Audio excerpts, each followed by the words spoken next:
26 July, only on NDTV.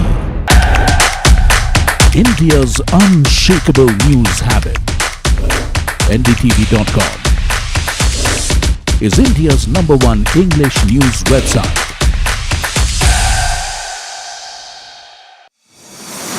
India Inc.'s most respected names chose India Inc.'s best and brightest. These kind of awards and jury lineup, you are truly giving it the right weightage. I think it's heartening to see talent that there is across India Inc. We should be awarding companies and individuals who have focused not only on growth but also on bringing good governance. Be part of jury and vote on the people, the men, the women, the companies in India who have the right stuff is a great opportunity for us. For us, the biggest thing is trust. That's what we provide. We need leaders in India that can help take India being a global superpower. We've got a fantastic jury and we've left all decisions to the wisdom of the jury. Who will earn India's top business honors? Find out at the NDTV Profit Business Leadership Awards. Hi, I'm Tamanna Inamdar. Watch me on NDTV Profit, where I break down the day's biggest business stories. What happened, why it matters, and what it means for your money. Hi, I'm Neeraj Shah. Watch me on NDTV Profit for the most incisive market intelligence and meaningful corporate conversations. And I'm Alex Matthew. Markets, mutual funds, insurance, personal finance. I help you cut through the noise and make smarter financial choices. And here's where you can watch us.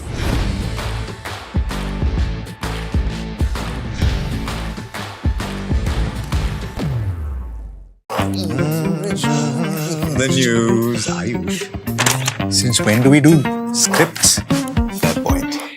Picture this. The biggest stage. Floodlights. Wow. 4K, the works. Where's the hook? There's going to be celebrities and guaranteed eyeballs. Where's the hook? Think about this.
You're watching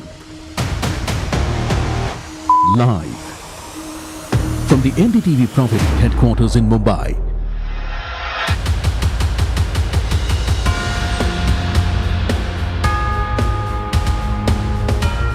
This is India Market Open with Tamanna, Alex and Neeraj. Very good morning. You're watching India Market Open. Of course, we're bringing this to you from the NDTV Profit Suzlon studios, and it's all about IT this morning, isn't it? It's like the whole bunch of crude investors have the Strait of Hormuz to worry about. IT companies and IT investors What an analogy. have these constant earthquakes coming from global shores to worry about. And they don't even have a Donald Trump. They don't, but they have many. Someone or the other is going to get up and either have a new update, or another global CEO is going to get up and say, hey, I'm worried, or I'm happy, or I'm scared. And this time it's Arvind Krishna, the CEO of IBM, the IBM boss. has talked about how they are just seeing a drop in spends because clients are spending all of that money on hardware and chips before prices zoom even further. He said we should have been ready for it, but we were not able to. That stock got hammered. Look, while we anticipated some supply chain related impact in our expectations, we were not ready for that extent, is what he says. We don't anticipate the magnitude of the capex reprioritization. Look what happened to that stock, 26% down. Yeah, started off 20% lower, only worsened further. And I was reading a post 2 days ago of how, where is it that the cash flows are lined up over the next 12 to 18 to 24 months? It is amongst the chip makers. Yeah. The others are actually spending, Amazon, etc., and they are gonna see the other end of the stick. So it's an interesting world, and yes, I think that analogy is really, really fair. I mean, you have IT and you have crude, and both are getting hit every second day with something unexpected. It's almost as if what those companies do themselves is in the pecking order of factors that could impact their stock price dropping lower. You might have, in any given company, have a lot of AI deals that you're striking, your AI revenues are increasing, but investors are going to look at factors which are beyond your own control. So that is a bit of a tricky phase. I guess when you've had such significant growth in the stocks of all of those companies that have some correlation to IT, not very direct correlation to IT, one might add, because they're building out the hardware, etc. And those stocks dropped 20%. People are going to extend that to India. Yeah, look at all the ADRs last night, and I don't know if you can pull those up, but you had Infosys and the Wipro ADR put down. This is actually an improvement with just a 3% cut. So we'll wait and see what happens there. But it's not as if there's no action beyond IBM and IT. So much happening, including Trump now deciding to convert his... now, what do we call it when you say that if you pass through this, I will take a 20% fee on you? Protection fee. Protection fee. I don't know. In India, they call it hafta. I don't know. The mafia call it protection. Protection money. So that protection money now becomes investment. So that's a bit of a relief for the markets. US markets recovered after inflation numbers came in cooler than expected. Just pull up the key indices as far as the US is concerned. So it's the CPI data which gave a breath of relief, I suppose. So NASDAQ was up 1%. Let's pull up futures as well for you before we get to that specific CPI data and tell you what US futures are looking like. 0.61% up on the NASDAQ. So the June consumer price index fell 0.4% versus expectations of a drop of 0.2%. Annual inflation figure is now at 3.5% in the US. The expectation was that it would be 3.8%. Bond yields have also slid after this cooler than expected inflation print. So the 10-year is at 4.59%. Now add to this important statement from the Federal Reserve Chairman Kevin Warsh, where he was speaking in front of the Senate, and he says the central bank remains committed to bringing inflation under control. It's not just that. He says the high inflation period that they've been seeing will be a thing of the past if he succeeds. Now, at the Fed, our number one objective is getting monetary policy right. That's our clear and constant aim, the star we steer by. And if we get policy right, and I can assure you we will, the inflation surge of the last 5 years will be a thing of the past. The Supreme Court said that the Federal Reserve and the conduct of monetary policy is independent. To the extent there were questions about it, the courts answered those questions. So what would you do? I would continue to do my job. Okay, good. Chair Walsh, do you agree that current monetary policy exists in an extremely polarized and politicized environment? Outside the four walls of the Federal Reserve, there's no doubt a lot of politics. But my goal inside the central bank is for there to be no politics. To the extent there's politics there, we're going to get rid of them. Okay, oil prices, meanwhile, did stay elevated as the US and Iran battle over the control of the Strait of Hormuz, because that's what it's down to right now, right? Who controls the strait? Let's pull up the latest Brent prices, and you're at 85.76, so not a comfortable spot at all. Asian markets, let's look at how Asia has opened in the midst of all of this, at least up in the green. Nikkei, Hang Seng, Shanghai, all up in the green. You'd expected India also to at least open maybe in the green with a slight gap up, not anything major, which is going to be a big relief there. Just that small news, maybe you marked it, but yeah, Shanghai would be slightly skittish also because the Chinese GDP growth has come in at the lowest since, I think, 2022 at 4.3%. So that economy isn't quite skating ahead the way some of the others are. Yeah, and we'll have to wait and see if that is a spillover, because that's a huge consumer, right? So we'll have to wait and see. The point we were making about why that relief. So US President Donald Trump on Tuesday seemed to have dropped the idea of charging a 20% protection fee on all cargo shipped through the Strait of Hormuz. So he said this on his Truth Social post, saying, based on highly productive conversations with Middle East leadership, I have decided to replace the 20% United States reimbursement fee with trade and investment deals that the various Gulf states will be making in the US. Those investments will be massive, but at the same time, extraordinarily good for them and their future. So I think that's a bit of a relief, at least for now. Richard Yengsa, Chief Economist at ANZ Group, joins us now. Richard, very good morning to you. Do you think that crude prices will stay in this range, or are we looking at a sharper cool-off if things settle once again? Oh, my presumption is we're back in a more difficult phase of this conflict, and so at the moment, I think the path of least resistance is for crude prices to correct higher a little bit more. We're up about 15% from the lows, so the increase is already pretty noticeable. But you know, against the backdrop of a pretty substantial interruption in global crude supply, spot prices at $80 to $85 a barrel to me aren't too damaging for the global economy, although they do add to just that pricing tension, that extra little bit of inflation, which Fed Chair Walsh spoke about, and you can see also in the AI supply chain. Richard, morning. Wondering what you think about the Chinese GDP numbers and whether this is really par for the course in the context of what the globe is going through and what it means for global growth. Look, it's kind of not a global story, really. In fact, a lot of the global themes of recent years have been, if you like, except China, inflation, except China, labour markets that are too strong, except for China. So China's been dealing with its own, if you like, Japanification of its economy. The symptoms that we've seen in Japan over the past few decades, you can identify more and more of those in China. And look, 4.3%, there was some volatility around the pandemic 2020 and 2022. Apart from that period, this is the lowest growth rate in modern history for China, and I think is symptomatic of, you know, when you have a high debt load and you have a shrinking population, growth is going to moderate over time. You can stimulate to try and kind of keep things up for a little bit longer, but inevitably the path of least resistance is for economic growth to continue to slow over time, and I think that's what China is doing. Okay, Richard, here's the question. Does global money get the confidence to move beyond the AI plays and US yields, and in a world where Hormuz is not getting decided?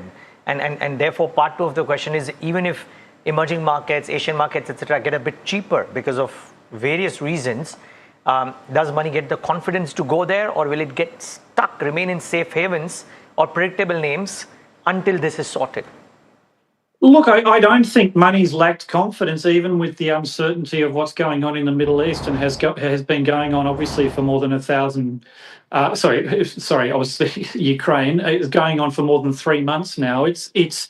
I think there's been modest enough damage from the Middle East that the other drivers, like this incredible AI story, have been able to prosper. I think the bigger challenge for AI comes within the AI tent. If what we saw from IBM last night and occasionally other companies causes a genuine reconsideration of this story, I think that's a much bigger challenge, not just for the markets, but for the global economy, because in the last couple of years, AI has been a very discrete, positive driver of activity in the US, the wealth effect in the US, and also trade, particularly in Asia, where in the last 2 years, more than 3/4 of export growth has been somehow linked to this AI and technology cycle.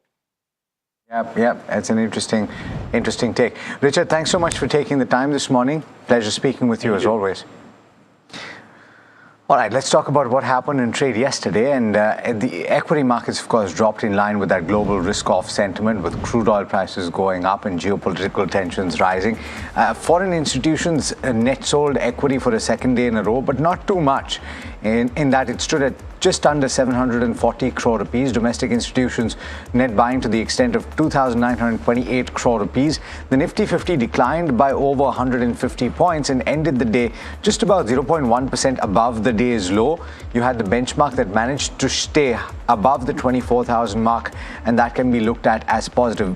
Bear in mind that the broader range that the benchmark has been since the start of June, in fact, has been 23,800 to about 24,200 on the upside, and it's failed to break out of that on either the low end or on the upper end. The Nifty Bank underperformed, dropping about 1.2%, and that was on account of an underperformance of the PSU banking pack. It was, in fact, the second worst performing sector, dropping as much as 1.8%. You had the Bank of Maharashtra, Canara Bank, Bank of India, State Bank of India, all dropping over 2%. And only the Nifty Realty was a worse performer sectorally, dropping nearly 2% on profit taking. This has been a sector that has gained from strength to strength in the recent past. Broader markets declined as well, with the mid-cap index losing about 0.5%, the small-cap index dropping more, 1.1%. But bear in mind that still at this juncture, the Nifty mid-cap index is just about 0.6% away from 52-week highs, and the small-cap index is just about 1.2% below the 52-week high. So it's interesting to note that there has been considerable strength in the broader markets.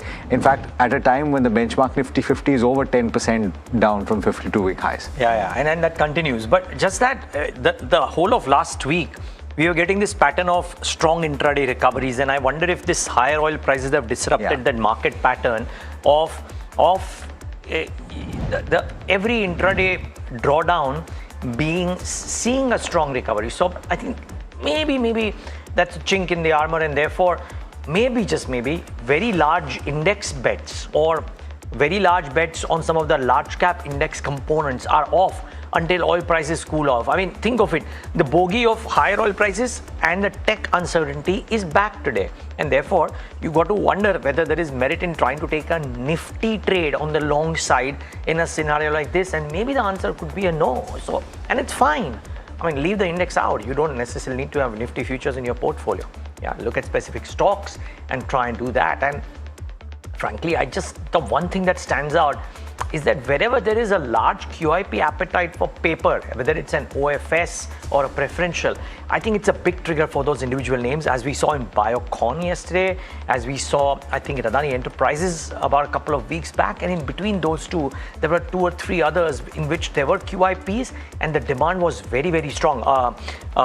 Blue Jet, wherein there was a fundraise and the demand was so strong that 2 institutions picked up the entire paper. So for those individual names, those are proving to be very healthy triggers, and you got to keep an eye out for some of those. I mean, I was really impressed with the way Biocon, despite such a large set of paper coming to the market, got absorbed so easily, and the way the stock reacted. Do you think that it's because the fact that Mylan has exited completely, the pressure of the supply coming through? Very likely, Alex, in Biocon's case, but in Blue Jet that was not the case. In Adani End that was not the case, because these companies presumably will do more fundraise. But wherever the demand is strong, I think the market reaction is very, very hard. Interesting. Very interesting counter view on Biocon coming in from one of the brokerages today, and it's on my it's on my watch list as well. But let me start with factors. The broader trend remains positive, but the market is currently stuck in a consolidation zone, stuck between 23,800 to 24,300 range for the past several sessions. It requires a decisive breakout on either side for the next meaningful move. Expect range-bound trading with stock-specific action driven by earnings and global developments. As long as the Nifty holds above 23,950 to 24,000, the broader bullish structure remains intact. A sustained move above 24,300 can open the path towards 24,500. For the Bank Nifty, it's faced aggressive profit booking. Sustained move above 57,900 can revive bullish momentum, while a break below 56,800 may trigger further weakness. Ultimate short-term protection rests in the 56,900 to 56,800 zone. Slicing through 56,800 will accelerate selling pressure down towards 56,200. Upside recovery requires reclaiming the 57,800 to 57,900 barrier. I wanted to highlight a quick note by Lawrence Belanco, who's of CLSA, who's talking about breakout highlights. He's talking about Delivery, Titan, Shriram Finance and Max Healthcare. He says that the delivery breakout zone presents an attractive risk-reward entry point. Pattern supports an upside objective of 655. Maintain a bullish bias while prices hold above the 484 to 490 breakout area. For Titan, development projects an upside target of 5,250 to 5,260. A close below 4,306 as the initial stop loss trigger. On Shriram Finance, he says current pullback towards the 50 DMA provides an attractive entry opportunity. He cited a breakout pattern supporting an upside target of 1,230 to 1,240. And for Max Health, recent retracement offers an attractive entry point, supports an upside objective of 1,363. Use a close below 1,011 as the initial stop loss. So just some quick trading ideas this morning that CLSA has put out for you. Let me go across to Sharad to see if there's any upside there in the FNO setup this morning. Well, it seems like there might be a little bit of positive upside in the FNO setup, and the reason is the US inflation data. That has actually changed the risk-on sentiment for most of the assets globally, and we can see that in the Asian markets also. And you could say a range bound with a positive up move can be expected, but not a very big gap up opening, but definitely a range bound with a positive sentiment we can expect in the GIFT Nifty, the numbers which we are talking about. Nifty Bank, however, a little bit more sell-off was there in the last session, so the technicals are slightly weaker. But remember, the IT might put a little bit of pressure on the Nifty, at least in the initial minutes of the trade. But FI is looking at it for second straight day, the sell-off is there in the cash market, but this amount is on the lower side. Yesterday it was 3,000 odd crore plus. But FI shorts, it's still near the highest levels in the series. Little bit of concerns coming in around 90 odd %. So it will be very interesting in case any technical reversal happens or not. But of course, for both the sides, bulls and bears, there is a fight going on in the call input segment, especially the congestion level at 24,000. 324,000. This is where the action is lying right now. But open interest gainers, let's get in those stocks as well. I would like to point out especially Tata Elxsi reaction on the results itself, and pharma space, that's where the defensives are working. Divis Labs, brokerages are turning bullish also. So you can see a little bit more momentum in the pharma space. On the other hand, the IT names might be at least under a little bit of pressure, and Apollo Hospitals also, channel checks are suggesting that a good value-based buying might come in. So the sector-specific moves, if you talk about it, pharma and IT should be there on your radar. But yes, a technical reversal, you cannot rule that out. Okay, let's look at some of the stocks on our watch list. I'm starting with LTTS. Good set of numbers on the face of it. I would say okay, but considering expectations have been low, we can give it a thumbs up. So Q1 numbers were ahead on revenue and margins. They've improved year on year. Constant currency revenue growth was at 1.5% quarter on quarter versus minus 1.1% in Q4. Mobility returns to growth. Sustainability stays strong. There were 6 large deals that were won. Engineering intelligence has gained traction, and AI-led solutions continue to drive client engagements. Here are the core numbers. Revenues are up 2.9% at 2,940 crores. EBIT was at 6.1% at 461 crores. EBIT margin at up 47 basis points at 15.68% versus 15.21%. And net profit was up 1.5% at 352 crores versus 347 crores. Here's what JP Morgan is saying on it. They've maintained a neutral, but they have cut the target price slightly from a 3,400 to a 3,300, which is pretty much where the stock is. They're saying the Q1 print was a beat on both revenues and margins. Large deal total contract value, however, was weak. They provided an optimistic outlook on the rest of FY27 and cut earnings by 2 to 7%, mainly due to forex losses. They're waiting to see positive proof points of the new strategy. Nuvama has retained a hold with a target price of 3,500, also a cut from their earlier target price of 4,000 rupees. earnings. They're saying results are decent. They're turning over a new leaf. Post-divestment company has started FY27 with a decent performance and optimistic outlook. They believe ERD industry should take more time to recover from the current weak macro headwinds in specific sectors such as auto. They've maintained their FY27 and 28 EPS estimate at less than 1% change. The next one is Biocon, and the stock has really been in focus. Wanted to highlight what Bernstein is saying about it. They've maintained an underperform with a target price of 326. They're saying Biocon still has EPS drag, leverage risk, succession doubts, innovation spend yet to convert into top line enough to support the $1 billion plus leverage. Policy shifts are lowering competitive barriers. Biocon will require a minimum 4 to 5 years to cross the $2 billion revenue threshold. Succession still appears anchored around science-led bets rather than sharper commercial and capital allocation leadership. I thought this point was it was important because, of course, it was a family member who's taking over, who has the chops to understand the space as a scientist, but maybe the street is also looking at someone who can steer the ship in terms of managing the capital that this large company has. PDS Limited, the third one on my radar, it's a thumbs up. So back-to-back announcements on this company. The stock has already run up a fair bit. They have announced a strategic partnership with a company called Busana Apparel Group. It's one of Indonesia's leading apparel manufacturing companies, generating annual revenues of over $500 million USD. They will jointly pursue new opportunities with global brands and retailers and aims to diversify their sourcing footprint. If I look at what this means in terms of what they've done earlier, they had an announcement yesterday itself, and if we can pull that up, with a French company. So that came in market hours. You saw that stock come, spike up, and then of course off the highs of the day, and then now with Busana as well. So yeah, those are some of the few on my radar. It came off quite dramatically. I think that was more a sign of the market and the way that the breadth changed over the course of the session, though. I'm going to start with what might be the accident of the day. Who knows? Tata Elxsi on the back of its earnings, and it's a pretty soft start to FY27 for this company. A few of the metrics that you should pay attention to: the healthcare and life sciences has grown about 1.7% on a quarter-on-quarter basis. It saw muted industry environment. You also had media and communications that has grown as much as 4.7%, transportation growing just about 1%. Uncertainty persists in both transportation as well as certain other business lines, but in transportation on account of European automotive players. The EBIT margin has fallen short, and I was reading a note by Nirmal Bang, and they've actually talked about why that has been the case. You have the fact that selling general administrative expenses that have increased as a percentage of revenue, standing at 13.2%.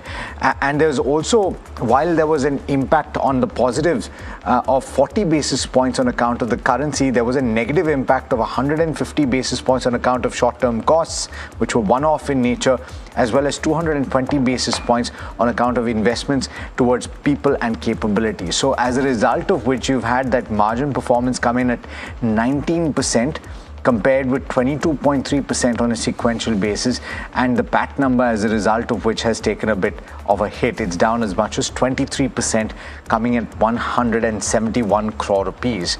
The revenue, though, was more or less in line with expectations.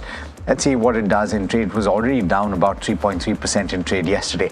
The other two updates are pretty straightforward. Capacity Infra is likely going to react to an order win that it has gotten, 482 crore rupees. This is from 25 Downtown Realty. They have worked with 25 Downtown in the past. The order is for the construction of a residential tower in Mahalakshmi in Mumbai.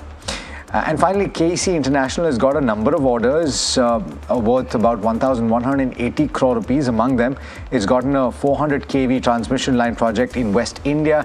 It's gotten a supply order for transmission lines, towers rather, actually, in the Middle East, and it's gotten orders for supply of towers and hardware as well as poles in the Americas. Pretty standard, but it's interesting, I think, that they're getting orders in that West Asia region. It bodes well. It does, and unfortunately, despite that power grid thing getting resolved, the stock is actually lower from that time. It was at 520, 530 when the power grid, whatever you call it, resolution happened, and still the stock is lower. So all of this bodes well. By the way, adding to PDS's attractiveness, maybe is the fact that the India-UK FTA is attractive from today. So therefore, on my radar, the first set of stocks were the textile stocks as well as the stocks like United Spirits, which presumably benefit. Now remember, this is not new news. Well discovered, well-known dates transmitted across, so not a surprise at all. But you never know. This could well bring about some more momentum into select names. So keep an eye out for some of these. Hero and Ather was interesting because it's a large market cap, Ather now. So 1,000 crores doesn't really move the needle too much, I presume, on that market cap. Or it is important, it's not a small number, but not a large number. But still, Hero board approving an additional investment of up to 1,000 crores in Ather, because Hero already holds about 29.48% stake in Ather before the proposed 1,000 crore investment. What does it speak for one of India's premier two-wheeler companies taking an enhanced bet on an EV two-wheeler maker, which is actually doing pretty well? I would say you kind of think of it as a promoter buying further stake into that company, if you will, right? So it's akin to that. It's interesting. Let's see how this one does in trade today. Just on this point, it's been strategic for Hero for the longest time, right? Even before, while other people were jumping into electric vehicles, I think the consensus view was Hero is not doing it because मेरे पास Ather में stake है. Yeah. That is the view, and they're doubling down on it. Yeah. So which is good. And which is why I said maybe akin to what almost similar to what a promoter would be buying, right? Per se, because 30% stake hai. and there was a negative note at Tamanna's and there's a positive note at my end, Divi's Lab, you know. And one of the points that I think Citi makes in that note is very interesting. But effectively, firstly, they maintain a buy with a target price of 9,450. That's quite a bit. I mean, 30-35% higher from where it is right now. They say the peptide pipeline is nearing commercial inflection, and the next 12 to 15 months could be critical for new product commercialization for Divi's, and the GLP-1 supplies could begin in FY27 itself. Now remember, you know, Divi's has got this very smooth track record with most things that it does. The point that I think Citi was making, that the hero of this space is now lagging in valuations to almost all of the other smaller CDMO players. Can that reverse? And can Divi's again take pole position in valuation multiples? Because if that were to happen, then some of these targets seem to be very, very realistic and very, very short term as well. I'm not saying it will happen, but the point that Citi is making, that it is lagging, and therefore, is there room for upside? You could argue that the answer could be a yes. So therefore, let's see if the next 12 months belong to Divi's or some of the other CDMO players which have really shown in the last 12 to 18 months. So, okay, two pharma companies in focus, one positive, one negative view right now. We'll see how they go. Just wanted to highlight what HSBC is saying on Pidilite, because they've initiated a buy with a target price of 1890. They're saying stick with India's market leader in adhesives. Pidilite's deep distribution network, broad portfolio, brand strength, innovation and execution set it apart from its rivals. Waterproofing and tile adhesives remain key growth drivers, even as core Fevicol business grows over 1 times of GDP levels, like the earnings visibility and long-term growth story. So we're all about ideas here this morning. But having said that, what should the strategy be? We'll take a very short break. We're coming right back with all the top technical picks and the big stocks of the morning. Stay tuned.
जानते हैं मैं elite matrimony क्यों recommend करता हूं? 17 years of experience, largest database of elite profiles, or 100% confidentiality. Elite Matrimony, India's most successful matchmaking service for the elite.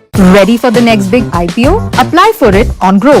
Open your free DMAT account, check all IPO details, apply easily in a few taps. And that's it. Download Grow now for stocks, mutual funds and IPOs. Investment in securities market are subject to market risks. Read all the related documents carefully before investing. That if a boy from Ahmedabad with no capital and no connections could build, then there must be 1,000 more Gautam Adanis sitting undiscovered. जिनके ideas हैं दमदार, वो सब हैं वंदे भारतम के national stage के हकदार। Pro innovators, registration करो wandebharatam.org पर 19 जुलाई तक। An initiative by Gautam Adani. The stage that has captured the pulse of leadership since 2006. NDTV Profit Most Inspiring Leader of the Year Award goes to Mr. Anand Mahindra. Celebrating visionary trailblazers and industry mega stars who redefine leadership every day. An unmatched legacy, unwavering trust, enduring credibility. NDTV Profit Business Leadership Awards 2026. 26 July. Only on NDTV. As India's mobility story is racing into a new future, it's in search for a new fuel map. Electric, ethanol, hydrogen, CNG, hybrid. What will power India next? India's sharpest mobility minds come together to decode the fuel mix that will define the road ahead. The NDTV Automate Fuel and Future Summit 2026 on 15 July only on NDTV Network.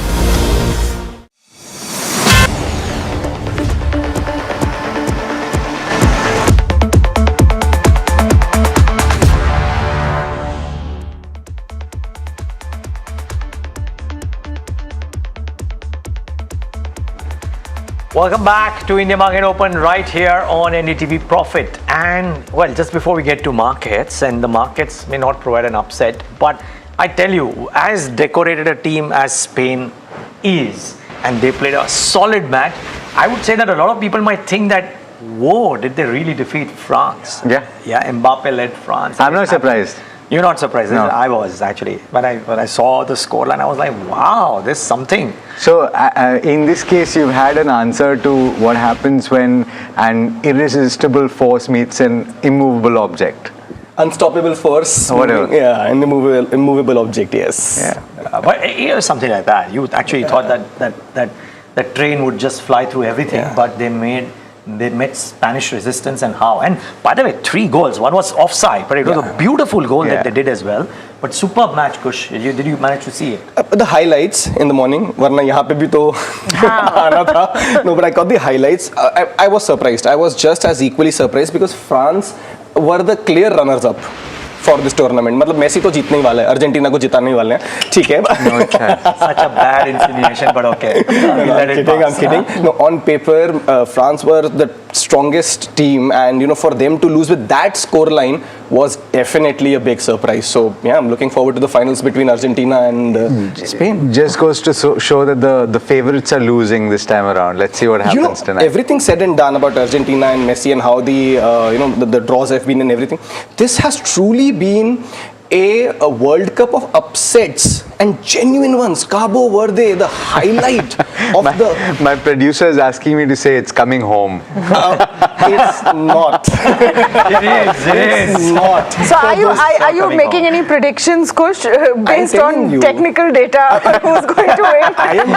I am making predictions on observational data. Argentina is going to win. Okay, we'll see. We'll discuss this tomorrow. But what about the markets?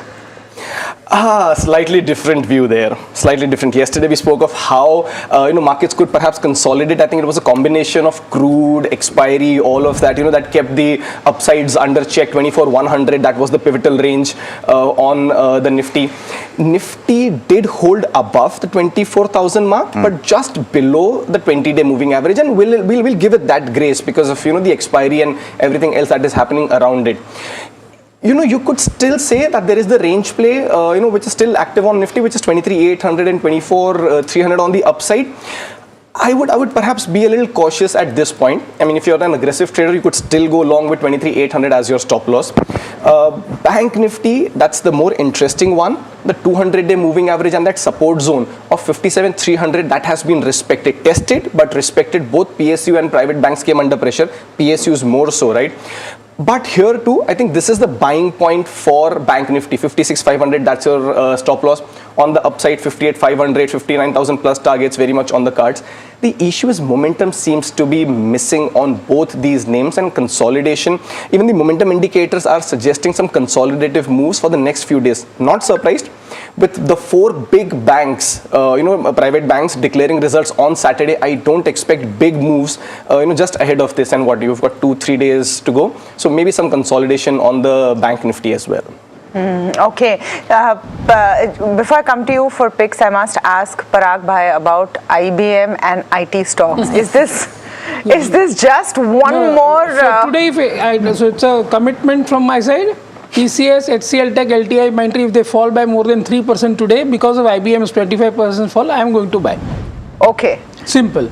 That is as clear cut as it can go. Yeah. Why aren't you worried about everything that Arvind Krishna is saying? I'm not worried. You see, first of all, what he has said is clients have prioritized hardware purchase because they are afraid of the memory prices going up. Yeah. Second is he has also accepted they did not adapt. And so they were not able to close the deals. So he's saying our execution was bad. Execution or I'll say, let us put it that way. He says it. He says it very clearly. He's admitting it. Yeah. So for example, now come to our companies. Okay, HCL Tech has done highest deal signings ever in Q1, $2.4 billion. That does not include that $1.14 billion deal of Mercedes. Okay, so July, August, September will be very good for deal wins, at least I'm saying. So TCS, LTI Mindtree has clearly said that FY27 will be better than FY26, which means above 6% revenue growth. Plus they have said that margins will improve. Now TCS at 14 PE, we discussed at 13 PE at below 2,100, I gave a table thumping buy. And I still feel that below 2,100, even 2,150, it's a great buy. And just see one thing. For example, HCL Tech today market cap is 3,16,000 crores. They made 20,000 crore of operating cash flow last year. It's a 7% yield. Out of that 7%, they give you 80-90% as dividend. So 5 to 6% is dividend yield. Right? TCS also, today market cap is today it should be 7,95,000 crores. That day we discussed it was 740. And they make 52,000 crore of cash. So 7% yield. So it is above your bond yield. Above your bond yield, and that too, this is comparable to bond yield because here 80 to 90% of that cash comes to you as a shareholder. So it is you can hold it with 5 to 6% gains for sure for 1 year. I am sure people are not happy with the 5 to 6% return, but the sentiment level is at such a bottom that even if there's little bit of change, you can get 15-20% very quickly during the year, anytime. That we cannot time. Okay. No, so just to give you context of what has happened, I'm going to go across to Jasmeet. The IBM shares, of course, plummeted in Tuesday's trade after the hardware, software and consulting provider released their preliminary second quarter results that fell short of expectations. Jasmeet joining us for more. Well, Tamanna, thank you for that. As rightly said, the company came out with its Q2 numbers a bit early on the back of this miss. Now, what we are seeing is the revenue and EPS have missed by over 3% and revenue has fallen short by roughly $660 million. Well, here are the top 3 key reasons why there was a miss. The first one is clients have moved their budgets from the traditional infrastructure spending to AI infrastructure. The second reason is the company could not close a lot of deals in the Q2 which got slipped. And the third reason is the overall software and infra becomes a key overhang for the company and they're seeing softness. Now, what exactly does this mean to Indian IT? The biggest question so far. While the first one is the IBM saw major impact on the infra end. While Indian IT's bread and butter comes from the consulting business and not from the infra business, so there should not be much impact given the consulting has done well for IBM itself. So IBM also mentions that overall Gen AI led deals were really good for the company and the consulting saw a flattish growth in the quarter. The second reason is the overall stretch that the traditional business might see a slowdown, which has been a case from last couple of years for IT services also. And the third case is a lot of analysts are penciling in the overall ADR fall which we saw yesterday in the market was overstressed, and given the Indian IT don't really deal in infra and majority of the software, there should be not much impact for the Indian IT companies. Okay, that's interesting. Not much of an impact.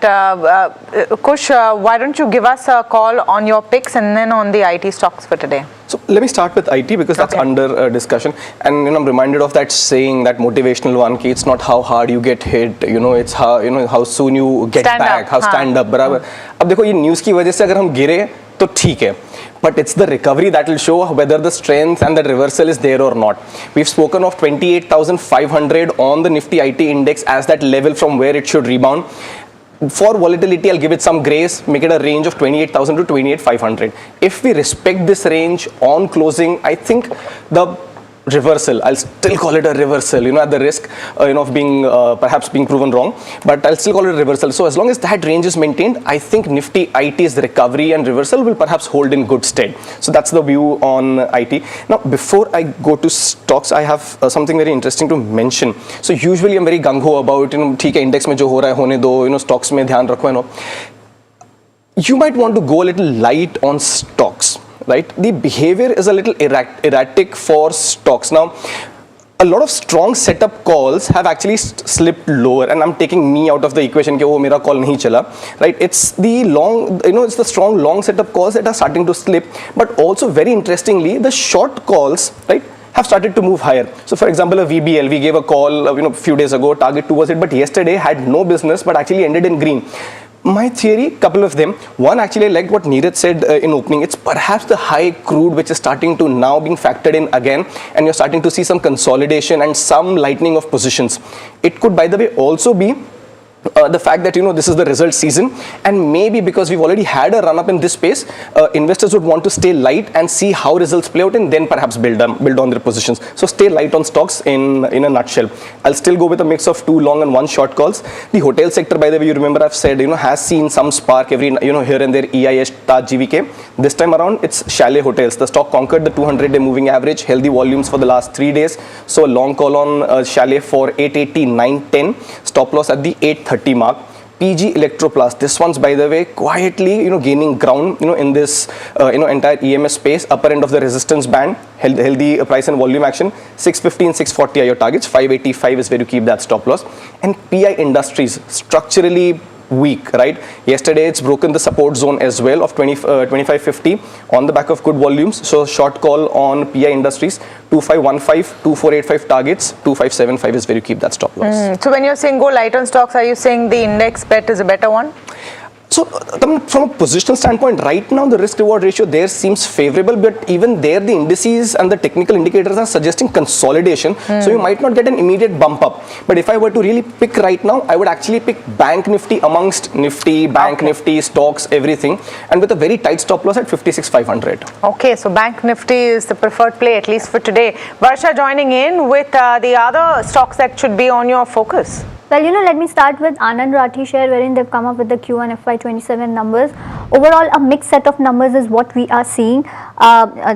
Exceptional loss did impact PAT. Operational parameters remain in line. There was a strong growth when it comes to the margin trading facility, and they've also announced 500 crore NCDs. Now, talking about Signature Global, they've come up with their Q1 business update. But overall, if you see on a year-on-year basis, if you see the pre-sales have actually reduced 25%, which is a negative thing. The collections, if you see, was down almost 28% year-on-year and 27% quarter-on-quarter. The major foray into branded residence in collaboration with Italy's Tonino Lamborghini is one of the key things that you must watch out. But overall, the pre-sales and collections were not good for Q1. Other stocks which should be in focus is IOL Chemicals, wherein they've got China approved their one of the APIs. So this is nothing but an expansion into the Chinese pharmaceutical market. Kirloskar Brothers will also be in focus as they've secured 150 crore order from Saipem, which is into vertical pumps and spares, and the order needs to be executed in the next 52 to 60 weeks. Okay, Varsha, thanks for that. So many of these other stocks in focus as well, and let's speak about some of these other stocks. Parag bhai, we were making this point in the morning that some of these names which have Actually, just before we get to the QIP players and Biocon, etc., since we're talking about IT, let's just round that off. Two other names which came out. One of them was LTTS, the other one was Tata Elxsi. Maybe you got a chance to look at LTTS. Yeah, so LTTS result was good, margins were good, I think the commentary was good, but only deal wins were slow. Deal wins, generally they were doing $200 million every quarter, this time it is $100 million. But I think the management has given good commentary on upcoming quarter results and margins both. Okay. But I think their target of 13 to 15% revenue growth in such environment looks ambitious. Would it not be in your, top 3? It will not be. Although the stock has corrected even top nicely. 5? The stock has corrected very nicely, so it might come. I don't promise that it will not come.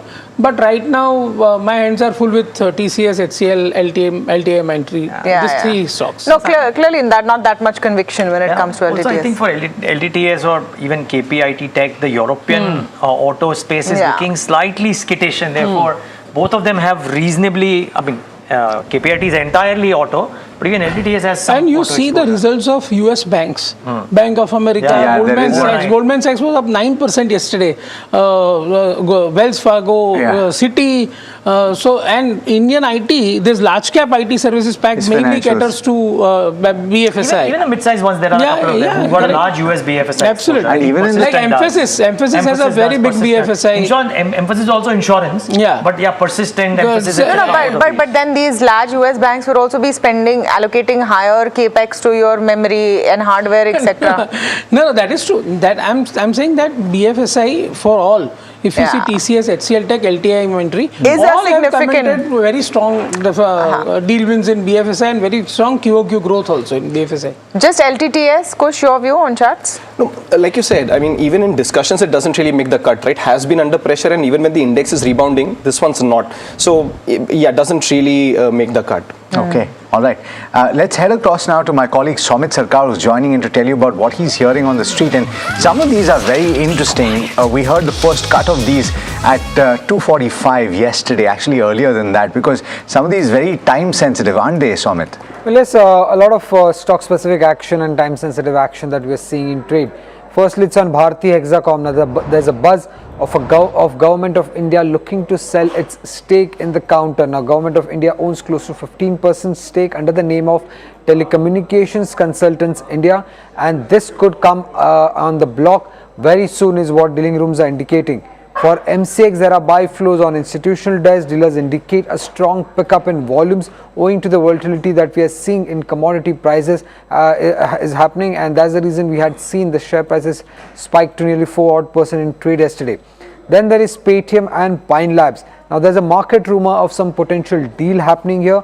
The dealers indicate that Paytm might look to acquire some division of Pine Labs, but do remember this is completely a market rumor or a market chatter that has been going on. There is no confirmation regarding the same. Also, when it comes to Solar Industries, Hindalco, Radico Khaitan and PG Electroplast, there are buy flows on the large HNI and the PMS desk. Dealers indicate strong Q1 numbers coming in from all the 4 names. And couple of news that we indicated earlier. Firstly, it was Bellrise. We did mention on June 13 that the QIP will be opening very soon, and yesterday the QIP has opened. It will be interesting to see how the demand goes through for this QIP. And Biocon, we mentioned yesterday that all the domestic mutual funds, the big ones like ICICI, Pru, HDFC, Kotak, Axis and SBI were among the top buyers. And if you look at the bulk and block deal data that has come out for Biocon block deal, all these names appear on that list. A lot for that, Somit. So certainly some khabars confirmed as well. One of the khabars would have been, and I'm sure Somit spoke about it across the many shows that he does as well, is what's happening to some of those QIP names. And can't not talk about Biocon in that breath yesterday, because there is a negative note today on Biocon, but frankly, Parag bhai, very good appetite. And a lot of people say that okay, it may not come in Kush's radar, because Kush will look at a 10-year chart and say कि अभी तक 10 साल से कुछ नहीं किया तो अभी क्या करेगा. So completely fair, right? I'm asked, and I would probably be of that thing. Okay, let it do something and then we'll think about it. But are there makings of things happening in Biocon? So I'll tell you, such good appetite for the Mylan stake. Yeah, I completely agree. So I feel that all good investors have bought into it. So they must have seen some inflection point. But from the numbers, what I can say, I don't like to invest in a pharma company which has a debt of more than 10,000 crores. Okay, and which is also done to acquire something, right? So then that whatever they have acquired has to deliver, right? So right now they are sitting at a EBITDA of around 3,500 crores. And their market cap today is 71,000 crores and net debt is around 12, so 83,000 crores. So they are already at 20 times EBITDA or more actually, 23, 24 times. And as you rightly said, this company has not delivered so much, but it might be at an inflection point, which is evident from the interest which it has generated amongst very good quality institutional investors. So I might not be aware of that inflection point. That's what my humble submission is. Do you own pharmaceutical companies? Yeah. We own it. So Mankind is there, Sun is there. So, and what is the thinking behind it? Because even in Kiran Mazumdar-Shaw's interview with NDTV Profit, she spoke about the fact that Biocon has gone slow relatively to their detriment on CDMO, right? And so those are the companies that have been doing incredibly well. So what is your thinking when you approach investing in pharmaceuticals? So pharmaceutical, two things. One is a chronic therapy. So for example, Torrent Pharma has been my old favorite. Sure. And it has always given a positive surprise only. But it's too expensive. It's too expensive now, so I'll not buy at this price. And plus there is some MSCI buying also. So it's a technical factor due to which it has gone up. So, but I would say a great company by all means, super portfolio, chronic portfolio, which keeps growing. Even this month, IPM data showed that chronic therapies have grown by 20%, especially cardiac. So I would say that that's one segment of business which I would like to own. Mankind is figuring there. Mankind chronic portfolio is increasing now to 40%. And of course, then CDMO plays are there where Divi's is undoubtedly the best. But now it is expensive. So now I'll not chase because a lot of those, because it is trading at 72 times trailing now. And Citi is saying that their target is 9,400. So basically, see, in some of these stocks, Neeraj, what happens is the person who specializes in that, he can clearly see that direction, that GLP-1 opportunities at the door now. So he can see the inflection point. I might not be able to see it because it is not my area so then what my takeaway from what you're saying is that if you are not someone who understands the details of pharmaceuticals, then companies that have a good hold over chronic diseases is a safe bet, because it's ongoing, everlasting, and only unfortunately going to grow, where people will have more and more lifestyle and chronic diseases. But diabetes bhi hai na, GLP-1 is supposed to be a big, but so, everyone and their grandmother is now in GLP-1. See, for example, for Dr. Reddy's, for example, when Revlimid was coming off, the big offsetting factor was semaglutide. Now that semaglutide opportunity seems to be fading away for Dr. Reddy. That's why stock has fallen. So there are many things which are not because in your control. Because they had some delays coming in and some that issues, API impurity and all. So would it be fair to say chronic but not commoditized, and therefore where margins have been completely eroded? Yes. No, but diabetes is still not in. So today, if someone goes to a doctor and says, I'm diabetic, the first thing they're going to do is not give you a semaglutide prescription. Not the first thing that it's not the first thing. You're still going to go to your metformin and all of that. I was about to say, let me ask the resident doctor on this table. No, I know of somebody who's now taking Ozempic or the version of Ozempic. Not because of the fact that the person wants to look thin, but the person is saying that it is also making a big difference to my sugar levels. No, that is the isn't that the purpose? It was first for diabetic, for diabetes, for controlling cosmetic sugar. reasons के लिए लोग लेते हैं ना. So now it's become the wonder drug. Like people say, it helps you even not look at your phone too much. It helps you not shop too much. Why? Because you're feeling nauseous? No, because maybe because its basic premise is that it controls your desire for overdoing anything, including eating. So that's what studies are now showing, that it rewires your brain. But let's get back to the focus of today, which is what are the other stocks that you should be watching out for? And Parth has that list. Yeah, so 4 really interesting names. The first one is Dalmia Bharat Sugar, which has approved an investment of $132 million in a sugar project in Tanzania. Now, this project includes both sugarcane plantation as well as setting up a sugar manufacturing plant. The plant will have a capacity of 3,500 tons of cane per day with a 20 megawatt of cogeneration capacity as well. The company also will be investing an additional $19.7 million in its subsidiary as well. The next next one is Belrise Industries, which has opened its QIP issue for institutional investors. The size of this QIP stands at 1200 crores with the floor price fixed at 230.79 rupees per share. The next one is Jain Resource Recycling, which has reported a furnace explosion in the second unit of its Tamil Nadu plant. As a result, one worker has lost their life and several others are injured as well. The production in the facility has been temporarily suspended while the damage assessment remains underway, with the losses being covered under insurance. Lastly, we have Texmaco Rail and Engineering, where the CFO Mr. Kishore Rajgaria has tendered his resignation. It was due to personal reasons, and his effective relieving date will be announced shortly. So these are the 4 names that you should keep on your track for the markets today. Okay. Thank you for that part. We're all about the stocks that you should be watching and the ideas that you should have today. Parag bhai, just in terms of what else should be looked at, would you say, an interesting comment from Kush earlier, that maybe right now stock specific, as we have been saying, is not the safer bet because uncertainties have come back. Is there a safe space that you're looking at right now? So private sector banks, I repeat, ICICI Axis, I'm expecting good results on Saturday. Saturday is the big day. Itself, yes. And this IT names, after this IBM fall today, if they fall more than 2-3%, then definitely these are the 2 good places to invest. And remember one thing, yesterday US inflation has cooled off. Yes. In a scenario where if we would not have been in a war again. But our inflation is up. And that's okay. Our inflation will come down if oil comes down. It's a simple call, right? If oil comes down, our inflation will come down.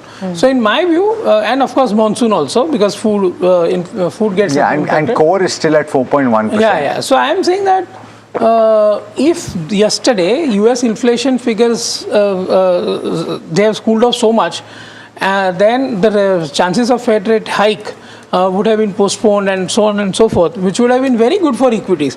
The only unfortunate thing is that again we are at war and again oil is above $85. Otherwise, we could have seen a very smart rally with US inflation cooling off. Okay, sticking with getting you more stocks that you should focus on, and we've got a Kotak Securities note. They've remained positive on Britannia, saying that the company's new leadership is focusing on faster product innovation. What exactly are they saying? What are their targets and what's their call? Mahima joining in to tell you just that. Mahima? Right, Alex. So they've met the management and they've maintained ad on the counter and hiked the target price to 6175 from 6150 earlier. What they're saying is the new CEO, that is Rakshit Hargave, is aiming to transform company into well-rounded foods player, and the strategy centers on accelerating new product launches. And this, they're doing by focusing on protein-based offerings, healthy snacks, and indulgence products. What they've also said is that they're seeing an overall innovation which is aimed at recruiting new customers and addressing additional consumption occasions as well. And something that's stood out for me in the note was that the management has said that they believe successful execution could drive a 300 basis points acceleration in terms of growth to a low double-digit revenue CAGR with stable margins, is what they've said. So this was, I think, the biggest takeaway for me from the note, and that's why I think they've gone ahead and hiked the target price too. Okay. Britannia in focus. Parag bhai, any view on the FMCG players and Britannia specifically with this monsoon overhang? What was looking quite like a relief last week is not so much anymore. Your deficits have gone up again. The monsoon deficit, which was at 14%, is now back up at 18%. And plus oil has also gone up. Plus oil has gone up. So that is a short-term headwind for FMCG sector, but I would stick to it that Liber, ITC, even Britannia's of the world look very attractive. Marico is doing structurally phenomenally well, least impacted by rural slowdown, least impacted by I would say crude oil also, because they use copra oil mainly. And that's come off. And that has come off 45% from the peak. But Marico right now compared to other FMCG stocks looks expensive. No, but Britannia in particular, because of the new CEO, Rakshit Hargave. So I have heard this new CEO on the call also. He was absolutely great. He has, I think, come from Birla Opus. And so his focus area was absolutely bang on. So I would back this Kotak Securities. While we're speaking of Marico, and pre-open rates should be on your screen in just a bit, I just want to complete this conversation on Bajaj Consumer, because the stock dropped as much as 10 10.5% yesterday. I think more so on account of the way that it's run up in 2026, right? Because the numbers were pretty good. Yeah. So it is just that the stock has done so well. Yeah. But what would you do? At what level would this be attractive to you? It's at I think if 600. it falls another 5-6% should be looked at. But I would like to see that what changes the management has done to so that they can deliver such numbers. Interesting. 122% year-to-date Kush, despite the fact that it dropped 10% yesterday and more day before yesterday, if I remember correctly. What does it look like on the charts? Yeah, again, some cooling off, absolutely par for the course. The last two sessions of downticks have been with fairly healthy volumes, negative divergence emerging on daily and weekly setups. So you wouldn't want to buy now. Again, rounding off the support levels, the first one is at 550. Anything below that is at 515. So maybe around those levels, remains a good buy, an attractive risk-reward ratio. Not at the current moment, but definitely, like you said, an outlier in the pack. Okay, just want to look at some of the movers as we start off trade today. KEC International, because of those order wins, are looking interesting. LTTS, good set of numbers, right? All things considered, 3% up today. I want to look at what some of the tech pack is doing. Is the IBM effect haunting them this morning? Let's look at a TCS, let's look at an Infosys, let's look at an HCL Tech. Okay, 4% down on a TCS. It's only 9:01, so all of this will settle. Don't be trigger happy in that buy call if you're following what Parag Thakkar is saying. Let's look at Infosys as well, another 3% down. LTTS, like we said, the numbers seem decent. Let's look at Tata Elxsi and Signature Global. Tata Elxsi had a weak set of numbers. Signature Global had business updates, 10% down on Tata Elxsi. Really weak set of numbers. Signature Global business updates seem okay. I want to look at Quest Corp and TeamLease. India has prohibited the import of goods produced using forced labor. I don't think it's going to have much of an impact. This is more of a diplomatic tit for tat in a way because of something that the US has announced recently for countries using forced labor, and included India in that list. Textile stocks, the UK FTA is effective from today. I want to look at PDS as well if we can. You can see some of those textile names up and about, but let's look at PDS. Because there are a couple of things happening with that. Also a tie-up with this company called Busan International.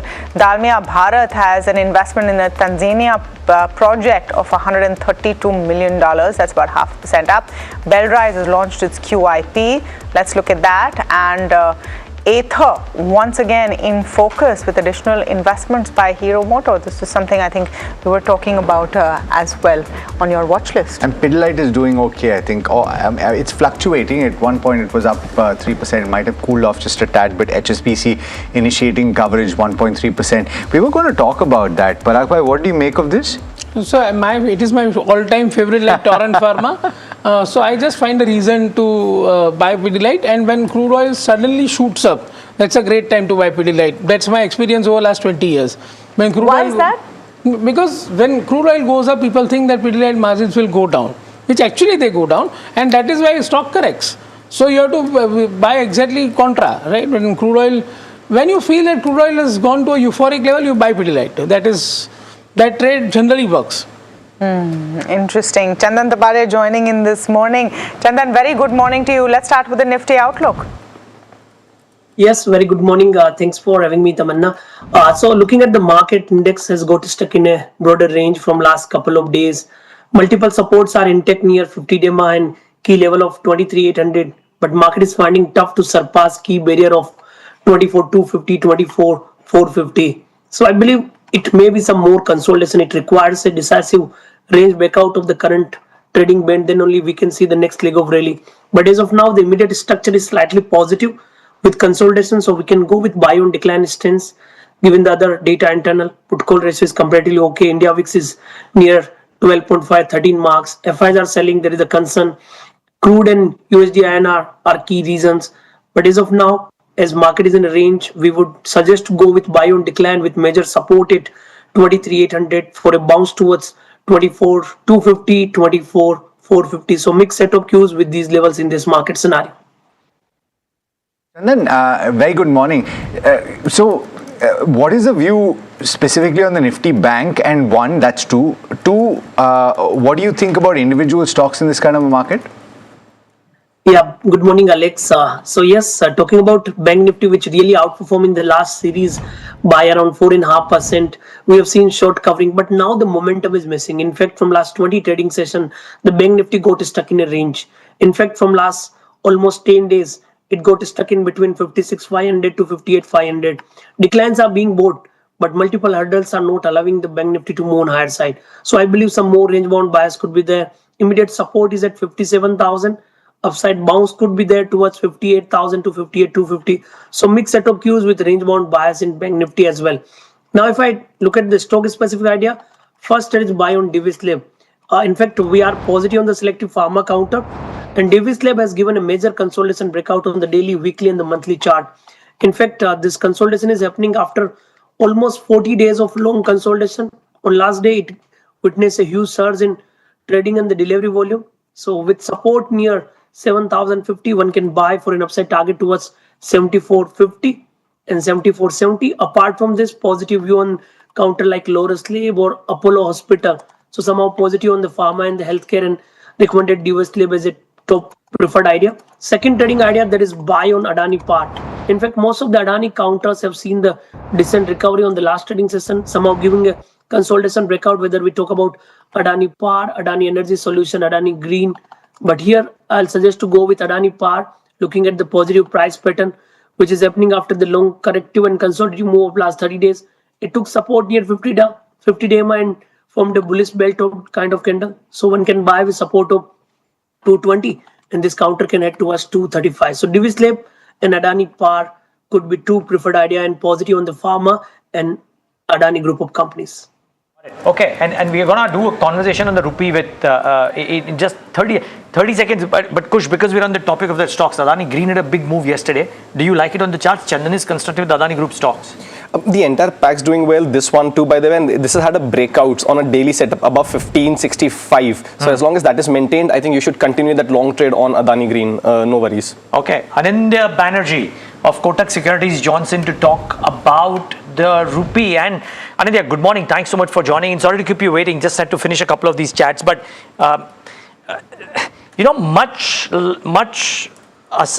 despite the measures that have been taken by the powers in place, somehow the rupee strength has failed to hold on, isn't it? We're back to sub 96. I mean, today may be a slice of green, but it's largely not been on a trajectory of strength. Why is that the case? Oh, very good morning.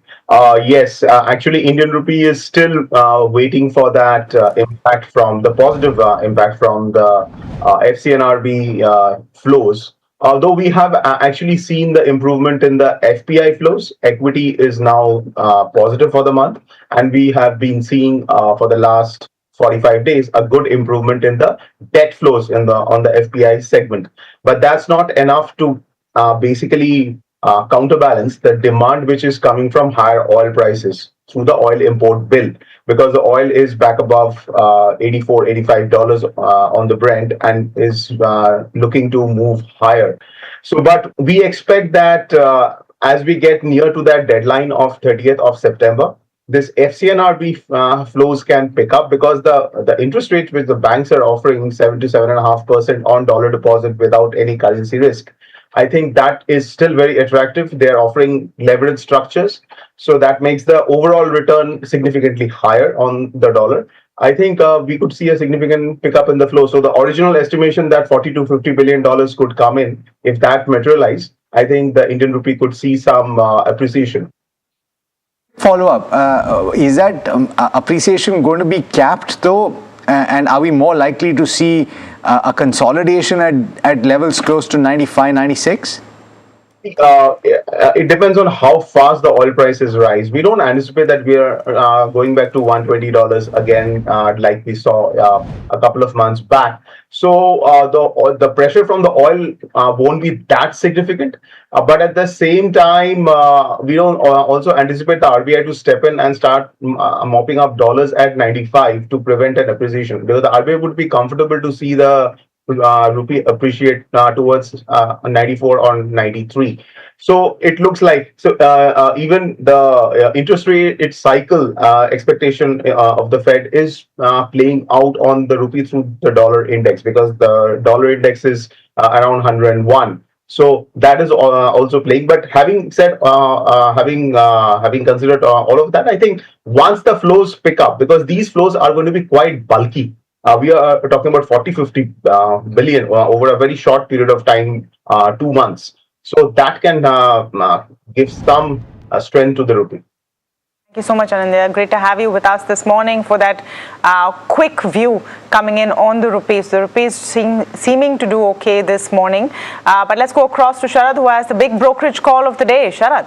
Well, yes, we are talking about the technical up move coming in the Adani group of stocks, and that's why I have picked up Adani Ports also. HSBC has come out with this report. They have given a maintained buy rating, but the target price has been hiked to almost 10 to 15% of hike coming in. Now, the price is at 2,200 rupees per share, and they have stated that it is de-risked right now and acceleration is happening across all the operational parameters. The governance risks have eased, and the deleveraging, better disclosure and compounding operations can support further re-rating into this stock. Now the FY31 target is anchored by above market organic domestic port growth and geared to have a strong container and growth going ahead, and also the bullishness is coming in from the unit economics expected going ahead, and that's why the bullishness is coming for Adani Ports. Okay, standard disclaimers here. You're watching this report on NDTV Profit, and NDTV is a subsidiary of AMG Media Networks Limited, an Adani Group company.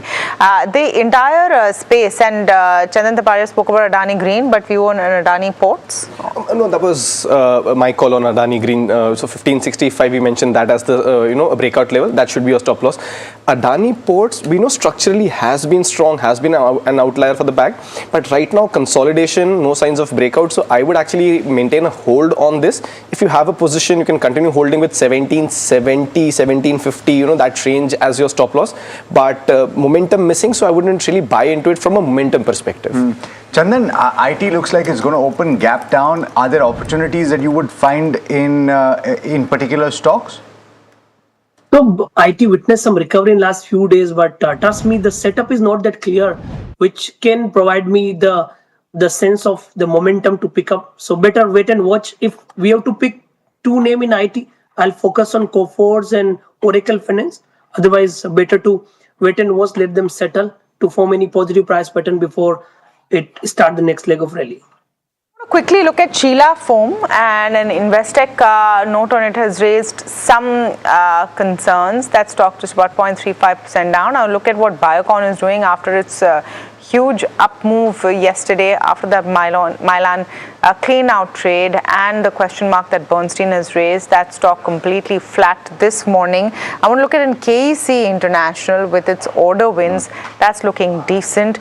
Dixon Tech, another one which is on brokerage radars, and positive views coming in there. That's 1.5% up right now. Let's look at Britannia. Kotak is pretty positive on it.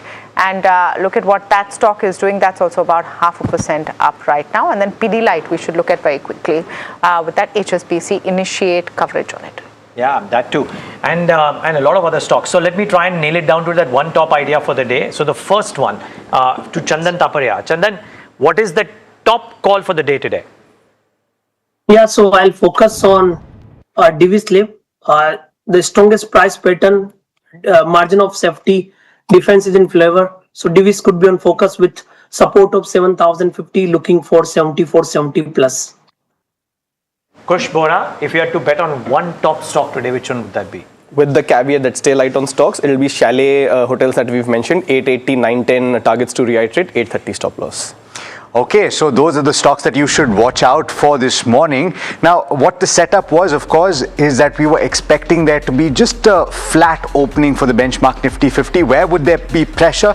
Based on what you've seen in the IBM commentary, you can expect that the Nifty IT will open gap down. And in all probability, the stocks that will be at the bottom of the list when we look at the heat map for the Nifty 50 will indeed be the IT frontline companies, which have gained a little ground, one must say, in the recent past. Where do we open this morning? Possibly with marginal gains, just about flat for the benchmark Nifty 50, just above 24,100 at the start. And I'd be curious to find out what the IT index is doing. The Bank Nifty is up about 0.5% or so. IT is down 1.6%, and this is where the pressure is. We'll look at the heat map for the Nifty 50 in just a bit. Let's pull that up, in fact, and talk about the breadth. The breadth actually does not look too bad in the broader markets. High beta counter Shriram Finance is up as much as 1.7%. It was losing ground yesterday. It tends to do that significantly so whenever the benchmark loses ground. Financials seem to be doing okay today. Bajaj Finance, HDFC Life up and about. Indigo lost a little bit of ground on account of the spike in crude oil prices. It's back up. Axis Bank, a couple of other names in the pharmaceutical space also doing okay today. Adani Ports about 0.5% up. You saw the HSBC note. On the bottom of the screen, it's all tech. TCS, Tech Mahindra, HCL Tech, Infi, Wipro. It's the pack of IT companies that is in the red. Pull up the contributors chart for the Nifty 50 just to see what the weightage and the impact of that is. And you see a couple of strong moves by the private sector banks and other financials as well. Bajaj Finance and also Reliance Industries flitting into this list just a tad bit. But all of these others that are proving to be a bit of a drag this morning, Tamanna, are the IT companies. You know, I would say it's not as bad as what would have been expected, considering the way IBM cracked and some of those ADRs cracked. And if you look at it, you're looking at the crude sensitives back up. Brent is still at 85, 86 odd. So the tolerance level to that also seems to be improving. On the other hand, look at the advanced decline ratio. Let's pull that up if we can. And also let's look at what the broader markets are doing this morning. Advanced decline ratio looking quite positive. So we should actually look at where the action is. In the Nifty mid cap 150 about 0.5% up right now. You have the small cap 250 also 0.5% up right now. So you have the action in the broader markets. The India VIX has cooled off a fair bit, and pull up the India VIX very quickly, about 2.5% down, under 14, in fact 13.43. That's a good number with everything that's happening around the world. So that's showing resilience coming in. Let's pull up the sectoral heat map, and you might have the Nifty IT at the bottom, but it could show signs of recovery because it's only 1.5% down. You've seen worse for IT on smaller triggers, if I could put it that way. Private banks are ruling the roost today, just 0.67% up. Financial services about 0.79% up, and largely green on the screen. So I would say it's a cautiously positive market this morning, if I were to describe it very simply. Let's look at specific stocks and what's happening there. And KC International first on our list. They've got significant order wins, about 4% up on that stock. I want to look at some of the textile plays because that India-UK FTA comes into effect today. Good for textile companies. Positive, but I think most of those gains have already been priced in for a Trident, a Welspun, a Gokuldas, for example. A PDS, they have a tie-up with an Indonesian company. Yesterday there was a tie-up with a French company. That stock about 5% up this morning, was on our watch list as well. So was Aether Energy with an additional investment coming in from Hero, 4% up on Aether.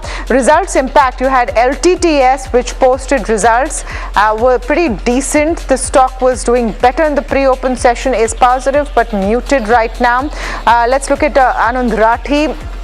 Results didn't really excite the market, 3.5% down. Tata Elxsi had a rough start in the pre-open session and continues to do so, 5% down, and so does Jindal SAW.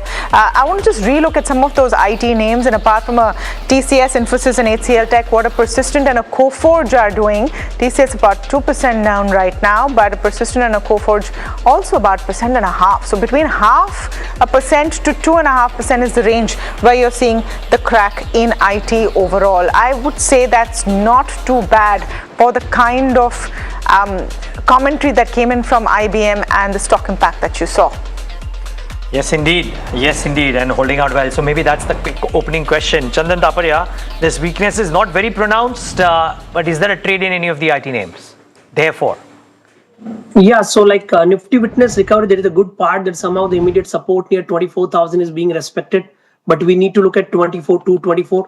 If I look at the Nifty IT, somehow this Nifty IT is down by around 1.5%. We have not seen major recovery, but if I have to pick the name, I can I can explore the counters. So again, I'll focus on the COFORs if I have to pick one.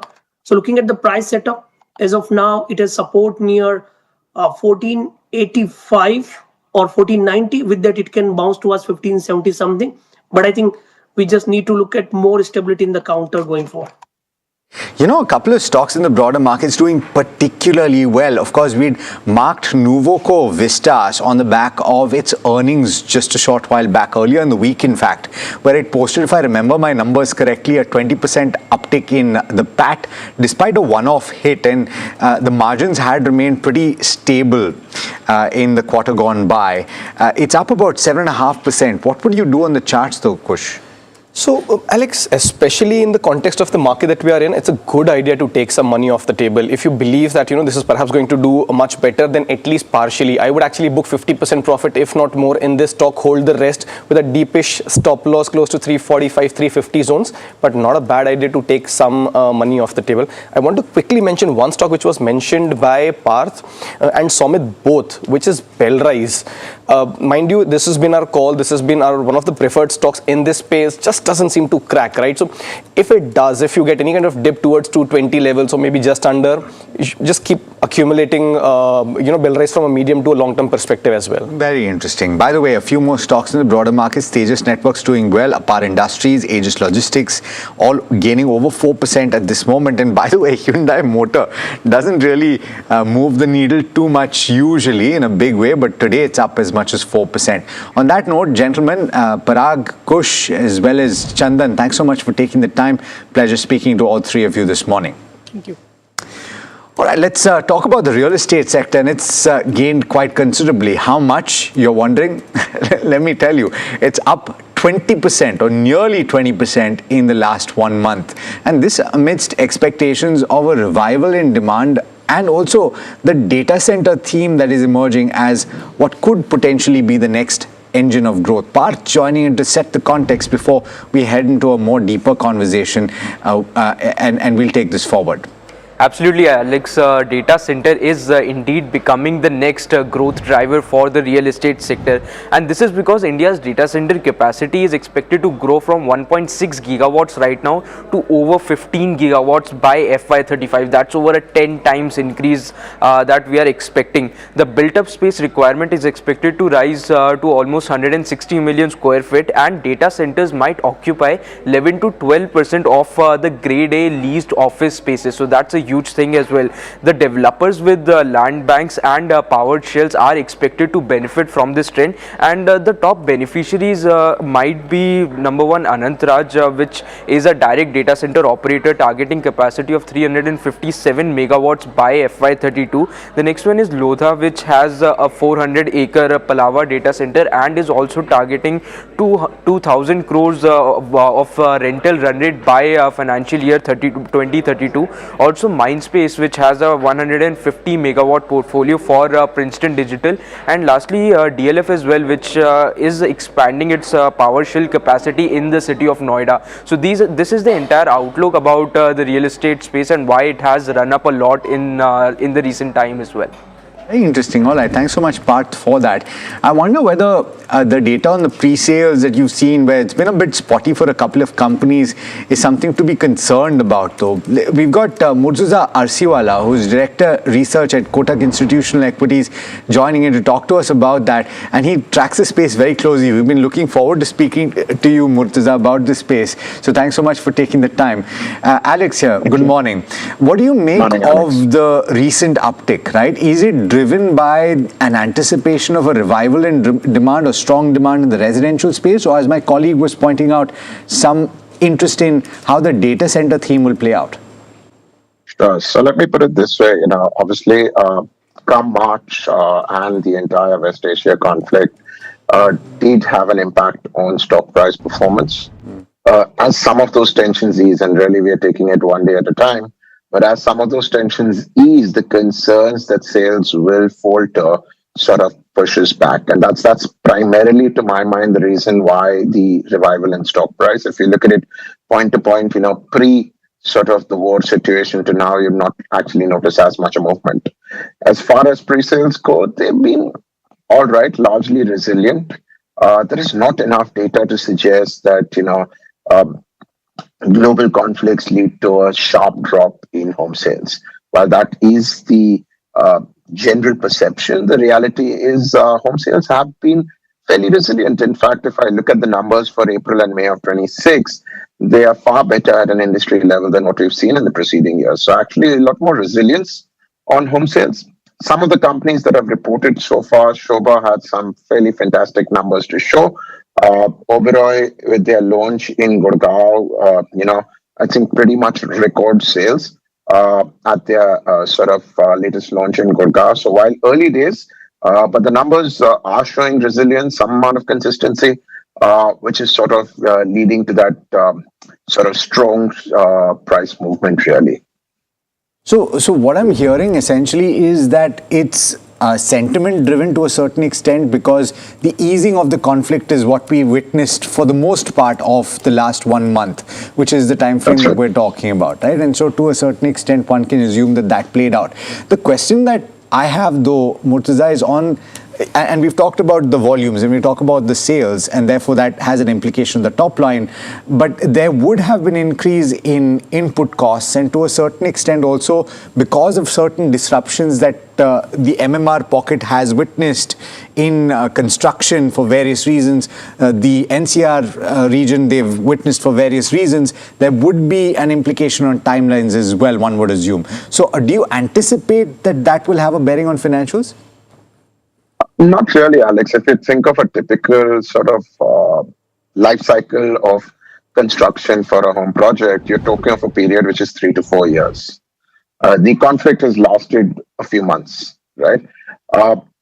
Typically, early monsoon in various parts of the country, when there is a water shortage, it's normal course of business to slow down construction. In any case, if you had a very aggressive monsoon, construction moderates, the pace of construction moderates. You have similar situations in the north, when you have the pollution related concerns where you have some sort of stoppage of construction. So it's par for the course to have some amount of disruption. As far as cost inflation goes, you need to appreciate that the construction cost and the overall sales price would be probably between 25 to 30%. Obviously, it would vary from project to project and market to market. Again, that construction cost is spent over a 3-year period or so. So temporary disruptions, short time frames do not, given that you're looking at an execution cycle which typically lasts about 3 years. Yes, it would not be in order to say there is no implication, but I think it's something which can be very comfortably absorbed in the overall scheme of things. Murtaza, hi, good morning, Neeraj here. Been a while and really good talking to you today. So I'm just trying to understand, do you now bifurcate your preferences amongst regions? Because if IT was in a boom at a point of time, I remember, maybe not you, but the space at large was, okay, let's look at the south-based real estate names because they're the yield, etc. All of that is looking good. Is that still valid, or now it's very, very bottom up? And if that is the case, how does one zero in down on what is doing well? Is it very bottom up? Morning, Neeraj. The irony of all of this, while, before the West Asia conflict, we were dealing with implications of AI and what potentially, IT job losses or the impact on the job market in IT could mean for Bangalore. And the irony is, if I look at FY26 or even the first few months of FY27, Bangalore is the market which has actually done much better than most other markets. So while there is concern, there are macro concerns around it, the underlying reality is that Bangalore as a market has done very well in the last 12 to 15 months, right, in terms of home sales. So it doesn't connect the dots. If I were to look at office leasing, that continues to be extremely good. So while we're concerned about AI, while we're concerned about job losses in the technology space, Bangalore obviously is a hub. But if you look at office leasing, right, in the country or Bangalore in particular, you'll see that office leasing is at record levels, right? Your occupancy levels are at record levels. You've gone past your pre-COVID sort of occupancy level. So the office market, which possibly should be a reflection of the job market, looks extremely resilient so far. I'm not saying that it couldn't sort of turn the corner, but so far things fantastic. If I look at home sales, therefore, in Bangalore, they've actually been more resilient than most other markets, including the price actions in Bangalore. So there are certain macro sort of concerns. But if one drills down to what's on the ground, what's happening with companies, what has been the business performance, you actually realize that things are not all that bad. I'm not saying everything's rosy. I'm not saying everything's we're hitting record sort of sales, but it's not as bad as the market seemed to perceive in the last 3 or 4 months. And I think it's just that realization that the underlying performance has been a lot more resilient relative to what stock price indications were, is possibly leading to that rebound in stock price performance. Maybe you answered that in part to Alex's question, and therefore my follow-up is, in such a not so rosy scenario, it almost seemed that the only way to play the India data center play was through real estate companies and people. I mean, Anand Raj was right at the top of that list, but some of the others came up as well. Is that still a valid argument, or do you reckon, no, let's not mix the data center opportunity with buying real estate names? There are maybe other real estate names which do better otherwise. Sure. So let me put that in perspective. Your colleague Parth put out some data points from a note we had previously released. Anant Raj is substantially focused on data center, right? So a large part of its sort of valuation would comprise how they scale up their data centers. They have a small presence so far, but they've got larger and more ambitious plans. When it comes to Lodha in the overall scheme of things, maybe it could add another 10 to 15% in terms of value. But it's valuable, right? Lodha currently has a smaller annuity portfolio and a very large land bank, mind you, right? If they're able to better monetize the Palava land parcel, aside of everything they are doing in Palava from residential and warehousing, it's good monetization. They're looking to use the land to build their own sort of shell, right, which gives them a steady sort of annuity. So you'll have a company which would possibly, they're targeting outside of the data center opportunity 15 billion out of annuity. And maybe the data center, which probably gets self-funded by the land sales that they make, add another 15 to 20 billion. That's a sizable annuity where there is not a very meaningful annuity stream currently. That gives a lot more stability to their cash flows as opposed to being dependent entirely on home sales. And maybe the next time there's a crisis, you'd be a little less worried in terms of what it means, because all of their dependency is on home sales. So it builds a credible sort of annuity portfolio. It helps it monetize the land bank that they have. The other two names that you sort of put up, Mindspace, DLF, their data center presence is small. Again, one needs to appreciate when we're talking about data centers out here. Some of them, like so far, Lodha, what they've done is they've sold land to a sort of hyperscaler who is looking to build a data center. Again, up to what stage are they investing in data centers? So most of them are really, they're going beyond the land to sort of build the shell, which can be leased out. They're not going the whole hog in terms of the entire value chain in terms of investment, which is good investment. Data center will provide a more longer tenure sort of annuity stream. In terms of yield profile, maybe comparable to what they're doing in an office, but in an office there are other sort of considerations that come into being. There's a lot of people movement that needs to be taken care of, etc., etc. With data centers, you're really warehousing servers and CPUs. So it's additional valuable income streams where amongst other technology players, even real estate can play its part. Very interesting. Murtaza, always an absolute pleasure speaking with you. Thank you so much for taking the time and look forward to having you on more often. Sure. Thank you so much, Alex. All right. Take care. All right. It's time now to go across to the management of L&T Technology Services. They've just posted their Q1 numbers and pretty good, actually. So therefore, the stock is up about 2%. Let me go across to Hiral now. Hiral? Thank you so much for that, Alex. It's an interesting set of numbers because the quarter has been ahead of what the street was estimating. Now, you've seen an improvement coming in not only on the revenue front, but also on the margin front on a year-on-year basis. Your constant currency growth, if you see, is up 1.5% on a sequential basis. Two aspects. Your mobility segment, that has returned to growth, so that is one of the key positives. And number two, the sustainability-led business is also up. In fact, let's get in Alind Saxena, Executive Director and President, Strategic Initiatives and Growth Markets at L&T Tech, to join in. Welcome to the show, Alinda. Always a pleasure to speak to you. Strong first quarter. The question is this kind of growth sustainable through the rest of FY27? It's a good question. And obviously, you've gone through the results, you have an understanding.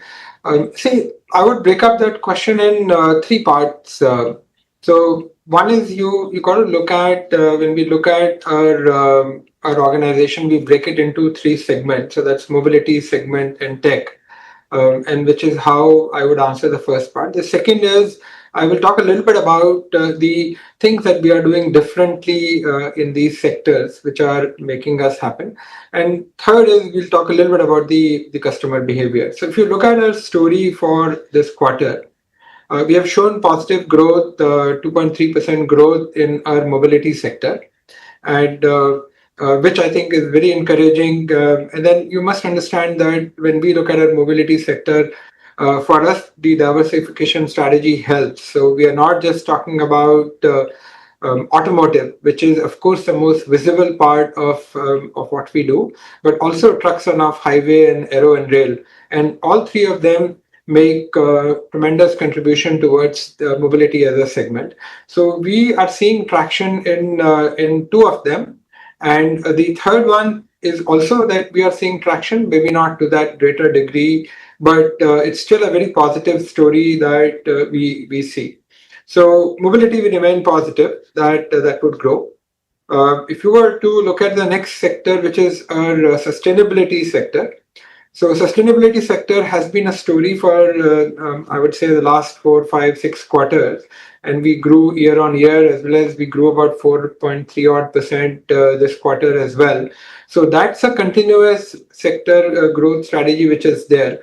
And you got to look at it at the back of the fact that there is enough demand in the market, especially because of data centers, the modernization of the refineries which is happening, and also the energy consumption which is going up through the roof. So all three of those are creating that demand, which is a good tailwind for us as we are going through, right?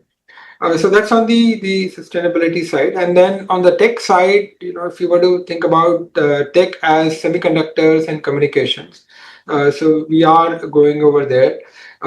There is software and platforms where we have seen things move. Part of that because of the acquisition that we did. So things are moving.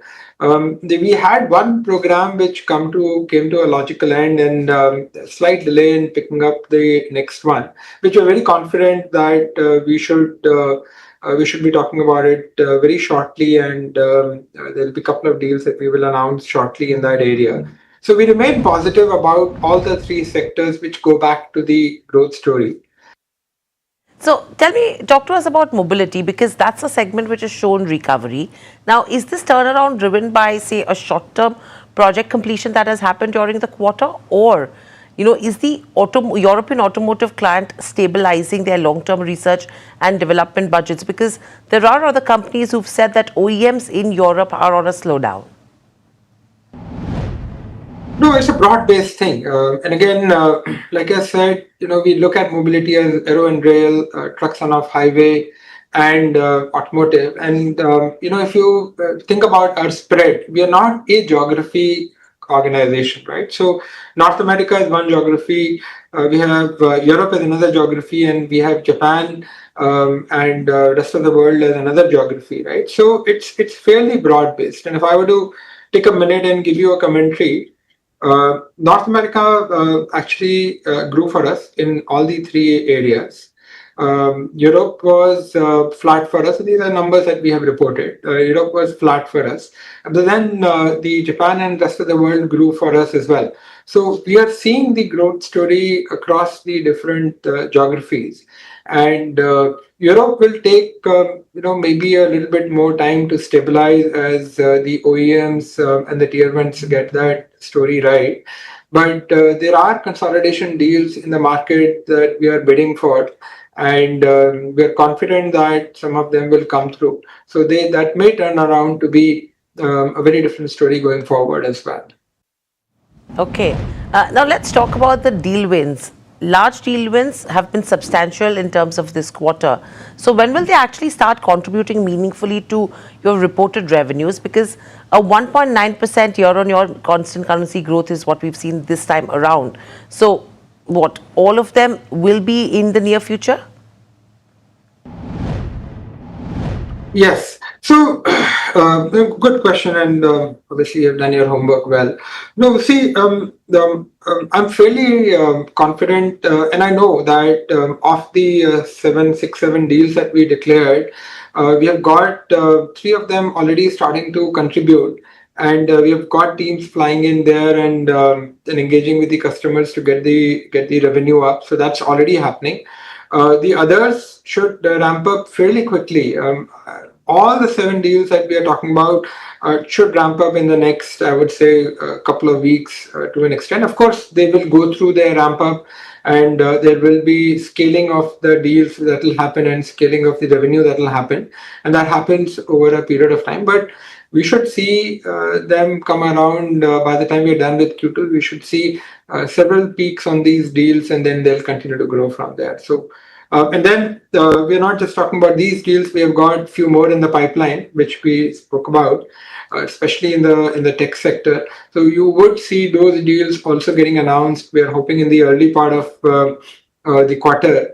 And then they will also go through partially an immediate ramp up and partially a gradual ramp up as well. So we're fairly positive about what we see ahead. Okay. And in terms of your current deal pipeline, how is the AI component panning out? How much of it is going to be AI? Every deal that we are bidding on, if it does not have an AI component, there are zero chances of winning that deal. So AI is inherent component of every deal that there is. Every solution that we deliver, it's part of it. So would you be actively evaluating any AI focused acquisitions, after that strong start that you've seen in FY27?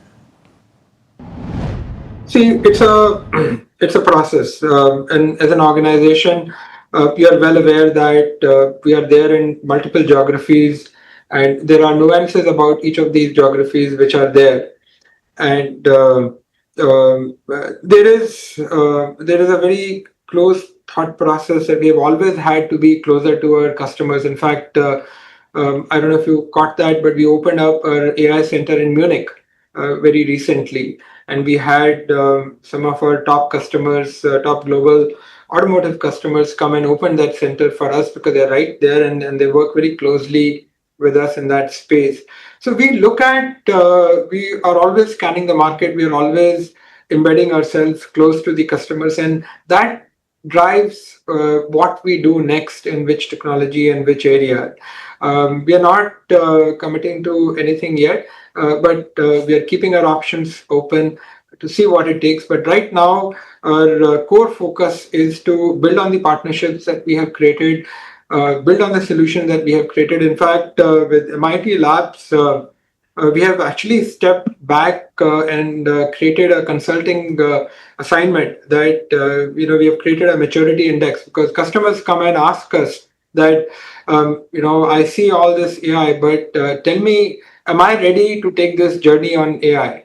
And am I putting the right building blocks in place to be successful in that area? So along with MIT Media Labs, we have created this consulting assignment, which we have now taken to quite a few customers. We are working with them to define on what their maturity is, and then what steps that they should take to be able to progress on the path to success. And of course, the unspoken thing is, how can we play a real role? to make sure that that happens. So we are excited about the moves that we are making, the investments that we have made in some of these partnership and solutions. And we're going to double down and focus and make sure that they start accelerating the value that we are creating for our customers going forward. Okay, so I think acceleration, new strategy, turning the leaf is the key from here on as well. But thank you so much for joining in. It's always a pleasure to speak to you. Tamanna, it's interesting to see the stock also almost at the highs of today, 4% up move coming in there. And the interesting part is, you had a KPIT which came out and said that Europe is something which is a concerning area, but L&T in the mobility segment, which has seen a turnaround, is not really worried about Europe right now to that extent. Yeah, definitely that sharp stock move while that interview was on, Hiral. Let's keep the corporate focus on D Development next. The company that we're speaking to, it's in the spotlight as it's aiming to strengthen its growth platform with a capital raise while approving an allotment of 59.7 lakh shares. But before we understand what's new with D Development, post this fundraise, KL Bansal will be speaking with us, the company's chairman and managing director. Parth is joining in to tell us the latest on the company. Right, so let's start with that capital raise itself. D Development has raised around 300 crores by allotting almost 60 lakh shares at an issue price of 502 rupees per share. Now, this matters a lot because in FY26, company had announced that they have now completed their biggest ever capex cycle. Their Anger fabrication facility and seamless pipe plants are now both fully operational, and management is now expecting stronger asset turns and better cash generation from both of these plants. The focus will now be shifting from capex earlier to execution and profitability now, with lower debt and improving return ratios being the key focus of the management going forward. Their order book is huge as well, currently standing over 2,400 crores, with year-to-date order inflow standing at almost 800 crores and June order inflow almost 100 crores as well. So the capex and setting up of the facilities has now been completed, and now the focus area will be on the improving the operating leverage for the company, and that is going to be dependent on the execution that the management puts out in the upcoming quarters. Absolutely. KL Bansal, Chairman and Managing Director, with us, and will answer some of those questions. Mr. Bansal, very good morning. Let's start with the purpose of this fundraise and how you mean to deploy this capital. Thank you very much and good morning to all. The primary purpose of this fundraise is to reduce the debt levels. So we shall be using almost 225 crores out of the fundraise to repay our existing debts, and the balance 75 crores we shall be using it for general corporate purpose, and it will have some element of little bit of capex also, but primarily it will go for general corporate purpose. And with this fundraise, we do expect that our finance cost will drop drastically. It will help us in giving good returns and improving our return ratios and all those. Why the focus on debt reduction at this juncture, Mr. Bansal? I'm not saying that it's a bad thing, but primary purpose of your fundraise seems to be debt reduction and then general purpose, and you're seeing a little bit on capex. Why this requirement, in your view, at this juncture and this stage for the company? We are growing almost at 20% CAGR basis, but we are expecting at the same time that the requirement in the market and the potential in the market is much bigger. So we have been telling earlier also that if the growth remains at 20%, there may not be much need for additional facilities or for additional debt raising. But we do expect now that we should be surpassing that 20% CAGR target, and plus we are targeting very seriously and very hard on some new sectors like nuclear sector, which is going to an upcoming and highly where there are high opportunities for growth available. So we are trying to be ready before that particular order flow hits the our order book. So that's the plan. So we are trying to take preemptive or advanced actions so that if we require in future, we should be absolutely ready, and then we shouldn't be looking for funding from here and there. Okay, so just to understand this, to prepare yourself for newer opportunities like in the nuclear sector, you want the ability to raise funds at that point if you need to. Just tell us a little more about these opportunities and the kind of funds you may have to raise in future as well, and on the debt side, I presume. No, I am saying we have no plan to raise further debt for at least 3 years. So, whatever whatever fundraise we have done at this moment, it is primarily with an eye for further growth, which we are eyeing in the nuclear sector and some other sectors like data center and similar such sectors which are coming in huge numbers actually, and the opportunities are huge and very very big. I will put it like. Much of this 300 crores is going towards this right now? Data centers and right now we are assuming doing the debt reduction, but our limits will stand as it is. So tomorrow if we need it, that fund is available handy. Mr. Bansal, good morning, Neeraj here. In the con call that you guys did in the month of May, you had mentioned that now a large portion of your capex cycle is behind you, and therefore you will actually see better asset turns, stronger cash generation, and improved return ratios. So therefore, while you say this about debt, would it be safe to assume that with the better cash generation and this debt reduction that you've done, you will not need to raise any equity as well for these newer opportunities over the next 12 to 18 months? Definitely, yes. That's the answer. Longer than that also possible?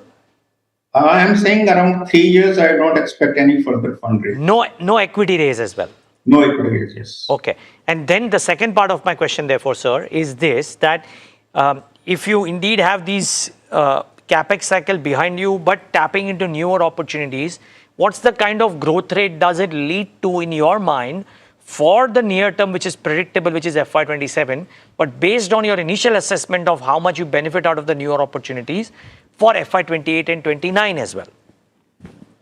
So, this year we are definitely expecting that we should be growing at around 20%, which we were earlier saying 20%. And from next year, we do expect that with the very healthy order book and very healthy inflows also, that we should be growing at least at the rate of 30%.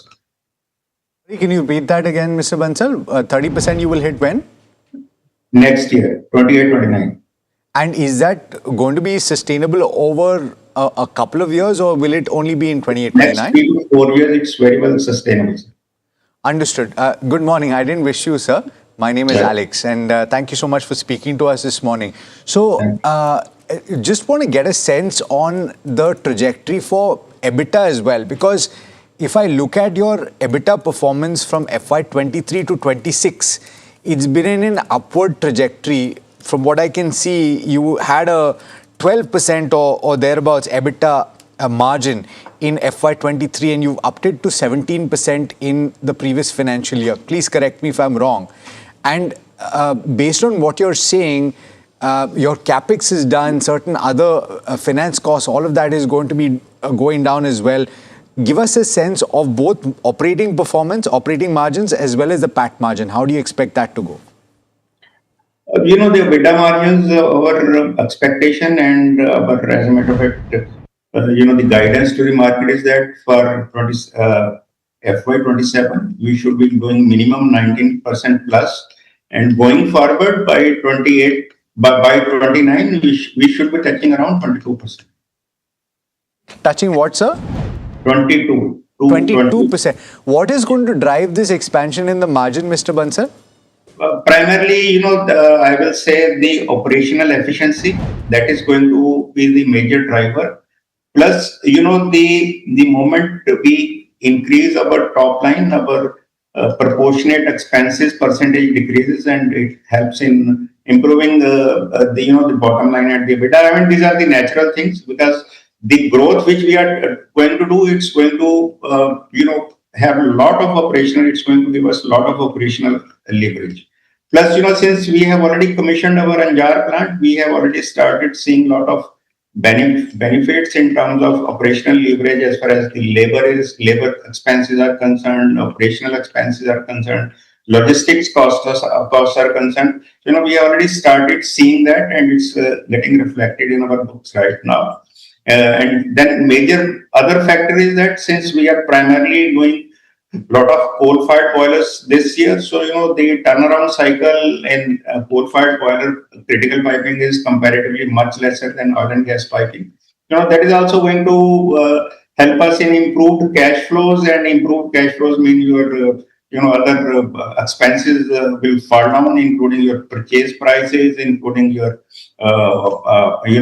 interest costs and all those costs. So, that's going to help us. So that is exactly what I wanted to ask you, Mr. Bansal. If you can give us a sense of the free cash flow generation in FY27 and onwards, if you're saying that your finance costs are going to go down, your margins are going to go up, upwards of what, 22% in FY28-29 itself, that would result in a significant increase in free cash flow generation, and your capex is done. So what are you going to do with the money? What we are going to do with it? Money is, ultimately we will look for some more opportunities. We may look for some acquisition, but right now it's not on the board at all. It's right now nothing on the plan. But ultimate aim is that we have to be, first of all, a debt-free company. That's our motive. So let's hope that it happens sooner than later. So once you get to the debt-free position, Mr. Bansal, do you expect a stronger free cash flow generation? Definitely, yes. Okay. Talk to us a little more about this Anjar facility. You talked about how it is now operational and contributing as well. Can you give us some more details on that? Like in terms of contribution to your balance sheet right now, what is the kind of operational capacity you expect over here going forward? This year we are expecting that this unit should be generating almost around 40% or around 35% of our total balance sheet from this particular plant. 35% from Anjar, and you expect this to scale up? From? You expect this to scale up further since this is year one you're talking about? Yeah, ultimately it will be above 50%. Ultimately this facility will be above 50%. Okay. You spoke earlier, just one follow-up, you spoke earlier in passing about the data center opportunity, etc. Can you specify a little more on what is the extent of that opportunity that you are right now, I suppose, looking at and, maybe talking to various people about? We are talking to few firms, but still it has not really materialized. It has really not, moved with the speed which we were expecting. But, 2-3 inquiries are still live. But, we have still not been able to, encash that particular opportunity. But at the same time, I will say, ma'am, that since we are quite full at this moment, we are just trying to select the orders which we really can do it within this financial year or within the capacity which we have it. So, we are trying to be a bit choosy. I mean, I'm not saying that we are going to say no to most of the customers, but we just want to be choosy so that our main strength, our main focus will be timely execution and customer satisfaction. That's what our tagline is, and this is how we wish to operate, and this is how we wish to continue to serve our customers. Okay, we're going to have to wrap it up here, but Mr. Bansal, thank you for this extensive conversation and answering all of our questions on the show. We look forward to more deeper conversations in the future. That's day development, and the stock seeing a spike as well as we've been having this conversation. But I mean, the real spike today is in a company called Kusumgar. It's set to list today on the bourses, and the rates have settled with quite a bump up compared to the issue price. That might be little surprise because the issue was subscribed nearly 136 times. This is where it settled with a 35% uptick on it, and lo and behold, MK has also initiated a coverage note on Kusumgar on the day of its listing with a buy and a target price of 800 rupees. So it's 569 right now in the pre-open, as where the rates have settled. It will list in another 2 minutes. And there's already an initiate coverage with a buy rating and a target price of 800 on it. So what is this company all about? Let's get to that first. Mahima joining in to talk to us more about Kusumgar and that SWOT analysis. Right, Tamanna. So I think the GMP was indicating these kinds of gains, and that's why there was so much investor interest coming in for this IPO. And we've seen that 35% of an uptick already. Now, overall, if we talk about the strengths of this company, I think it's a very niche play that they are in, because they are into aerospace, defense, and engineered fabrics. They've also, of course, expanded into industrials, auto, etc. Plus, I think they've got 1,000 plus SKUs and a 35-year plus legacy in the same business. It also has a very high entry barrier, and that's why they sit at a premium position, and they have got a very strong margin of around 27% for EBITDA and ROE of around 26 odd percent. Like I said, they've also diversified into defense, auto, industrial, lifestyle, which gives them an upper hand. In terms of weakness, I think where the financials go, FY26 revenue saw a downtick of around 10% as compared to FY25. For PAT, a downtick of around 12% was seen in FY26 as compared to FY25. Debt is something that's been on a rising trend, and that is something which is slightly concerning, around 223 odd crore. Like I said, because it's a very high entry barrier business, it's sitting on and that's the reason as to why it's richly valued, and its P stands at around 45 times right now. So that's something which is also concerning, because it's overvalued. And this IPO was completely offer for sale, 100% offer for sale. So nothing goes towards the growth of business. In terms of opportunity, there are lots of opportunities, because India defense indigenization push. There's also global demand for technical performance fabrics, which is increasing. Plus their expansion into finished aerospace products is also something that could help them grow. So this is the overall. All of the action right now, right there at the NSE, where the listing party has begun for Kusumgar. We'll get that first rate up. It's about 40% up right now, just as how it has settled in the pre-open session. 595, 42% up right now. Ridhima is with us. She's at the NSE capturing all of that action. Ridhima, I'm sure there's a lot of noise behind you, and you're going to have an opportunity to speak to the management as well. But what have you picked up? Join us for tea, coffee, refreshments, So it's all, the company has gotten listed, and the management before the listing had told that their focus will be on innovation of the products, and no capacity expansion plans are there. And the company is also excited to explore some export opportunities in EU and UK markets after the FTAs. So that is there, and US is still their important export partner, as 40% of the exports revenue comes from the exports for the company. Now the company got listed at a premium, and it was a 650 crore IPO and got most amount of subscription from the QIBs, around 280 times subscription, and the retailers also showed a lot of interest, over 25 times. And now the company has diversified clients across the defense, aerospace, and even the sports sectors. Decathlon is one of their clients in the sports space, and around 6 to 7% revenue comes from that. And there are many others, other global and Indian defense OEMs, which the company will be focusing on, and they will get more clients, as most amount of revenue comes from this. Around 60 to 70% of the product mix comprises of defense and aerospace. Now the company has just gotten listed, and we await how it performs in the listed space now. Thank you so much, Ridhima, for getting us those details. I'm actually looking this up as we speak. Kusumgar caters to Decathlon, which is quite the interesting update. And defense. And defense. Aerospace. I wonder what, synthetic fabric. So I'm guessing your wind cheaters and your tracks and all and that. your bulletproof vests, all coming from the same place. Wow. Yeah, wow. Very interesting. Yeah.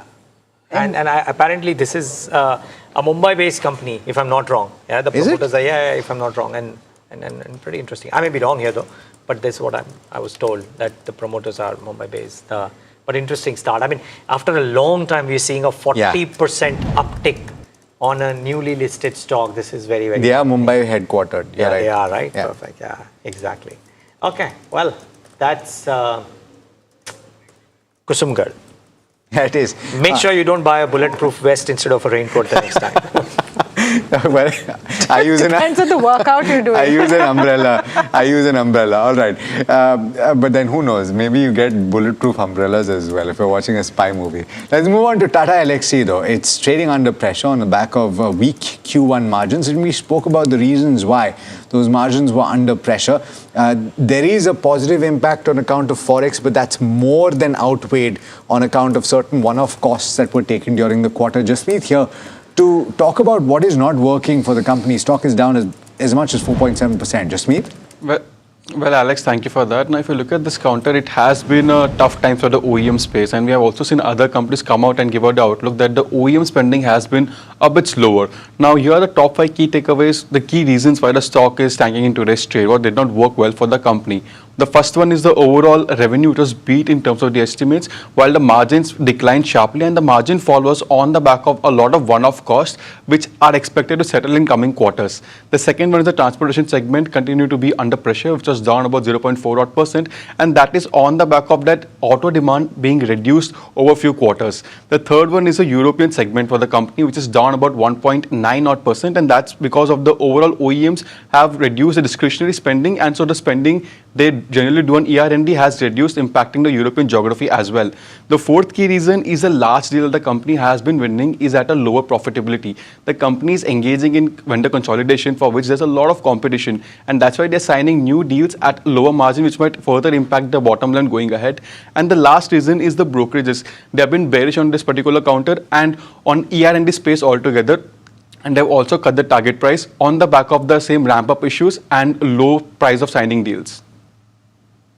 Okay, Tata Elxsi seeing some pain this morning. Let's look at what's happening with markets all over though, because while Tata Elxsi is seeing some pain, it's off its lows. The Nifty is seeing a decent bit of recovery over 24,100, nearly at the 24,200 mark, 135 points up. The Nifty IT is sulking, but look at what banks are doing. Just pull up the bank Nifty above a percent now, 600-point zoom there. So banks are more than making up for the weakness that you're seeing on the Nifty IT and ahead of all the big results this weekend coming in from private banks. What to expect from banks, IT and much more. We have that conversation on the other side with Shreyash Devalkar of Axis Mutual Fund. Stay tuned. We'll be right back.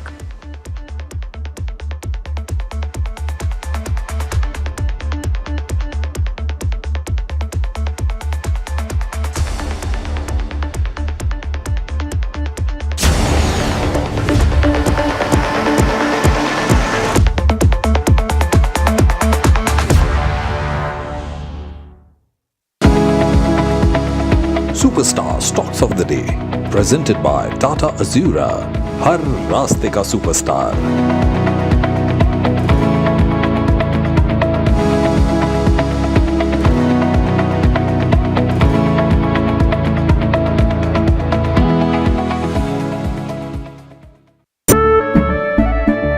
केसरिया से मन जोगी हुआ रे, दिल झूमे देखो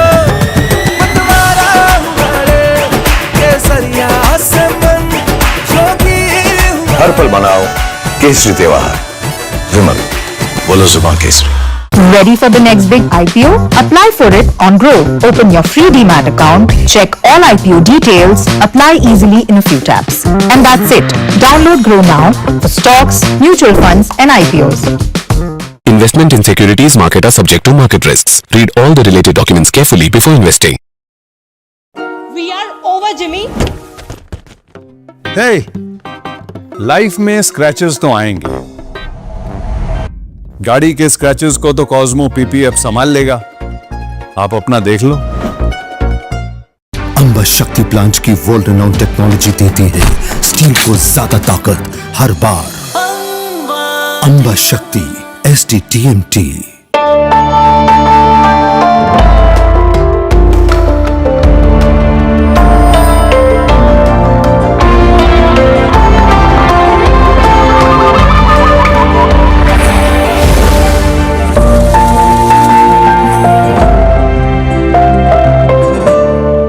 Ready for the next big IPO? Apply for it on Grow. Open your free demat account, check all IPO details, apply easily in a few taps. And that's it. Download Grow now for stocks, mutual funds and IPOs. Investment in securities market are subject to market risks. Read all the related documents carefully before investing. जानते हैं मैं elite matrimony क्यों recommend करता हूं? 17 years of experience, largest database of elite profiles, or 100% confidentiality. Elite Matrimony, India's most successful matchmaking service for the elite. That if a boy from Ahmedabad with no capital and no connections could build, then there must be 1,000 more Gautam Adanis sitting undiscovered. जिनके ideas हैं दमदार, वो सब हैं वंदे भारतम के national stage के हकदार। Pro innovators registration करो wandebharatam.org पर 19 जुलाई तक। An initiative by Gautam Adani. The stage that has captured the pulse of leadership since 2006. NDTV Profit Most Inspiring Leader of the Year Award goes to Mr. Anand Mahindra. Celebrating visionary trailblazers and industry mega stars who redefine leadership every day. An unmatched legacy.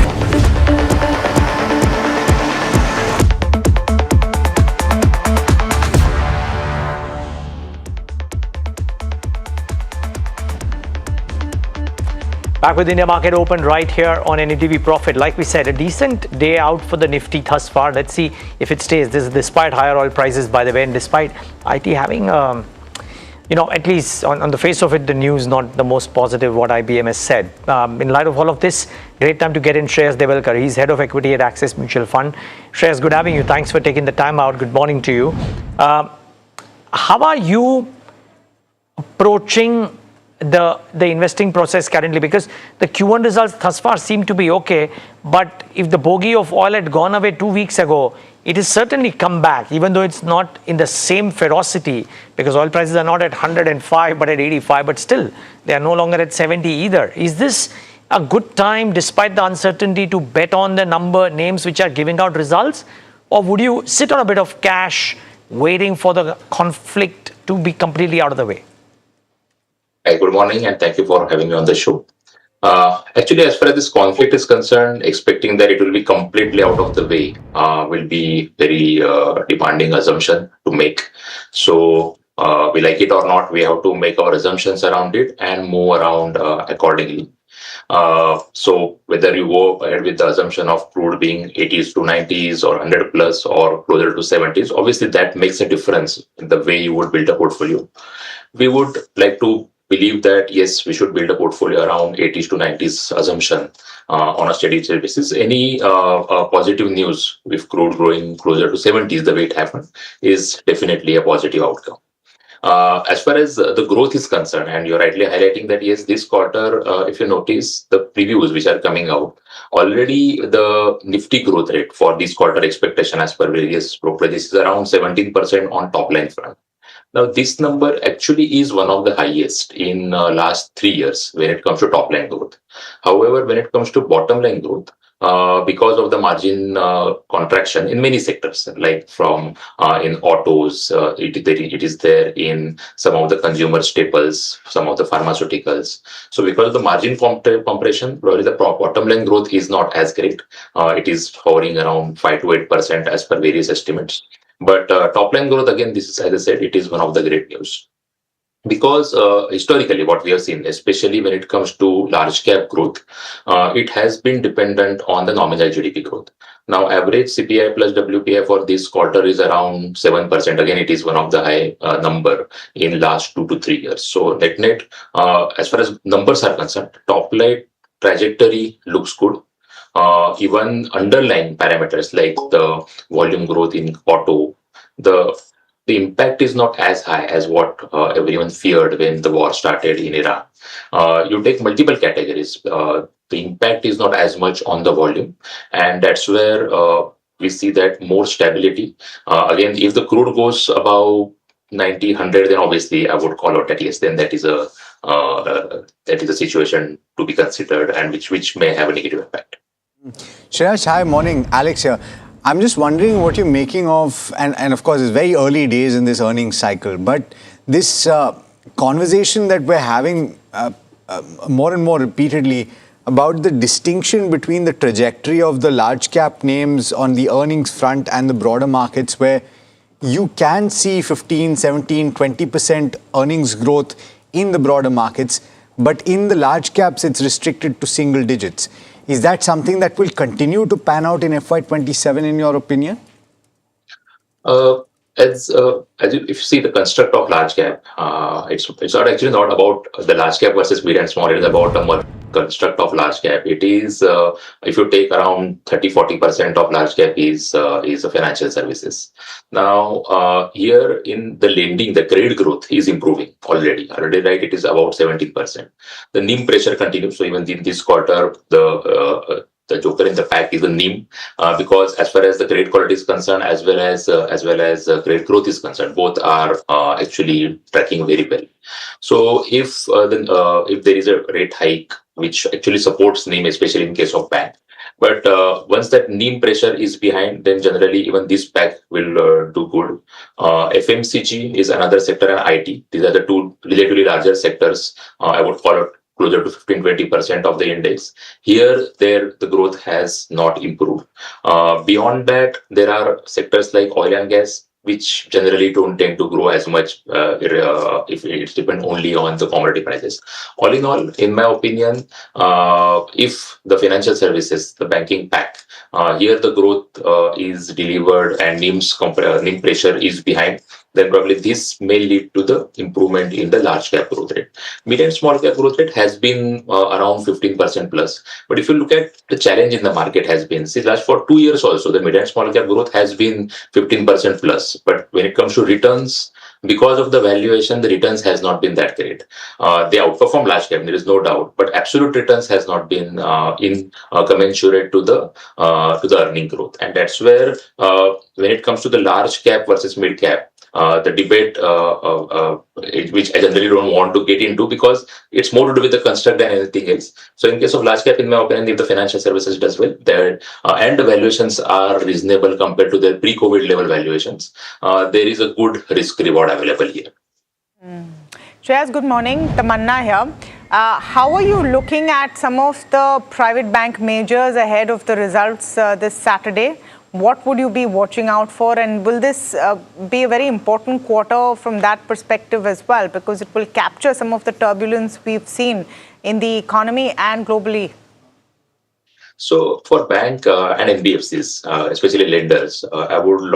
So there are two things. One is about the result, and one is about overall macro environment, because that also bears a broader impact on this sector. So as far as growth is concerned, as we all of us know already, the result previews are out, which are given by the companies themselves and the banks themselves and NBFCs themselves. The credit growth numbers are really good across the board. There is no question on that. The commentary on the asset quality has been great. So that is again a good news. As I highlighted, in case of banks, the NIM pressure has been the concern for the market. Actually, for bank, the increase in the interest rate should be a positive as far as the NIM pressure is concerned. But let's not take a call whether it happens or not. So once that is behind, in my opinion, banks are in the good position as far as growth is concerned, and likewise NBFC. So both the lending part. The other aspect which always works as far as the sector performance of lenders is concerned, which is to do with broader market liquidity. Generally, if you would have observed, there is a correlation between rupee depreciation, there is a correlation between the expectation of interest rate, etc. On that front, the coordinated effort of central bank and central government to arrest the impact on the rupee depreciation, to attract foreign flows in that has been a good news. Let's see how much money we get. The estimates has been right from $50 billion plus to as high as $80 billion as well. If we get good money in that and the liquidity is good, as well as the pressure on the rupee is also off because of this, then I think even that will be a good news for the banks. Okay. Shreyas, a lot of chatter around the need to invest in precision manufacturing and multiple businesses out there, right, which are doing this under various verticals. Where are you present? Where do you find favor in this space? And are valuations still attractive, or now they are uninviting? I mean, you can hold them because you have them, otherwise buying afresh might become a problem. Valuations, yes, yeah, I agree. It is high everywhere. So not only precision manufacturing, if you take entire manufacturing space. So generally, when it comes to discussion around manufacturing, I normally include everything in it. So it is right from auto ancillaries. If you notice, many auto ancillaries, they are now no more pure play India OEM auto ancillaries or India OEM oriented auto ancillaries. They are doing defense, they are doing exports, EMS, and so on. And one of them is precision manufacturing. So there are multiple such segments. In case of capital goods, obviously there are segments right from the bearing to gears to lights and so on. So the entire manufacturing piece we are really positive on, and yes, valuations are high. But most of this piece has presence in mid and small cap segment. I don't think many of them are in the large cap, and that's where again comes the debate between the large and mid cap. Now, this entire opportunity is there in the mid and small cap space. The growth is good. The kind of orders they got is good. So multiple orders companies got, even for transformer exports, engine exports, and such things we are hearing from multiple companies. And one more important point is rupee depreciation, the way it has happened so far. That also adds to added advantage as far as exports is concerned or import substitution is concerned.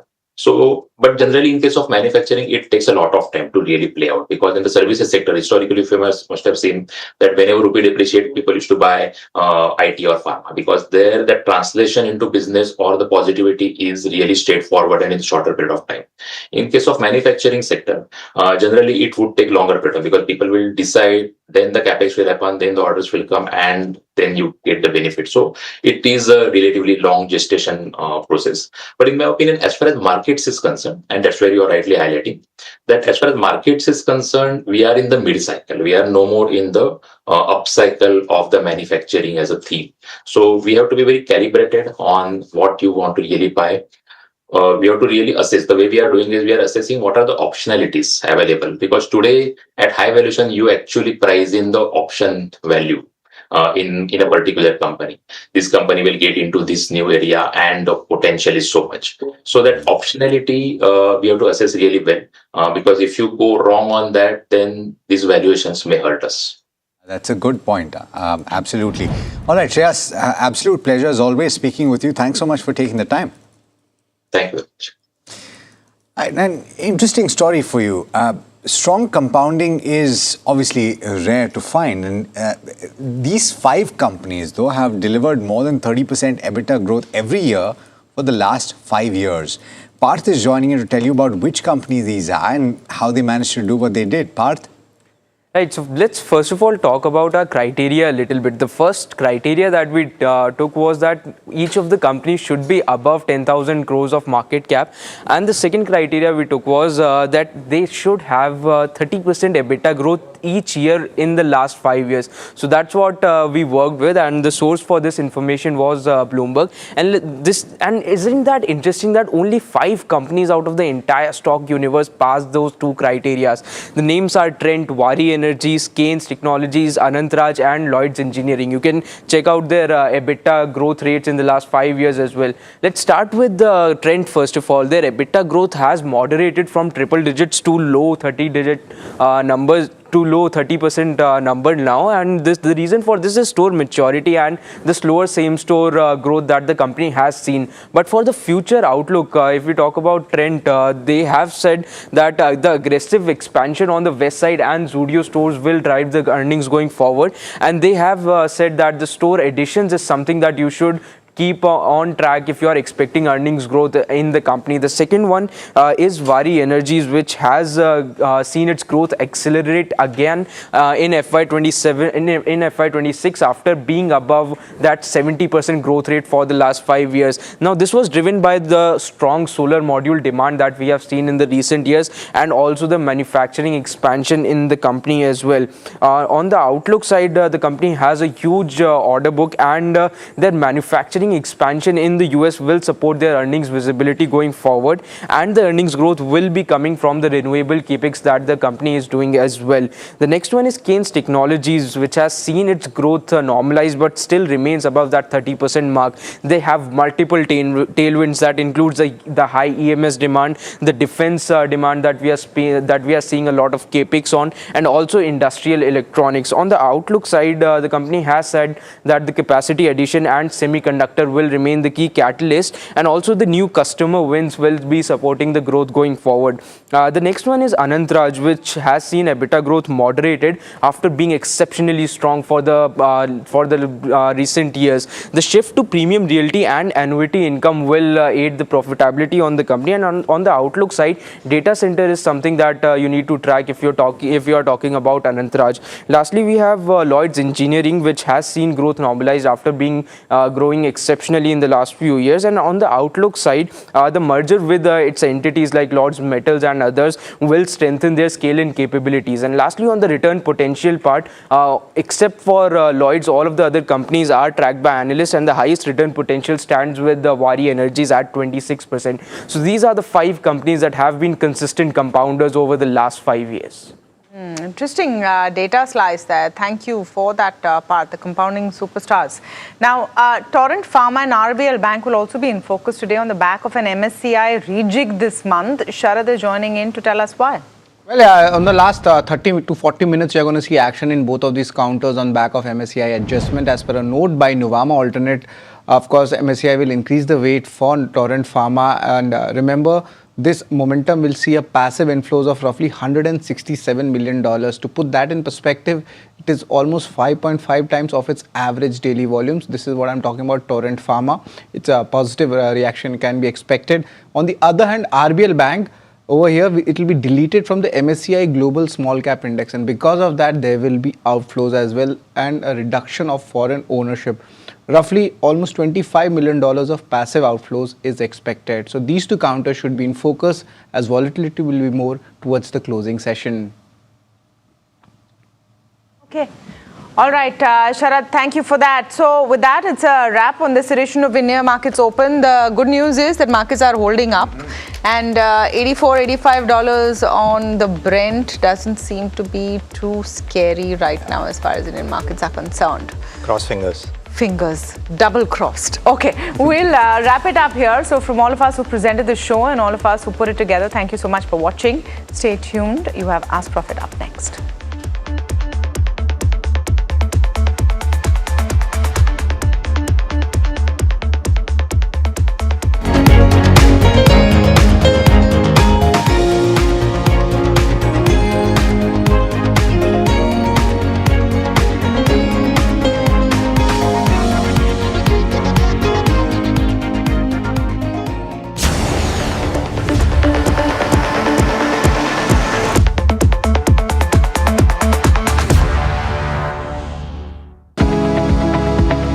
Superstar Stocks of the Day, presented by Tata Azura, हर रास्ते का superstar.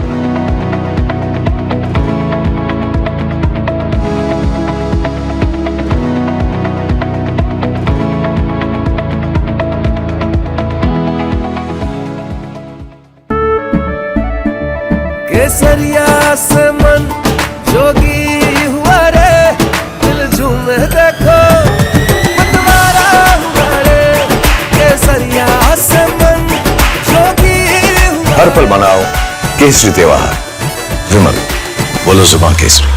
Ready for the next big IPO? Apply for it on Grow. Open your free Demat account, check all IPO details, apply easily in a few taps. And that's it. Download Grow now for stocks, mutual funds and IPOs. Investment in securities market are subject to market risks. Read all the related documents carefully before investing. We are over, Jimmy. Hey, life में scratches तो आएंगे। गाड़ी के scratches को तो Cosmo PPF संभाल लेगा। आप अपना देख लो। अंबा शक्ति प्लांट की वर्ल्ड रेनाउंड टेक्नोलॉजी देती है स्टील को ज्यादा ताकत हर बार। अंबा शक्ति SDTMT।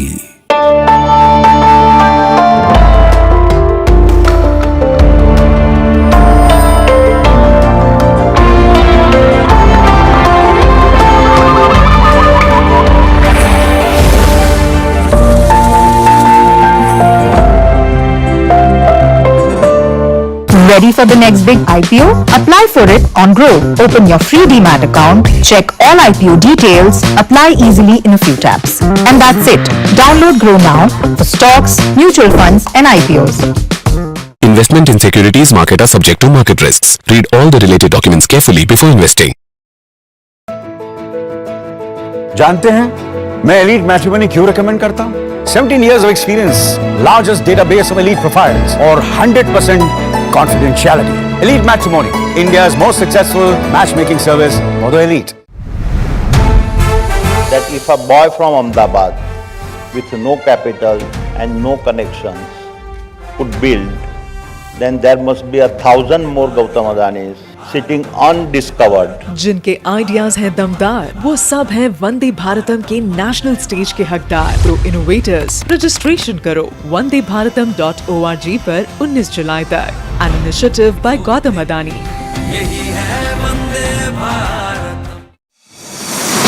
India Inc.'s most respected names chose India Inc.'s best and brightest. These kinds of awards from the jury lineup, you are truly giving it the right weightage. I think it's heartening to see talent that there is in.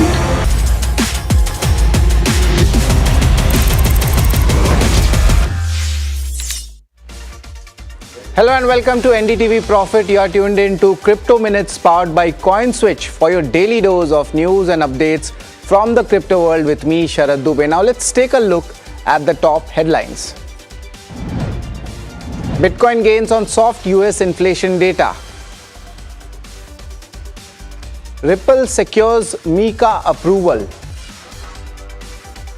US UK unveil tokenized assets roadmap. And lastly, South Korea maintains blockchain economy push. First deep dive is the Bitcoin. They have neared that $65,000 mark as a soft US inflation has ignited a strong buying in the crypto segment. Now looking at it overall, if you look at it, the soft June CPI print has been there, which has eased the fears of aggressive Fed tightening, lightening all the risk assets. And remember, this shows that more retail and institutional flows can also come in the crypto ecosystem. Ripple has obtained a full MiCA CSP authorization from Luxembourg's regulatory body. Now this allows regulated crypto payment services across all 30 European Economic Area countries, targeting banks, payment firms and even corporates that require clear regulatory frameworks. And this is primarily an institutional and an infrastructure milestone. Looking at the US Treasury and UK's HM Treasury have issued a joint 10-point roadmap to align the oversight of tokenized assets and regulated stablecoins. Now this aims to cut the cross-border regulatory friction without introducing new rules. And also, Donald Trump has continued pushing the Senate to pass the Clarity Act before the August recess. And South Korea's Ministry of Finance and Economy has reiterated its commitment to growing the local blockchain and digital asset economy. Despite a stronger emphasis on AI development, the government plans to launch a pilot project for tokenizing government bonds linked to an institutional central bank digital currency, which is called CBDC project, and this is slated for a 2027 release. And before we wrap, here's a quick check on the changes to the crypto prices over the last 24 hours.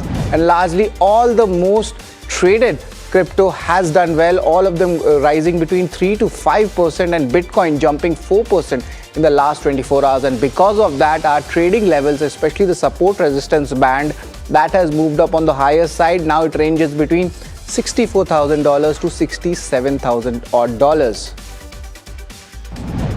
Now time to take a look at the crypto strategy for the day. Here's what's there to keep in mind today. Overall, the market outlook is now showing bullish momentum signs. Now it's expected that there might be some more follow-on buying, and this is especially for retail as well as institutional flows. The resistance range that has been pushed up between that $65,000 to $67,000 mark. But remember, in short term, there might also be a profit booking because the up move has been very, you could say very strong. And that's something we should focus on. Now, as we wrap, remember you can reach out to CoinSwitch's dedicated helpline where anyone can connect with the in-house experts to get their queries resolved, whether it's about crypto, regulations, taxation, or the broader industry. The team is available to provide guidance and help users make informed decisions. Well, that's all on this edition of Crypto Minutes powered by CoinSwitch. Thank you so much for tuning in.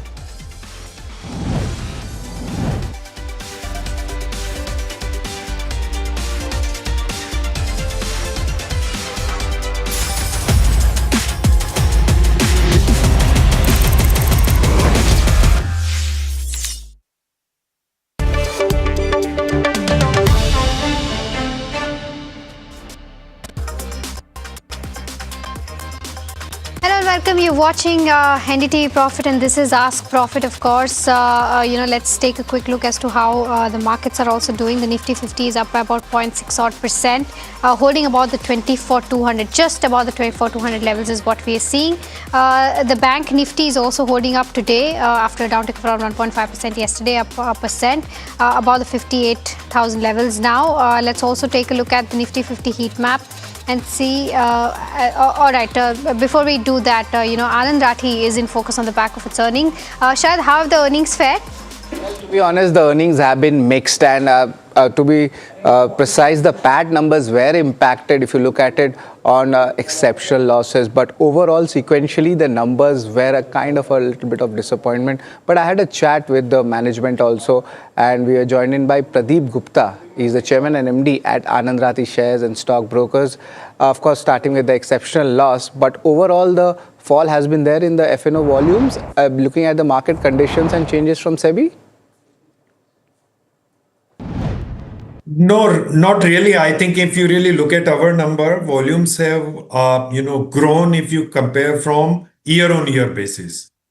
In fact, market-wise, market has grown. I mean, cash market specifically, I'm talking. Year-on-year basis grown by about 13%, I think. And we have grown more than that. That's how the statistics is. So yeah, I mean, for first quarter, if I compare, volumes have definitely, grown. So, I mean, the number are before me, like, from last quarter to this quarter, cash market has grown by about 13%. And in terms of turnover, we have also grown by about 20%. Right. Pradeep, apart from this, what's the growth guidance for the MTF book? Because I see the numbers on the year-on-year basis, that seems to going up for margin trading facility. So, yeah, I mean, the moment activities have started happening, the MTF book is also started expanding. And if you really see, we are constantly expanding our MTF book. On year-on-year basis, you have seen we have grown more than 50% in terms of MTF book size. And that is also reflecting in our revenue. Our revenue from MTF, interest on MTF is also growing by about 52%. And Pradeep, the AUM and the non-broking segment outlook for FY27, does that remain positive going ahead? What are the key triggers for it? So we are quite positive, as you said, and non-broking is a business which is clearly a focus area because constantly we have been marketing and harping that along with the growth in all the business segment, we are going to grow in broking as well as non-broking, and our growth in non-broking side, which includes MTF as well as distribution side, will grow much faster. And we have typically discussing that in our broking book should grow around 14 to 16% kind of growth, and our non-broking book should go between 30 to 35% or 40%. So if you really look at it, my non-broking book for this quarter has grown by about 40%, and our broking book has grown by about 15%. So we are well within the desired targeted set number, and we are constantly working towards this. So far Right, and you are non-broking is raising, concerned, so right. far non-broking is concerned, we are constantly going to grow, and we are actively working towards it. Pradeep, just to put things in perspective, there was a capital raise announcement of 500 crore via NCDs. Where will this be deployed? Is it for the new margins which have come in from SEBI? So this amount is again going to be utilized for our working capital limits and MTF book. As you know, with the present guidelines which is being coming in place from 1st of July, most of the broking houses who are having certain amount of limits from the banks, those have been gone out of system, and that money has to be deployed from your own funding resources. And that's where in our case also about 250 to around 300 crore kind of a book has been utilized for our working capital requirement. And obviously our MTF book requirement is constantly there. So for our growth, whatever funds are going to be raised is going to be utilized for our MTF book side on a constant basis is something which we are going to do. And because of that only, this resolution is being passed to raise those about up to 500 crore kind of a limit. All right, thanks a lot, Pradeep sir, for your views on the company and the growth outlook going ahead, and best of luck for the future. But moving on from one interview to the other, it's on the primary markets, and Mahima is there to track this. An interesting listing today. That means primary market sentiment is good? Yeah, it seems so, right? Because almost a 40% listing gains is what we've seen on Kusumgar. Let's try to pull that up and see as to what it's doing right now. But it's in focus, of course. It listed on bourses with around 36% of listing, now 46%. And my colleague Ridhima spoke to Ankur Kothari, the CEO of Kusumgar. Listening to what he had to say exactly. Thank you for joining us on NDTV Profit. My pleasure. Ankur, I want to start by asking you that if we talk about the company's financials in FY26, there was a bit of moderation in the revenue by 11.2% and even the PAT by around 12.3%. And you've attributed this to deferred orders in defense and aerospace. Do you think these are temporary setbacks, and how do you plan to ramp up your revenue and the PAT? Sure. So I think as far as FY26 is concerned, we were affected by a large order being deferred, and of course also the Trump tariffs that affected our US business. I'm glad to say that both of them are back on track. And I think we should be able to resume our growth trajectory that we had been showing for several years going forward. All right. And also, the EBITDA margins were positive, over 27%. What has helped for this? Is it the product mix or the pricing strategy? What has really worked, and what's your guidance with margins, and how sustainable are they? It's a great question. I think every year, as the product mix shifts, there is a little bit of shift in the EBITDA margin percentage. I think one would, to get a steady view of the business, one should take an average of a few years rather than a specific year. We are hopeful that if you would take the last few years as an average, we should be able to replicate that margin performance. And what has been the product mix so far and going forward? I think the product mix has been 60 to 70% aerospace and defense, around 15 to 20% automotive, and 10 to 15% activewear. In the midterm, at least, I do not see that shifting too much, unless something dramatic happens.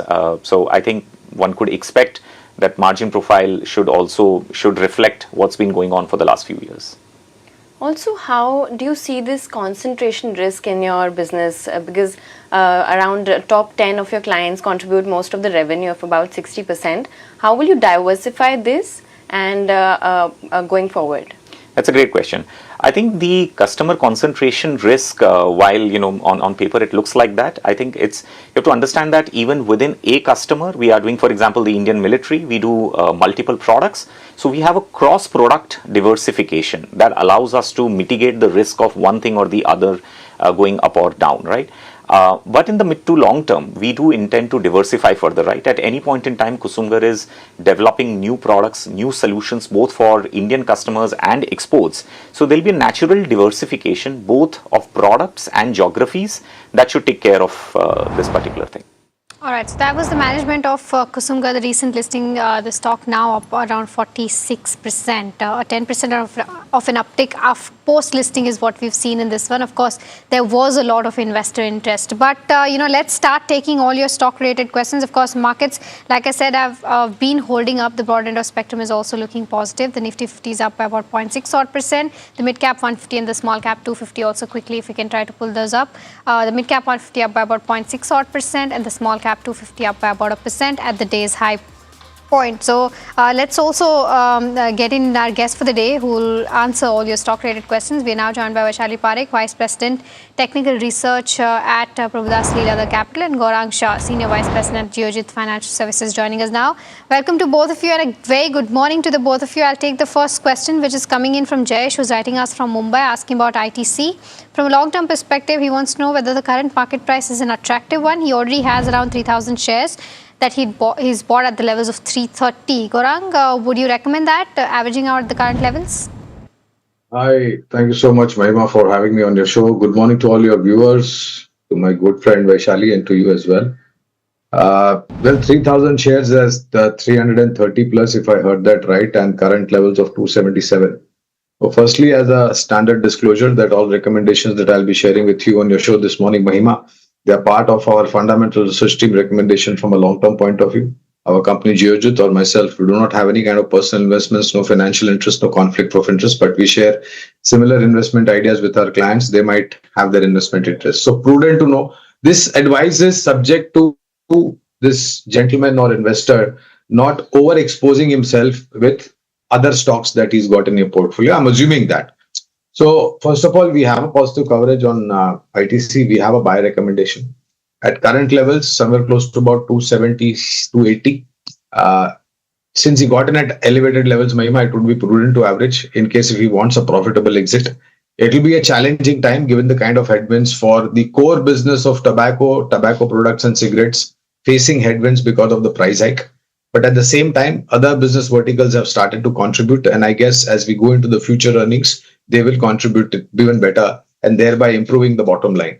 So first of all, hold on to it. If you want to average at current levels, maybe you can average a small percentage, 25-30% of the earlier quantity that you are holding. And if you get a dip below, say about 270 or 265, you can further average as well. But hold and add would be the strategy, as I mentioned. Queries coming in from Bipin from Bangalore, and it's on Sirma SJs. He has around 10,000 shares bought at a price of 242. Should he continue to hold or exit? Vaishali, any view on this? Hi, very good morning, Mahima, Gaurang, and yourself.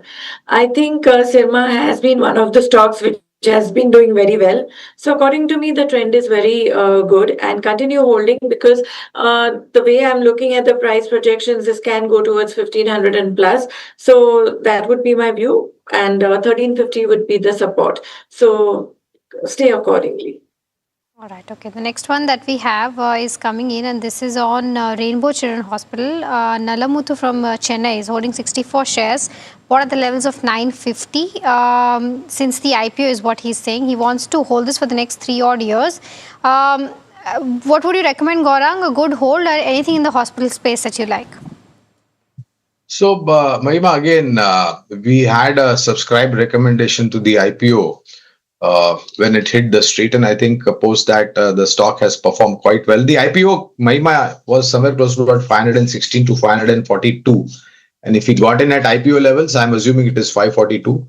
He's already deep in the money. He's got 3 more years to give in terms of investment, and this particular hospital specializes into child and children related treatment, and they are planning to expand to other geographies as well. We do like the healthcare sector.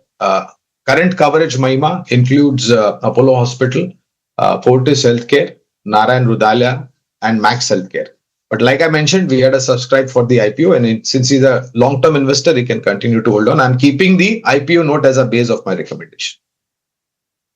The next query is coming in from Devi from Coimbatore. He's planning to buy call options in solar industries. Any view on this, Vaishali? I don't do options, but I can definitely give the levels. So, as far as solar industries is concerned, I would say keep a stop loss of 17,800 and look for a near term target of 19,300. So, plan your option accordingly. The next one that we have is coming in from Sunny, who's writing us from Karnataka, asking about Sambhav Steel. He's got around 300 odd shares at the levels of 111. Wants a long to medium term view on this one. It's a fairly recent listing. Any view on this, Gaurang? Unfortunately, we did not have a coverage on the IPO, Mahima, and no standalone coverage as well. And one clarification for the earlier question on Rainbow, we do have a fundamental coverage currently. We had come out some time back. So you can continue to hold on with a target price of 1680. This is an approximate target price on Rainbow. On this one, no comments. Vaishali, by any chance, enough data on the charts to give a view? Sorry, no view on this. All right. Okay. The next one then that we have is from Murli, who is writing about IDBI. He's got around 100 shares that he bought at the levels of 57. For the next 1 year, he wants to know the target price. Of course, we have been hearing about the divestment. But Gaurang, any view on IDBI Bank? Because he's sitting on significant profits. What should he do? You know, Mahima, this is something like an NSE IPO, which all of us have been waiting. And if I'm not mistaken, and if my memory serves me right, it was the late Finance Minister, Mr. Arun Jaitley, who made a statement in the Parliament during the budget session that the government is planning to hive off the stake in IDBI Bank. From that day onwards, till date, years have gone by, but nothing had materialized. No specific comments on IDBI Bank. And more importantly, Mahima, this particular banking stock moves on divestment news, less on the earnings front. So my sense is that there are better banks to get invested. If you're looking at smaller banks as an alternative investment idea, I'm not recommending a sell or a hold or a buy on IDBI Bank since we don't have a coverage. But Federal Bank and City Union banks are better placed. All right. Okay. The next one that we have is coming in. And by the way, before I take the next questions, for viewers who are tuning in, you can also give us a call on the number that's flashing on your screen up there. Call us, ask your queries live. The next one that we have is on Balakrishna Industries. This is from Harsha, who's writing us from Vijayawada. He's bought around 33 shares at the levels of 2,400. From a short-term perspective, Vaishali, continue to hold or sell? Well, so nothing is happening actually in tire stocks right now. So, shorter term perspective, I would say just keep a stop loss of 2140. And if we see some bounce coming in, this can perhaps go towards 2300. That would be the range. Okay. The next query is coming in from Pakshal Jain from Jodhpur. It's on JSW Energy. He has around 50 shares, bought at a price of 638. Gaurang, what is the long-term view on JSW Energy, and if negative, should he switch to some other power counter? Well, absolutely not, Sumit. Good morning to you as well. The entire power sector looks quite promising to us, and we've been maintaining a positive stance on the entire power sector, be it power generation, power transmission, or modernized power equipment manufacturing companies. As a disclosure, again, we do have a positive coverage. I heard you saying he got in at 600 plus levels. I hope I heard it right. Current levels at about 550 or 555. In case if he's got investable amount, he can definitely add to the stock. The amount of new power generating capacity that is going to come up is not only going to benefit power generation companies, but it's also going to benefit power transmission and power equipment companies. Continue to hold JSW Energy, and if you have investable amount, you can add as well. Okay, it's time for a rapid fire round now. Gaurang and Vaishali, try to keep your answers as short as possible. The first one that we have is on Cupid. Sushira from Bellary is holding since the levels of 136. 1,577 shares is what she's holding. Should she continue to hold, and what should be the targets? Vaishali? Continue holding for a target of 250. The next query is for you, Gaurang. It's on Carborundum Universal. Thomas from Cochin has few shares, 100 shares, bought at a price of 1,180. Should he sell, hold, or buy more? Well, our targets were in place. We had a positive coverage. Currently, since our targets were in place, we have not initiated any coverage. You can possibly shift to banking stock.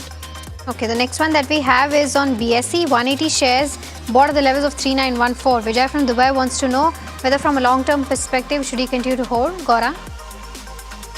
Everything in the capital market related looks quite well. This is a platform provider company for equity segment. Very strong and quite a lot of positive tailwinds in terms of future growth for the Indian capital markets. No specific comments made. Okay, the next query is for you, Vaishali. It's on Workhard.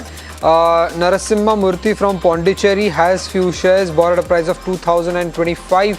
He wants the outlook for the next 3 months. Can the share price go up to 2400 or 500? There is a new round of momentum, so very likely. Okay, the next one is on Thomas Cook. 4,000 shares bought at the levels of 93. Ratkim from Assam wants to know whether he can continue to hold this one or not. Vaishali, anything on the charts? Hold with a stop loss of 95 for a target of 120. The next query is for you, Gaurang. It's on Federal Bank. Murli from Hyderabad has around 100 shares bought at a price of 117. He wants to know whether should he continue to hold this counter for the next 2 years. Hold and add. In fact, I would give a recommendation from a long-term point of view on Federal Bank. We have a positive coverage. All right. The next one is on KC International. Saurabh Shah from Mumbai is holding 700 shares bought at the levels of 497. Continue to hold, sell. Vaishali, medium-term targets on this one? KC is sideways, so I think continue holding 480 stop loss and look for a target of 560 to start with. The next query is for you, Gaurang. It's on Indian Hotels. Anil from Mumbai has around 1200 shares bought at a price of 740 rupees. Should he hold or sell? Hold and accumulate. I would give a positive coverage on. We have a positive coverage on this one, and we expect the hospitality sector to perform well in future.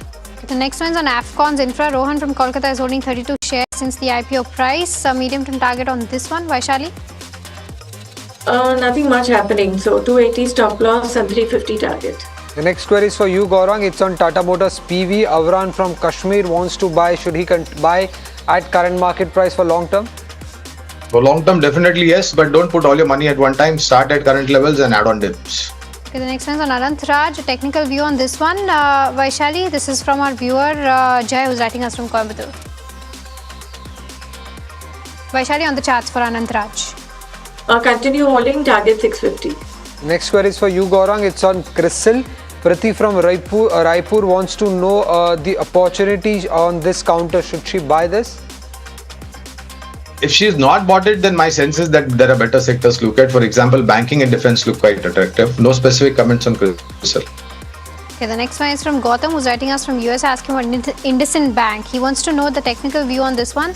Vaishali, should he continue to hold? His buying price is 1030.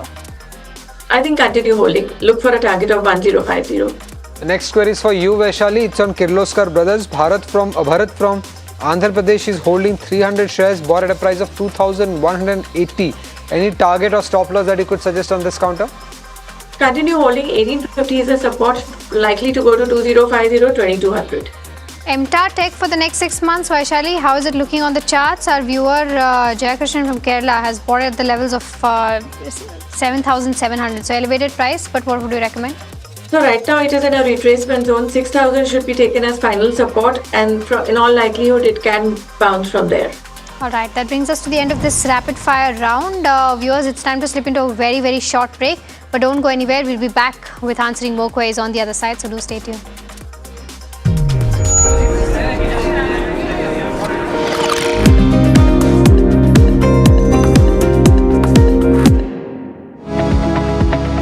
Superstar Stocks of the Day, presented by Tata Azura, Har Raste Ka Superstar.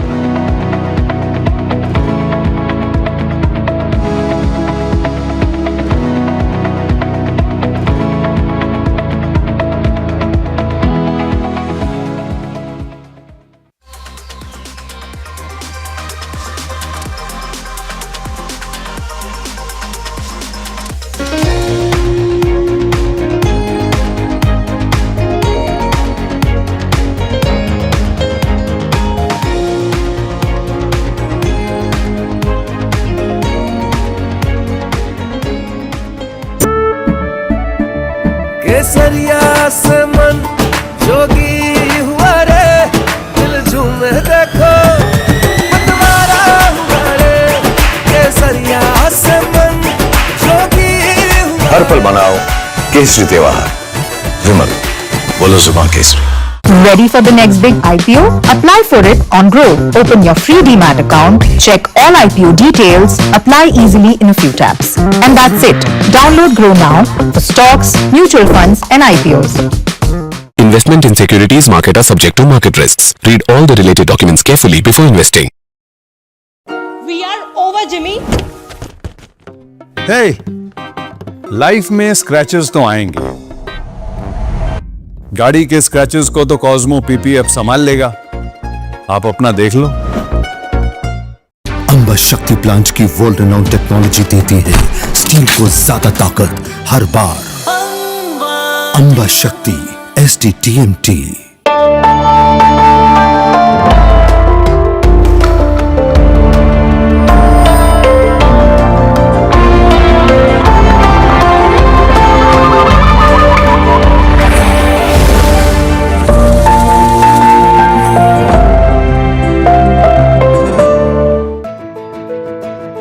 जानते हैं मैं elite matrimony क्यों recommend करता हूं? 17 years of experience, largest database of elite profiles, और 100% confidentiality. Elite Matrimony, India's most successful matchmaking service for the elite. Ready for the next big IPO?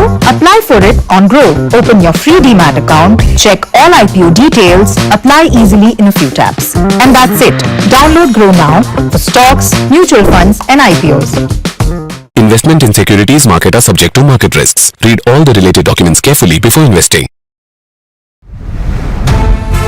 That if a boy from Ahmedabad with no capital and no connections could build, then there must be 1,000 more Gautam Adanis sitting undiscovered. जिनके ideas हैं दमदार, वो सब हैं वंदे भारतम के national stage के हकदार। Pro innovators registration करो wandebharatam.org पर 19 जुलाई तक।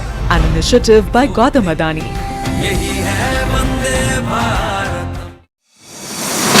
India Inc.'s most respected names chose India Inc.'s best and brightest.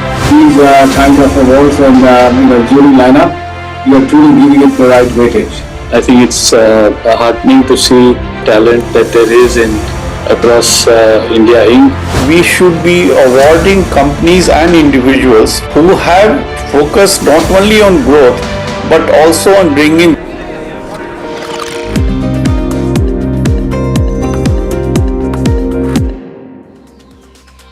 Welcome back. You're watching Ask Profit here at NDTV Profit. For viewers, a gentle reminder, you can either give us a call or send us your queries on the WhatsApp numbers that are flashing on your screen up there. We've got Sandeep Patil who has done that and asked his query on WhatsApp on Tata Motors PV. He's bought it at the levels of 360.6 and he's got around 4,500 odd shares. He wants to know whether to continue to hold or sell. Gaurang, this question is for you. He's sitting on a huge loss, of course. What would you recommend? Well, long term, it does not matter, Mahima, whether you run into a loss, because short term hurdles will definitely be there. But if the fundamental company is strong, I think you should definitely hold on to it. Point number one. Point number two, if you got an at an elevated level, and if you're getting the stock at 5 or 10% below the earlier acquisition price, and if you have investable amount, I think you should have further more confidence and commitment to add to it. So hold on and add would be the strategy. The next query is from Vedant, and he's saying that he has Kalyan Jewellers shares 117, bought at a price of 374. Should he continue to hold this? Vaishali, any view? If it's for a short-term perspective, book partial profit. The next one that we have is from Kanchan, who's writing us from Pune. She wants to know about infrastructure stocks, Gaurang. She's saying as to what should be the outlook for the next 2 to 3 years for counters like Ircon, Afcons Infra, or something like an NCC. Anything that you're liking in the space? So, Mahima, we do have a positive coverage on NCC. Other than that, HG, Infra and Engineering is something that we have a positive coverage. And the entire infrastructure sector looks quite well poised in terms of the order book coming in from the government, from state level, from center. And of course, execution should pick up space is what we believe. So hold on NCC and HG Infra in case if you have. And one more company we have positive coverage is L&T Finance, L&T Limited, which has got a diversified business portfolio. Our first caller query coming in from Hyderabad. Jitendra, you can go ahead and ask your query. Yeah, happy morning to all. I'm Jitendra from Hyderabad. Holding 1,000 shares, Architect Solutions at 305. So I don't know what is happening in this company. For short term, should I hold or exit, or else will it be a good bet for me? Okay. Any view on this, Vaishali, for short-term office space? No, I would say actually the stock has really been doing nothing, long consolidation after a good corrective move. So now that you've held on and making a loss, keep a stop loss of 280. Maybe in all likelihood, it can just give a bounce up to 330, 340. That would be the level to watch to exit. Right, okay. The next one that we have is on Indian Bank. Anil Kulkarni from Mumbai has bought around 1723 odd shares at the levels of 835. He wants to know whether he can continue to hold this one. Gaurang, any view from a long-term perspective for Indian Bank? Fantastic set of numbers, Mahima, as far as this mid-cap private sector bank is concerned. We had a coverage. Currently, I believe it is under review. So since it is under review, I won't be in a position to give a buy, sell and hold. But the future looks quite strong and bright for Indian Bank. And my personal belief, Mahima, is that this mid-cap can turn into a large cap over the next couple of quarters and months and years. Okay. Siva from Vijayawada wants to know whether is it a good time to buy either Coforge, sorry, not either, it's Coforge and Persistent. Any view on any of these counters, Gaurang? So long-term mid-cap IT, Somit, I believe, have been doing well. And in terms of earning also, there have been quite decent earnings compared to the other large cap names. On both of them, from a long-term point of view, we have a positive coverage. So if you hold or if you're willing to buy, if you're wanting to buy it, invest in it from a long-term point of view, you can buy both or choose either of them. Right, okay. The next one that we have is coming in, and this is on two counters that our viewer wants to know about, either Syngene International or EPAC Prefab. Which one is a better bet right now from a slightly long-term perspective? Any of this that you're tracking, Gaurang, and any view? Unfortunately, we don't have coverage on either of them, Mahima, so I would give it a pass. Vaishali, any view on any of these where charts are looking attractive, Syngene International or EPAC Prefab?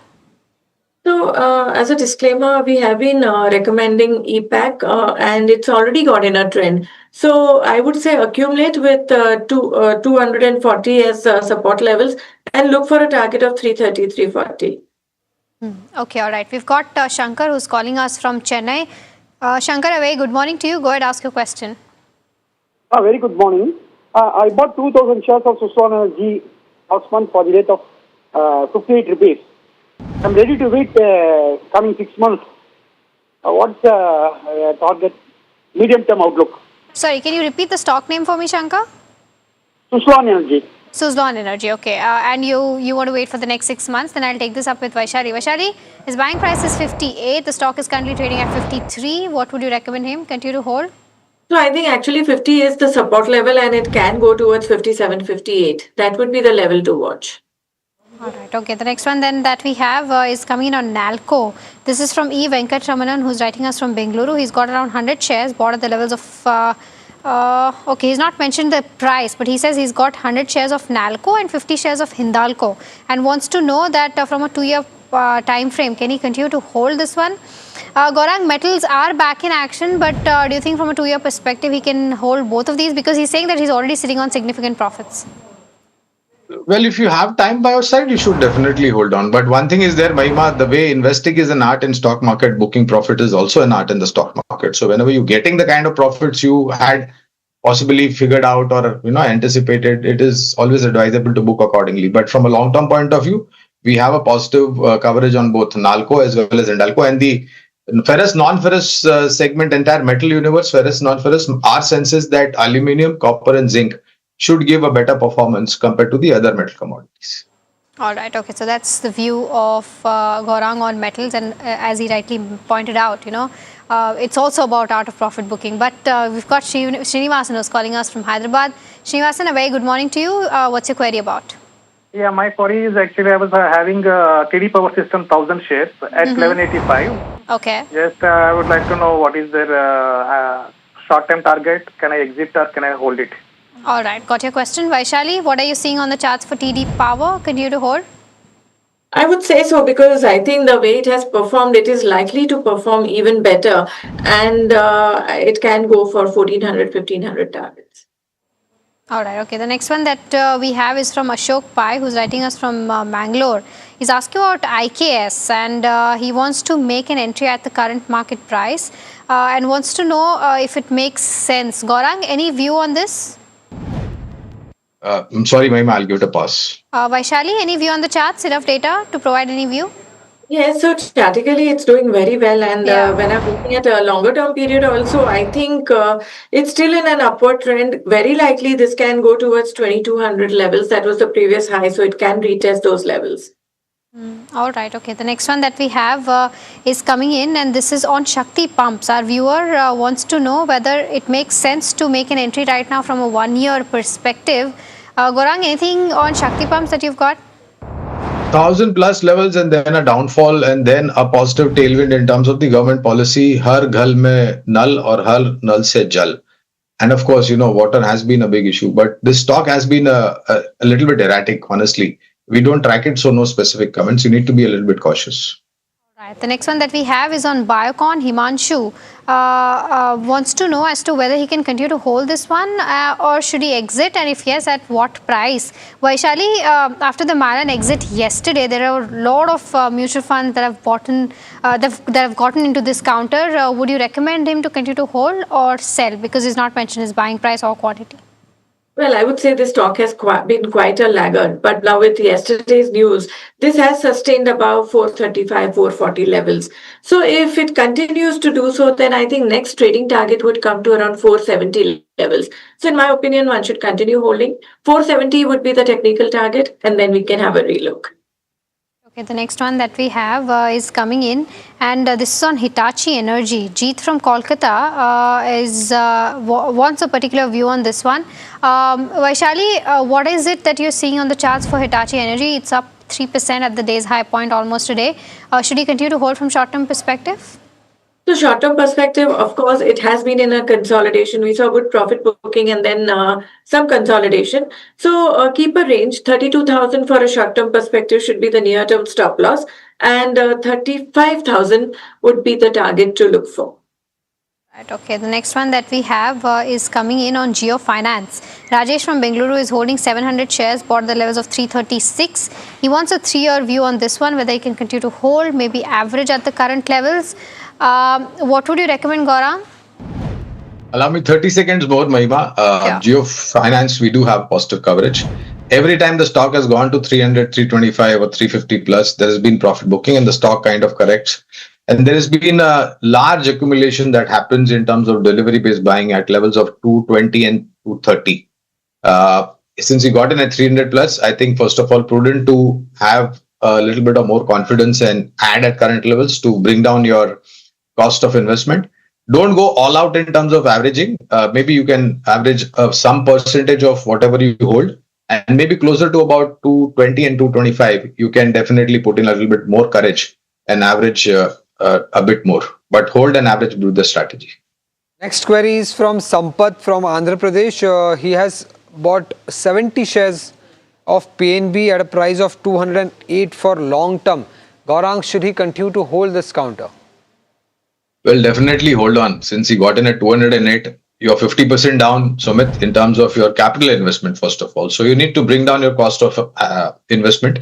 And to do that, you need to have investable amount to add to PNB at current levels. We do have a positive coverage on Punjab National Bank, now known as PNB, from a long-term point of view. Prudent to average in case if you want profitable exit, and that averaging should be quite a bit of substantial quantity since your capital is down almost 50%. All right, okay. The next one that we have is on Ather Energy. Amitabh is holding 5,000 shares at the price of 380, and he wants to sell partially. 2,000 shares is what he's looking to sell. Is this the right time to book those partial profits? Vaishali, what would you recommend? No, I'm booking partial profit because it's already shown a good run up. So yes, prudent to book partial profit. Yeah, because he's sitting on a significant amount of profits for sure. So kudos to that, Amitabh. The next one that we have is coming in on Infosys. Jatin from Chandigarh wants a view on this one. He's got around 100 shares at the levels of 1239. Should he continue to hold? Vaishali, what's the view like? Take it purely as a trading strategy. Keep 1,000 levels as your stop loss, and I think the stock can go towards 1,200 to 1,300 levels. Next query is coming in from Ghaziabad. PG Sharma ji, आप आपका query पूछ सकते हैं. जी thank you sir, thank you. Sharma ji बोलिए, क्या हुआ? Sir ये I am holding Tata motor passenger vehicle from 1 year sir. Okay. At 394. ये मेरे को डीमर्ज होके मिला था, लेकिन मैंने पैसेंजर व्हीकल को रख लिया और उसको कॉमर्शियल को बेच दिया, तो वो तो बहुत अप हो गया और ये गिरता ही जा रहा है. ठीक है, आप लॉन्ग टर्म के लिए होल्ड कर सकते हैं इसको? सर मैं 1 साल से तो होल्ड करे हुए हूँ. अच्छा. और कितने दिन मैं होल्ड करूं जिससे मेरे रेट निकल आए? बीच में आया था अभी 400, तो मैंने बेचा नहीं. मैंने कहा भी कुछ कमा के बेचे इसको, या 400 तक आता है फिर लौट जाता है. अच्छा ठीक है, तो मैं टेक्निकल व्यू ले लेता हूँ इस पे वैशाली जी से. Vaishali, any view on Tata Motors passenger vehicle? Do you see the stock turning back to around the 400 levels? So I would say the stock has once again come back to its previous low, and this should act as a good support level. I think not in a hurry. Don't exit right now. This can move towards 380 to 400 to start with. Okay, all right. The next one that we have is coming in on Vikram Solar. This is from our viewer who is holding 189 shares, bought at the levels, sorry, that's the price I believe. 189 is the price and 4,000 is the quantity. And our viewer wants to know whether he can continue to hold this and the long-term view. Gaurang, Vikram Solar, anything you've got? Well, the stock is well below its IPO price. Correct me if I'm wrong. IPO was at about 315, 332, if I'm not mistaken. And this IPO was in August of 2025. That was last year. We did give a subscribe, Mahima, as a disclosure for the IPO. I don't know if there is any corporate development, but I don't think so. In a short span of time, there would be any kind of bonus or split that has happened. I'm assuming this. Since he got in at higher level, prudent to possibly average at current levels to bring down the cost of acquisition and hold on to it from a longer term time frame. I think the entire sector looks quite promising, subject to, of course, you having a 1.5, 2 year plus kind of time horizon.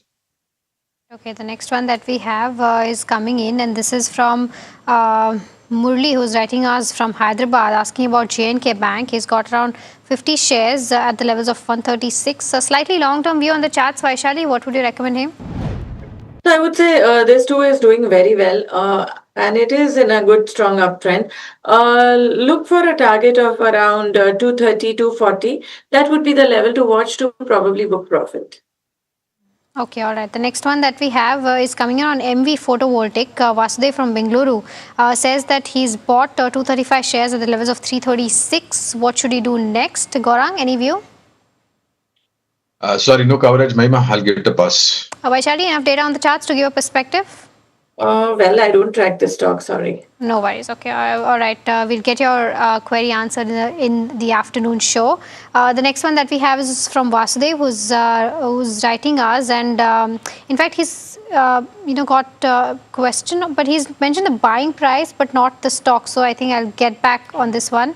Tata Power is the other one where Shruti is writing in and asking about the quantity. The quantity that she's bought is around 2,700. The average price at which she's bought is 378, and wants to know, Gaurang, whether she can continue to hold Tata Power from a slightly long-term perspective. What would you recommend?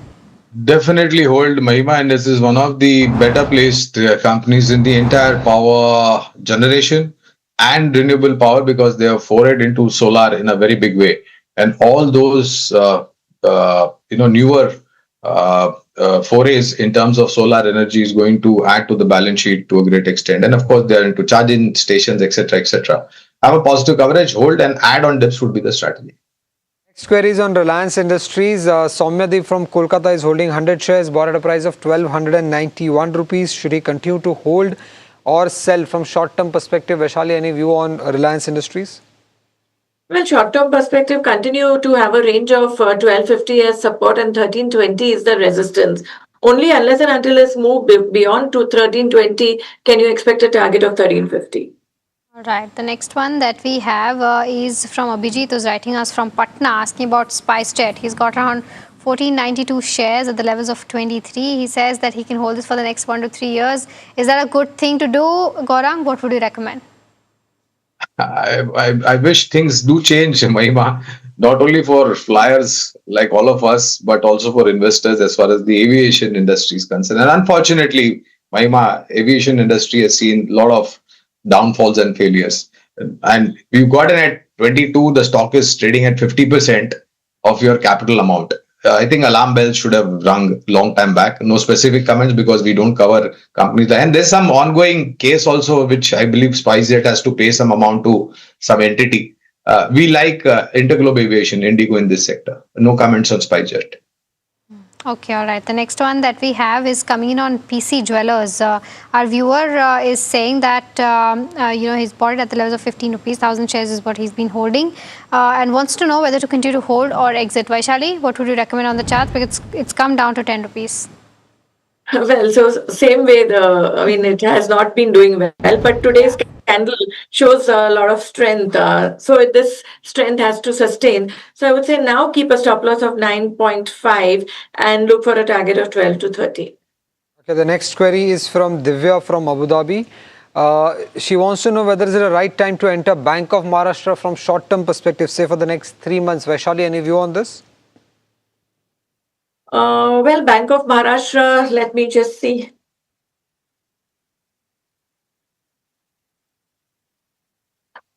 Is up 1.9% today, Vaishali. It's currently at 80 rupees. I would say, well, it's not showing any clarity. It can consolidate, but I would say I prefer frontline for now. Next one that we have is from Prasad, who's writing us from Chennai, asking about shipbuilding space. He's saying that is Mazagon Dock, Garden Reach, any of these viable to enter right now from a long-term perspective? Gaurang, what would you say? If yes, is this the right price?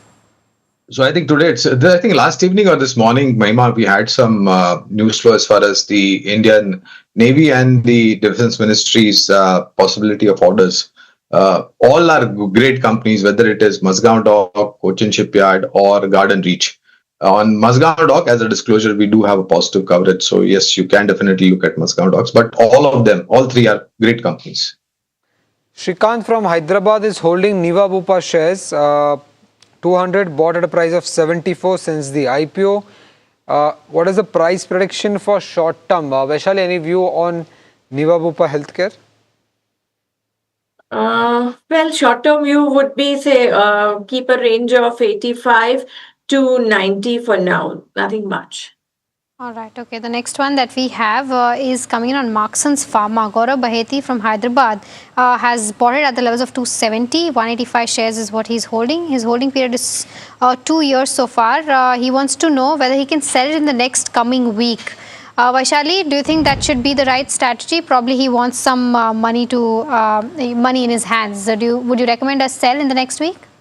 So I would say it has got momentum today itself. So maybe my trading target could be around 285 to 290 levels. So, well, short term, that would be the view.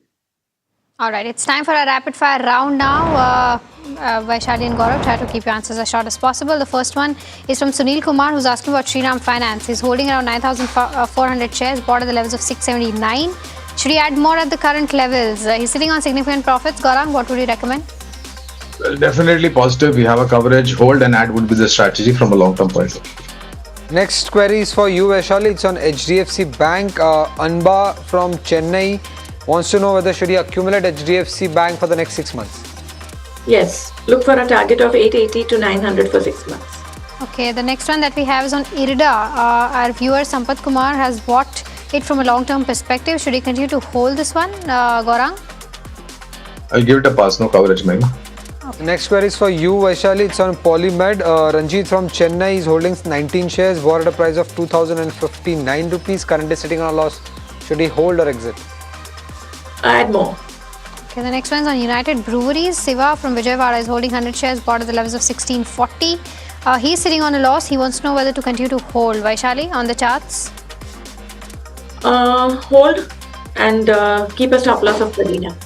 Next query is for you, Vaishali. It's on CDSL. Naveen from Bangalore is is holding few shares, bought at a price of 1,435. Any short-term target on this? As a disclaimer, this is our recommendation. Now that he's bought here, 1400 should be the stop loss. Look for a target of 1520. Okay, the next one is on Just Dial. Our viewer has bought 100 shares at the levels of 790.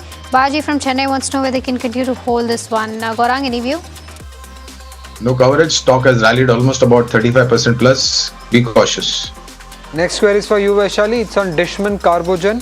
Rahul from Tamil Nadu wants to know the next 6 months view on this counter.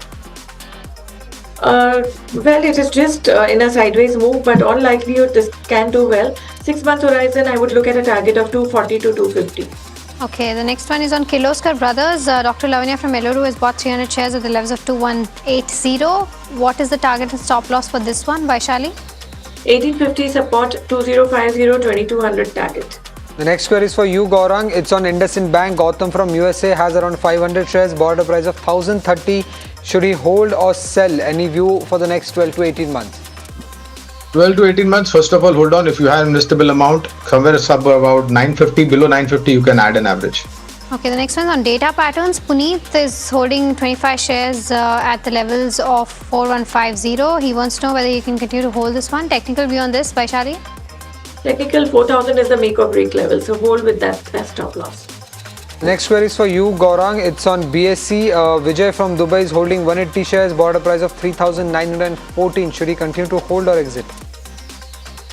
Positive on the sector. Somit, BSC happens to be a strong player. Positive tailwind in terms of NSE IPO and of course, likely possibility of Indian capital markets performing well over the next 3 to 5 years. Okay, CG Power, is this the right time to enter from a one-year perspective? Vaishali on the chart. Sudhir from Bengaluru wants to know. I would say accumulate with support of 850. The next query is for you, Gaurang. It's on L&T. Vivek from Himachal wants to buy this counter at current price. Should he do that? Please buy and preferably do an SIP every month, whatever investable amount you have. We are positive on LT from a long-term point of view. Okay, Bank of Maharashtra, fundamental view. We took a technical view on this one, but Gaurang, from a fundamental view, should our viewer continue to hold? He's holding around 53 shares. Well, I don't know what rate this gentleman has bought it. Yeah, point number one. Point number two, no coverage. Prefer Federal Bank and City Union Bank. Next query is for you, Gaurang. It's on Kalyan Jewellers. Bindu from Hyderabad wants to know whether should she buy from long-term perspective. Well, the stock has rallied almost about 40% or more. Correct me if I'm wrong, Somit. We prefer Titan company in this segment. Bharti Airtel, what's the outlook like on the charts? Our viewers bought it at the levels of 1847. Vaishali, hold, buy on dips, reduce. Piyush wants to know. Well, it is in a trend. It needs to cross 1970 and look for 1980 as a trading target. Alright, that brings us to the end of this rapid fire round. Vaishali and Gaurang, thank you so much for taking out the time and helping us answer almost 70 queries in this edition of Fast Profit itself. We'll try to hit that 100 mark in the afternoon edition. But with that, viewers, completely out of time on this edition of Fast Profit. But do stay tuned in because KYC comes up next.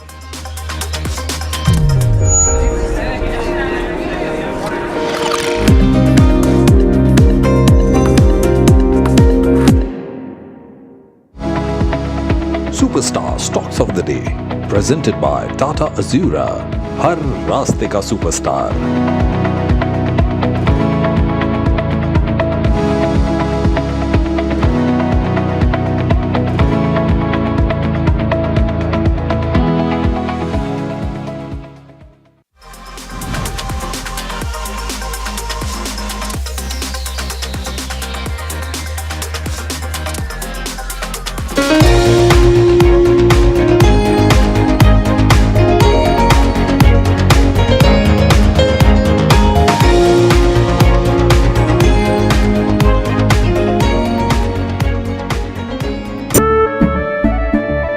केसरिया से मन जोगी हुआ रे दिल झूमे देखो मतवारा हुआ रे केसरिया से मन जोगी हुआ हर पल मनाओ केसरी त्योहार विमल बोलो जुबान Kesari. Ready for the next big IPO? Apply for it on Grow. Open your free Demat account, check all IPO details, apply easily in a few taps. And that's it. Download Grow now for stocks, mutual funds and IPOs. Investment in securities market are subject to market risks. Read all the related documents carefully before investing. We are over, Jimmy. Hey, life में scratches तो आएंगे। गाड़ी के scratches को तो Cosmo PPF संभाल लेगा। आप अपना देख लो। अंबा शक्ति प्लांट की वर्ल्ड रिनाउंड टेक्नोलॉजी देती है स्टील को ज्यादा ताकत हर बार। अंबा शक्ति SDTMT। Ready for the next big IPO? Apply for it on Grow. Open your free Demat account, check all IPO details, apply easily in a few taps. And that's it. Download Grow now for stocks, mutual funds and IPOs. Investment in securities market are subject to market risks. Read all the related documents carefully before investing.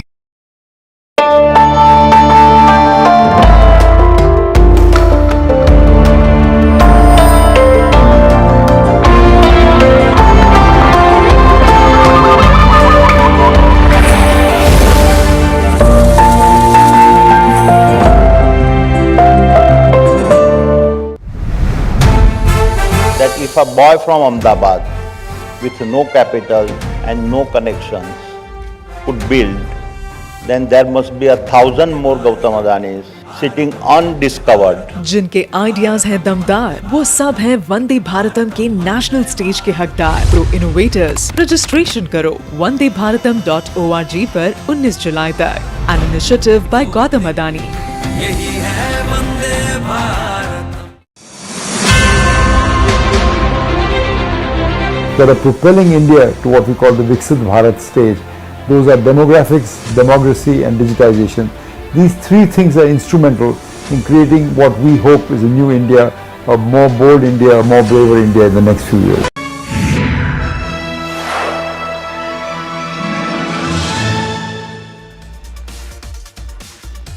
Hello and welcome to KYC. You are watching NDTV Profit, and it's a very interesting show where I'm going to get you interesting companies and their stories. Also the stocks which have risen or they have fallen. We'll try to get the entire story for you. But without further ado, let's start the show. The company in focus is going to be there, but you're going to guess that. I'm going to give you a very easy guess. I'm sure you must be understanding by now. This is an NBFC from Muthoot Papachan Group. Of course, it's not Muthoot Finance. The company has delivered a very strong Q1 operational update. Last week we had seen a good momentum in the stock also. Today also we are seeing a good momentum. And the stock is up 64% from March lows itself. And a very interesting take, the brand is endorsed by Shah Rukh Khan. It's pretty interesting, right? But let's try to understand which company I'm talking about. And the company in focus is Muthoot Microfinance. This is the company which we'll be talking about. But why are we calling this company? Of course, the Q1 operational update is the most important thing. That's what we'll try to discuss. What are the trends looking like? And of course, in the month of July, we are at the mid levels. Has that trend improved? The Vision 2030, first time इन्होंने अपना capital investor day रखा, and they have given a long-term vision, and that shows more stability in this counter. GLG versus non-GLG accounts. What's the product mix change looking like? I'll explain you that in a while. Do not worry about it. NIM guidance for the short term. Is there a little bit of moderation to be there, or there is a cyclical play coming in? Also, we'll be asking the gold financing. This is a step towards more secured financing setup and the new industry trends to track. Where is the overall shift happening in terms of consumption trends? And to decode that, we'll have Sadaf Saeed. He's the CEO at Muthoot Microfinance, where he'll talk about these important trends about the company and the industry as a whole. But come over, let's understand the company, what it's all about. Of course, this was featured in, we could say, in 1992, the company was formed. This is from Muthoot Papachan Group. This is the most important thing. Also, there are key segments. There is a small, a medium enterprise. There is LAP, which is nothing but loan against property, and also gold loan. So 3 segments they are working in. And of course, everyone's favorite movie star, Shah Rukh Khan, is the brand ambassador as well. They are trying to penetrate to other markets. They have almost 3.27 million borrowers, 1670 branches, and if you look at it, 16,000 employees. These are the numbers, but let's go more detail. Recently, the cost of funds, they reduced by 75 basis points. For an NBFC, cost of funds is nothing but your raw material. Your raw material costs are coming down. Also, you should know what are the key numbers or the words to track. And if you do that, do take a screenshot, share it with your friends and understand if you are a budding analyst. GNPA is nothing but gross net performing assets. Lower it is, better it is. Also, the second one is NII, that is the net interest income. Higher, the better. That's how you analyze the NBFCs. The third important number is ROA, ROE. That's nothing but return on equity, return on assets. We'll try to understand that, and these are the full form for it. Higher, the better. And NIMS is, of course, the net interest margins. Very interesting take is the GLPG and non-GLPG. What does this mean? Ye hai kya? GLG is nothing but joint liability group. That means it's an informal group of individuals, can be 4 to 10 of them. But there's, of course, the asset quality might be under question, and that's why the non-GLG segment comes in. That's where the focus is coming in, and that's where the movement is happening. So the non-GLG accounts means the book is more secured. This is a very important point. Do note it down.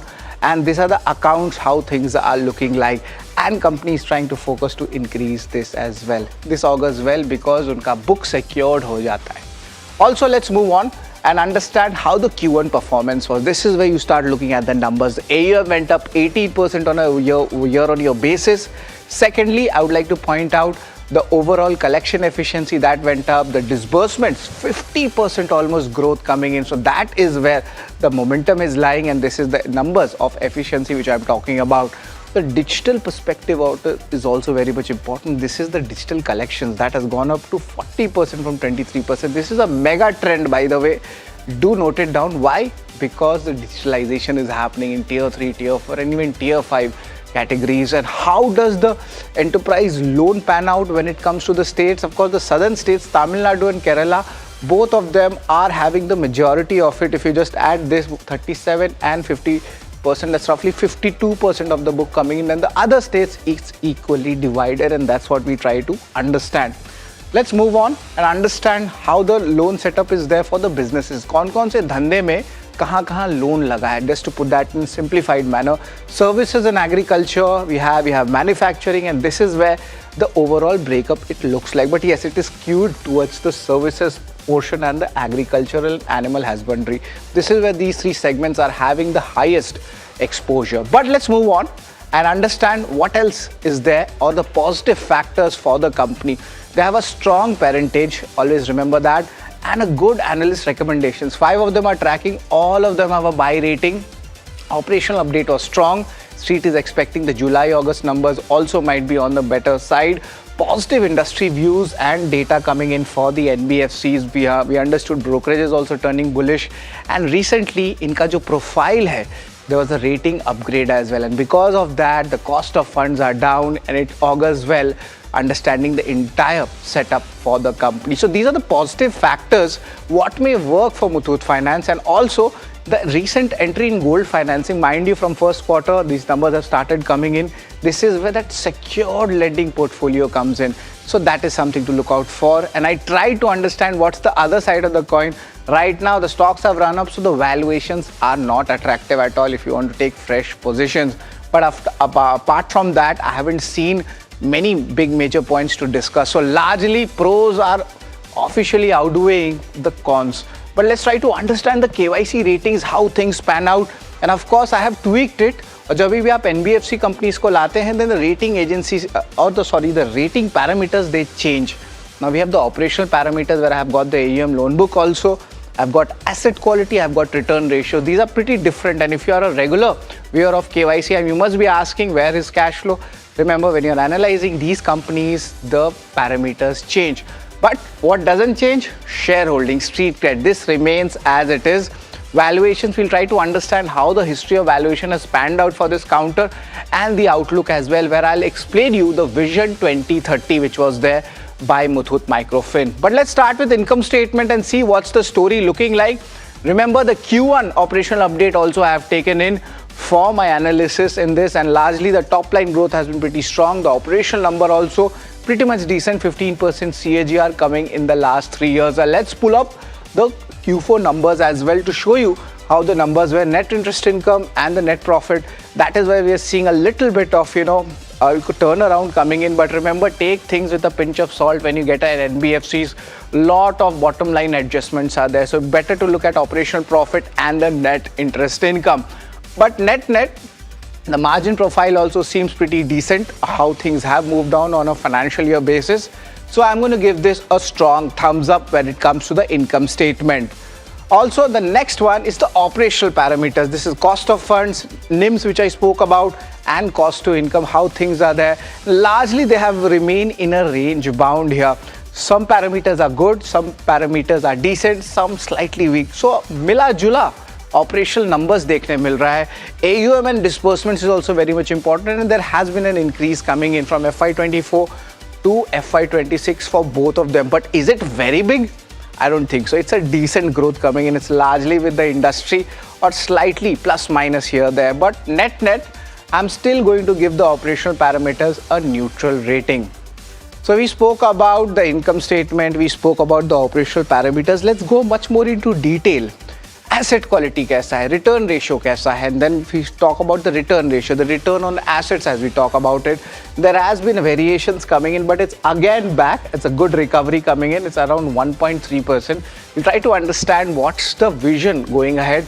Same thing happens for return on assets as well. So largely there is a recovery from the short-term levels, but will it go up going ahead or not? That's something we'll try to understand from the management. So right now, it is neutral when it comes to my analysis for the return ratios. Asset quality is very much important when you get a company like that, and the gross NPAs, if you talk about it, lower the better. And the action is definitely here.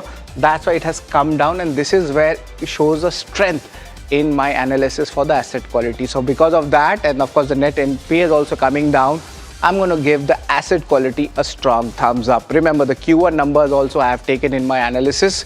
But let's understand shareholding, and largely we see there isn't much change happening. FIs, DIs, very much plus minus 1-2%, and promoters also around fixed at 55%. So let's move on fast and give a neutral rating right now. But let's try to understand the street cred, what has happened. If you're a long-term investor, I think the stock has tested your patience a lot, because for the last 5 years, the stock is down 10%. Kamai nahi hua. But if you're a medium-term investor, short-term investor, a momentum play investor, that is where you see a good returns coming in. From March lows, stock is up 64%. And even from the other criteria which I have got, a 35 to 44% healthy returns coming in the counter. So to negate the long-term loss, the short-term, medium-term has done well for the company. So I'm going to give this a neutral rating as well. Let's try to understand the valuations where the company stands. Currently, it's at 12-month forward price to book of 1.12 times. The peak is not that far. It's around 1.2x. And if you look at the average, that is at 0.9x. So largely valuations are not that attractive. The stock has run up a good multi-year breakout also. We are near those levels if you're tracking the technicals. But as of now, it's not attractive. So I've given this a thumbs down. But let's talk about Vision 2030. Let's talk about the outlook, what's happening here. The industry asset quality trend is stable right now in the short term. Up till the May data which I have seen, I can confirm that. And also they're targeting 30,000 crore AUM by the year FY30. Remember, the company has launched its Vision 2030. They aim for a 53.4% GLG and 46.6% non-GLG portfolio by Vision 2030. And I remember non-GLG means a better asset quality, because you can put a secured charge on an individual or their personal property. They are targeting a return on assets of over 5% in their Vision 2030. Currently it's around 3%, and also the ROE numbers also they're looking at a higher space. So outlook is very strong. Street is rewarding the counter, and I'm also going to give this outlook a strong thumbs up. But let's try to understand and get you the entire KYC rating for Muthoot Microfinance. Where does the company actually stand? And we see largely the income statement, asset quality has done really well. Return ratios are still mixed. Operational parameters, same story repeats. And the same thing goes for the shareholding and street cred also. But one thing which I like is the outlook. But the stock has run up, so the valuations are not that attractive right now for fresh positions. So the total KYC rating is largely in line with our analysis. And the number is 5 out of 8 for Muthoot Microfinance. but the story still remains. What's the growth outlook going ahead, especially after a very strong Q1 earnings? And to decode that, we'll have the management with us. Sadaf Saeed will be joining us. He's the management of the company and he's the CEO of Muthoot Microfinance. And a little bit tidbit about him: he has more than 25 years experience in the industry, 15 years with Muthoot Papachan Group, and also he has held leadership positions. And look at that: HDFC Bank, India Bulls, GE, Countrywide, Saturn and Spanna Spurti as well. So very experienced across the industry, and Sadaf will be joining us in just a while. Stay tuned to NDTV Profit.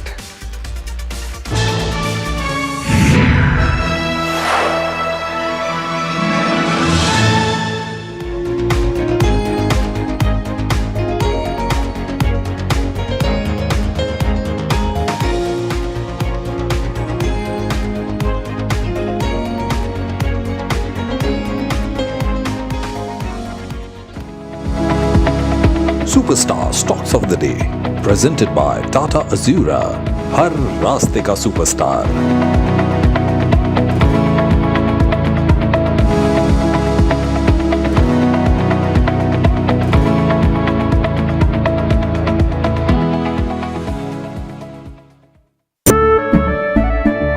केसरिया से मन जोगी हुआ रे, दिल झूमे देखो मतवारा हुआ रे। केसरिया से मन जोगी हुआ। हर पल मनाओ केसरी त्योहार, विमल बोलो जुबान Kesari. Ready for the next big IPO? Apply for it on Grow. Open your free Demat account, check all IPO details, apply easily in a few taps. And that's it. Download Grow now for stocks, mutual funds and IPOs.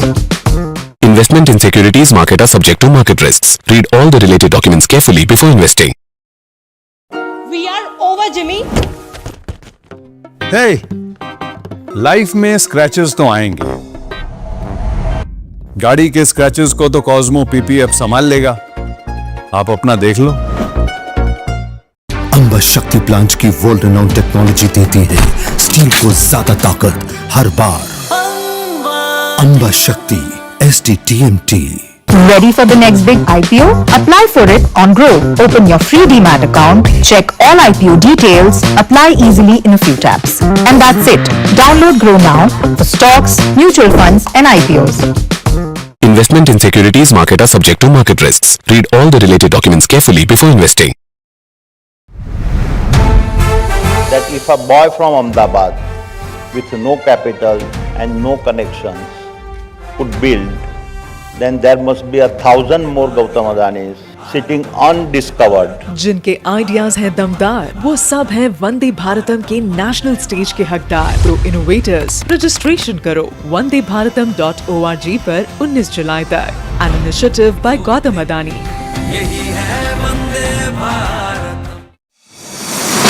India Inc.'s most respected names chose India Inc.'s best and brightest. These kinds of awards and jury lineup, you are truly giving it the right weightage. The eminent juries who are here, and that itself speaks for the commitment towards highlighting the advantage which India is having. What I am looking for in this is that we should be awarding companies and individuals who have focused not only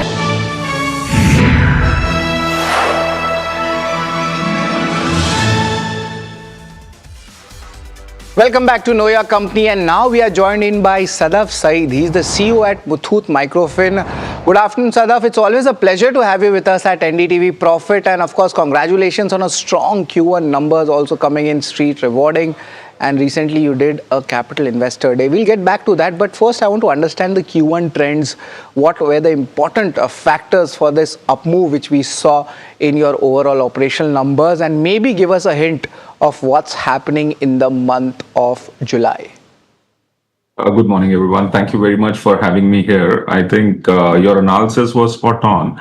The quarter one has been really good for us, and this is a story of a long-term kind of a turnaround that we have been talking about in the microfinance industry. after the difficult financial year 25 and 24, I think 26 was a good year, and 27 has started a very, very strong year.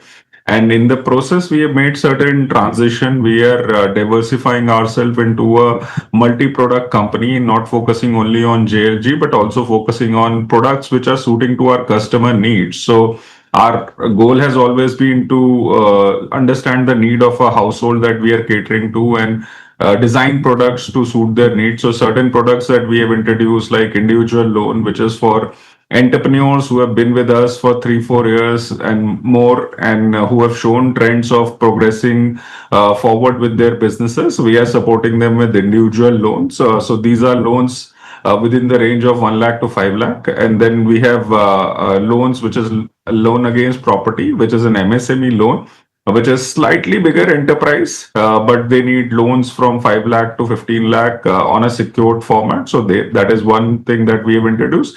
And also being from a Muthoot family, which is a long history of gold finance. So we have introduced these products. All of these combined today contribute around 24% of our asset under management.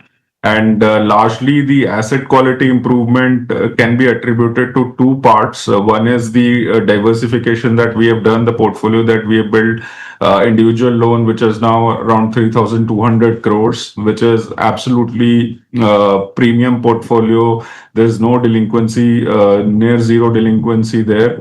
And we have disbursed more than 210,000 loans, and all of them are performing really, really well. We are disbursing only to clients which are having a credit score of 700 plus, as per the credit bureau report. And then gold loans, we have done 200 crores, and we have done LAP loans, which is 75 crore. All of them are performing really well. And also, Sadaf, I want to understand the Vision 2030. For the first time ever, there was this important day. I was checking the numbers, the slides were pretty big, but you had given us a very interesting perspective, not only on your company, but the industry growth. So I want to understand the Vision 2030 for the company right now. Yeah, I think the vision kind of plays out in the way the economy is developing. If you look at our Indian economy, back in 2010, financial inclusion was needed in a way that we needed to open a bank account. At that time, out of the adult population, only 30% of the population had any sort of a bank account. But after the recent government has taken over, I think there were actions taken like Jandan account, which allowed accounts to be opened to every individual. So almost 90% of the adult population today has a bank account. So to an extent, financial inclusion from the perspective of reach has reached a good amount of numbers in terms of penetration. So the focus now shifts to meaningful financial inclusion, and that is what we are seeing as a demand from our customers. So their aspiration and their needs have also progressed. Right. And Sadaf, just wanted to understand the GLG business and the non-GLG business, how your product mix is moving and why this is necessary. A little bit technical it gets for our audience. If you could just simplify it for us. Yeah, so our aspirations are, as you have correctly pointed out, around 55% of JLG and around 45% of non-JLG business. I think non-JLG business, which we are building, is a business that we are building on the base of our microfinance customers who have progressed over the time. What we have done, we have studied around 3.2 million borrowers of ours, and we have seen that where they are borrowing from. And we have seen that almost 1.2 million customers are borrowing from retail lending space, which includes loan like business loan, personal loan, loans like gold loans, loan against property. So these are the products that we have catered into our basket, and now we are trying to offer these loans to our customers. So without over leveraging them, we are giving them better product, better services from the Muthoot fold itself. So that's the effort that is going to play out till 2030, and we're going to transition the customers who are borrowing from outside to come back and borrow from us and have a larger relationship beyond just a JLG relationship. So that is what is playing out. Our short-term target is we should be at 75-25. which we are very close. We will overachieve this target in this financial year. We will be somewhere close to 70-30, 70% JLG, 30% non-JLG by end of this financial year. The progress is really good, and quarter one has been great. We have almost disbursed 2,600 crores of loans, out of which around 1,300 has been non-JLG business. So a good amount of mix will be achieved, and this will give us stability in terms of earning. The volatility which is there in terms of microfinance because of seasonal fluctuations, that will be avoided And by this. Sadaf, just wanted to understand the short-term NIM guidance. What kind of NIMs are we looking? Is there a moderation at play, or the story is different here?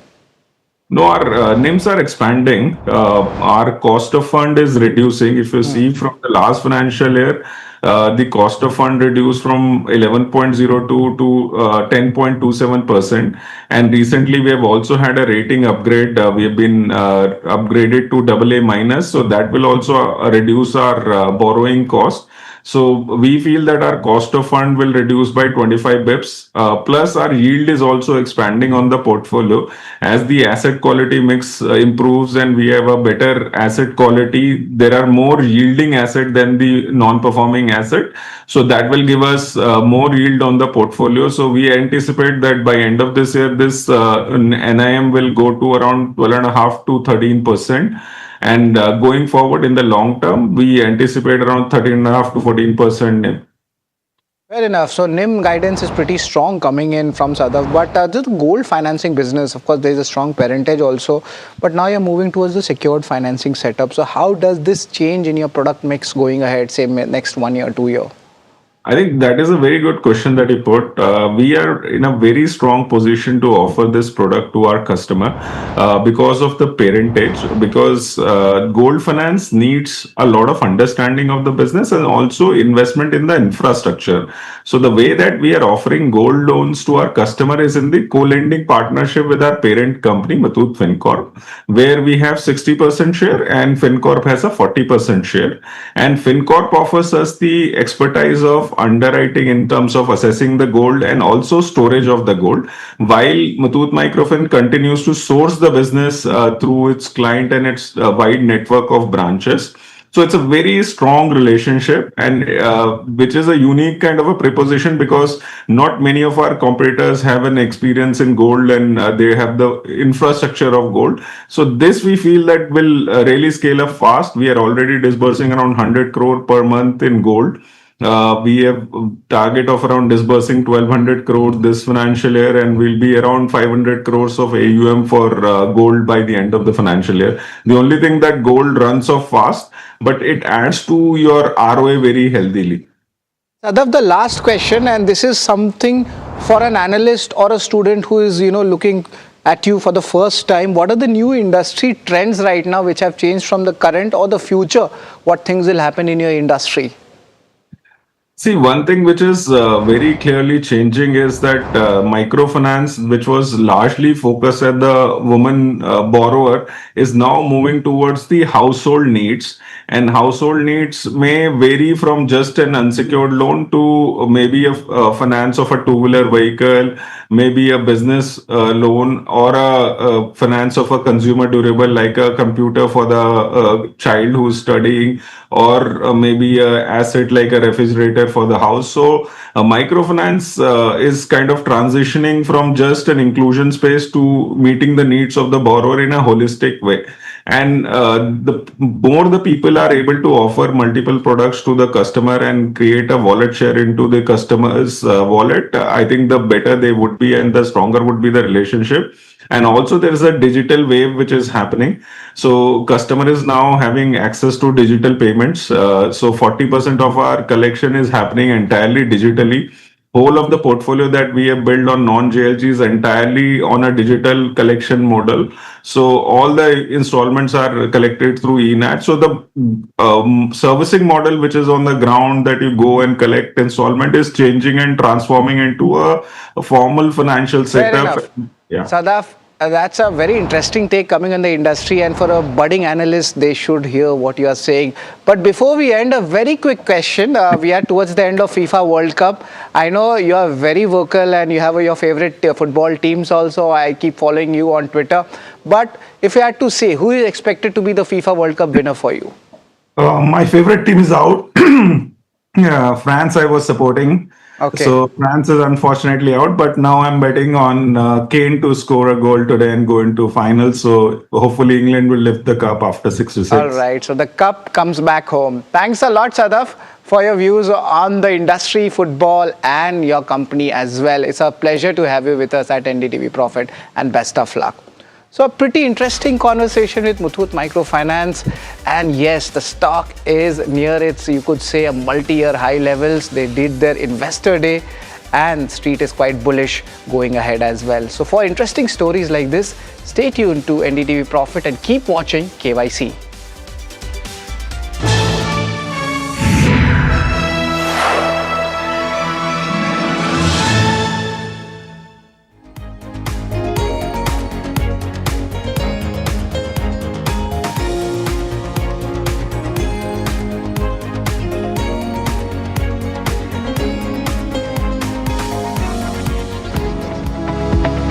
Superstar Stocks of the Day, presented by Tata Azura, हर रास्ते का superstar.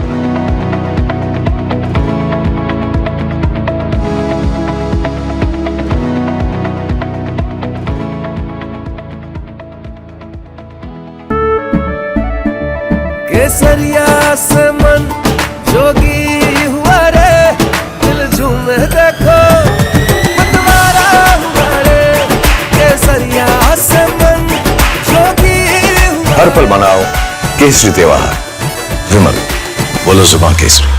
Ready for the next big IPO? Apply for it on Growth. Open your free Demat account, check all IPO details, apply easily in a few taps. And that's it. Download Grow now for stocks, mutual funds and IPOs. Investment in securities market are subject to market risks. Read all the related documents carefully before investing. We are over, Jimmy. Hey, life में scratches तो आएंगे. गाड़ी के scratches को तो Cosmo PPF संभाल लेगा. आप अपना देख लो. अंबा शक्ति प्लांट की वर्ल्ड रेनाउंड टेक्नोलॉजी देती है स्टील को ज्यादा ताकत हर बार. अंबा शक्ति SDTMT.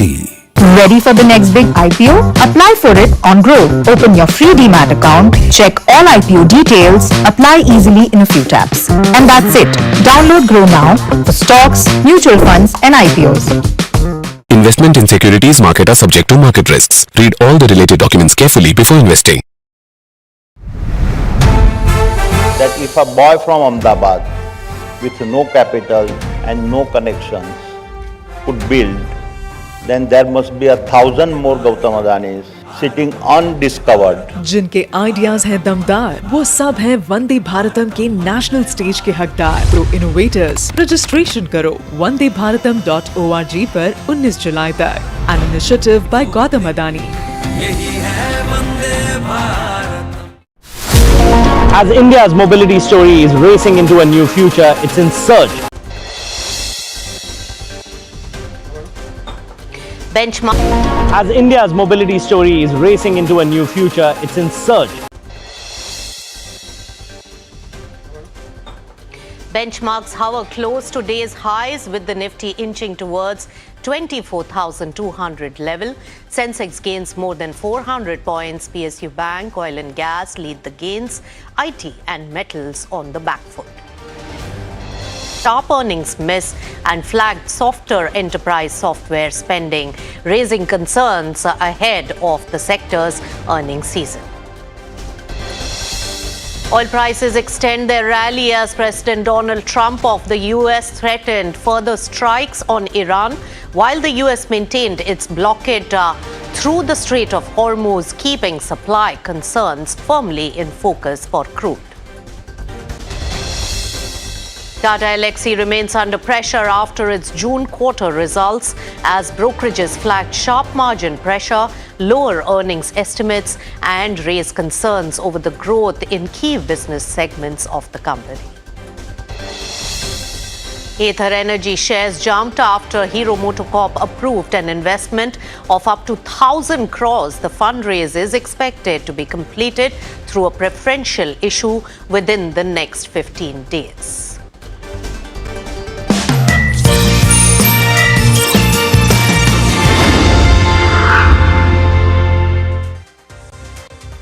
Hello and welcome. You've tuned into Markets at 12. I'm Nisha Podar. Let's take you through the markets. And yes, Nifty 50 in the green, over 0.5% gain at the moment. It's 24,200 that it is really attempting to touch and then finding it difficult to stay on to that position, but still maintaining the gains and the momentum throughout the trading session at the particular moment. Also take a look at the broader markets, and yes, that is also in line with the key indices with 0.5% gain on the mid-cap universe as well. When we talk about what are the sectoral, play that is really taking place, what's helping the overall market momentum and what's not. Well, it's IT, again, a problem sector. Once again, with global cues being weak from IBM's precautionary statements coming in, and that has put IT again on a back foot today. And apart from that, the high beta metal sector, that is also a top dragger. But what we are talking about here is financial services, PSU banks, oil and gas. These are the sectors which are the top gainers. In fact, taking a look at Nifty Bank, that is the one which is taking the lead and the charge when it comes to the benchmark indices, really playing up today and performing. So if you take a look at the contribution chart coming in, the top performers are from the banking space. And you know that with the war worries, either the economy is looking good or is on the downward side. And that's where the play really comes in big banks, especially from the private sector. So HDFC Bank, ICICI Bank being the top gainers today. Along with that, Reliance Industries, their results come in on Friday this particular week, and middle of the week, that is really on the gaining streak. On the downside is most of the IT companies. That's a snapshot of the market. And yes, the recovery is there from yesterday, but at the current moment, not touching 24,200 levels, so sustaining at that when we talk about Nifty 50. Feroz Aziz, joint CEO of Anand Rathi Wealth Limited, joins in now. Feroz, always a pleasure to welcome you on NDTV Profit. Of course, it's not the day-to-day movement anymore about the market, but the long-term vision that you have said is on the bullish trend. Looking at the last week when we spoke to this week, any new factors that have really emerged which changes the themes or the investment strategy? I think between last week and this, what has changed to my mind is the fact that the FIIs have been topsy-turvy in terms of they'd given a good 15 days of positive inflows for the second half of June. That kind of consistent trend doesn't seem to have emerged in the last 1 week. They're more sellers than buyers. They have been more seller than buyer. That's one. Second, what's heartening or what is giving me some degree of comfort is the fact that markets are, from a FII short standpoint in the index futures, is 91% short. Whenever markets are so heavily short in the cash market, FIIs have sold, and in the futures market, if FIIs have sold, automatically there is hardly any more selling from the big boy, which is FII expected to come. And domestic guys got another 29,000 crores in June. Of course, 32,000 crores of SIP number, which was predicted. Of course, it's a writing on the wall, and the projection for the year end, financial year end, is 36,000 crores. So SIP numbers came in. FIIs who were almost trending changed. A good part is they're also net short 91% in index future. That's why I last time told you markets are going to be resilient. Bad news coming from Trump Sahab will not get us come back to 23,000 so easily. And even if it went there, of course, anything can happen. But staying there will be difficult. Right. So there is enough support levels really coming in, Feroz. But looking at the earnings season so far, and IT is something that has been a spot of worry and actually very volatile. And most of the experts I have spoken to in the market have now stated that since IT is going through a lot of understanding and turbulence, it is more of a trading play than an investment strategy. What's your view? I have exactly the opposite view. It's surely not a trading play. Why is it not a trading play? Because it derives its betas not from India. It derives its betas from NASDAQ. Of course, a trader might look at the Indian variable, and one result in the US of a company can move a stock by 24%. IBM fell about 20%, then rose again. The kind of volatility they throw up, you know what's the volatility of Dell stock, which has been there for decades? 112% is the standard deviation of that stock. So what I'm trying to tell you is Indian IT is not a trading play because it is deriving its volatility from the US IT. And US IT's volatility, if somebody put it on an Excel sheet, which most people don't do, but they have an opinion, unfortunately, you will be shocked. Dell is quoting at an implied vol of 112, January 5th options. That's what I'm trying to tell you. Would I trade a standard deviation of that kind unless I'm a long gamma player? I wouldn't.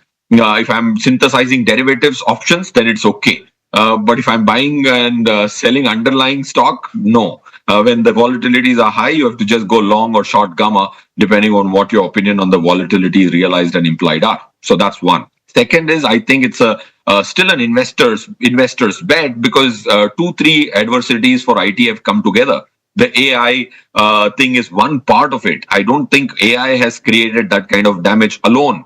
There are other 2-3 factors which are hardly spoken about, unfortunately. The other factor is IT top 2, in Nifty, just about 6 months back, there were 2-3 companies in the IT space in the top 15. So when they share an index with MSCI Emerging Market Index, they're not just competing for capital from Indian domestic players. They're competing for capital largely from the $2 trillion, which follows this index, MSCI Emerging Market Index, where every country has a standard index by MSCI. We have 164 stocks representative in the emerging market index. 80.8 trillion of passive follows that index. 1 trillion of active follows that index. So IT has lost capital to not just because of the AI boom, but even to Korea, Taiwan, just because of index rejects. And I think that will turn favorable in the India story. And that will give IT some degree of buoyancy. May not be in a few days, but in a few months or years or quarters for sure. All right, so positive view coming in on the IT sector. And Feroz, then which are the sectors where you see the valuations at current levels looking mouth-watering for a long-term investment? I would say banking is mouth-watering. Mouth-watering would be an understatement. Anytime a sector as large as 36% of Nifty, 36% of Nifty is banking and financial services. If that is quoting at 1.5, 2 sigma lower than PBs it has quoted for the last 10 years. And last 10 years have not been astronomical valuations, right? Last 10 years, Nifty price index is 9.3% up, 9.3% compounded. Earnings have compounded at 12.9. So people might say valuations is a concern. I don't know where they come up with this. The largest weight of Nifty is quoting at 2 sigma lower than the mean and median valuations they've quoted. So banking, definitely, if we speak of Viksit Bharat and if you attach 5% probability to those numbers, which are there in 2047, banking has to be a huge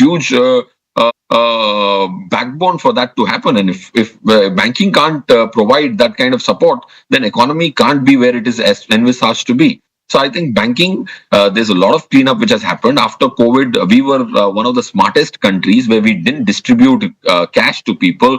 We distributed extra loans. So I personally think banking is mouth-watering. Sorry for the longish kind of an answer. No, Feroz.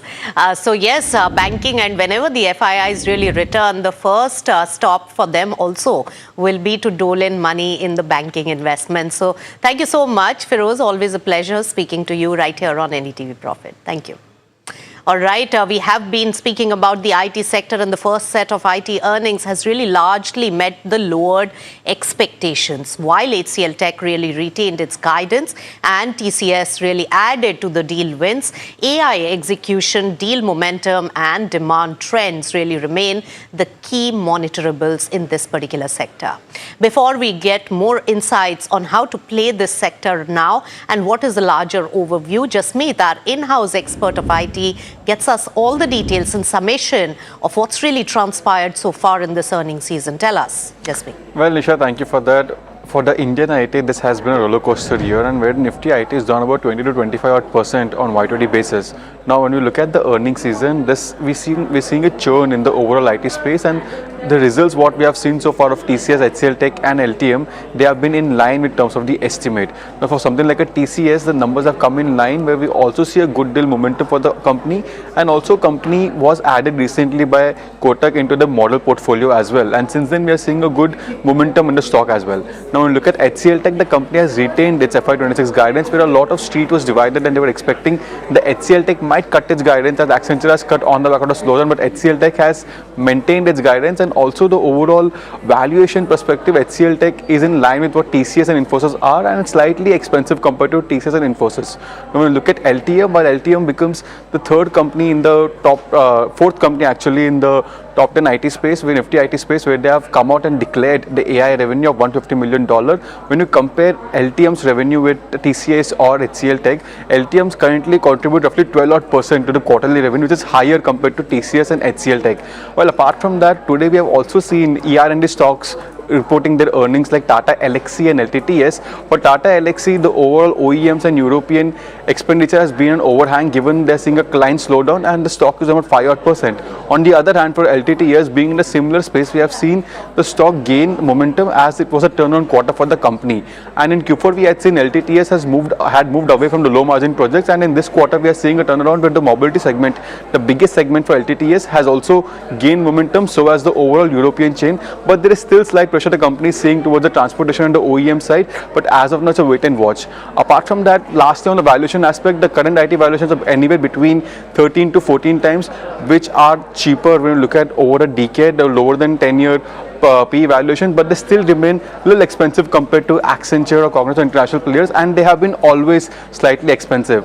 And yesterday we had also seen IBM report its overall earnings, which was a miss in terms of the estimates, but the overall cross hit for Indian IT was negligible, given that IBM had seen an impact on the back of that infra spend. But most of the Indian IT works in consulting, and the consulting business for IBM has stayed resilient and has also grown in the Q2. That's right, Jasmeet. That's an important point to make. And yes, thanks for summing up an exhaustive research. Now, Sandeep Agarwal, the fund manager and co-founder at Suwailo Investment Manager, joins in now. Sandeep, always a pleasure to get chatting with you, and a good day today. Many news points you have. You are enriched with the data coming in from a few of the IT companies already, giving you a view of the entire picture for this earnings season. And IBM also making a big announcement which really impacted our stocks and our ADR. Now, Sandeep, the AI budget shift really hurts the legacy businesses. This is not new to us. We have been talking about the AI shift for a while. What is it that's really hurting the Indian companies, and how much of the cognizance will you put from IBM commentary on the Indian IT services sector? Hi, good afternoon, and thanks for having me on the show. So, right now what is happening that everyone knows about AI, and no one is talking about IT services. So I think that is the biggest challenge so whatever is happening in the US market, for example, the way Accenture has been thrashed, Cognizant has been thrashed, and, resultant in India also, everyone is trying to go underweight or reducing position. We have been seeing this for last maybe 4, 5, 6 months. And a lot of money has been lost in the sector. Honestly, the index is down 50%. And so the challenge, I will tell you, what I see in most of the cases is that almost everyone who is invested in IT or who wants to be invested in Indian IT, they have confused disruption and cycle. In most of the cases is that almost everyone who is invested in IT or who wants to be as disruption cycle. So they've combined two different things. One is disruption and one is cycle into one, and that is leading to all the confusion. So in my view, is there a disruption? Yes, there is a disruption, and we have seen disruption in IT every 5, 7 years. We have seen last 20 years 3 disruptions, but cycle is different. So in every disruption, the cycle is same, in the sense that initially the disruptor will get benefited, and then slowly, because we are at the last leg of the value chain, that means we adopt the disruption, we train our people in that disruption, will get benefited, and then slowly, because we are at the last leg of the value chain, that means we adopt the disruption, we train our people in that disruption, and then we redeploy our people there. So we are the last leg of beneficiary. So that cycle remains same. Unfortunately, everyone who is invested in the market today, they have seen same pattern playing out, that the disruptor gets benefited and we get massively negatively impacted in the initial phase of disruption, and we massively benefit at the fag end of the disruption. But unfortunately, still, despite seeing it so many times, people are not believing it. They, every time when disruption comes, they say that this time it is different, and this time our IT industry will be completely destroyed, which is All right. not, which has not happened. So Sandeep, to a large extent, and let me intervene there, I got your point, and to a large extent, this particular earnings season, almost all the IT companies have given their revenue and the contribution coming in from the AI shift. It's already showing up on their balance sheet. And how do you read into this? Also, now the race has shifted because of the IT services, the legacy business, all the levers being templated, the capacity of each of the companies well discovered. Don't you think the focus of new upgrades or downgrades have shifted towards the AI business and how well they are really creating that business? Like, for example, LTM has over 12% contribution in terms of revenue. Of course, the base is smaller than TCS, but TCS has 8% coming in from the AI revenue. How do you read into these new matrices? And my second point to this, which we can deliberate on also, is the outcome-based revenue model. How disruptive is it, and how will it change the pecking order as well as the potential for each of the companies? How do you see this? So, the right way to look at the very important metrics which most of these companies are reporting is the AI revenue as a percentage. So, let's say, for example, LTM says that they have 12%.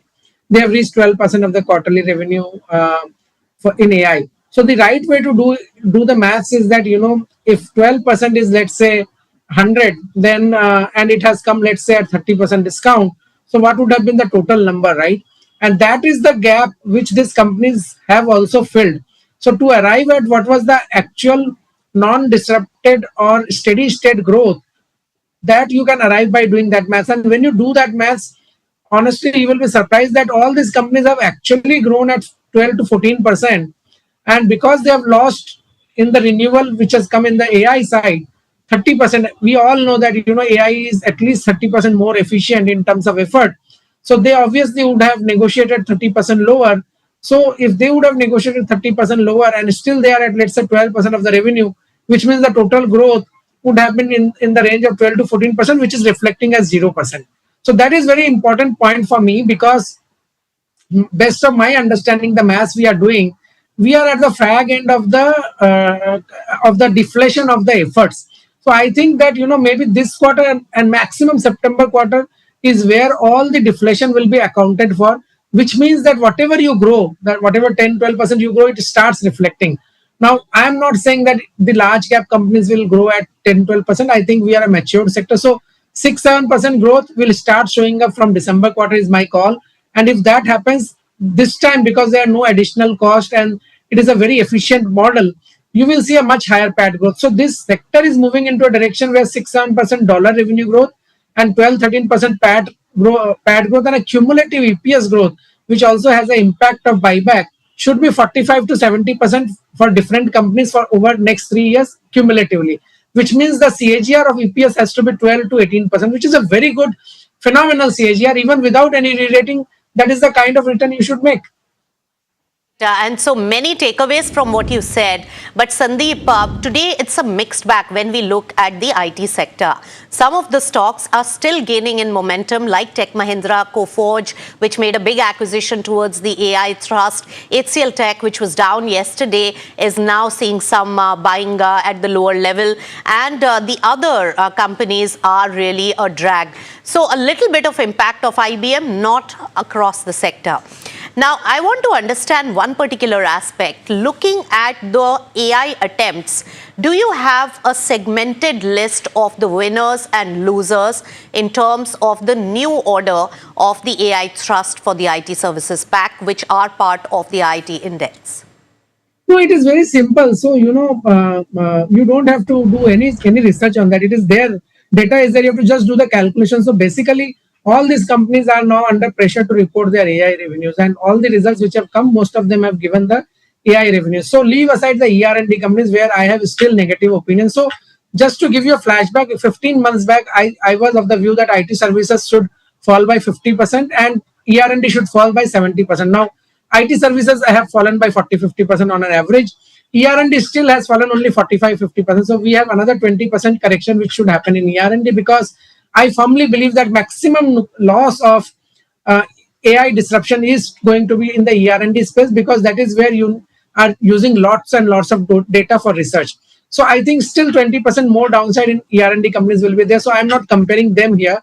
But what I'm trying to say is that that is the metrics to monitor. So if most of the companies are at 12-13% AI revenues, it means that large part of deflation is behind. So in next, I think 1 or 2 quarters, you will see ramping up.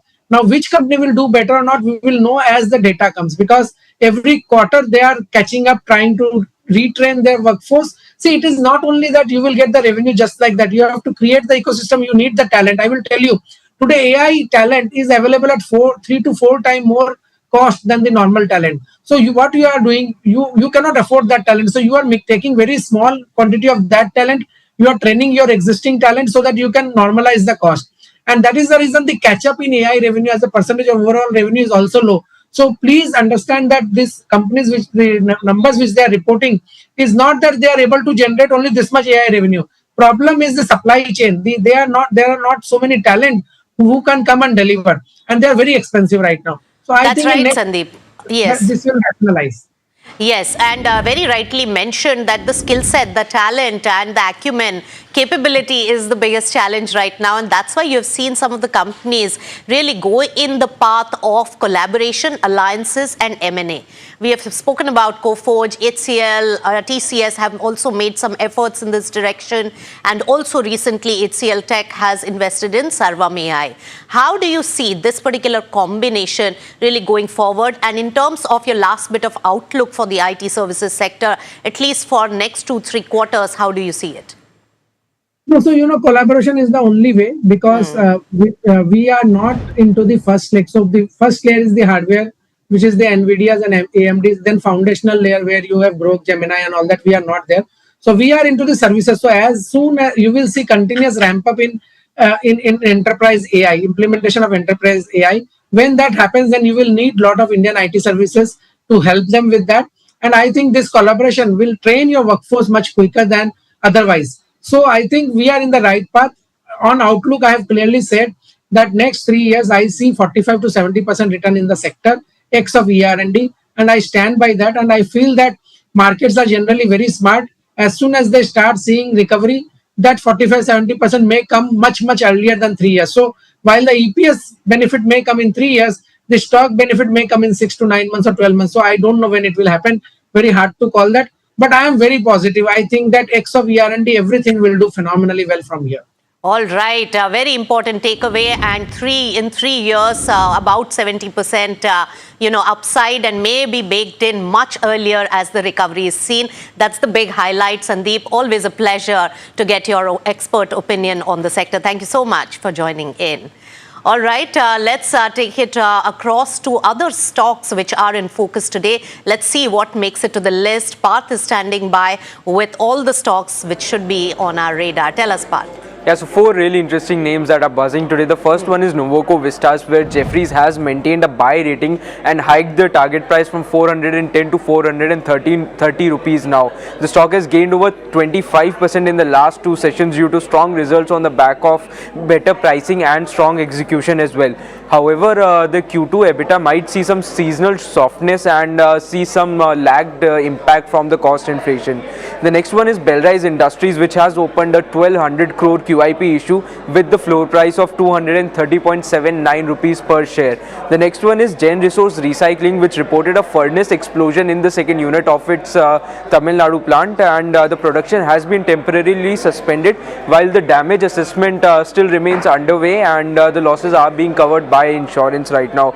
Lastly, we have Texmaco Rail and Engineering, where the CFO, Mr. Kishore Rajkaria, has tendered his resignation. It was due to personal reasons, and his relieving date is yet to be announced. So these are the stocks that you should have on your radar for today. All right, Parth, thank you so much for taking us through the entire list. And with that, I'm afraid out of time on this edition of Markets at 12. But market movement, action and news and views continue on the other side. Keep it with NDTV Profit. Thank you so much.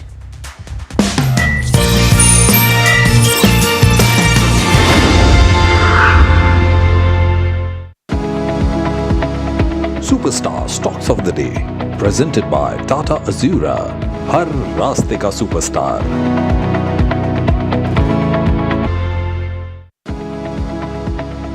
Superstar Stocks of the Day, presented by Tata Azura, हर रास्ते का superstar.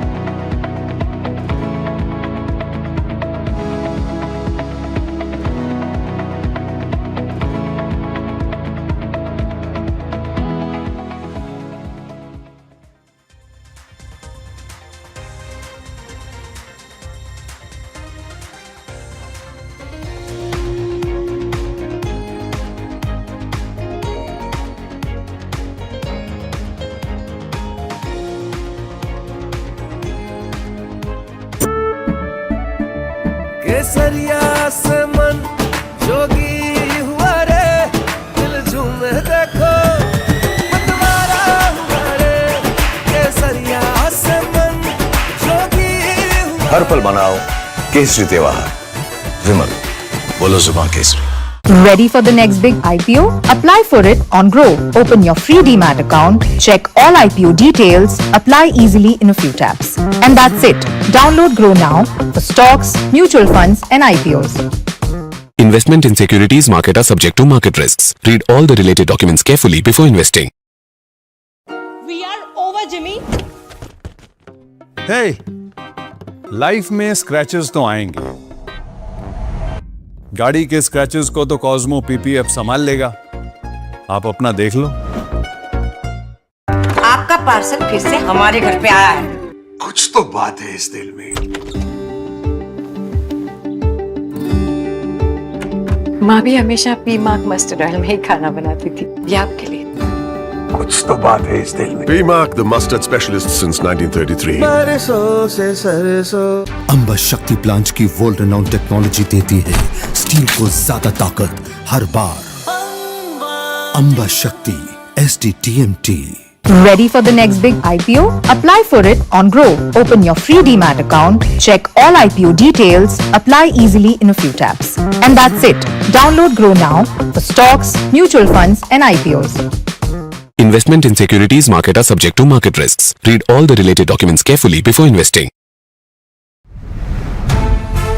That if a boy from Ahmedabad with no capital and no connections could build, then there must be 1,000 more Gautam Adanis sitting undiscovered. जिनके ideas हैं दमदार, वो सब हैं वंदे भारतम के national stage के हकदार. प्रो इनोवेटर्स, रजिस्ट्रेशन करो wandebharatam.org पर 19 जुलाई तक. An initiative by Gautam Adani.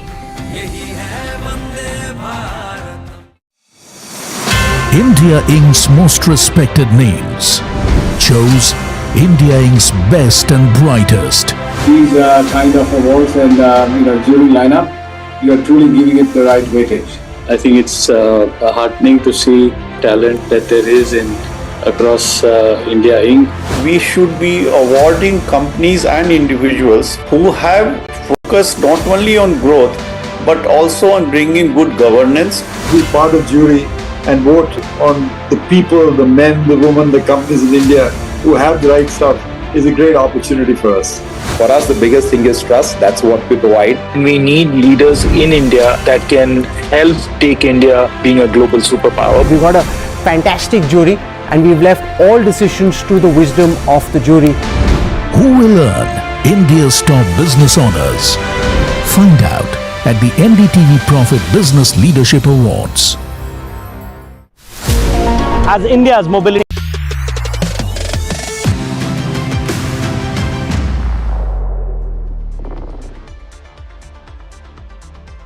Hello and welcome to NDTV Profit. You're watching trending stocks at NDTV Profit Suzlon studio as we speak right now. I am Hiral Tatia and with me is Sharad Dubey, who's as always standing at the Profit Market Bit. Sharad, interesting day of trade right now as we speak. If you just pull up the heat map in terms of Nifty 50, and if you have to look at the sectoral indices as well, you'll actually see the kind of moves that are coming in. What is interesting is the resilience that IT has been showing in spite of what IBM has done. You have Eternal, Shriram Finance, Ultratech, Bajaj Fin, Indigo, interesting names that are bucking the trend today. What's losing out is the Power Grid, Hindalco, few of the IT names which the cuts, the maximum is 1% in terms of Infosys. You have HUL as well, which is under pressure, and a JSW Steel. But clearly, 120 points uptake, we've been able to sustain above the 24,150 mark as well in terms of Nifty 50. Right, that's right. Good afternoon, Hiral, and we are seeing a market seeing a good rebound coming in. Both Nifty, it's above that 24,100 mark, that 23,800 which we are talking about. It's really nice, you could say a good support level bounce has come in. Same thing for Nifty Bank, but the interest rate sensitive stocks are doing really well. Nifty Bank setup is looking much better. Let's pull in the Nifty Bank chart also to give you the entire picture of how things are panning out. The BFSI space, a good buying, numbers are coming out strong, be it banks and even the broking house numbers. Will get you those details as well. But majority of the asset classes have stabilized, and this is of course on the macro developments which are happening, and street might be overlooking what Donald Trump had did the weekend or last week itself, and both of them rebounding after 2 sessions and a good momentum coming in both of them. The technical setup, of course, Nifty Banks is much better, but let's get into much more details, especially the sector specific moves. The interest rate sensitive Nifty PSU banks, all of them doing really well, a good buying coming in. The IT stocks have shrugged off the IBM scare which was there, and this was the trend which we had picked up earlier and the first amongst everyone in the morning itself, that there is no major scare happening from that. Value buying back in Smiths, and this is a good reaction. Look at Nifty Small Cap 250 Index and even the Nifty Mid Cap, they are doing well and better than Nifty Index.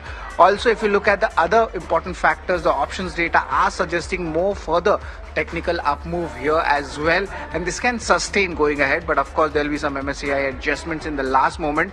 Global cues, soft US inflation data, and that has triggered the risk on sentiment across the asset classes, emerging markets, crypto, you name it, and that's where the momentum is there. But today rupees has strengthened and even the yields have cooled off as well.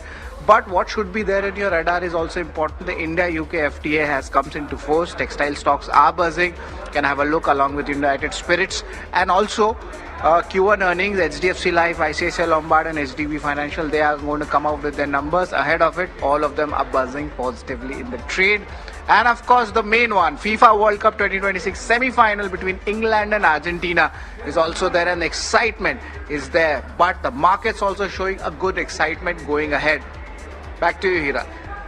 Okay, so it's the FIFA World Cup excitement that's going to be there as well in terms of the day today. But very quickly, let's just pull up a Patanjali on the screens, because 18 to 19% is the kind of intraday cuts that we've seen on this counter. There has been a mild recovery that has come in, and what's happened over here is, if you see in terms of the stock, large volume action, almost 23.5 million shares traded so far in the first half of the trading session, versus a 20-day average of close to 2.5 million shares that were traded.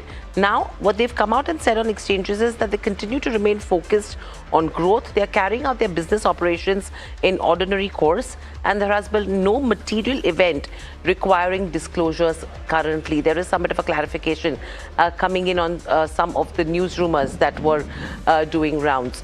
So that's with regards to where Patanjali goes. We will try getting the management as well to understand as to what's really happening and what is getting this kind of pressure there.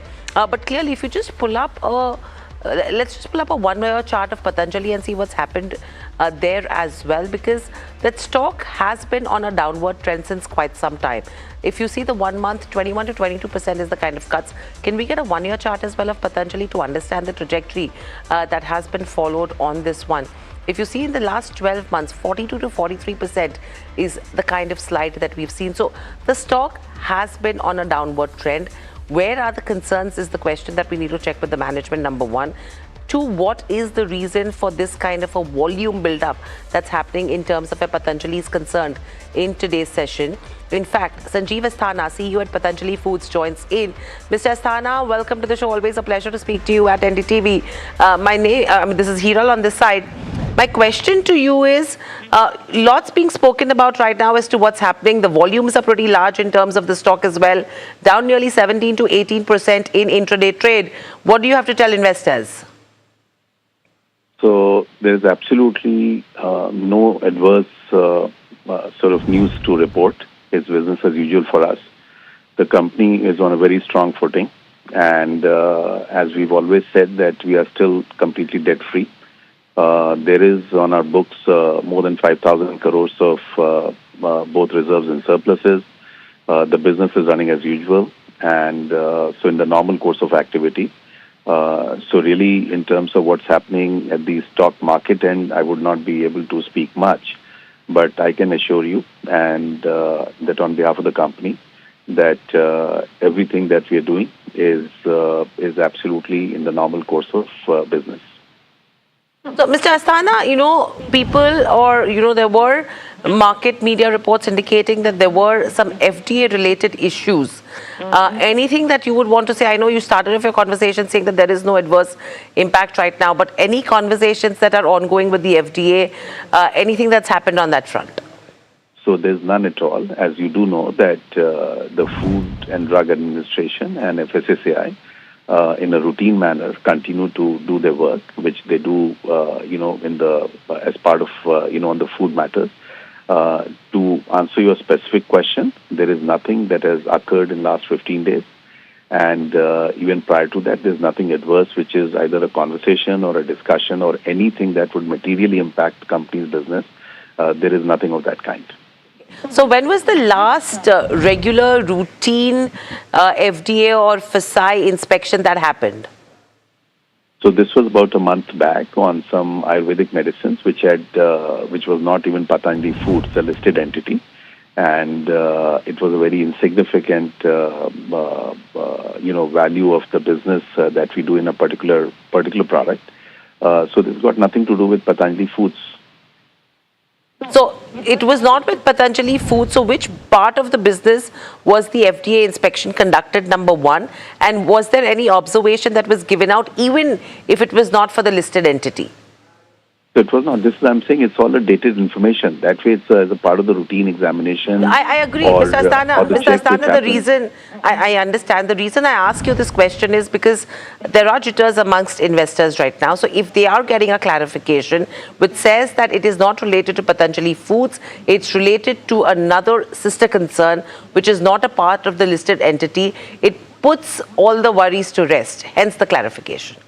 So that I've already said that whatever has happened, and the point I'm trying to say is that anything that has happened is more than a month back. It was not part of the listed entity, product group.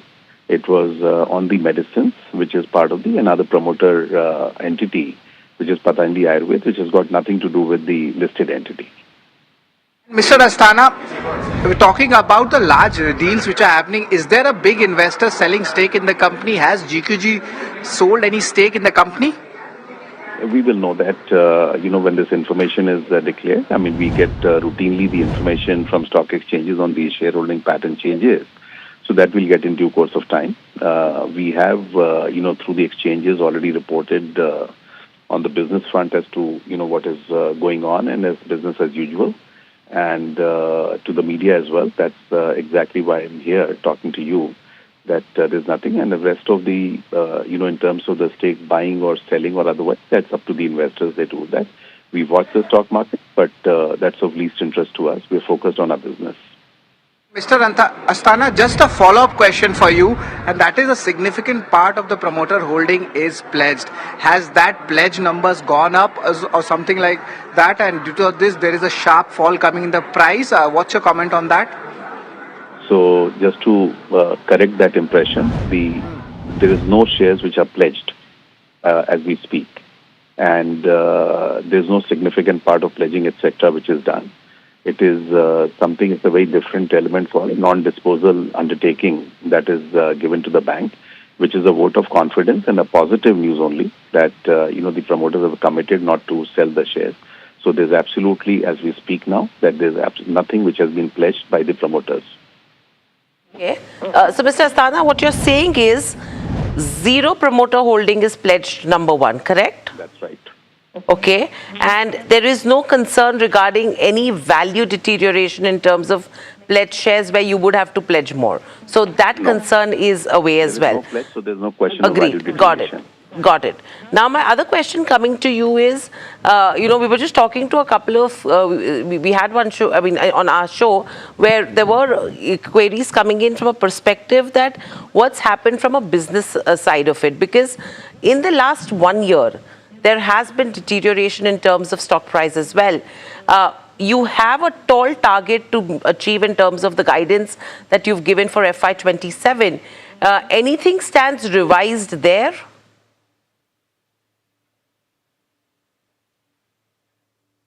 I think we've lost Mr. Asthana. We'll try connecting back with him. But clearly, if you see in terms of the stock price right now, down nearly 17 to 18%, a mild recovery coming in from the day's lowest levels, but a 15 to 16% decline.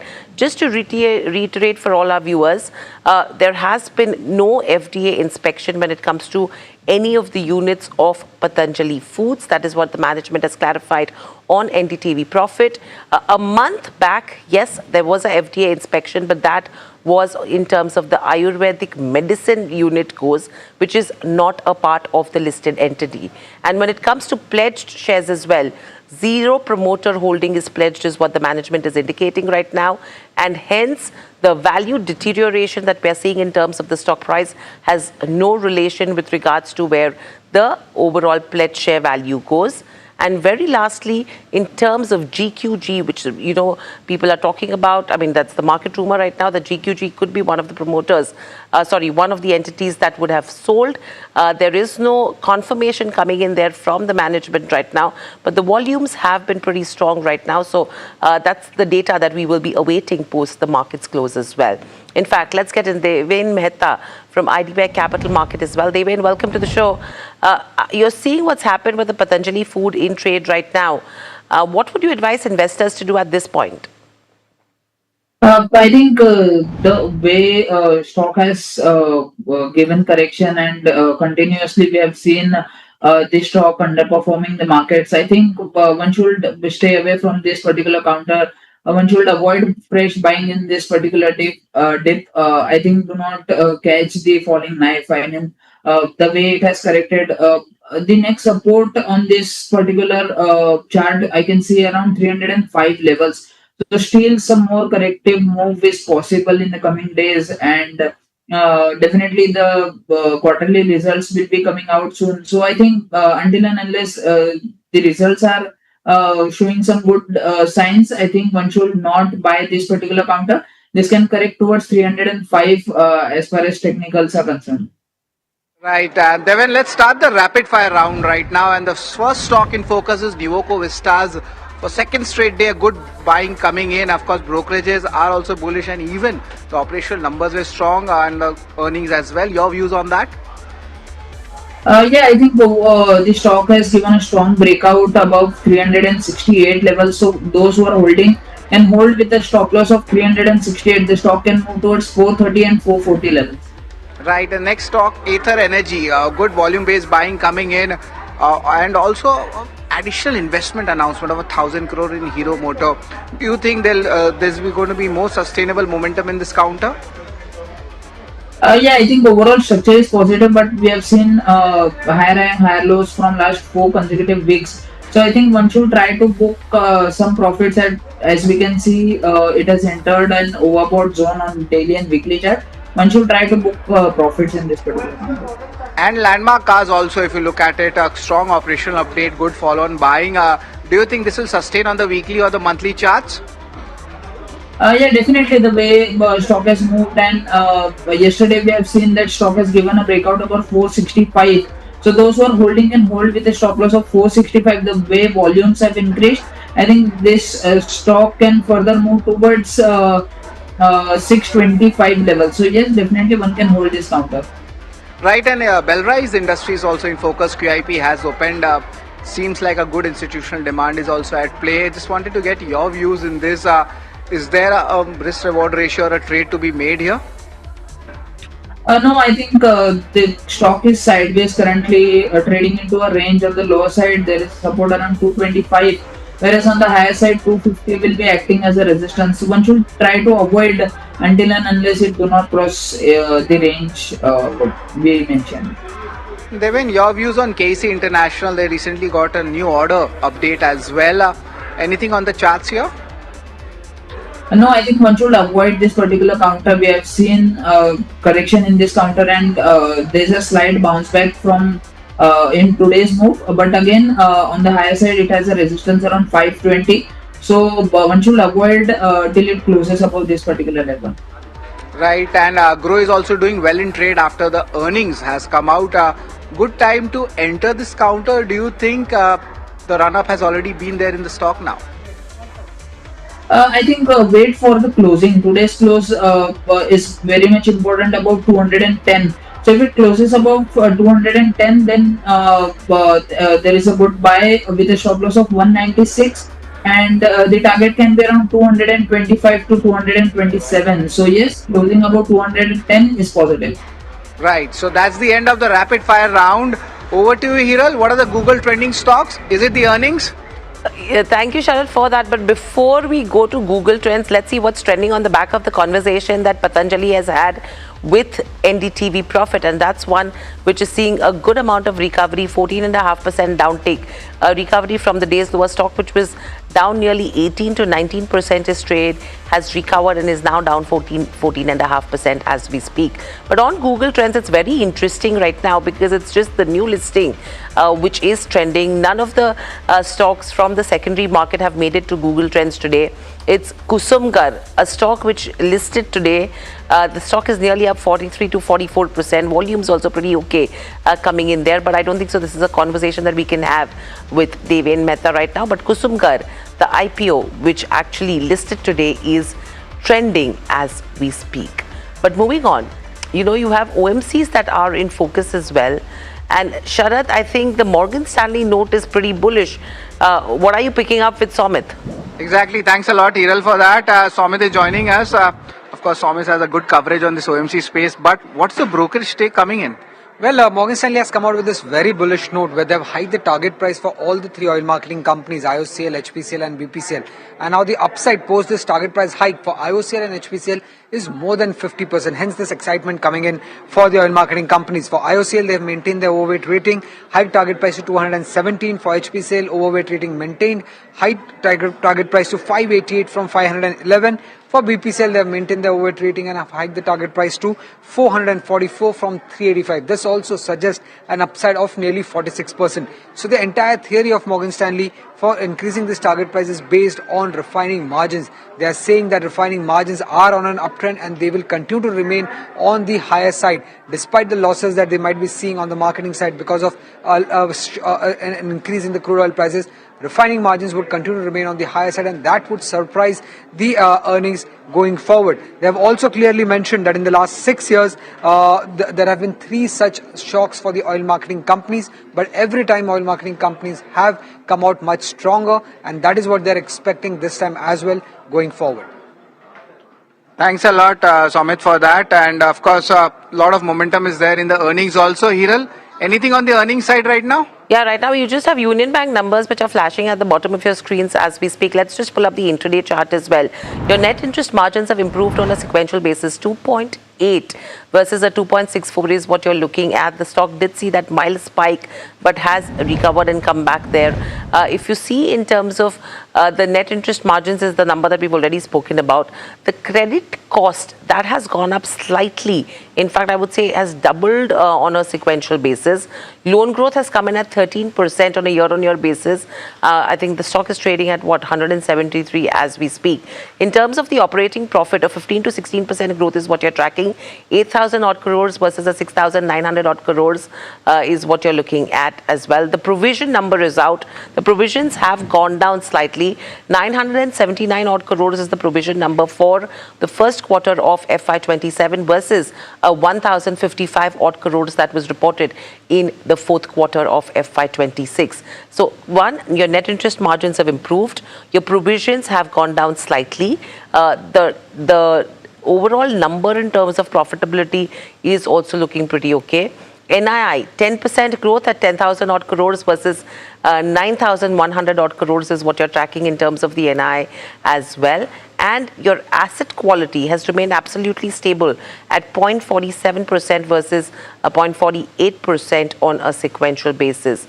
In fact, if you talk about the gross NPAs as well, they've come down. 2.65% versus a 2.82% is what you're looking at. And the profits have seen a growth of around 29 to 30% at 5,300 odd crores.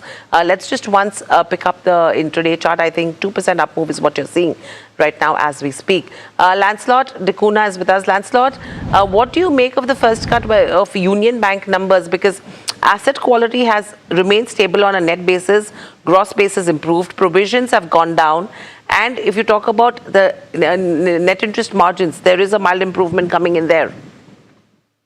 Good afternoon, Hiral. I think yes, the results have been good, and I think it should help in terms of the outlook for the year should be much more positive. And based on the results that are announced, I think the stock should get re-rated maybe a bit on the higher side. So we should probably see some improvement in the price maybe once the entire outlook is known for the year. Right. Speaking of earnings, Grow has also come out with a very strong set of numbers. If you look at the PAT number, there's a good 7% sequential growth coming in. But the other businesses, be it the M2F business, this is a margin trading facility, commodity derivatives, and interestingly, they have added 115,000 net active NSE clients as well. A little bit of bullishness coming in the non-broking business as well. And you see the stock is also doing well. A good follow-up buying happening post results. Lancelot, your views on Grow? So, while growth has been good for Grow, we have seen, both revenues as well as profits have increased significantly over the last, but it is still trading at an extremely at a high valuation. It trades almost 65 times earnings.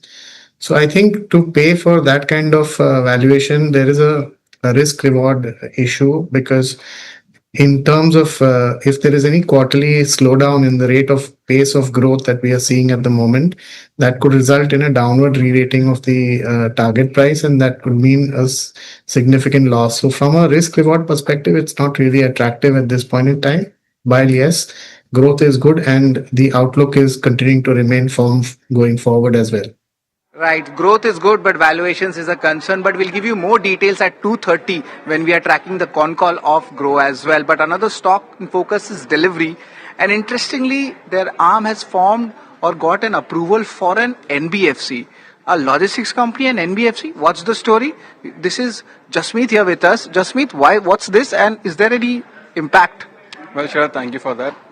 In terms of the impact, we can already see the stock is about 3% and Delivery getting to NBFC is basically company's financial arm has gotten the approval to create an NBFC, which is an ND, that means a non-depository. Now, while Delivery had created this arm earlier in this year itself, and now they have gotten the nod as well. Now, if you look at the reason why Delivery is getting into all of this is to leverage its current database and network.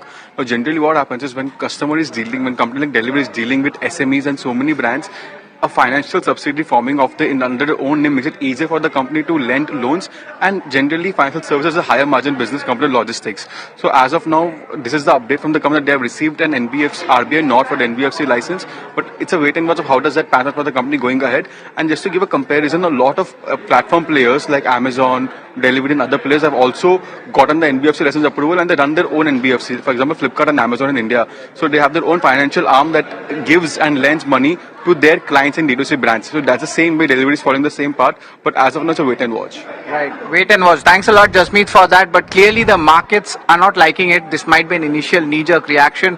But logistics space as a whole, Lancelot, I want to understand which should be a good fundamental pick for the medium or the long term. So I think the logistics space is here to stay and grow, because as the economy grows and as the country infrastructure as far as logistics has been growing significantly, we've seen a lot more spend on new airports, on new roads and logistic hubs that have come up. So I think logistics is the heart of a growing economy, and companies engaged in those will benefit significantly going forward. However, if you look at the companies that are already there, we have Blue Dart Express, which has both in the aviation logistics space as well as in the road logistics space. So they are doing well, and you have some of the smaller players also. There are Gati. There is some specialized logistic companies like Aegis Logistics, which are specialized in niche areas, transporting certain equipments, etc. So I think each of these companies are areas which one can look at focusing on, and maybe look at adding them to the portfolio depending on the valuations of these companies. Fair enough. Thanks a lot, Lancelot, for your views on the markets and the stocks and fundamental perspective. It's always a pleasure to have you with us at NDTV Profit. But folks, we are out of time right now for the show at Trending Stocks. From me, Hiral, and the entire team that put together this wonderful show, it's a bye, but stay tuned to NDTV Profit.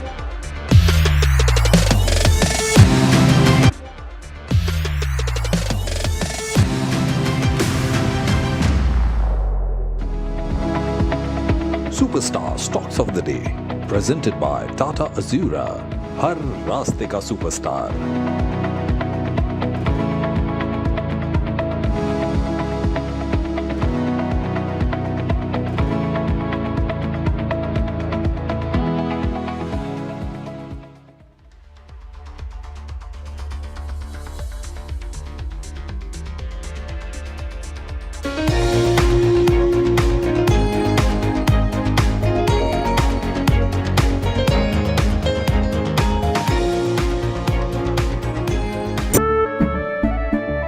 केसरिया से मन जोगी हुआ रे, दिल झूमे देखो मतवारा हुआ रे।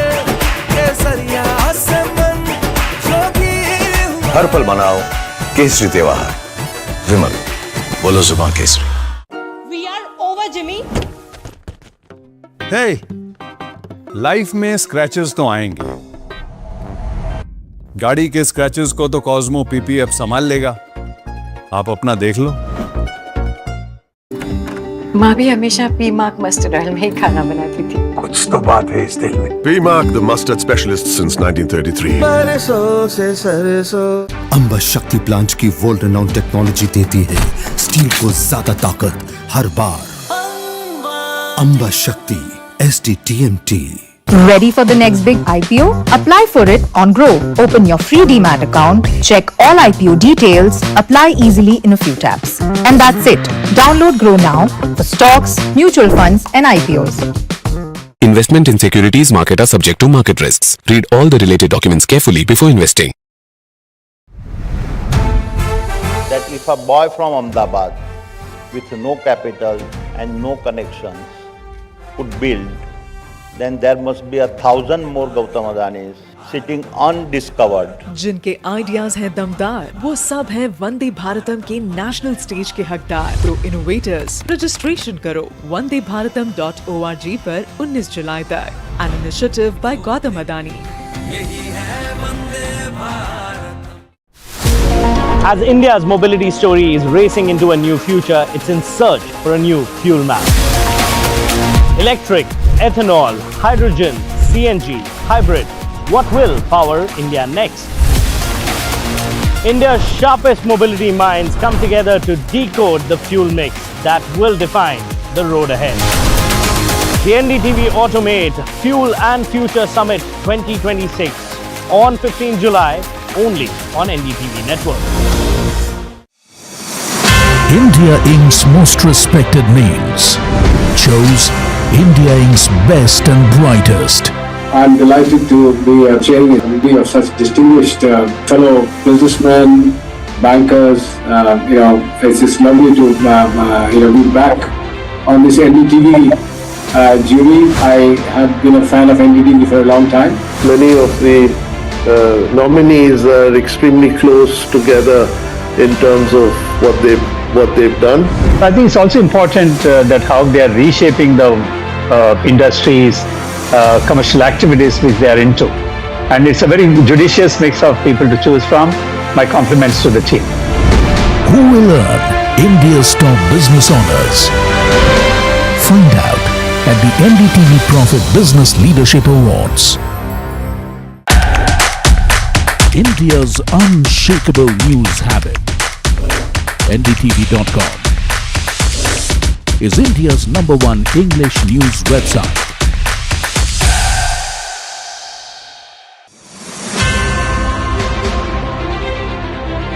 First of all, my compliments for NDTV to bring back the leadership awards and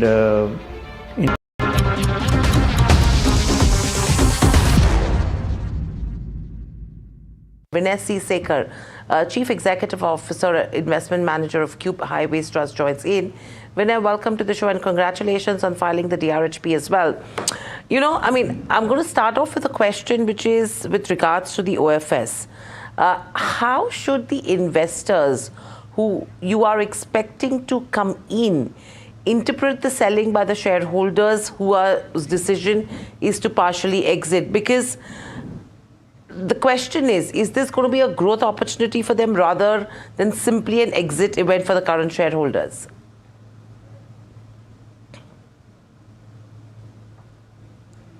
Thank you so much for that question. Yes, the current OFS is structured, or the IPO is structured as an OFS. The reason behind the IPO is more strategic in nature. Over the last 3 years since we were privately listed, what we've seen is that there's been a huge amount of upswell of interest from domestic investors, and based on their feedback, we've decided as a strategic move to convert ourselves from a privately listed InvIT to a public listed InvIT. We believe this will open us up to wider pools of capital domestically, and also will lead to better liquidity and price discovery. And in order to facilitate a reasonable sized IPO, we had to request our existing unit holders to participate in the offer for sale, for which the sponsors have accepted, and that's how we've built up this size. Having said that, the sponsors are demonstrating their commitment towards the business by committing to add 4 more assets, which have enterprise value of over 7,000 crores. And those assets they will contribute by way of swap of units. So they will get additional units as part of a preferential issuance in a future date, and therefore they will continue to be invested in the business. As I said, we currently have 27 assets, and with these 4 assets we will get to 31 assets. We listed 3 years back with 18 assets, so we've shown a consistent track record of growth as well. So what you therefore get is a mix of both a stable and a high quality portfolio with inherent capability to grow. So Vinay, then the question comes up about for investors is how should they actually think about the distribution yield post listing? What's that trajectory that you have in mind from where it stands currently? Yeah, so over the last 3 years, we listed at 100. In the first year, we distributed 10.09 rupees per unit. In the second year, we did 11 rupees. And in the third year, we've done 13.77 rupee. This increase is largely driven by 2 reasons. One, our toll portfolio organically delivers growth because the revenues are linked to both GDP. As people consume more goods travel through our roads, and therefore traffic keeps increasing. And similarly, as people have more disposable income, they tend to travel more and they pass through our toll plazas more often. That organic growth contributes to growth in DPU on a consistent basis. The second reason, of course, is that we've been able to keep adding assets, and each acquisition tends to be accretive from a yield perspective as well. So we expect the future, while of course I can't give you forward-looking statements, but we expect the future to be in line with how we've performed historically. Okay, any target payout ratio that you have in mind going forward in terms of CAGR growth? The historical yield has been between 9 to 10%, and that's the, as I said, we're likely to perform similar to how we've done in the past. In terms of the proportion of distribution, how much comes in from toll collections versus the annuity income? Okay. So as a percentage of our cash inflows, 70% of our cash inflows comes from toll assets and 30% comes from annuity. However, in terms of assets under management, the toll assets contribute to 85% of value, whereas the annuity assets contribute to the remaining 15%. Okay. And overall, if you have to look at the operational risks as well in your portfolio, where would they stand currently? Because the portfolio spans around what? 27 operational road assets across multiple states. So how are you looking at that aspect? Yeah. No, I think the for an investor, the key risk to really consider is traffic. Now, this portfolio of 27 assets has a long operating history of over 9 years on an average, and it has consistently delivered over 6.3% traffic growth over this period in time. As against this, our future projection is 4.7%. So there is a significant amount of conservatism that we've built into our projections. Of course, that is the key risk for people to consider. From our side, we've made sure that our numbers are conservative to keep into account the future risks involved. In terms of operational risks, while the operations of a toll plaza and a road project tends to be a little noisy, there's a lot of stakeholders who either pass through the road or who live around the road. But these are not material enough to have an impact on. Good afternoon. You're tuned into Lunchtime Trades, and that was the management of Cube Highways also talking about their IPO. But before we get you a roundup in terms of everything that is happening in the world of commodities, news and updates on the top buzzers at this hour, all while you grab lunch, let's take a very quick look at the markets first things first, because it's actually a sharp fall that you saw coming in, whether you talk about Nifty or Sensex right now. So quite a sharp sort of downtick coming in, as you can see on your screens as well. Erased most of the morning gains. That's Nifty 50 for you, and even Sensex with that really sharp about 300 odd point plunge also coming through. Let's also talk about the entire list of sectors that are in focus right now. So it's still PSU banks holding up quite resilient with that 1.5% gain also coming in.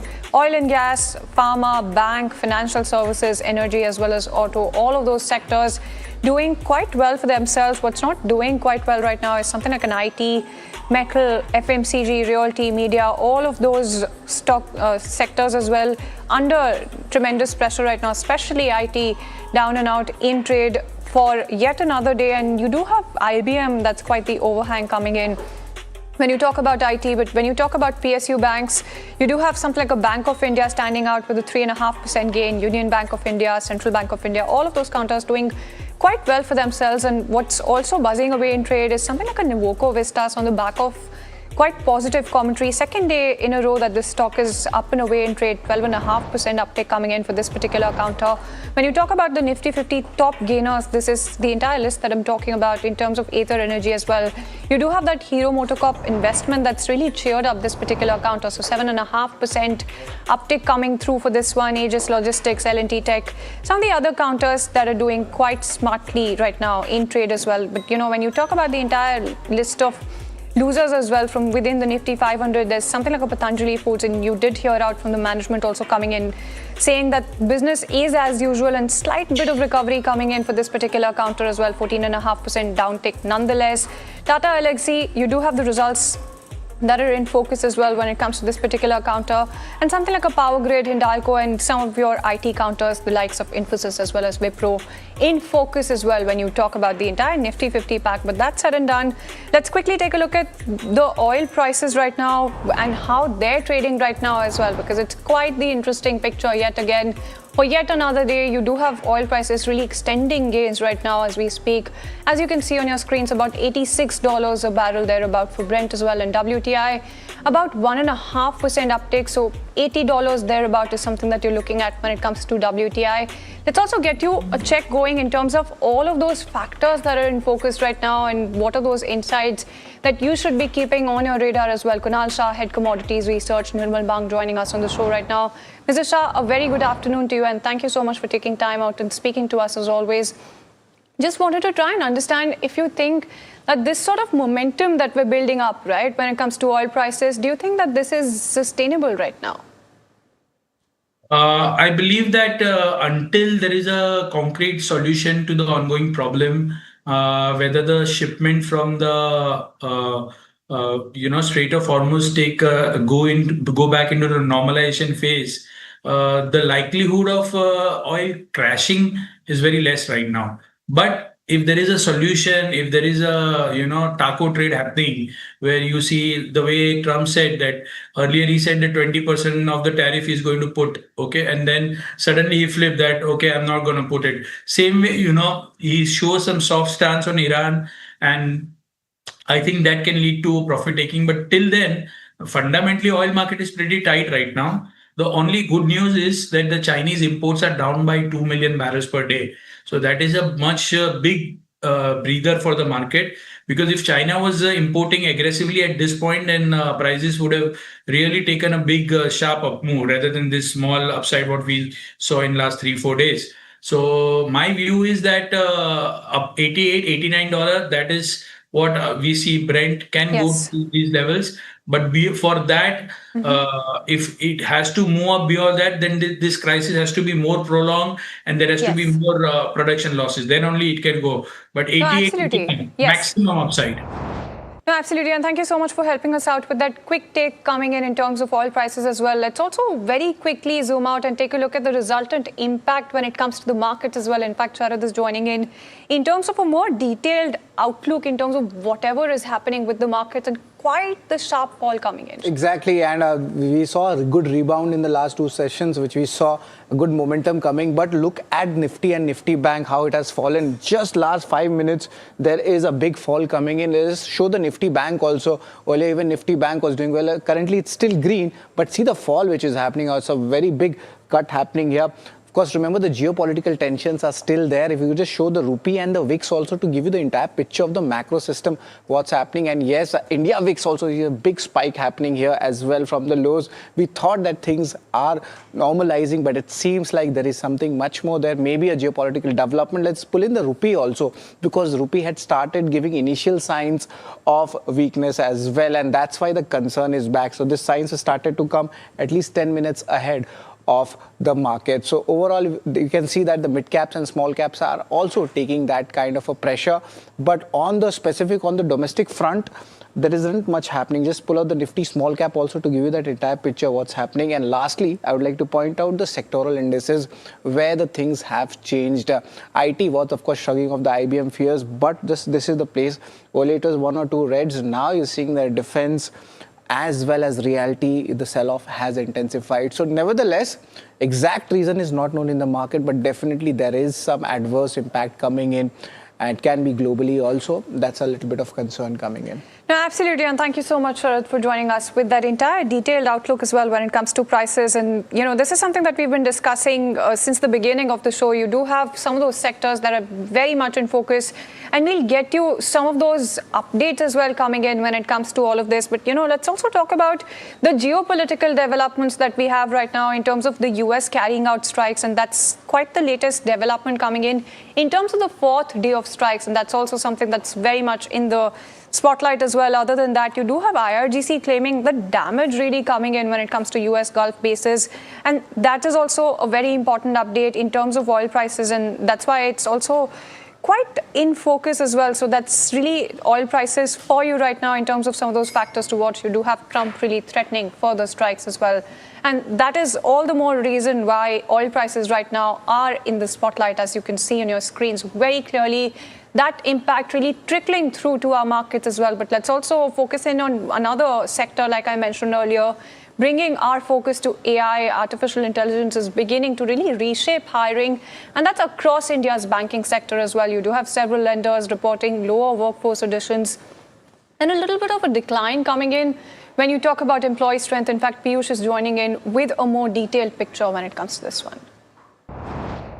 Well, that is right. Banks are increasingly cutting down on their active workforce and in fact hiring lesser number of people thanks to the progress they've made in terms of adopting AI. Now, the top banks' annual report shows that, collectively all the top banks have reduced their workforce. HDFC Bank, for example, hired 45,902 employees in FY26, which is lower than 49,713 employees they hired in FY25.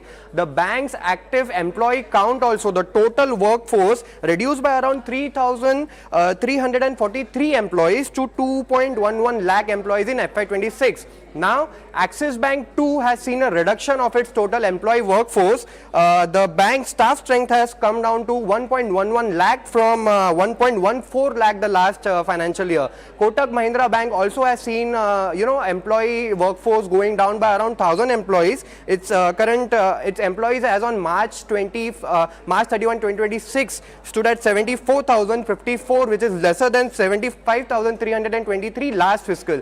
Now, what are banks using AI for, and how are they able to cut these employee roles? First is a majority of the banks are using AI for customer servicing. They are generating fresh leads from AI. HDFC Bank, for example, is saying that it is using AI for real-time credit decision making. They are able to, AI in some cases is able to approve real-time loan request. The loans are being sanctioned instantly because of AI. Further, it is reducing manual intervention for HDFC Bank, and the bank is using AI across document processing, advanced customer analytics, and credit card generations as well.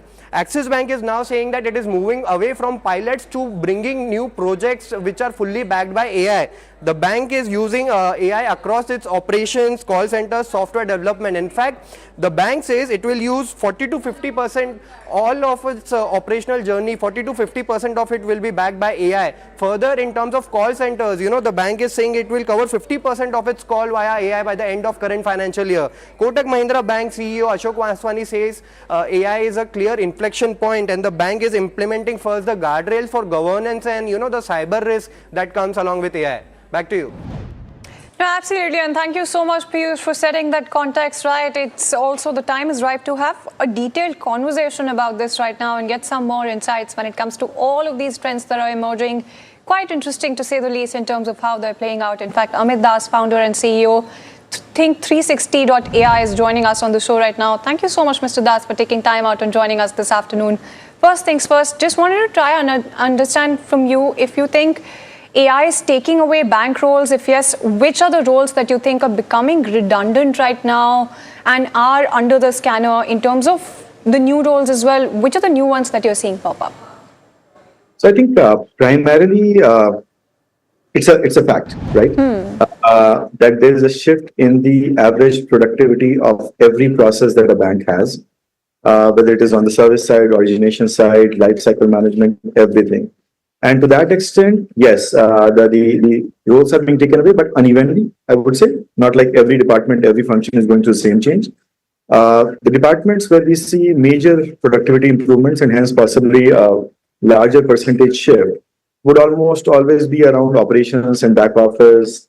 There's a lot of older manual processes that over the last 10 years, actually not just now, have gone through significant AI-led or algorithmic automation, I would call it. So KYC, underwriting, documentation, parts of the contact center businesses, these are all kind of going through significant, I guess, AI intervention, as you call it.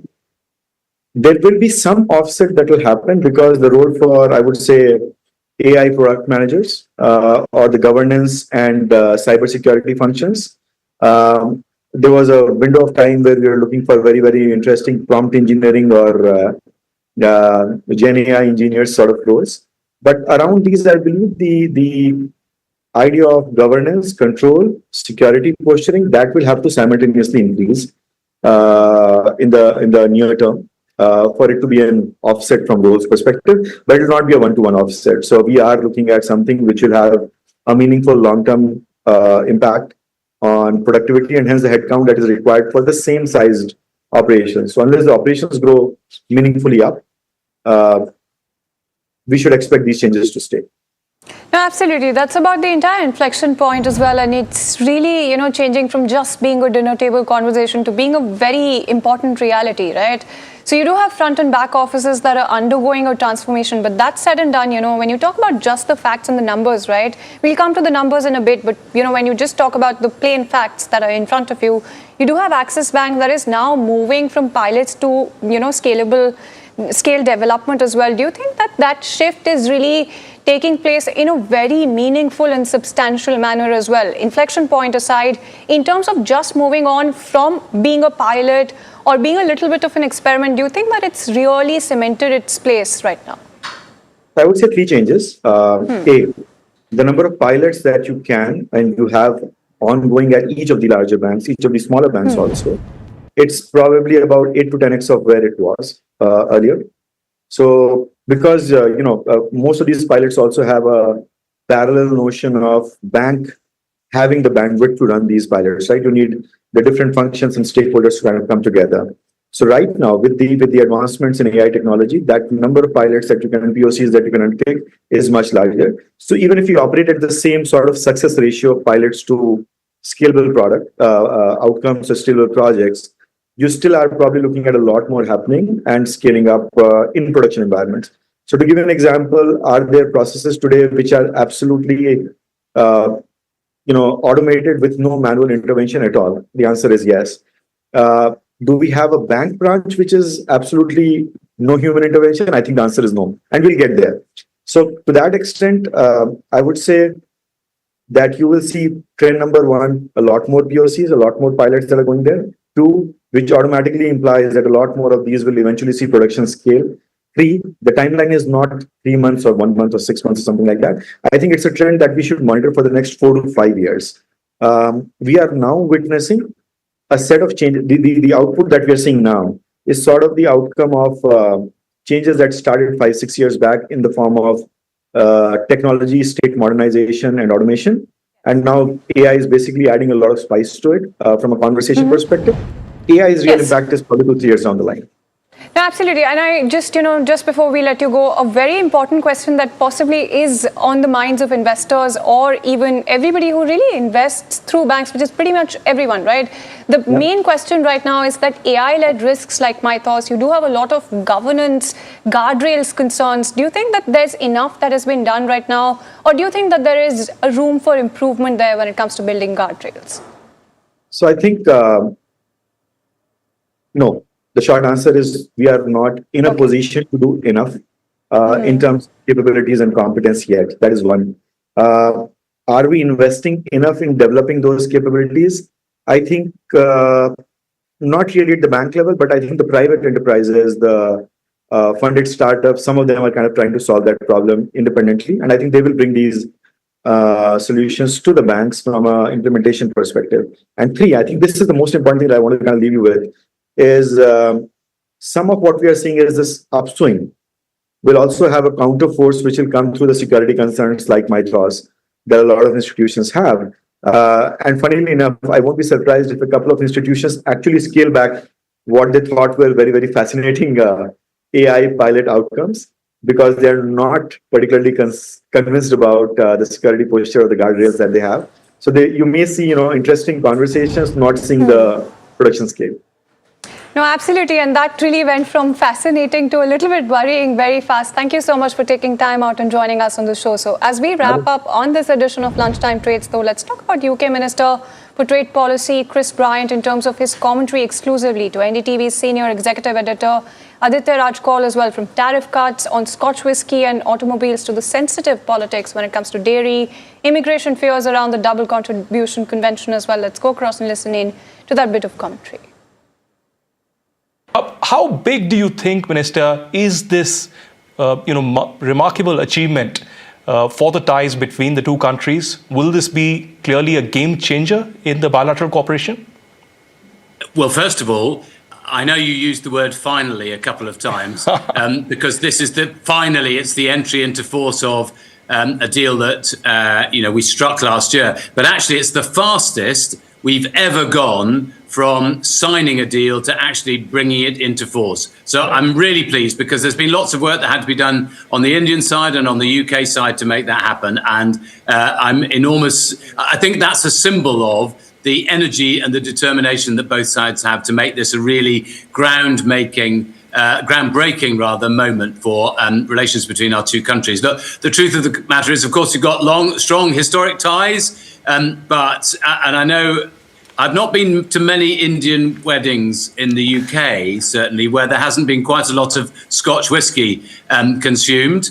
And I'm really glad, for instance, that the tariffs on Scotch whisky are tumbling from 150% already to 75% from immediately and then further over the next few years. But it's also about automotives and beauty products being cut by from 22% to zero. So, companies like Charlotte Tilbury and so on, who are already present in the Indian market, will be able to be much more available to lots more consumers in your growing economy.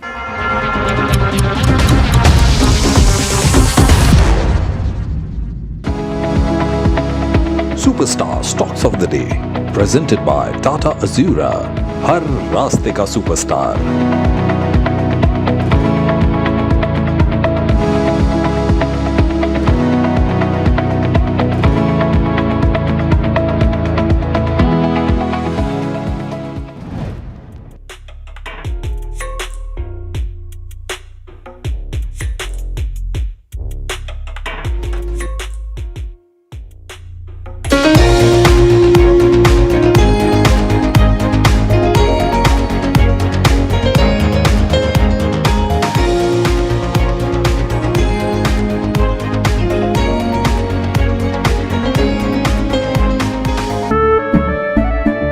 केसरिया से मन जोगी हुआ रे, दिल झूमे देखो पतवारा हुआ रे, केसरिया से मन जोगी हुआ। हर पल मनाओ केसरी त्योहार.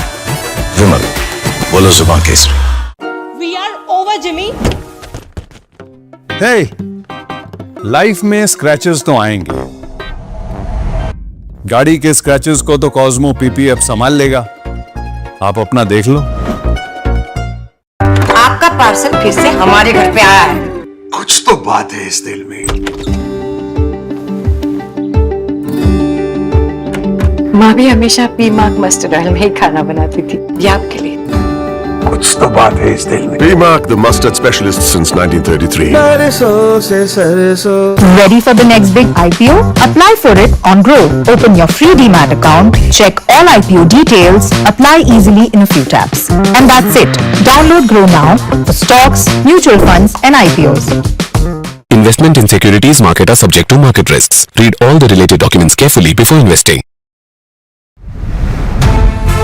That if a boy from Ahmedabad with no capital and no connections could build, then there must be 1,000 more Gautam Adanis sitting undiscovered. जिनके आइडियाज हैं दमदार, वो सब हैं वंदे भारतम के नेशनल स्टेज के हकदार. प्रो इनोवेटर्स, रजिस्ट्रेशन करो wandebharatam.org पर 19 जुलाई तक. An initiative by Gautam Adani.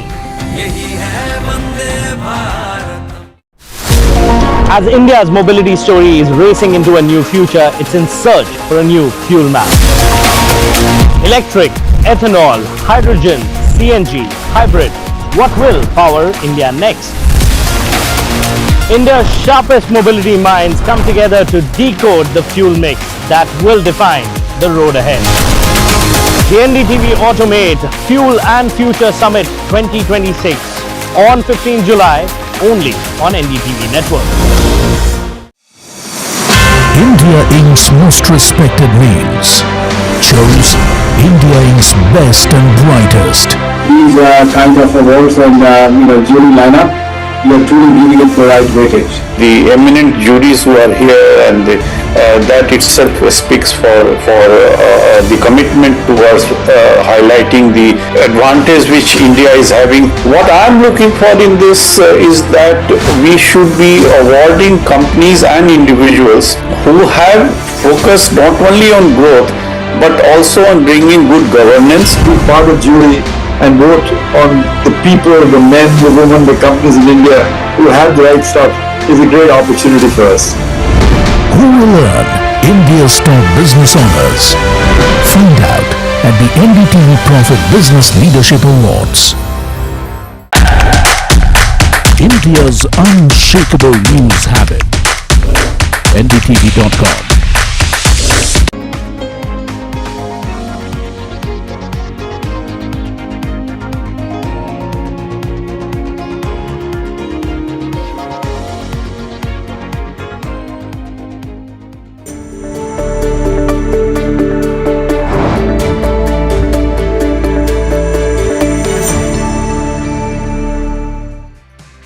Good afternoon, you're watching Small Cap Buzzers on NDTV Profit with me Somit Sarkar and my co-anchor Varsha.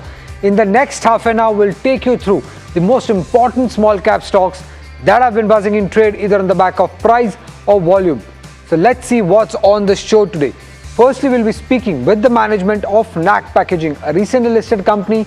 Decent listing is what we have seen, but what's the way forward is something that we'll try to pose the questions to the management on the show today. Apart from that, it's SG Finserv which has been buzzing. The stock has snapped its 6-day losing streak and the stock is up nearly 95% since Feb 2026 and they are expecting a strong growth going forward. When it comes to Philatex India, Sunidhi Brokerage has come out with an initiating note, quite a positive note that the brokerage has come out with. Apart from that, it's one of the beneficiaries of UK FTA and Q1 is also expected to be quite strong for the forward textile players. The stock is trading at its highest level since December 2024. When it comes to GSP Crop Science, the stock is trading at its all-time high. 5 consecutive days of gains is something that we have seen for this counter and the stock is up nearly 25% in the last 5 trading sessions.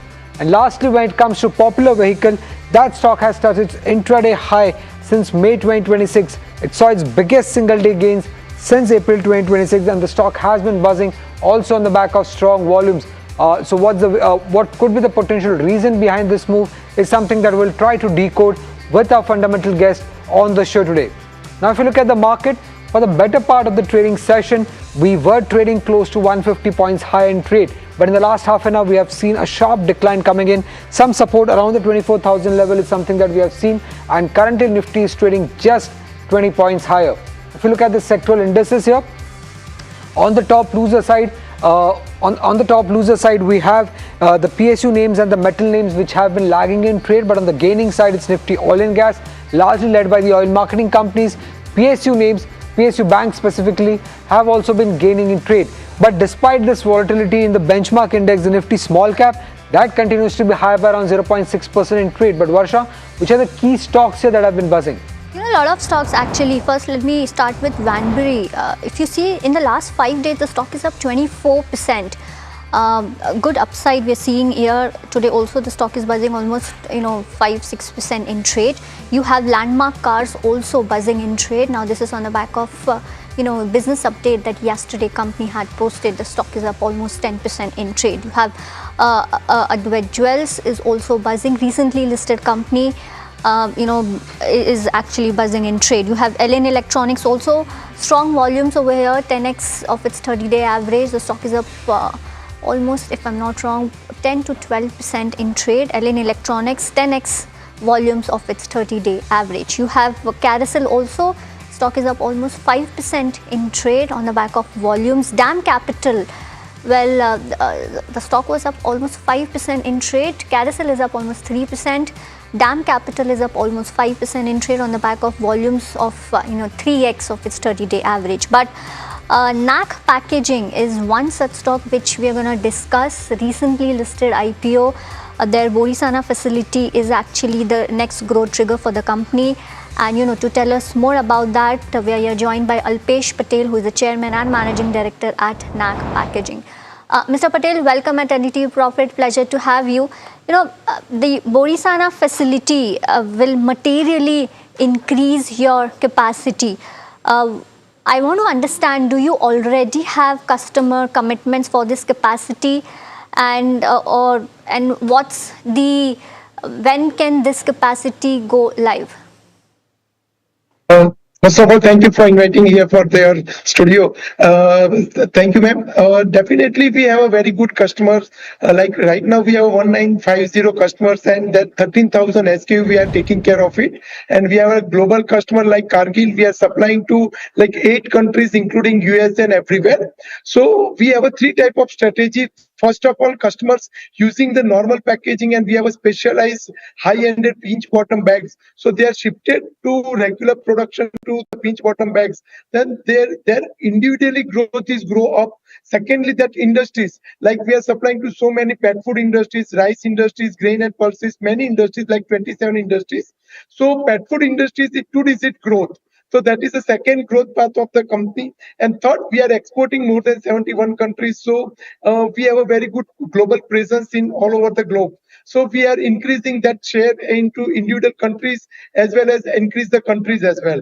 So this is a 3/4 growth drivers for our next expansion quantity we will share over there. What's the revenue and incremental revenue can this capacity generate for you at peak utilization? See, we are trying our level best. Last 3 years, we have a more demand than our production capacity. So we are increasing our capacity to reach our customer demand. So we are trying our level best. See, our production planning is we are starting just building and already we land development we already started and building and everything machinery installation and everything. Then October 2027 we are planning to run our plant for 100%. And then we slowly, gradually, we capacity utilizations. Okay. Sir, given that you're a packaging company, could you just give us some understanding on what percentage of your raw material is either directly or indirectly related to crude prices? We just want to understand that whenever there is an increase in crude oil prices, by how much percentage would your raw material cost increase? Sir, our total cost is like a 60%, 61% is our RMC cost. And including that, there is a polymers almost 45% to our polymers based raw material. But sir, we have a very good three things in our company. First is our company is working on SAP S/4HANA. So we have very good forecasting systems. So we have a very long, that is the one thing, forecasting systems of our purchase team and our professional, we have a very good planning for the polymers. Secondly, we have a very good relation, local refineries relation. India have a very good refineries, 6-7 refineries, and we have a 30 years experience with them. So they always give a good priority as well as good relationship, and always we don't have any face problem with the polymers, including this COVID war. I say COVID war, that time also we can get the good polymers locally availability. So our 90-95% polymer we buy from the locally. So we don't have face any time this polymer issue. Right, sir. I completely understand that availability of raw material will never be an issue for you, given the fact that you have such strong relations with your suppliers. But I wanted to check on the pricing front. Despite having a good team, the kind of volatility that we have seen in the crude oil prices in the last 3 odd months, that is not something that anyone would have predicted. But this would have definitely had some impact on your financials, specifically in the first quarter of FY27. Could you give us some understanding on that front? Sir, definitely. Sir, this polymers business, our customer is already know. Keep polymers price go down, we always go down to the price, and when polymers go up, we always increase the price. It is like a petrol and diesel price. So our end customers, everyone know nowadays, keep a polymers price go down, so we reduce the price. So our ultimate try to get our conversion, operational revenue remains same. So always we are trying to get good transparency with our customer, and they all also trust on us. And basis on that, we always get the upper price as well as we reduce the price. So we don't have any face the problem. And our 40 to 45% business is a contractual business, like Kargil, India Gate, Tilda, Dawat, Kohinoor, rules. We fix our conversion cost, and the basic price increasing, they increase the price, our conversion including the margin remains same. So that kind of long-term contract we have. So that is, we don't face any problem for this all the areas. But I believe that would be happening with a lag effect. Overall, in, say for the full financial year, there won't be any impact. But 1 quarter here or there could be some impact, right? Sir, in the first year, result will come within a short time. So definitely we'll come up with you with the result. So honestly saying, sir, that as per our experience, we never face this kind of big issue in our financial. So hope so best, and our result will come up with the short times. Always in our business, pass on risk. This pricing functionality is already set up in the market. So that is a good part of the industries. Right. So since result is expected soon, so I'll not much. I mean, I'll not bother you on Q1, but overall for FY27, because if you see in March 2024, you had a sales growth of around 27%, and post that, we are seeing some kind of pressure in sales growth. It was 12% for 25 and 11 and 12% for March 2026. What's the growth expected in FY27? And since you said you don't have much impact when it comes to margins, overall margins, EBITDA margins, can one expect that 18% of margin to be sustainable in FY27? Two things, ma'am. Very honestly saying, see, our packaging is not a commodity packaging. Our packaging a very specific industries, very specific product. We are mainly into the pinch bottom bag. So very niche market we have. So the customer, they know the pricing about the packaging cost, and the overall the best part is what, like I can say, give you one example. If basmati rice, they are packing into 25 or 30 kg rice into the one bag, and the bag cost is less than 30 rupees. So it is a less than 1% cost of the premium packaging material. So that is not also more impact on that cost part. So for that, we have a very good customers, we have very good transparent systems, long-term customers, long-term contracts. So basis on that, we are trying our level best to get all the result on track. Got that, understood, sir, but still did not get my answer when it comes to the growth that you're expecting, maybe for FY27, for the next 2 years. What is the revenue growth that you might have a target to reach to, maybe by FY28? So any highlights on that? See, from last 3 years, you can see our growth journey. So same pattern we are also following for the furthers, and also we are trying our best to get the same result on future coming years. So for the sales, and we have already very good sales strategy as well. So we are definitely, and today we are capacity of 90-95%. We are utilize our capacity. So after expansion, this is a 1 year still we have. So we are also planning to get the good customer on board, and so after 1 year, because our onboarding process is also long-term process. So we are trying to get the good customer from today as well. So when we come to the next year, 27 October, when we come into the production, definitely we have a good customers with good lineup to almost all the customers, and adding more customers for the further growth plan. So same way, I will see you as per the last 3 years, whatever we get the good result in the last 3 years, same pattern we are planning for the further growth plan. And lastly, sir, I believe you're looking to increase your presence in the Latin America and North America as well. If you could just give us some understanding on how much exports contribute right now, how much do you foresee that to contribute, say, over the next couple of years?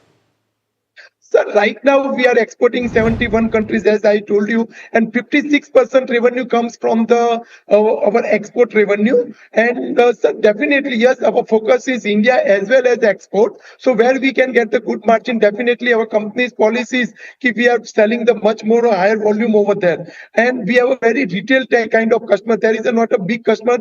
Only Cargill, we have a 17% customers, those who are buying, and they are buying for the 8 countries. So that's how we change we have strict our policy. We are very good retail marketing, 1,950 customers, 13,000 SKU, and the same pattern we are following to the further growth and the margin as well as the growth journey. And export revenue, we are increasing the 71 country to more countries, and adding that same country we are trying to more customers. Got that point.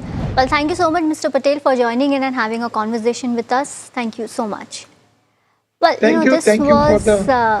this was NAC Packaging outlining the growth prospects for the next 1 to 2 years. But with that, let's also invite fundamental guest for our show, who is Narendra Solanki, Head Fundamental Research Investment Services at Anand Rathi Shares and Stock Brokers. Narendra, you heard the management, recently listed company.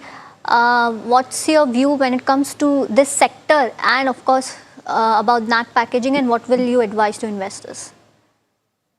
Yeah, good afternoon. Let me first start with disclaimer. We do not have any active recommendation on the stock. Now, having said that, it's a recently listed IPO. I think around 160, 170 was the IPO.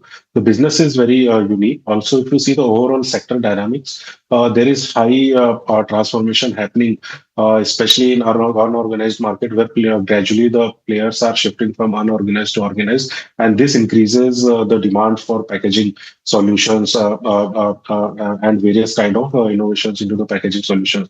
So the company is operating in a decent growing demand environment where we see around 4 to 5% kind of a volume growth coming on the in the domestic industry. Also, the company's business is highly diversified into both domestic market as well as it has also presence in international markets. So it is able to capture both domestic as well as international revenues. So I think medium to long term, the things are well placed for the company.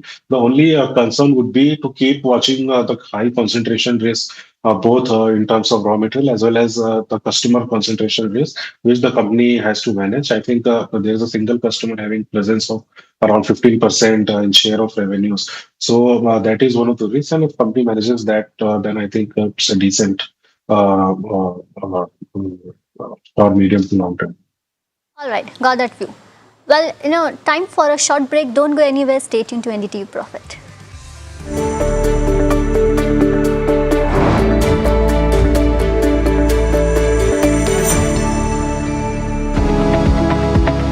Superstar Stocks of the Day, presented by Tata Azura. हर रास्ते का superstar.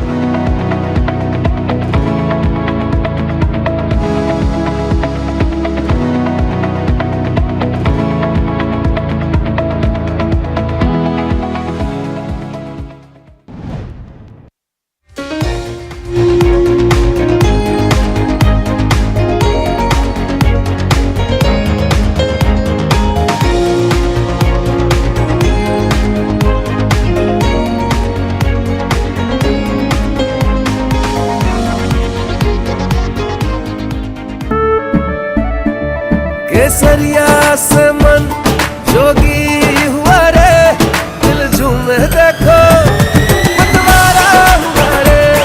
केसरिया से मन जोगी हुआ। हर पल मनाओ केसरी त्योहार। विमल, बोलो जुबान केसरी। We are over, Jimmy. Hey, life में स्क्रैचेस तो आएंगे. गाड़ी के स्क्रैचेस को तो कॉस्मो पीपीएफ संभाल लेगा. आप अपना देख लो. माँ भी हमेशा पीमाक मस्टर्ड ऑयल में ही खाना बनाती थी. कुछ तो बात है इस दिल में. P-Mark, the mustard specialist since 1933. Ready for the next big IPO?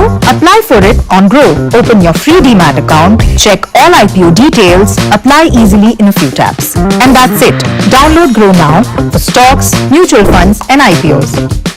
Investment in securities market are subject to market risks. Read all the related documents carefully before investing. That if a boy from Ahmedabad with no capital and no connections could build, then there must be 1,000 more Gautam Adanis sitting undiscovered. जिनके ideas हैं दमदार, वो सब हैं वंदे भारतम के national stage के हकदार. Pro innovators, registration करो wandebharatam.org पर 19 जुलाई तक. An initiative by Gautam Adani. यही है Vande Bharat. India Inc.'s most respected.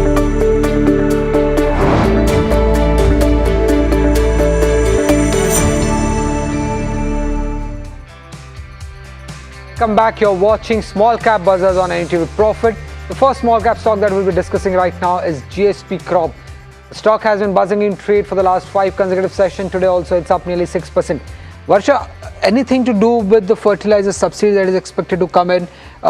What could be the reason behind this move that we're Actually, yes. So today in cabinet meeting, they are expecting some kind of subsidy, and also there will be some kind of announcement when it comes to the urea. So keep a watch on that, and do listen to the cabinet meeting at 3 o'clock. But about this company, well, this company focuses on fungicide, insecticide and pesticide. Basically is into agrochem. The domestic mix, if you see, standard around the B2B standard around 40%, supplies products to almost all major agrochemical companies. And they also have B2C, wherein they sell through 5,000 distributors and has presence across 24 locations. Talking about exports, they do have 20% exports the contribution is at 20%, then they export to almost 37 countries, and they are expanding differentiated product offerings globally. They're also into white label and white label model, wherein they develop patented product under its own brand and later give them to the co-marketing partners. And the patented products, if you see, contribute almost 17 to 20% of revenue, and contribution has risen sharply in the last few years. And management wants this share to increase further, as you know, it is kind of a high margin segment. The existing facility can support 1900 to 2000 crores of revenue, and the peak utilization can reach around 90%. They do have expansion strategy where the current capacity is sufficient for the next 3 years. Debottling can create additional capacity, and focus is shifting towards low volume and high value products. So do keep a watch on this counter as well. Well, Narendra, coming to you on this, GSP crop, the stock is already up 5 to 6%. What's your view on the overall fertilizer and agrochemical sector, and of course on GSP? See, overall in agrochemical sector, we prefer agrochemical companies in comparison with the fertilizer companies. And within the agrochemical companies, our topics are Sumitomo Chemicals and Sumitomo Chemicals, because it is having a balanced portfolio of technical as well as formulated products with a well backward integrated manufacturing facilities for some of its product, and its parent also has a very wide portfolio wherein the domestic Indian company can actually fall back upon to its parents in order to launch new products as well as new molecules in the market. So Sumitomo Chemical we prefer in this space right now. Got that view. Well, moving on, Philatex India, let's see what that stock is doing, because the stock is up almost 30% in July so far. Today it's up almost 10% and at highest level since December 2024. But we do have Jasmeet to give us more details on that.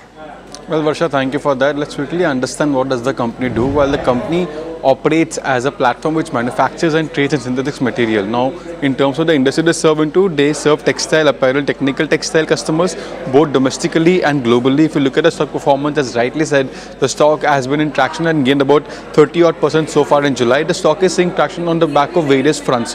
The first one is the overall UK FTA deal being signed on July 15th. That's getting the momentum for this particular counter, and even the management has stated that they remain bullish on this particular trade deal as well. The second reason is the brokerage are getting bullish on this particular counter given the growth it has given in the past. Now, when you look at the performance of this company in last 5 days, it has gained about 13%. Now, let's quickly understand the FY26, which was a quite strong year for the company. If you look at the profitability, the profitability has stayed strong for the company. Though the revenue was flattish, the bottom line grew pretty well for the company. In terms of the overall production and other details, the company's production has stayed flat on YOY basis, and also even the sales has stayed flat for the company. If you look at the capex plan, the company is bullish on its capex, is planning to almost invest about 690 crore in the coming years and to build more factories. And the company also states the current utilization is at 75% versus industry level 60%. And they call up due to the West Asian war, they had impact on the overall input cost by 40 to 50%. And going ahead, they plan on hedging all this cost. Right. The next stock that remains in focus today is Popular Vehicles. That stock has been buzzing. Let's get in part to understand what could be the potential reason. At one point of time, the stock was trading around 98-99 rupees. It has come up from the day's highest point. But Parth, anything that you're picking up here? Yeah, that's right. At the day's high point, the stock had hit the highest level in the last 33 trading sessions, and this was the biggest single day gain the stock had seen since April 2026. In fact, volumes today are also 6 times the 20-day average. If we talk about the company a little bit first, then they basically act as a dealership for many big car brands like Maruti, JLR, Audi, Bharat Benz, Tata CV, and Ather as well. And they operate across various states like Kerala, Tamil Nadu, Karnataka, Telangana, and Punjab as well. Now, the key trigger is that they're shifting their focus towards that high margin recurring services. Of course, FY27 was really good for the company after the GST 2.0 pushed that passenger vehicles, and also the infrastructure spending has given commercial vehicles a really good growth. But for FY27, management has guided has given a good guidance of high double-digit revenue growth while targeting EBITDA margins in the range of 4.8 to 5%. mentioned, the management is also expecting sustainable PAT profitability from Q2 of FY27 with a focus on that service repairs and spare segment, which basically gives them higher margins. So the key growth drivers from now on for the company will be that increase in passenger vehicles and commercial vehicles demand, along with that EV business scaling up, because they also act as a dealership for Ather as well. And the key monitorable going forward will be that how quickly they are able to scale their services business, because that is something that gives them quality earnings and better margins. Right, understood. Well, thank you so much, Parth, for that. Moving on, SG Finserv, let's pull that stock up, because yesterday the company came out with its Q1 results, and post that they've given a good guidance as well, and hence we are seeing the stock is up almost 4%. But let's bring Shivam to give us more details on that. The stock has witnessed a strong momentum on the back of the Q1 FY27 results, and the company is mainly in supply chain financing. And talking about the Q1 FY27 results, the company has achieved its all-time high loan book, and also due to the cost optimization, the cost to income has remained below 15% for this quarter. The company has said that it will focus on mainly the product launches, partnerships, and cost control going forward, and the company also remains well capitalized, and the company believes that there is enough headroom for growth going forward too. In terms of loan book, the company has gone up, the company's loan book has gone up by 82%, and the PAT has also increased substantially by 119% on YOY basis. In terms of guidance, the company has said that maintain the AUM guidance between 25 to 30% on a CAGR basis. In terms of returns on asset, it will be maintained on around 4.5 to 5%, and the one important thing to note is that the NPAs are still negligible, and going forward also, and net non-performing assets are expected to be in the same range. In terms of stock performance also, the company has given a positive returns on a year till date basis. Well, NPA is negative, and PAT growth expected at 30 to 35%. Thank you, Shivam, for that, for all the details. But with that, viewers, it's time to wrap this edition of Small Cap Buzzers. Stay tuned to NDTV Profit.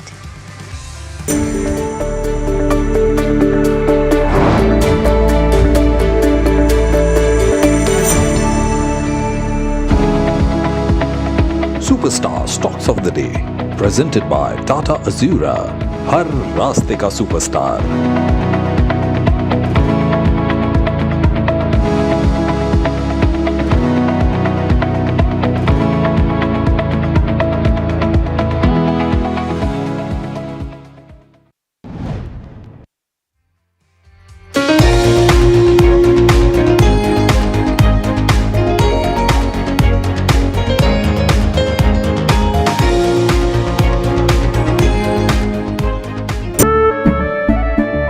केसरिया से मन जोगी हुआ रे, दिल झूमे देखो मतवारा हुआ रे। केसरिया से मन जोगी हुआ। हर पल मनाओ केसरी त्योहार, विमल बोलो जुबान केसरी. We are over, Jimmy. Hey, life में स्क्रैचेस तो आएंगे. गाड़ी के स्क्रैचेस को तो कॉस्मो पीपीएफ संभाल लेगा. आप अपना देख लो. आपका पार्सल फिर से हमारे घर पे आया है. कुछ तो बात है इस दिल में. माँ भी हमेशा पीमार्क मस्टर्ड ऑयल में ही खाना बनाती थी. ये आपके लिए. कुछ तो बात है इस दिल में. P-Mark, the mustard specialist since 1933. Ready for the next big IPO? Apply for it on Grow. Open your free Demat account, check all IPO details, apply easily in a few taps. And that's it. Download Grow now for stocks, mutual funds and IPOs. Investment in securities market are subject to market risks. Read all the related documents carefully before investing.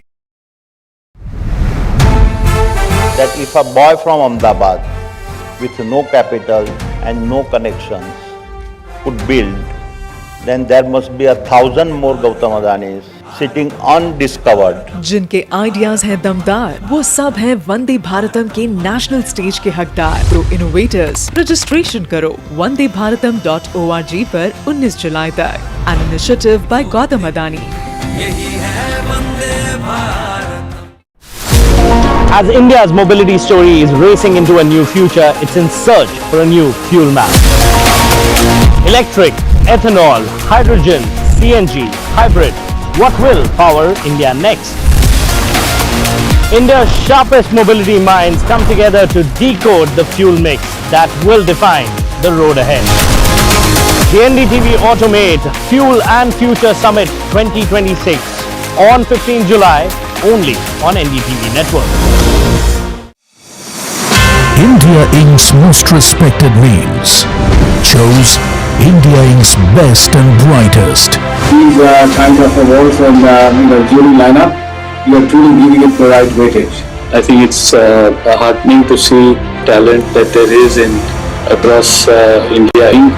We should be awarding companies and individuals who have focused not only on growth but also on bringing good governance. Be part of jury and vote on the people, the men, the women, the companies in India who have the right stuff is a great opportunity for us. For us, the biggest thing is trust. That's what we provide. We need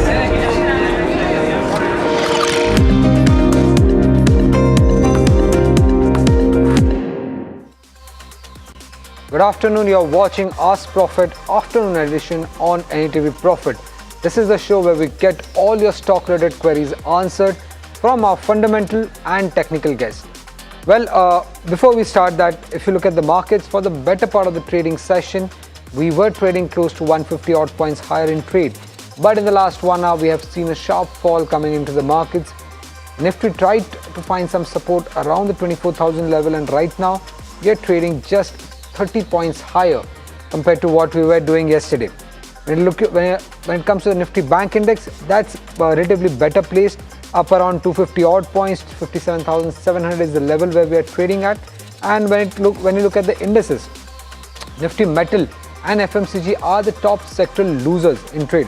FMCG partly also because of the sharp fall that we saw in the share prices of Patanjali. And on the gaining side is the PSU Bank Index and Energy. Energy is up largely because of the oil marketing companies that we are seeing trading higher in trade, while PSU Bank's gains here are largely led by stocks like Bank of India, Union Bank. Union Bank came out with its numbers. Central Bank of India, Bank of Maharashtra. So smaller PSU banks have been gaining in trade, and that is one of the major reasons why the PSU Bank Index is also up in trade. And on the FNO side, it's ABB India, Bandhan Bank, Hitachi Energy, GE Vernova, all up more than 3% in trade. ICICI Prudential Life came out with their Q1 numbers. The stock is up nearly 4% in trade. And when it comes to the losing side, it's Patanjali, as we mentioned earlier, down 15%, followed by Tata Elxsi, weak set of numbers, down 5%. Delivery down around 3 odd % in trade. But let's welcome in our fundamental guest. Firstly, Tapan Doshi has joined us, and let's start the first query coming in is from Manshu, and he's holding the shares of Biocon, and he actually wants to know whether should he continue to keep this stock or sell at the current price post the exit that we have seen from one of the investors, that is Mylan. Tapan, any view on Biocon? Good afternoon, Sumit. Now, see, Biocon is struggling a little bit. If you see, they have already high debt. And again, now USA, FDA regulatory issues are already there. Generic pricing pressure is there. Again, now in future, biosimilars growth will be there, but I think still the margins are not going up. Again, the R&D expenses on the higher side. Honestly, I am not too much bullish on it. So if it comes up, no, better to exit from the stock and go to other good pharmaceutical companies. Well, the next query is coming in from Rajesh from Bangalore. He's holding 700 shares of Geo Finance, bought at a price of 336. He wants to know whether should he continue to hold this counter, average it at lower levels. He can continue to hold this stock for the next 3 years. Tapan, any view on Geo Finance? Yeah, see, because his tenure is on the longer side, not 3 years, I think this stock will come up. Of course, the lending AUM is scaling rapidly. Mutual fund business is also expanding. Digital finance platform is also scaling.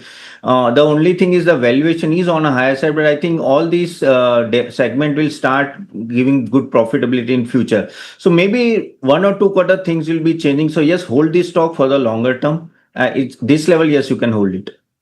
Let's also welcome in the technical guest, Rahul Sharma, Executive Director and Head of Technicals and Derivative Research with JM Financial.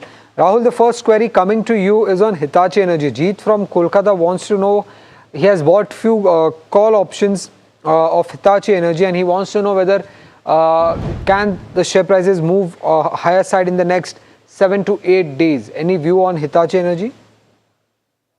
Yeah, I think he can continue to stay put in the call options. In the last two trading sessions, the stock has reversed. The volumes today are specifically on the future side are pretty strong. So one can look to stay put in the calls or stay open in the calls. The targets are in around the vicinity of 35,000 in the next 3-4 trading sessions. Queries from Reddy from Mysore. He's holding few shares of NCC, bought at a price, bought at current market price. He wants to know whether should he continue to hold this counter for long term. Tapan, any view here? Yeah, please hold this stock. I think the valuation currently is okay and many contracts are there with them. Of course, the revenue growth will be 15 plus from here. Order inflow is healthy, strong infrastructure pipeline, and I'm okay with the valuation. So please hold this stock currently. Queries for you, Rahul. It's on Suzlon. Vijayan from Chennai has bought Suzlon. He wants to know whether any targets on this counter that he could give for the month end. Yeah, so Suzlon, if you look at the way the stock has taken a beating, especially in the last 10 or trading sessions, it is trading very close to a crucial support of 50 rupees. My sense is it should see a bounce back from around 50 odd levels. Advised to keep a stop loss placed just a shade below that, maybe at 49.5. And if the bounce back happens, I think the first target should be placed around 58.60 on the upside. So as of now, the view is to be buying on the dip. 50 is a crucial support to keep an eye on in the next couple of trading sessions. Next query is for you again, Rahul. It's on Paras Defense. Raj wants to know whether should he make a fresh entry from short-term perspective on this counter. Yeah, so defense counters have been losing steam after the run-up that we saw recently. Paras Defense in particular is trading close to its support area of 1200, and the view is to wait for the first move to happen in the stock. In case the stock trades below its 5-day EMA approximately around the 1235 mark, we should see a bit of a momentum coming back into the counter where targets would open up for 1300, 1350 as well. So I would rather wait and watch, keep this on my radar. The moment it crosses 1235 on the upside is when I look to buy into this counter with the stop loss maybe at 1190. The next query is for you, Tapan. It's on JB Chemicals.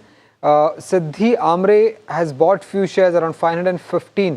She wants to know whether should she continue to hold this counter or exit. She's currently sitting on some profit here. No, hold this counter. No, if you see the last few quarters, things were better.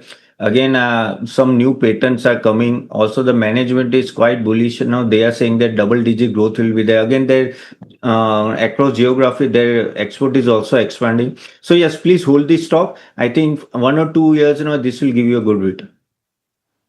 Right, our first live caller is coming in from Bangalore. Sangeet, you can go ahead and ask your query. Good afternoon, sir. Good afternoon. You can ask your query. Sir, I am holding currently ICICI Prudential Life Insurance stock of 5,000 quantities at 500 per share. Can I hold or spare it off? For long term or short term?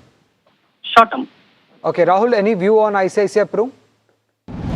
Yeah, we maintain a positive outlook on the same. Technically, the stock has headroom until 550 on the upside, so one can stay put with the revised stop loss of rupees 500. Is for you, Tapan. It's on Mankind Pharma. Gautam from USA wants to know whether is it a right time to enter this counter for the next 12 to 18 months. Yeah, the stock is good. Even if you see the profitability is good, good pipeline. Again, their margin is increasing and domestic segment is doing very well for Mankind, especially generic department. So if he wants to enter, I think around 2,500 he can enter. I think the stock is good. Keep it for the long term. Next query is again for you, Tapan. It's on Protein eGov. Lakshmi from Hyderabad is holding 15 shares, bought at a price of 770, currently sitting on a loss. Should she continue to hold this counter? She's a long-term investor. No, I'm not too much bullish on this stock. No, again, specific segment also no quite vulnerable if some policy changes. If you see, last few quarters were also not so great. So if she gets chance and once it comes up, please get out from the stock and move to other good quality stock. Okay, the next query is for you, Rahul. It's on Power Grid. Daksh from Pune is holding few shares of Power Grid. He wants to know whether can the share prices touch the level of 300 rupees in coming days. Yeah, so power stocks have taken a backseat after the onset of the monsoon in most parts of the country. Now, technically, the stock is pretty much sideways with supports placed at 278 on the downside, resistance at 287 odd. So, as of now, it's literally no man's land. I think once it crosses to 288, 286 on the upside, that is when one can expect a bit of a momentum to come back with targets opening up for 294. In case the long positions are there, keep a stop loss placed at 278 on a straight basis. The next query is for you, Tapan. It's on IRB Infra. E. Venkataraman from Bangalore is holding 2,950 shares of IRB Infra, bought at a price of 23, currently sitting on a loss. He can hold this counter for more than 1 year. Should he do that? Well, honestly, I am not too much bullish about this stock. No, it's not been performing well. Again, lot of volatility. Also, interest cost is much higher side. Project execution risk is there. Again, regulatory, no traffic risk is also there. So yes, I'm not too much sure about this stock. So my take is to sell and go to better quality stock. Okay, the next query is for you, Rahul. It's on Bank of India. Bhaskar from Telangana has bought 3,000 shares at a price of 153. He wants to know whether should he sell or hold. Yeah, as a disclaimer, we have recommended this stock to our clients today. The stock is technically coming out of the recent consolidation, and we remain positive on the same for a target of 160 on the upside. So one can continue to stay invested in the same. And as a stop loss, 142 is what we recommend at these levels as a stop loss. The next query is for you, Tapan. Mehta from USA is holding shares of Chambal Fertilizer right from the time of IPO. Currently sitting on a good amount of gains here. He wants to know whether should he continue to hold Chambal Fertilizer or reallocate this the money to some other sector.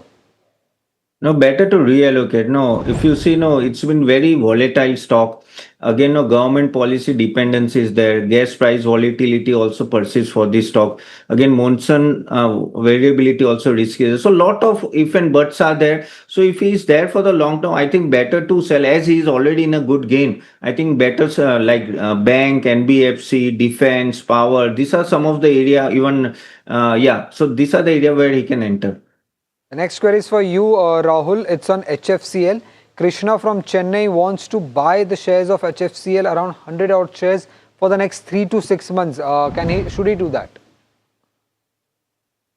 Yes, so the stock is pretty strong on the daily charts. I assume it is trading at an upper circuit, but the trend remains very much positive, and we could very well see the stock head in the vicinity of 240 to 250 on the upside. So in case the circuit filter opens, look to buy around 220 odd levels with the stop loss placed at 205 and maybe a time frame of 5 to 10 trading sessions is what we see.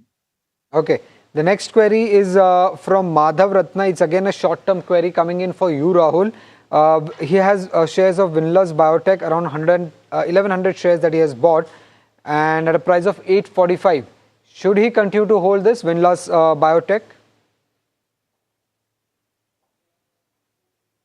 Yeah, so as of now, the technical setup of the stock is not so clear, so it wouldn't be prudent to advise on the same. However, as a stop loss, one can keep a stop loss at yesterday's lows level for the same. And in case the setup improves, one can look to add at the higher levels. As of now, it is in a no trade zone. The next query is coming in from Kiran from Bangalore. He's holding 200 shares of KRN Heat Exchangers. Average purchase price is 1,338. Any short-term view on this, Rahul? Yeah, so this looks pretty solid on the charts. Today it has broken out. Volumes have been higher than average. From a positional perspective, one can expect 1360 to 1380 on the upside and can be bought at these levels. The stop loss placed at 1220. Next query is coming in from Bangalore. Nandagopal wants to know whether is it a right time to enter Kusumgarh for long term. The stock listed today sitting on a gains of around 40% on the listing day. Tapan, any view on this recently listed counter? See, today, of course, the stock has a good listing, but valuation is on a higher side. Of course, if you see the segment which this stock is quite good, defense, aerospace, and no, they have a niche area. But I think the valuation is on a higher side. So wait for the dip, maybe 15-20% down, he can enter for the long term. Next query is for you, Tapan, again. It's on Bajaj Hindustan Sugar. Jivan Sharma from Ghaziabad is holding 18,400 shares, bought at a price of 22 rupees. Nearly 2 months back. He wants to know whether should he continue to hold this counter given the turnaround in results that we had seen, and also given the fact that Bajaj Hindustan is a good ethanol story. Well, your entry and exit should be very good, honestly, because see, currently, if you see the debt already is the concern for this company. Sugar price volatility is always there. Of course, ethanol demand remains strong from here, and government policy is supportive, but working capital intensity and all that is putting pressure on the margins and all that. See, I'm not too much bullish about the stock. Long term, no. I think for a swing trading and all that you can do. So if it comes up, better to get out. Next query is for you, Rahul. It's on Cupid. Gokul from Chennai has bought 300 shares of Cupid at a price of 200 rupees. Should he hold, sell, or buy more? Well, the stock is still very much in an uptrend. We saw the recent dip get bought into in a very classical way. So can stay invested in the same. I think next probable targets are in the vicinity of 240 to 245. However, a trailing stop loss is mandatory, and 213 would be the trailing stop loss at current levels. Snigdha from Delhi has bought few shares of Jindal SAW at a price of 214, currently sitting on some profits. Should she continue to hold or sell? Tapan, any view on this, Jindal SAW? Well, this stock, I think a lot of volatility will be there. And currently, if you see the financials and all that, that's okay. But still, I feel a lot of margin pressure will there in the future. I think one should wait for the next quarter and take a decision. So currently hold, but just see the quarter. If not, then I think she should move out. Next query is for you, Tapan. Again, it's on LG Equipments. Shri from Coimbatore wants to know whether is it a right time to enter this counter for the next 1 year. LG, okay. LG Equipment it's a good company. If you see the profitability is good, management commentary is good, and again the segment which are is quite in demand. I think some of the new products also coming which will have a good demand in future. So just please hold this stock for the long term. Next query is for you again, Tapan. It's on Vinati Organics. Ramesh from Chennai wants to buy or has bought around 100 shares of Vinati Organics at a price of 1,315. Should he continue to hold for long term? Well, I think now still the margin pressure will be there. Again, now you can see the sales revenue is not going up so much. Volatility will be there. Again, the demand is still in the pressure. So currently, this is not the time. I'll wait for 1 or more quarter to get into this stock. If he's already holding, please hold it. But I think don't add the stock. Well, before we take our next query, let's get in Rishabh to understand what are the changes or what the cabinet has cleared when it comes to the semiconductor policy here. Absolutely. What we have coming in from the cabinet is the approval for the ISM 2.0 or the Indian Semiconductor Mission 2.0. This is the second iteration of India's chip mission, and this is going to be bigger and better is what we're given to understand. Roughly 1.25 lakh crores worth of outlay is what has been given for this particular mission. Remember, the first one had an outlay of roughly 76,000 crores. So this one is just about 50,000 crore rupees bigger than the previous one.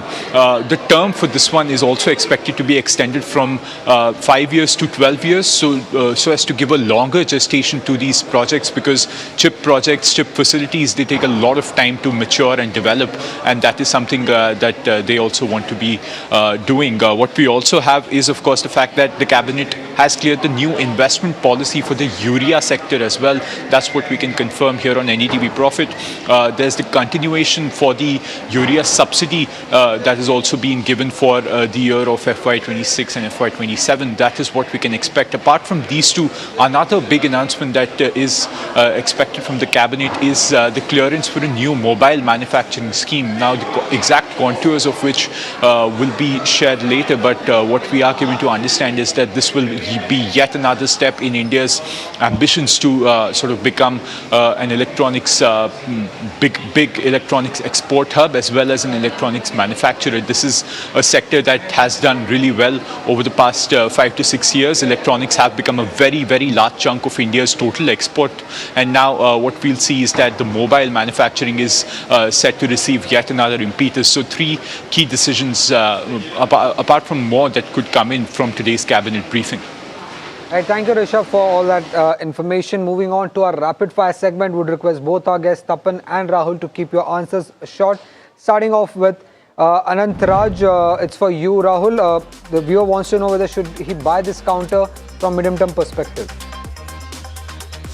Yes, one can look to buy for a target of 625. Yeah. The next query is again for you, Rahul. It's on Tata Motors passenger vehicle. Rahul Sharma has... Okay, it's actually for you, Rahul. So, yeah, the viewer has bought around 2,200 shares at a price of 393. Should he continue to hold this counter? Exit. The next query is for you, Tapan. It's on NTPC. Manav from Gurugram is holding 50 shares at an average price of 350 for the last 20 months. Should he continue to hold? Yeah, please hold. The next query is for you, Tapan. It's on Texmaco Rail. Raja from Chennai is holding 78 shares, bought at a price of 257. Should he hold, sell or average? Hold. Average. Okay. The next query is for you, Rahul. It's on Anant Raj or Tata Power. Mahesh wants to know which counter should he buy from short-term perspective. Rahul? Yeah, so between the two, Tata Power has better risk reward. Next query is for you, Tapan. It's on PI Industries. Dilip wants to know whether should he invest in PI Industries from long-term perspective. Yeah, on dips. The next query is for you, Rahul. It's on Nuvama Wealth. Suraj from Dubai wants to know whether should he continue to hold the 75 shares that he has for the next 12 months. Can continue to hold. The next query is for you, Tapan. Prakish from Kochi is holding 1,250 shares of Imami, bought at a price of 418. Should he continue to hold this counter? Hold. The next query is for you, Tapan. It's on Gujarat Pipa Vav. Ramesh from Chennai wants to buy this counter. He has already bought 500 shares. Should he continue to hold this?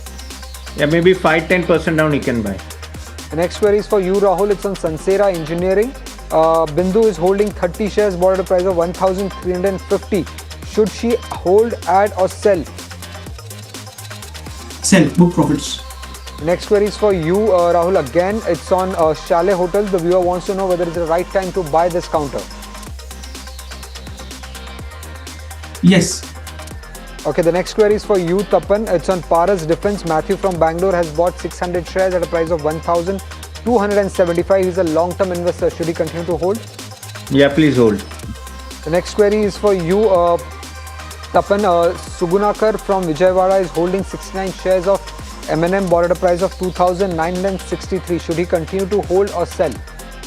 Hold, and you can add also on dips. The next query is for you, Rahul. It's on Sagility. Raja Shekhar from Hyderabad is holding 1,000 shares of Sagility, bought at a price of 43. Can he hold or sell? He can add target of 46.48.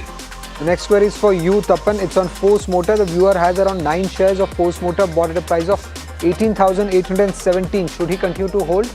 Yeah, please hold. The next query is for you, Rahul. It's on KPIT Tech. The viewer has around 1,000 shares, currently sitting on a loss. Should he continue to hold, sell or average? Sell. Well, that was the last query. Thank you, Rahul. Thank you, Tapan, for joining us and answering all the queries of our guests. We managed to take around 123 queries in the morning edition and in the afternoon edition. Well, with that, it's a wrap on this edition. Stay tuned and keep watching NDTV Profit.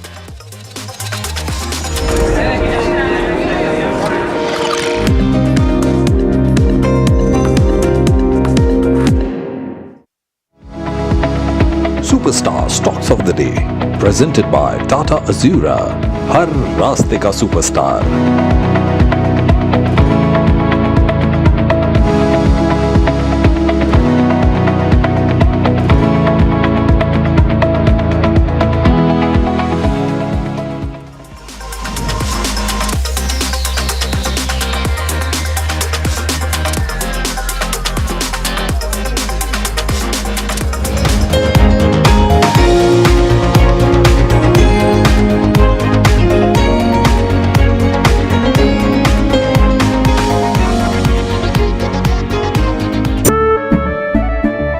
केसरिया से मन जोगी हुआ रे, दिल झूमे देखो मतवारा हुआ रे। केसरिया से मन जोगी हुआ। हर पल मनाओ केसरी त्योहार. विमल, बोलो जुबान केसरी. We are over, Jimmy. Hey, life में स्क्रैचेस तो आएंगे. गाड़ी के स्क्रैचेस को तो कॉस्मो पीपी अब संभाल लेगा. आप अपना देख लो. माँ भी हमेशा पीमाक मस्टर्ड ऑयल में ही खाना बनाती थी. कुछ तो बात है इस दिल में. P-Mark, the mustard specialist since 1933. सरसों से सरसों. Ready for the next big IPO? Apply for it on Grow. Open your free Demat account, check all IPO details, apply easily in a few taps. And that's it. Download Grow now for stocks, mutual funds and IPOs. Investment in securities market are subject to market risks. Read all the related documents carefully before investing. That if a boy from Ahmedabad with no capital and no connections could build, then there must be 1,000 more Gautam Adanis sitting undiscovered. जिनके ideas हैं दमदार, वो सब हैं वंदे भारतम के national stage के हकदार. Pro innovators, registration करो wandebharatam.org पर 19 जुलाई तक. An initiative by Gautam Adani. यही है Vande Bharat. India Inc.'s most respected names chose India Inc.'s best and brightest. I'm delighted to be chairing a meeting of such distinguished fellow businessmen, bankers. It's lovely to be back on this NDTV jury. I have been a fan of NDTV for a long time. Many of the nominees are extremely close together in terms of what they've done. I think it's also important that how they are reshaping the industries, commercial activities which they are into, and it's a very judicious mix of people to choose from. My compliments to the team. Who will earn India's top business honors? Find out at the NDTV Profit Business Leadership Awards. As India's mobility story is racing.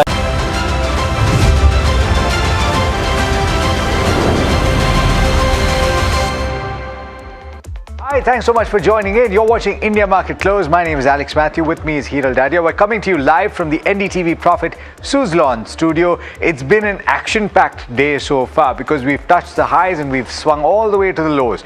Pull up the intraday chart for the Nifty 50 and you'll see what I'm talking about. We started strong and then look at that. We just crashed off a cliff and we're trading not too far away from the low point of the day. What is interesting is that we did not really break that 24,000 mark, so there is good support coming in there. What is interesting also, Alex, is where there is no reason for this fall. It is not expiry. Yeah. You've not seen any major selling that's come in. So what has caused this is something that we need to see over here. But again, from the lowest levels, we've recovered slightly. Not sure if we'll be able to recover the full 200 points of the cuts that have come in so far from the day's highest levels. Let's actually first look at the Nifty heat map and then we'll look at the sectoral heat map as well. Yeah, let's look at the heat map for the Nifty 50. There is actually more green on the screen than when you started the session. Of course, earlier on during the time when the equity markets and the Nifty 50, the benchmark was at the high point of the day, of course, you would have had more green on the screen. But what's gaining ground, you have Eternal, Ultratech, HDFC Life. That texture was a little different at the start. You had Shriram Finance, for example, that was up and about. You had a couple of other financial names. Axis Bank was in the top, whereas Axis Bank is now trading with cuts of about 0.8%. Bharti Airtel also trading with cuts or thereabouts. So Infi, Wipro and the cuts a couple have of deepened others slightly over there. No, they started off very weak. Yeah. The IT pack as a whole, they've actually come off. So if you pull up the Nifty IT index before we go into the sectoral picture, you'll see what I'm talking about, because at one point you had very sharp cuts at the bottom, right? And then you've come off quite sharply from that point, now trading. We're trying to get back to the day's highs. I think let's look at the contributors on Nifty 50 as well, because that will also give you a fair bit of an idea as to which are the stocks which are languishing right now. Interestingly, it's L&T which is contributing the most, along with the Bharti Airtel. Infosys was there to some extent. Axis Bank, which Alex was mentioning. What's caught up to the rally is a HDFC Bank. Good recovery there. Eternal, Bajaj Finance, Ultratech is what you're looking at. Let's look at the sectoral heat map, and then we'll look at the broader markets as well, because everyone is looking at the broader markets in terms of trading bets. But right now, majority of your sectors are trading in the green. What's not working today is metals. Slight bit of softness coming in there, 0.6% lower. Consumption, IT, real estate and infra. That's where the pressure points are. But consumer durables is interestingly up in trade. Oil and gas, oil has not really done anything in terms of Brent, but you are seeing those gains of 0.8% there. PSU Bank Index, Alex, that is very interesting. 0.8% higher. So there is that outperformance coming in from the PSU banking space versus the private banking space to some extent. And the Nifty Bank is also outperforming the benchmark Nifty 50 as things stand right now, possibly on account of the PSU banking pack, which incidentally over the course of the last couple of sessions has been under a tad bit of pressure, particularly in trade yesterday. But pull up the intraday chart for the mid cap index and the small cap index. The small cap index is where you're seeing strength. So you've gained quite a bit of ground from the low point of the day, those gashes that took place, 0.5% gains for the Nifty mid cap 150 and about 0.7% for the small cap 250. Pull up the advanced decline ratio also just to complete that picture, because you will have seen quite the closing of the gap. This is when the markets dropped quite considerably across the board, and you're still seeing advances that are ahead of declines right now. Yeah, let's look at, even the NSE 500 or the BSE 500 components in terms of individual stocks. Nuvoco Vistas, 2 consecutive sessions of gains to brokerages are absolutely positive. Aegis Logistics, in fact, the entire logistics space is seeing some bit of a buzz. L&T Tech reacting to numbers. Birla Corp, Avanti, Shoppers Stop, HFCL, a few of the other ones. Tata Elxsi reacting to numbers again. It's very interesting because L&T Tech and Tata Elxsi, somewhere similar kind of businesses, and both of them have reported numbers and trading in opposite reactions. Zensar Tech, Adani Power, Adani Green. Delivery is another one on the back of the NBFC ARM license that they're procuring. I mean, a logistics company getting into an NBFC side of business. And I think that's what the street is not happy with. You spoke with the management of Patanjali, didn't you? Yeah, and Patanjali, that's one what I missed. But that has also seen a sharp recovery from an 18 to 19% drop. The stock has recovered, now seeing cuts of around 13 to 14% as well. We should talk about the factors. Yeah, this is interesting right now in terms of individual stocks, but let's actually address what's happening in terms of individual levels as well. Your support range, 23,800 to 20,400 is what you're tracking in terms of Nifty 50. So there is that volatility that continues, and that's what you've seen on the screens. Bank Nifty support range is coming in at 57,200 to 57,600 as well. So these two numbers become absolutely crucial. Now, as Alex was mentioning, your small and mid cap space is way better placed as compared to your benchmarks, or better placed than the benchmark. So that is a factor you should be looking at. A concerning factor is the rupee weakness right now. So that is something you should be watching out for. Again, PSU buying, strong buying in PSU banks. Your IT stocks, the anticipation was that because IBM cracked in trade yesterday on the back of the commentary and numbers, you could see a major reaction, but there is some bit of resilience with regards to where IT stocks go. So that's with regards to where overall IT counters are concerned, Alex. So I think this is interesting right now. Let's cut across to the Union Bank presser where Piyush Shukla is in conversation with the management. Let's listen into what they have to say. I think you all have noticed that it was a pseudonymous sort of thing, and it was not any base of that. Whomsoever has circulated that, and the stickiness my CFO has told, which is around 94, 95, 96. Okay. So I think we're having a little bit of an issue with that feed. We'll find out what exactly Piyush asked the management, and he should be available soon after the press conference to tell us what they're saying. All right. So the action today that you need to watch out for, the India-UK FTA comes into force. You have the FIFA World Cup as well, but you'll have to stay up pretty late to watch that. Hiral, are you going to catch it? Let's see. But you know what's happened is in Bangalore, I think they've kept all the eateries open till 3 in the morning only for screening the match, and that's a special permission that has been given in terms of Bangalore. So that is going to be interesting, at least for citizens of Bangalore. And I don't know if that is the case. Then I wonder if the delivery partners are going to be delivering late tonight as well. I'm sure at least they will be if we are not open. So let's try watching it and then see. No, but the other thing is also there's an angle for revenue generation, right? For the quick commerce companies and for the food delivery companies. If restaurants are open, and particularly for an event of this scale, then that's when they make a lot of money. And extra margins because you're able to charge a surcharge fee as well, true. right? So that is the cherry on the topping for all of these companies. So interesting, but I think we do have the audio from the Union Bank press conference. Let's listen in. Two states, more than 700 panchayat accounts we have opened in last, I think maybe 20 days. It is not a matter, but then we are telling you that to what extent we are going for this. And see, again, it is more than 2.35 basis point, 2.35 basis percentage point CASA, and we are sticking to it. We are sticking on a quarter to quarter. I think that is also a very good color that we are having the. Yeah.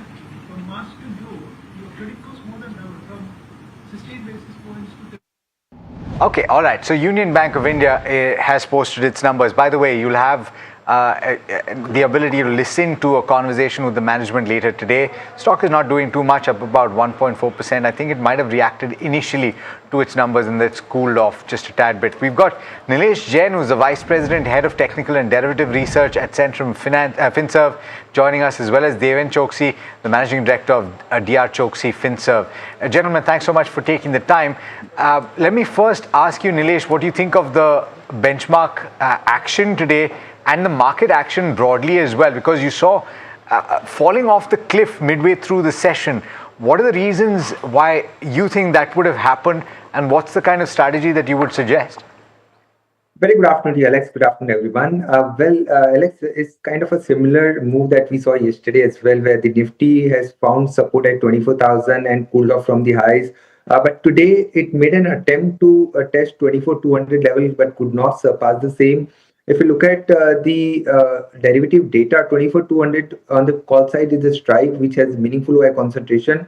That is restricting the upside for the Nifty index. At the same time, good part is that the Nifty is finding its support at 24,000 in last 3 consecutive sessions. So as long as it trades above the same, there are high possibility of Nifty breaking about 24,200 going forward.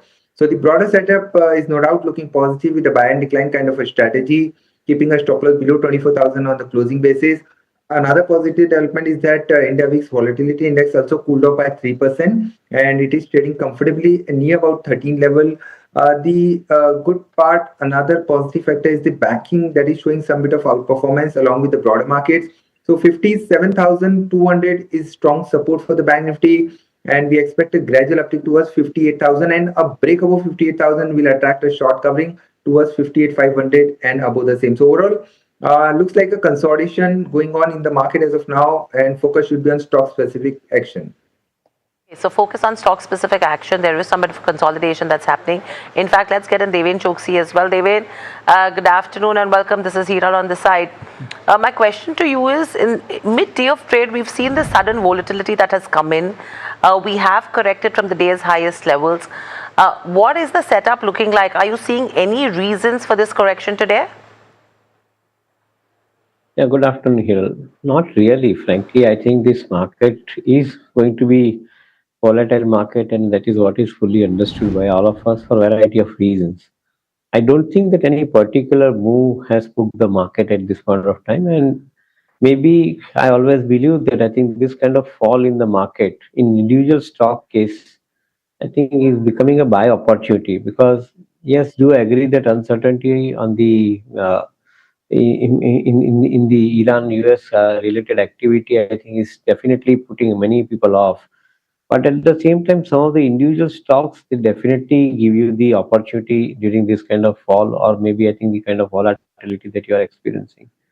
So our eyes are largely trained on the quarterly results, the commentary coming out of that quarterly results, and where exactly the prospects lying ahead for the companies in the balance 9 months of the financial year. That's where I think we are right now more focusing at this point of time. Right, so that's where the focus is. In fact, Nilesh, before we get to our next piece, which is the stock of the day, what would your top picks be? Yeah, Cyril, couple of recommendations. First of all, Voltas is showing a very good momentum in last few trading session, and the setup is looking strong on the chart. Even on derivative front, we have seen some bit of a short covering move as well. So overall, looks good for 1410 to 1430 kind of levels on the upside. So keeping a stop loss below 1355, Voltas is a buy. And apart from that, if you see another stock that is looking positive is BHEL, BAIL. This particular counter has also found a very good support at 375, 380 level, and we are witnessing a strong momentum in last few trading session, and also given a good breakout today. So follow-up trade is something that we are expecting in BHEL towards 425 to 430. So keeping a stop loss below 405, BHEL is also a buy. Okay, all right, all right. Let's head over now to talk about bullish brokerages, recycling, venture, capacity expansion, and sustainability tailwinds that are seeing Philatechs going towards a growth path. And the stock is up as much as 12.5%. We've selected it as the stock of the day. Bear in mind, though, that this is a stock with a market capitalization of just over 3,000 crore rupees, so it could be prone to volatility. But we've got Jasmeet joining in to talk about why the stock is buzzing in trade today. Jasmeet? Well, Alex, thank you for that. As rightly said, this counter is quite interesting given the way company is pivoting itself. Bit about the stock performance of this company, it's up 12% in today's trade, but over last 5 years, the stock has given a return of 24%. That basically means per year the stock has grown 3 to 4%. Now, in terms of the key triggers in today's trade and what's happening with this particular counter, is the brokerage, the Sunidhi brokers initiates coverage on this particular counter, and they see an upside of roughly 120% from here on, and they're targeting the overall stock price to reach 150 rupees in this particular year. Now, when we look at the other key triggers, we also have UK, India FTA as well coming in line from 15th of July, where the management also remains bullish on expanding its business via the UK subsidiaries. And the next one is the company's pivot that the company is doing and converting and transforming itself from a regular polyester textile manufacturer to a recycled textile manufacturer. So what the company is doing is, the company's current business model is to acquire raw materials, convert them into polyester, and then supply to textile manufacturers. But now company is moving this entire business via its arm Ecosys, where it's trying to make cloth, the textile, from the waste. So basically from old waste, it's trying to convert and make a cloth. So that's the new business model. It's one of the India's first business models so far, where we have seen people make textile out of the PET bottles, but the company is trying to make it out of the old clothes. And the reason why the company is doing it is for the increased margin, and that's why the stock is buzzing as well. The current business provides company a margin between 7 to 8%, but the recycled business will provide the margin for the company of about 30%. Now, what is company doing for the same? The company is creating a plant where the first plant would be somewhere between 26,000 MTPA, and further plans to 5x in the coming year and reach 1.5 lakh MTPA by FY30. But we have also seen that the company would plan to increase the entire structure of 5x, and they also see overall strengthening of this, given that it's a sustainable initiative by the company, and the company also notes there are a lot of attraction from the EU and from the UK, where they want to shift them to sustainable material, and this would increase business spans for the company. Well, if we look at the next key trigger point for this particular counter, is the deals that they have signed. Company has signed MOUs with Decathlon India and also America's firm E&E, where they are planning to expand and transfer the portfolio and sell the things to that particular, and they've already signed the MOU for the same. If you look at the next trigger points for this particular counter, the company is also trying to reduce the power by moving itself to a stream distribution system and reduce the overall power required to generate the textile.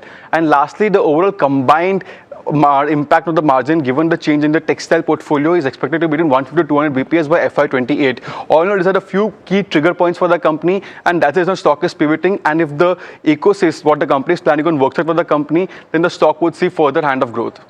Thank you, Jasmeet, for that. In fact, Nilesh, on the charts, what do you make of an Ather? Because strong moves coming in there. I'm sorry, of a Philatechs India. Right, Hiral. So a very strong momentum. We have seen a very good breakout. A multi-year falling trend line breakout is visible on the chart. So look, strong, and we can expect further upside towards 75 to 80 kind of levels on the upside. So overall, buy and decline should be the strategy, not advisable to chase the momentum after 13% kind of a spurt in today's trading session.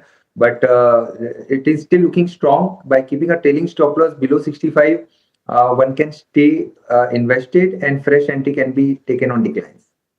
Thank you for that. In fact, another stock that I want to discuss with Deven is Ather Energy. Now, from IPO price, if you have to look at the Ather as well, a sharp surge is what we've seen. The stock is up nearly 300% from its IPO price.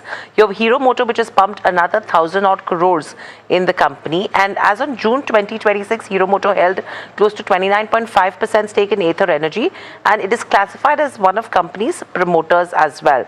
Now they've approved raising 1,200 odd crores via equity. This is to India Japan Fund at 230 rupees per share. And they will be allotting 76 lakh warrants to Hero Moto, for which Hero Moto has committed around 1,000 odd crores. So interesting numbers coming in there as well.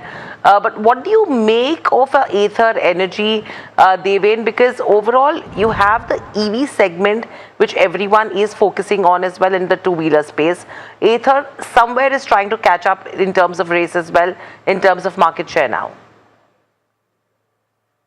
Yeah, Hiral, I think probably if you go by the China model and see how exactly in post 2020 in particular, how exactly China has penetrated the electric two-wheelers and particularly two-wheelers into their markets.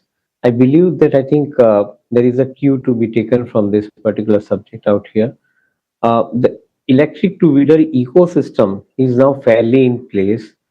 We are also having a reasonably cost control and the battery side of the activity. And at the same time, battery as a service, I think, which is also available along with the finance. So given that kind of a move that we are experiencing in electric two-wheelers, some of these companies are experiencing significantly large amount of traction, which includes likes of Bajaj along with for the Chetak range of vehicle, and also their investment in Yulu, which is largely used for the services spectrum, I think, by the quick commerce guys. So I guess I think this is where probably you are likely to see higher amount of growth prospects, and the kind of money that they are infusing in Ether at this point of time does suggest that they're seeing the roadmap ahead for higher amount of growth. Of course, the math will have to be carried out as far as I think what could be the total number and the prospects thereon, which I believe in due course of time, once we have more information, we'll be in a position to do so. Deven bhai, a view on the broader automotive pack though, and let me throw in the CVs as well. In your pecking order, which would be your preference? Because you had a situation where the CV pack as a whole was expected to get a leg up with the ending of the geopolitical tension, but once again you have crude oil that spiked to 85. So is that a concern for you at all? And therefore, would you play the strong demand that seems to be visible in the passenger vehicle space? Alex, the passenger vehicle will certainly be experiencing more demand. I think the argument goes same as it goes for the two-wheeler in the EV space. And largely, I think the passenger vehicles with the EV focus are likely to see higher amount of growth and the prospects thereon. In fact, just out of the study, I think on last Sunday, I stepped into, I think, both Tata Motor as well as Mahindra and Mahindra showroom to see how exactly the consumer is behaving. And probably, I think, if you notice, those consumers are basically wanting to shift into the EV. That is what I think one message comes out very, very clearly. So, from a perspective of looking at passenger vehicle along with two, three wheelers, I think definitely the roadmap goes very clear as far as the EV is concerned. For the commercial vehicle segment in general, I believe that I think the growth is continuing and it is going to accelerate. Two or three important reasons. Of course, I think the economy per se is growing. Infrastructure projects are demanding more and more such kind of activity across, and that's where the commercial vehicle demand is. More importantly, we are also seeing traction due to the scrappage policy, which is now systematically, I think, getting inside as far as I think the scrapping of vehicle is concerned. And that's where we believe that I think the demand scenario is going to be remaining relatively strong. Likes of Tata Motors or even for that matter Eicher, I guess I think they remain relatively stronger companies. Ashok Leyland looks I think interesting too with the bus or electric bus order that they have. However, it's slightly more expensive compared to other two. So maybe Tata Motors and Eicher Motors, I think both these companies remain relatively better in the commercial vehicle space from the investment perspective. Okay, those are interesting picks coming in there, Devin. But stay with us. Somit Sarkar joins us with all the chatter from the dealing room. Somit, interesting one. Aether Energy, buzz of QIP opening soon. That khabar is confirmed. You did tell us on the 13th of July. That is one thing that has been confirmed on that front. But yes, the company did not go ahead with the QIP. But yes, a fundraise has been confirmed from that news. But many other stocks that remain in focus. Firstly, it's Container Corp and Bandhan Bank. Dealers indicate that there are strong buy flows on institutional desks. Both foreign and domestic institutions have been accumulating this counter. Bandhan has been trading on the higher side right from the start of the day. Container Corp was down in trade but has recovered swiftly, and delivery volumes are expected to be on the higher side for both the counters. For RK Forgings, there's a buzz of a potential block deal happening very soon here. For Polycab, there are sell flows on the large HNI desks. Dealers are expecting a weak Q1 volume growth to come in, and post the results, dealers are also expecting a block deal that could happen when it comes to Polycab. For Kalyan Jewellers, there is the stock has gained over nearly 50% in the last few trading sessions. Now, this was largely on the back of a large FII buying shares from the open market, but dealers are now indicating that the last leg of buying is now happening, and this will get over very soon. So keep an eye out for Kalyan Jewellers as well. Then there are a host of other counters like SRF, Jana Small Finance Bank and Tech Mahindra. There are buy flows on the large HNI and PMS desks. Dealers are expecting strong Q1 numbers from all the three names. And lastly, when it comes to the FMCG as a whole pack, there are sell flows across the board that we are seeing here. Dealers indicate that a negative note from a foreign broking firm is expected very soon on the entire space. So keep an eye out for the FMCG sector as well. Got it. All right. Thanks so much, Somit, for that. So quite a few interesting stocks that Somit has already mentioned in that list. I do want to ask about a couple of them though. The ones in which there seems to be buy flows on institutional desk, and that's Container Corporation of India, Concor, as well as Bandhan Bank. Nilesh, for both of those two counters, what's the view on the charts? Well, Alex, out of both these two counters, Bandhan Bank is looking very strong on the chart. We have seen a very strong momentum of late, and today it has given a good breakout as well. So the setup is looking strong with a good OI build up in today's trading session of close to 1.5%. So we may see a follow-up more on the upside towards 220, 225 kind of levels. 210 should be the stop loss. On the other hand, Container Corporation, see, we have seen some bit of rebound from the lower levels. Earlier there was a kind of a dip we saw all the way towards 450 level, but now with that rebound the counter has reached to its 200-day long-term moving average, which is placed at 498. So the next leg of up move can only be seen post breakout above 498. Then the upside will open up for 520 to 540. At current level, one can keep a stop loss below 480 and remain on the long side. Okay, so that's with regards to Container Corp as well. But moving on, let's just pull up Amara Raja Batteries and see what that stock is doing in trade. We know that, the company has a Giga Corridor, which is a major 9,500 crore advanced energy and lithium-ion battery manufacturing facility, which they have in Telangana, which spans over close to about 260 acres. And the project had aimed to establish a 16 gigawatt gigafactory for Leon cells and a 5 gigawatt battery pack production plant. In fact, my colleague Puneet, who is at the Amara Raja Giga Corridor in Telangana as we speak right now. Puneet, good afternoon. I know you've just reached the location. What are you picking up from there right now? Well, thank you for that. As you rightly mentioned, this is the new plant in Telangana, and this will house the new energy business of the company. Now, you have to note that Amara Raja largely centralized in Andhra Pradesh. They have 10 plants there, and this is the first Giga corridor coming up in Telangana. So this is about 90 minutes from Hyderabad. So we've flown through Hyderabad, 90 minutes to reach this particular location. And while we are still awaiting some more details, this could be a landmark event for the company and the start of their lithium-ion business, because this will have the customer qualification plant processes essentially. Now, in Q4 of FY26, the company had mentioned that the customer qualification process will start somewhere around June or July. So this could be one of those key events. Now, what does CQP mean?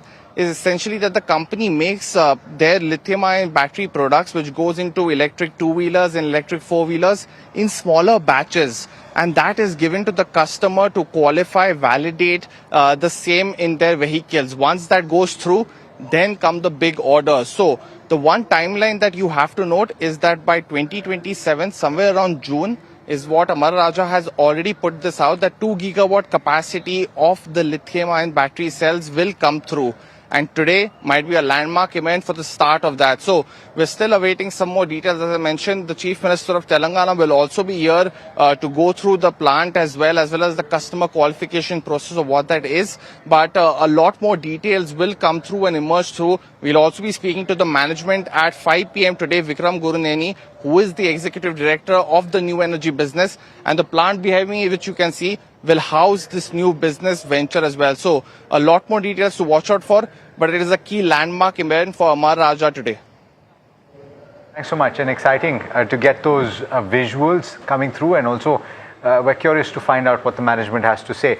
Devin bhai, your thoughts on this massive capacity is being created in this business line that Amara Raja is working towards, and of course this is from the perspective of mobility. But even in the broader battery energy storage space, which is, I think, something that a lot of people are focusing on, capacity is being built. Where do you see the opportunities? In fact, the tailwind has happened more because of the government's regulation, particularly for the renewable energy segment, wherein they made it mandatory from 1st April onwards to have 20% of their renewable energy capacity as a storage, I think, requirement, compulsory storage requirement. Now, given this compulsory storage requirement, which is basically happening, it is giving birth or maybe accelerating the process of battery energy storage solution, that is BESS. And many of the companies which actually I think started getting into it, I think they have started building the plant. Now, for companies like Exide or Amara Raja, they are actually I think getting into the cell manufacturing, and from cell manufacturing to the battery management system for the storage purpose is a complete value chain that they are incorporating into the setup. I believe that the current start which they are having with the capacity could possibly be a starter, because the amount of new energy storage requirement that the country would be experiencing in next 4 to 5 years, given the size of renewable energy that we are building in.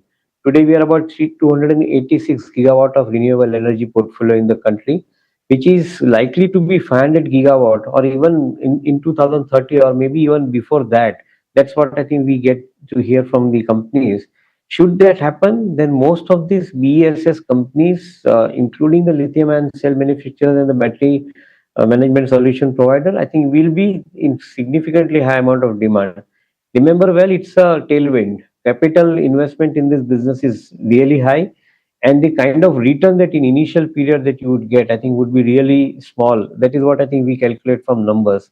So investors must exercise caution not to get carried away with it. Yes, demand scenario is going to be big, but at the same time, I think the profits will take some time before it actually start maturing into the books of these companies. Devin there. Stay with us. You know, L&T Tech and Tata Elxsi, two stocks that you should be watching out for. And both of these ERD players are giving you different and opposite reactions. L&T Tech, 6.5% up on the back of earnings, versus a Tata Elxsi, which is down nearly 5% in trade. In fact, L&T Tech has stayed ahead of Tata Elxsi in the first quarter as well. I think in the past also its performance has been like this. And this has mainly been helped by the mobility growth, deal wins and margin expansion.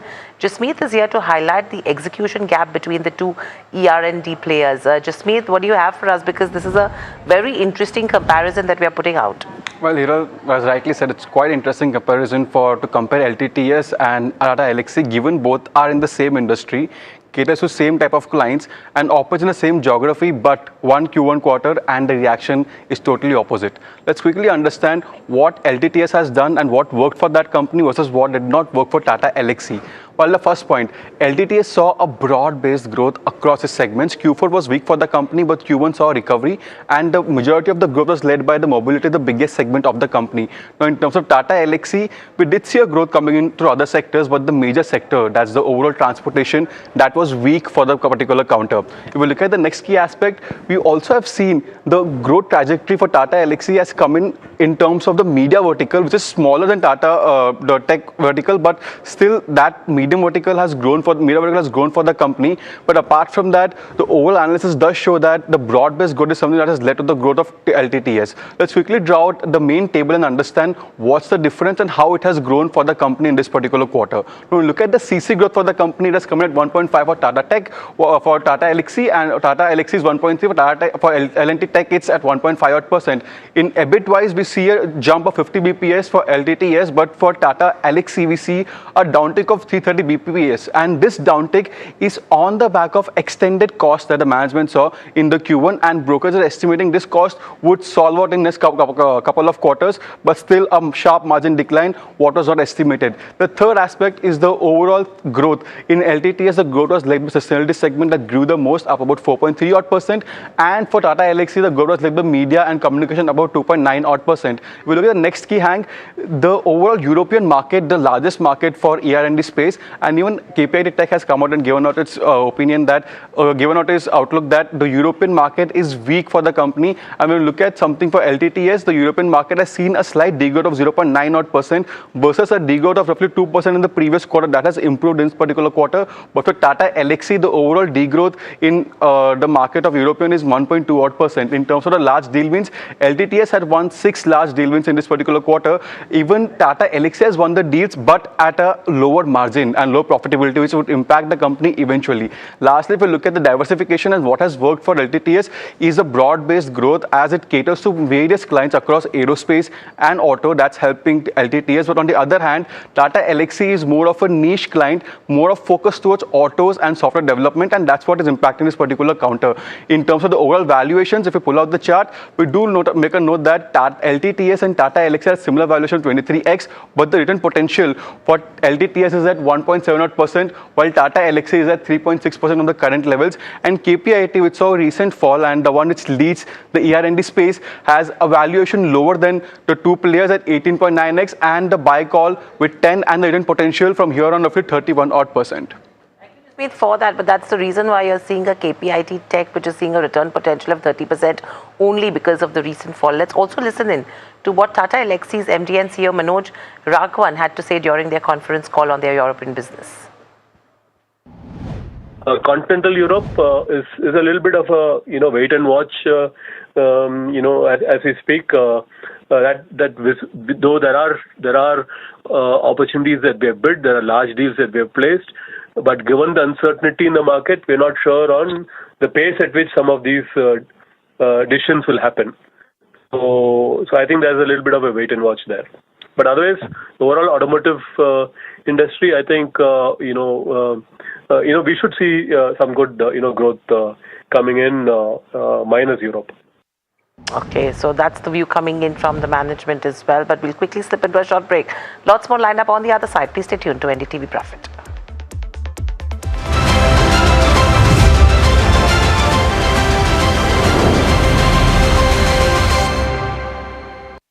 Superstar Stocks of the Day, presented by Tata Azura. हर रास्ते का superstar.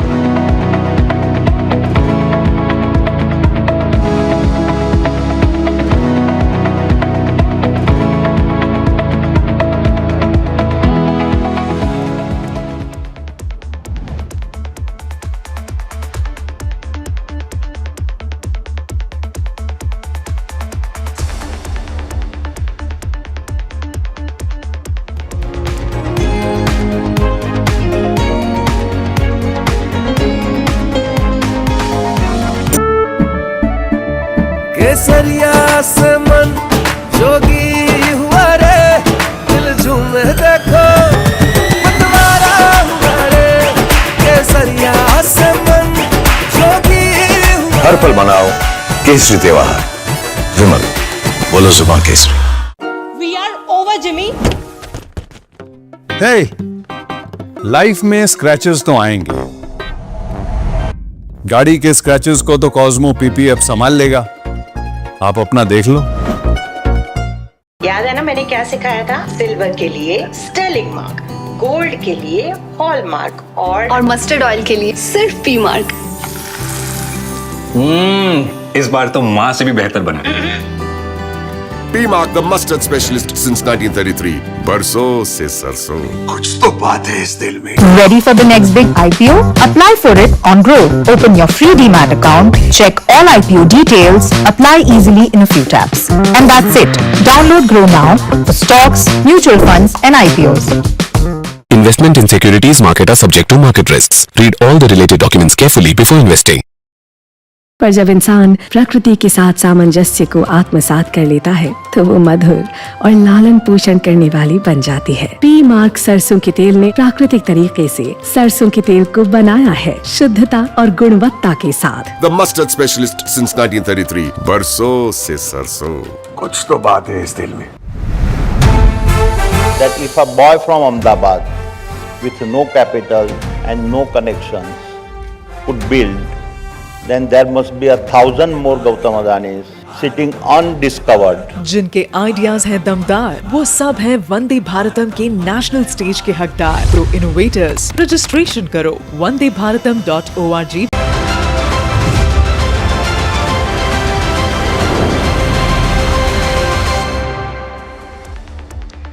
Welcome back. You're watching India Market Close, and joining us on this leg of the conversation is Ashish Chaturmota, who's Managing Director and Fund Manager at Apex PMS GM Financial. Thanks so much, Ashish, for taking the time. Let me start by asking you about this sudden selling that came through midway through the session today.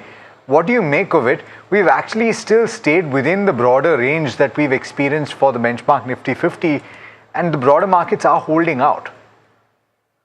Hi. So definitely from a broader market perspective, it is also being responsible for the kind of volatility we are observing at an index level, because when we are seeing a lot of buying interest coming to IT, typically the index sees some surge because it has got some serious weight into Nifty, and now since we have seen some profit booking, there's a kind of again the Nifty has entered into a consolidation phase. Secondly, we believe that FI interest has started emerging, and in the last 3-4 weeks, some kind of buying interest has been visible on the cash segment. But in the last 1 or 2 days, due to some volatility, we are seeing some, and crude has also gone up. So obviously, some kind of selling pressure has emerged, and obviously post IBM results also some kind of profit booking happened in the IT space as well. So all in all, I think markets, the broader market, Nifty, Bank Nifty, they are into a consolidation phase only. And as we've been mentioning time and again, the real strength is being visible in the small and mid cap space, where the earning growth momentum was very, very strong in the last quarter. And now whatever commentary we are hearing, it looks like again we are going to see some serious re-rating happening into a lot of these companies' earnings. And that's where our belief is that even at current levels, small and mid caps are going to outperform your large cap indices, and particularly Nifty and Bank Nifty as such. Okay, so that's with regards to overall markets, but you have HDFC AMC also, which has just reported numbers right now, and you have some commentary coming in from the cabinet meet outcome. 1.28 lakh crore is what has been approved so far in terms of semicon, 62,500 crores for mobile phone manufacturing scheme as well. Let's pull up Dixon Tech and just see all of these mobile manufacturers, what they are doing in trade. In fact, even on the back of urea, you have names like Chambal Fertilizer and National Fertilizer, RCF, Coromandel International. These are companies that will be in focus as well. And you're seeing that mild bit of a spike coming in terms of Chambal as well as RCF, which is also at the day's highest levels. 62,500 crores for mobile phone manufacturing scheme is what you're looking at. But the spike is coming in terms of where the fertilizer names go, mainly on the back of the urea scheme that has been approved. We will be awaiting more details. The National Investment Policy for Urea 2026, that has been approved by the cabinet, and that's the reason why you're seeing a spike coming in terms of Chambal Fertilizer, National Fertilizer, RCF, as well as Coromandel International. In fact, you have GSFC, Deepak Fertilizers, and Zuari Agro. These are few of the other names also, which probably will see some bit of an impact on the back of this. Moving on, HDFC AMC. The net profit number is up around 11 to 12%, if I'm not mistaken. Let's pull up HDFC AMC on the screens and see what that stock is doing on the back of the numbers that have come in so far. So there you go. That stock also seeing a spike, 3% up move coming in terms of HDFC AMC. I'm just going to look around for the other numbers. Profits are up around 12%. 837 odd crores is what you're picking up. Your revenues are up around 13% at 1,100 odd crores. A spike coming in terms of HDFC AMC as well. Ashish, quick first cut in terms of HDFC AMC. Two numbers that we have: a 12 to 13% growth both in terms of top line as well as bottom line. So we are quite positive on the entire asset management space and firmly, particularly into HDFC AMC, because of the kind of market share this company garners, almost 11 to 12% kind of market share in the actively managed equity portfolio, and even in the debt and liquid side, they command almost 12 to 11% kind of market share. And in terms of the SIP inflows, also that number is also very, very encouraging for HDFC AMC per se. So we believe that, and with these kind of numbers, we firmly believe that this entire 75-80 lakh crore kind of AUM, which is the asset management companies are holding today, this number is going to go up significantly as we see deeper penetration of equities, financialization and equity as an asset class in terms of savings. And obviously HDFC AMC, ICICI AMC, Aditya Birla AMC, these are the names which are going to be key beneficiary. But definitely HDFC AMC post its numbers looks very encouraging, and I think a move towards 3,100 is a very, very strong possibility in days to come for this stock. Ashish, so you've named quite a few of them, but if I were to push you to select from that list and tell me what your pecking order is, what would it be?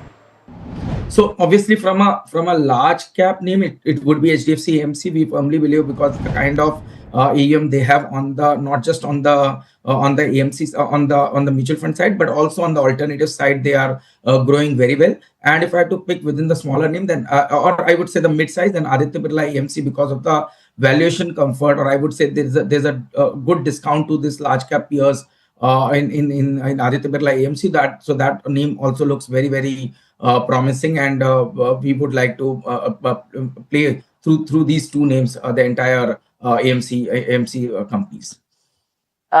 In fact, Semicon 2.0, 1.27 lakh crores is something that has been approved by the cabinet as well, and this is along with the mobile phone manufacturing scheme, which has got an approval for 62,500 odd crores.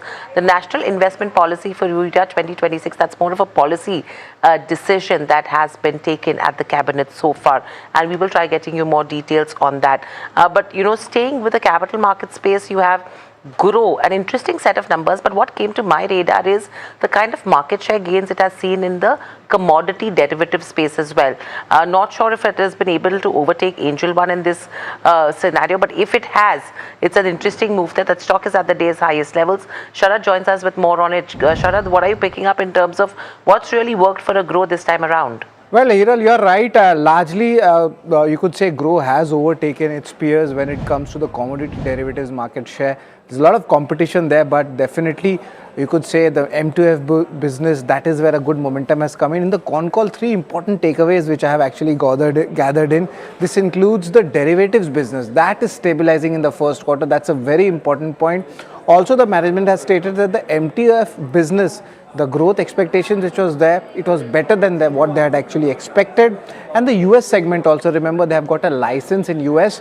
Now they are testing the product, so nothing much concrete has happened as of now. And the M2F penetration, that is the bullishness is coming in the overall category segment. And looking at the operational parameters, there is a good momentum, and traders are suggesting that there might be more follow-up buying on this counter right now. Okay, thank you for that. Shivangi, welcome to NDTV Profit. I know we've got slightly delayed with all the technical issues, but at this hour, if you have to look at a Grow, what would you advise investors to do, and any topics that you have? Very good afternoon, Hiral. Thank you for having me. So we've seen that the markets are on the brink of a psychological level, and of course, talking about the entire capital market space, all the disclaimers and disclosures applied. We are quite positive on the entire space. However, it would be difficult for me to comment on any one stock, but the overall sector looks quite good. Okay, so that's with regards to where Growth goes 6.5% coming in there. You know, on the brokerage radar today, interesting names that are buzzing. Hyundai, you have a BOFA which has upgraded the stock to a buy and they've hiked the target price to a 2,400. That stock is buzzing in trade. You have a Pidilite Industries as well. In fact, you have HSBC which has initiated a buy and they have a target price of 1,890 on the counter. Britannia, where Kotak Securities has maintained an ad and they've increased the target price to a 6,175. Sheela Foam, where Investec has downgraded the stock to a sell from a hold and they have a target price of 700 in terms of where Sheela Foam goes. That stock is under pressure. Dixon Tech as well, Macquarie has maintained an outperform and they've hiked the target price to 16,000. Nuvoco Vistas, HSBC has maintained a buy. They have a target price of 475. That's a hike coming in there as well and 2 consecutive session of gains coming in for Nuvoco Vistas. So strong moves on these names. Shivangi, anything that you like from the 6 stocks that we mentioned? So definitely all these stocks have kind of gained a lot of momentum and buzz off lately. But here my attention is on a Bajaj Finance right now, which has kind of given a very good OI addition of lately towards the end of the hour. And we're seeing significant volumes adding up here at the higher zones. There is some bit of put writing also indicating a strong base here. So this one would be on my radar with the next targets around about 1,070. Nuvoco Vista, though, I want to get Ashish's view if he's tracked the stock. Ashish, this is a stock that reacted pretty sharply on the day of earnings where it posted a 20% uptick in bottom line. Is that something that you've looked at, and what should you do if you haven't got the stock yet, but it's come onto your radar because of the way it's moved in the recent past? So obviously we have avoided, the entire, I would say, cement space, but obviously Nuvoco Vista being a part of the Nirma Group company, which is a very diversified play, obviously. So I think from that pedigree perspective and the way they've been expanding the capacity, and particularly into the ready-to mix, or you can say the modern building materials, which is more into adhesive segment. This is kind of gaining some traction. So definitely if one looks into the entire I would say cement space, we would avoid it. But Nuvoco Vista, because of the exposure to some of these high growth segments, there is a good possibility there can be some re-rating which can happen to the name, and this gets reflected in today's price action as well. And I think this can continue towards 430, 440 trajectory as well. Okay, so that's with regards to Nuvoco Vistas.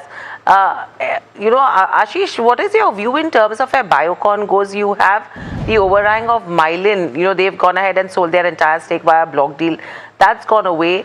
However, the GLP-1 portfolio that they have, the opportunities that lie their way, how are you looking at that counter?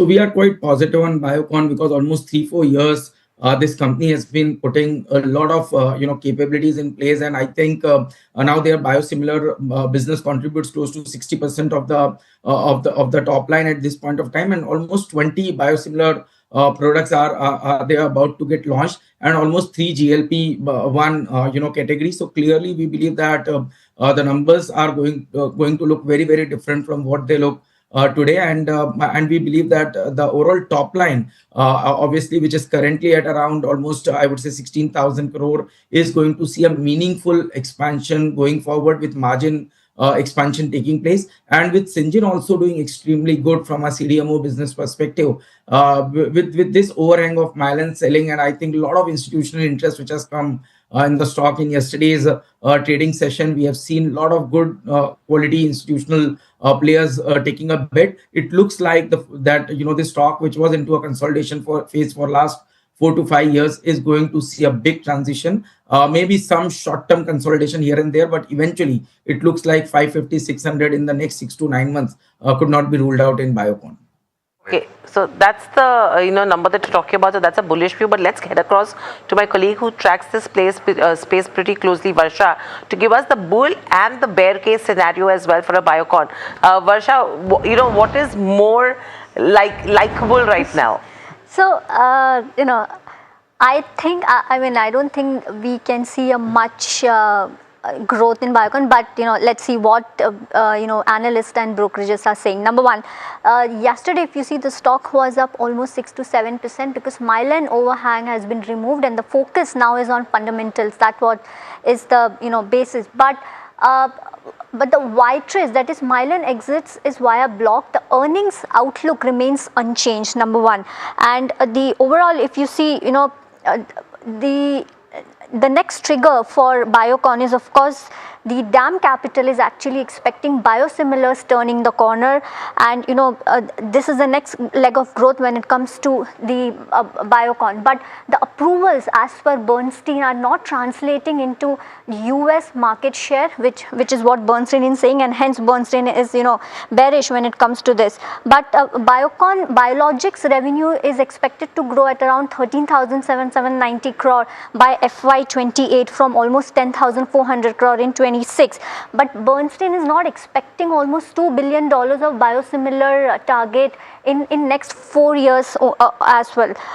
Now, moving on, if I were to talk about Syngene, where everybody is actually expecting a turnaround from FY28, FY29, that's what DAM Capital is also expecting, that the earnings inflection may be seen from FY28, but weak pipeline is expected to suppress that earnings in FY27 and 28. So we might see some kind of muted growth in Syngene when it comes to the next 2 years. Net debt to EBITDA, if you see, is expected to improve from 3.2 times to 1.6 times by FY28, which is a positive thing, but more than $1 billion of leverage remains a key concern when it comes to Biocon. So overall, we've seen that Mylan exit gives removes the overhang, but we need to also figure out that for the next 2 years, how this biosimilar launches will augur well in earnings, and also keep a watch out when it comes to the Syngene International, where FY28-29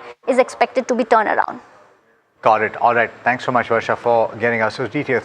So we've already asked Ashish what he makes of Biocon. Shivangi, let me ask you on the charts what you make of the stock, because on the day of the Mylan stake sale, it did pick up quite significantly, but it's not doing too much in trade today. Would you buy into it based on the charts? So Alex, looking at Biocon, this stock hasn't been one which could be relied so easily. We've seen that there has been quite a lot of volatility, and overall, this stock has given a monthly consolidation. And I would recommend a little wait and watch here. If at all, if we have to look at the pharma space, I think the diagnostic stocks are much better. For example, maybe Loris Labs or Apollo Hospital for that matter. Got it. Okay. Let's head across now to my colleague Parth, who's joining in to tell us what stocks are buzzing in trade today, likely on the back of higher volumes. Parth? But some also trending stocks as well. Well, let's start with the buzzing stocks. The first one is Century Enka. The stock is on a 5-day gaining streak and has touched the highest level since January 2025. Today were the highest volumes the stock has seen since August 2024 and are 14 times the 20-day average as well.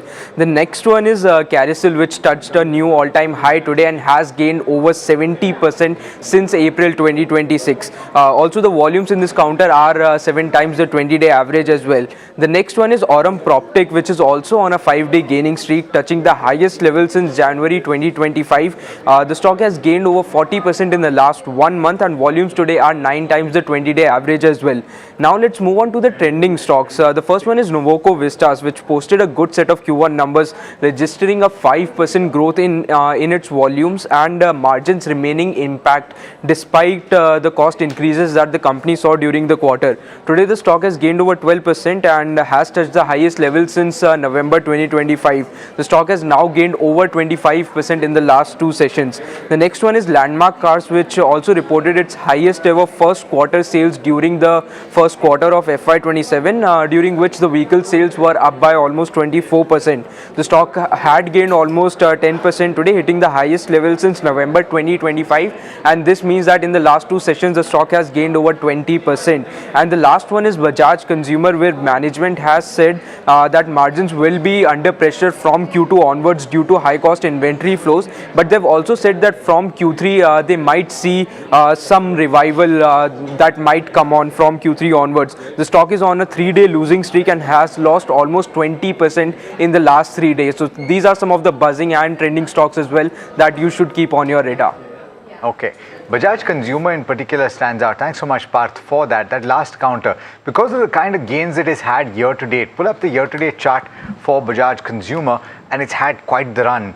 This seems to be a situation of profit being taken off the table. So, Shivangi, what are the levels that you would look at for a base formation, if at all?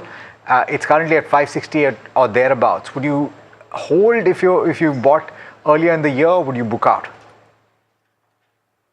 So Bajaj Consumer has kind of done pretty well from the last around about 15 odd months, although there has been some profit taking from the 700 odd marks almost. But we've seen that overall long-term perspective, the stock is still trading in an upward sloping channel, even though weekly basis it has formed a bearish engulfing candle pattern formation. We've seen that some bit of reversal could be expected here at this retracement level. Important to watch out 550 levels. If it holds above the same, then we could continue being here. And the next targets that we could watch out for is 590 to 600 levels. Okay, so that's Bajaj Consumer. In fact, a couple of other names that are in focus, Torrent Pharma, and this is on the back of the MSCI rejig.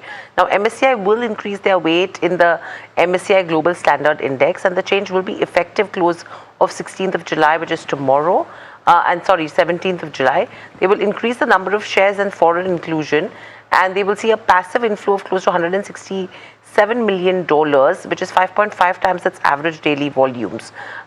So that stock is in focus, whereas RBL Bank will be deleted from the MSCI Global Small Cap Index, and the deletion is owing to reduction in foreign ownership headroom, and this will be implemented as of close of July 16th. Effective the 17th of July, they would see passive outflows of over $25 million, and this is what Nuvama Alternative is indicating, and that's the reason why we are seeing this kind of movement. Any views, Ashish, on both of these names? So Torrent Pharma structurally looks very positive because the domestic formulation business is doing very well. Even the branded generic side, they have been doing extremely well. And obviously from a positioning perspective, they almost rank 5th in terms of the Indian in the IPM market. So we believe that this trend is going to remain, and we like pharma as a space. But particularly within the pharma, we like CDMO opportunity more because of the kind of growth parameters they have been indicating. So companies like Navin Fluorine or Sai Life looks very, very promising. But definitely in the pharma, Torrent Pharma could be viewed as a good, stable, consistent compounder kind of name. Shivangi, just one last thought, and maybe a trade for the rest of the week, because just finding out the last few minutes of trade, something that stood out to you that you can take on a slightly longer trade that you can buy right now, or maybe even tomorrow morning? Alex, my take would be on Titan. This one has made a Poland flag pattern formation sort of a thing on the daily basis, and this has been quite resilient despite the market weakness and volatility. We've seen that longer lower shadows indicating that support-based buying has been pretty strong for this one. And even on the larger time frame, this has been an outperformer consistently from the last 14 months. So overall, stock looks quite positive and reliable at this hour. And we're looking at the next targets around about 4750 for Titan with a support of 4500 level. Very interesting bet, but just before we close, Ashish, any topic that you have for viewers? See, I think the entire energy space is again looking very promising, and within that, BHEL and Siemens Energy, these are the names which we think can do really well. So BHEL, obviously, the reason being there's a lot of focus on on the energy side, and we believe that the non-renewable segment is obviously doing very well. But the way the capex intensity is taking place, we believe BHEL could be a very big beneficiary on the turbine and generator side of the story. And Siemens Energy, obviously, because of the kind of requirement coming from the global data centers. So I think Siemens Energy would be one play which looks very promising in the entire energy space. Okay, so interesting space that you've picked up right now, but thank you Ashish, thank you Shivangi for joining in. Always a pleasure to speak to both of you and taking that energy conversation forward. Hitachi Energy is that we should check as well, because both of the other counters were up in trade. Probably you'll have a Hitachi Energy also, if we can just get the chart. There you go, at the day's highest level. So that power play, that energy play is up and about in trade. But is this energy still relevant for Nifty 50 is the question. No, it's not. Of course it's not. Pull up the benchmark Nifty 50. Look at the constituents, right? You have a weightage of 35-37%. No, I was not saying from the constitutional perspective, but where we would end. Like that, okay. That kind just of about energy. holding about 1/10% or so for the benchmark Nifty 50, but holding about that 24,000 mark. Look at this crack. This is something that we're going to have to analyze and talk about perhaps tomorrow. Let's figure that out as well. The broader market's holding out with bigger gains. Pull up the mid-cap index, gaining about 0.5% or so, and that has been a bit of a trend. Small cap index will be even more so higher. It's about 0.75% higher, so not too far actually from the high point. Of course it is, but significantly higher than the benchmark. And our breath is also holding up only because of the broader markets as we speak. Just pull up the advanced decline ratio and then we will go back to your heat map. But exactly where we started off is what I could say. Your advances are still way above your, slightly above your declines, I would say. So that is a positive indication, at least from a broader market perspective. Let's look at the heat map in terms of Nifty 50, and we'll look at the VIX as well today. In terms of the heat map, you have Ultratech which has climbed up. You had Eternal which was 0.3% up move coming in terms of Ultratech. Shriram Finance, HDFC Life. SBI actually looks good in the banking pack. Absolutely. The PSU banking pack is actually doing reasonably well. In fact, on the bottom side, on the bottom mild recovery coming in on a power grid. Hindalco is now down a little over 2 or 3%. L&T, JSW Steel, your IT majors absolutely where we started off. Infosys, Wipro, slightly under pressure. Yeah, and TCS losing about 0.6%. Actually, when we started off the day, the 5 losers were all the IT pack, and that's actually changed over the course of the session, with the Nifty IT ending off the low point of the day. But really, I think at the close of trade today, you can take away the fact that we've held on to that 24,000 mark, given up all of the gains we had earlier on in the session, and the broader markets continuing to outperform. And that support at 24,000 is the key takeaway in terms of today's session. If we break that, then I think there would be concerns. But so far, I think investors don't need to worry. And then with that, it's completely out of time on this particular edition of India Market Close. From Hiral, myself, and the team that put the show together, from Co-powered by CoinSwitch.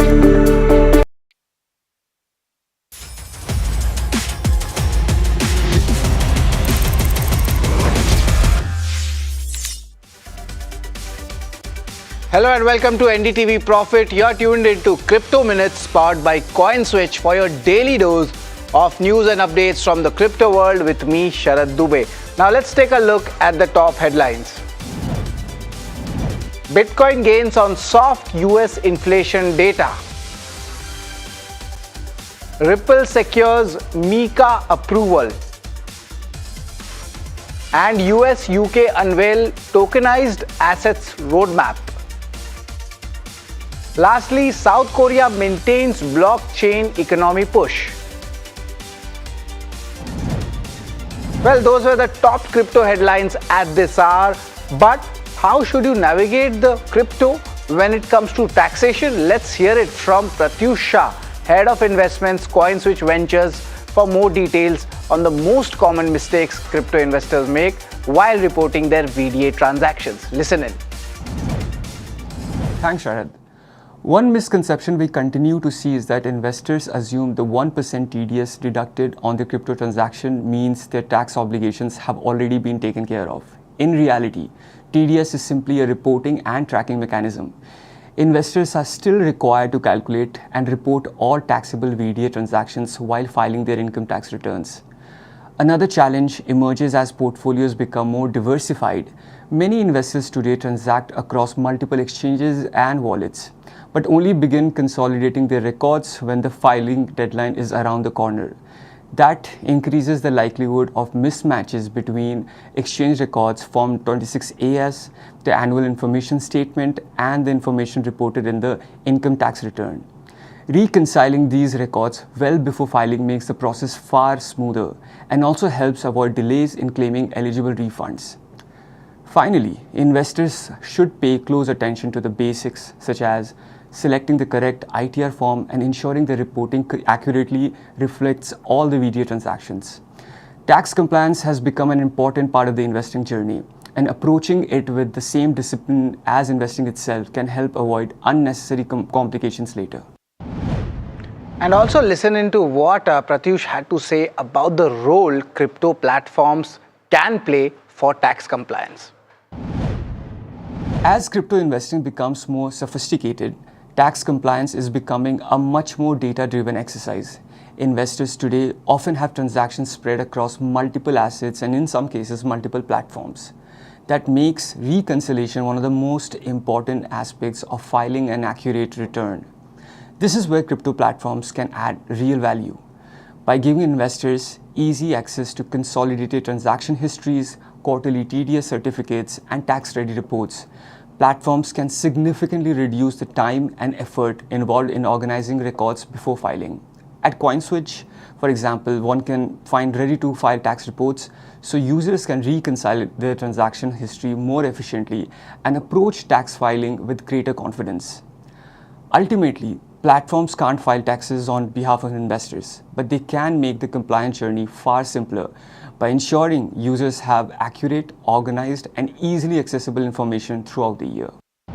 Well, thanks a lot, Pratyush, for that. Always a pleasure to have you with us. But as we wrap, remember you can reach out to CoinSwitch's dedicated helpline where anyone can connect with the in-house experts to get their queries resolved, whether it's about crypto, regulations, taxation, or the broader industry. The team is available to provide guidance and help users make informed decisions. Well, that's all on this edition of Crypto Minutes powered by CoinSwitch. Thank you so much for tuning in.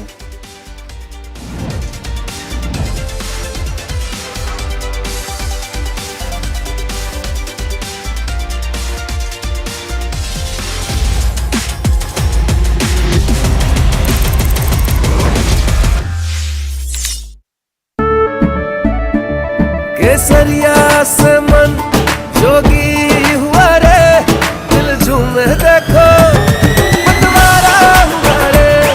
केसरिया से मन जोगी हुआ। हर पल मनाओ केसरी त्योहार। विमल, बोलो जुबान केसरी। We are over, Jimmy. Hey, life में स्क्रैचेस तो आएंगे। गाड़ी के स्क्रैचेस को तो कॉस्मो पीपीएफ संभाल लेगा। आप अपना देख लो। पर जब इंसान प्रकृति के साथ सामंजस्य को आत्मसात कर लेता है तो वो मधुर और लालन पोषण करने वाली बन जाती है। पी मार्क सरसों के तेल ने प्राकृतिक तरीके से सरसों के तेल को बनाया है शुद्धता और गुणवत्ता के साथ। The mustard specialist since 1933. बरसों से सरसों। कुछ तो बात है इस दिल में। Ready for the next big IPO? Apply for it on Grow. Open your free DMAT account, check all IPO details, apply easily in a few taps. And that's it. Download Grow now for stocks, mutual funds and IPOs. Investment in securities market are subject to market risks. Read all the related documents carefully before investing. याद है ना मैंने क्या सिखाया था? Silver के लिए Stirling mark, gold के लिए हॉलमार्क और मस्टर्ड ऑयल के लिए सिर्फ पी मार्क। इस बार तो माँ से भी बेहतर बना। P Mark, the mustard specialist since 1933. बरसों से सरसों। कुछ तो बात है इस दिल में। That if a boy from Ahmedabad with no capital and no connections could build, then there must be 1,000 more Gautam Adanis sitting undiscovered. जिनके आइडियाज हैं दमदार, वो सब हैं वंदे भारतम के नेशनल स्टेज के हकदार। प्रो इनोवेटर्स रजिस्ट्रेशन करो wandebharatam.org पर 19 जुलाई तक। An initiative by Gautam Adani. यही है Vande Bharat. As India's mobility story is racing into a new future, it's in search for a new fuel map. Electric, ethanol,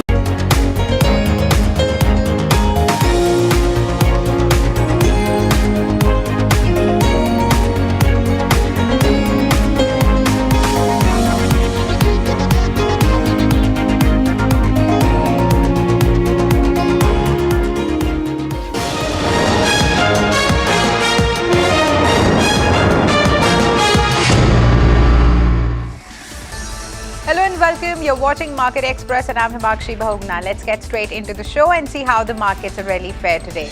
The viewers Sensex and Nifty have ended the day with modest gains on the back of mild recovery in late afternoon trade after raising all the morning gains during mid-session. And on the other hand, mid-caps and small caps have continued to outperform the benchmark indices throughout the session. And we are talking about the sectoral picture. So that has ended with mixed trend. PSU banks and oil and gas stocks have led the gains, while metals and IT shares have underperformed, keeping the broader market picture mixed at the close. We are looking at India's passenger vehicle industry, which has reported a strong performance in June, with wholesale dispatches rising 24.1% annually to 3.88 lakh units. And this is according to SIAM data. And the growth was driven by robust demand for utility vehicles, improving supply conditions, and even healthy dealer stocking ahead of the festive season. So overall, automobile sales have also received support from steady rural demand and also new model launches.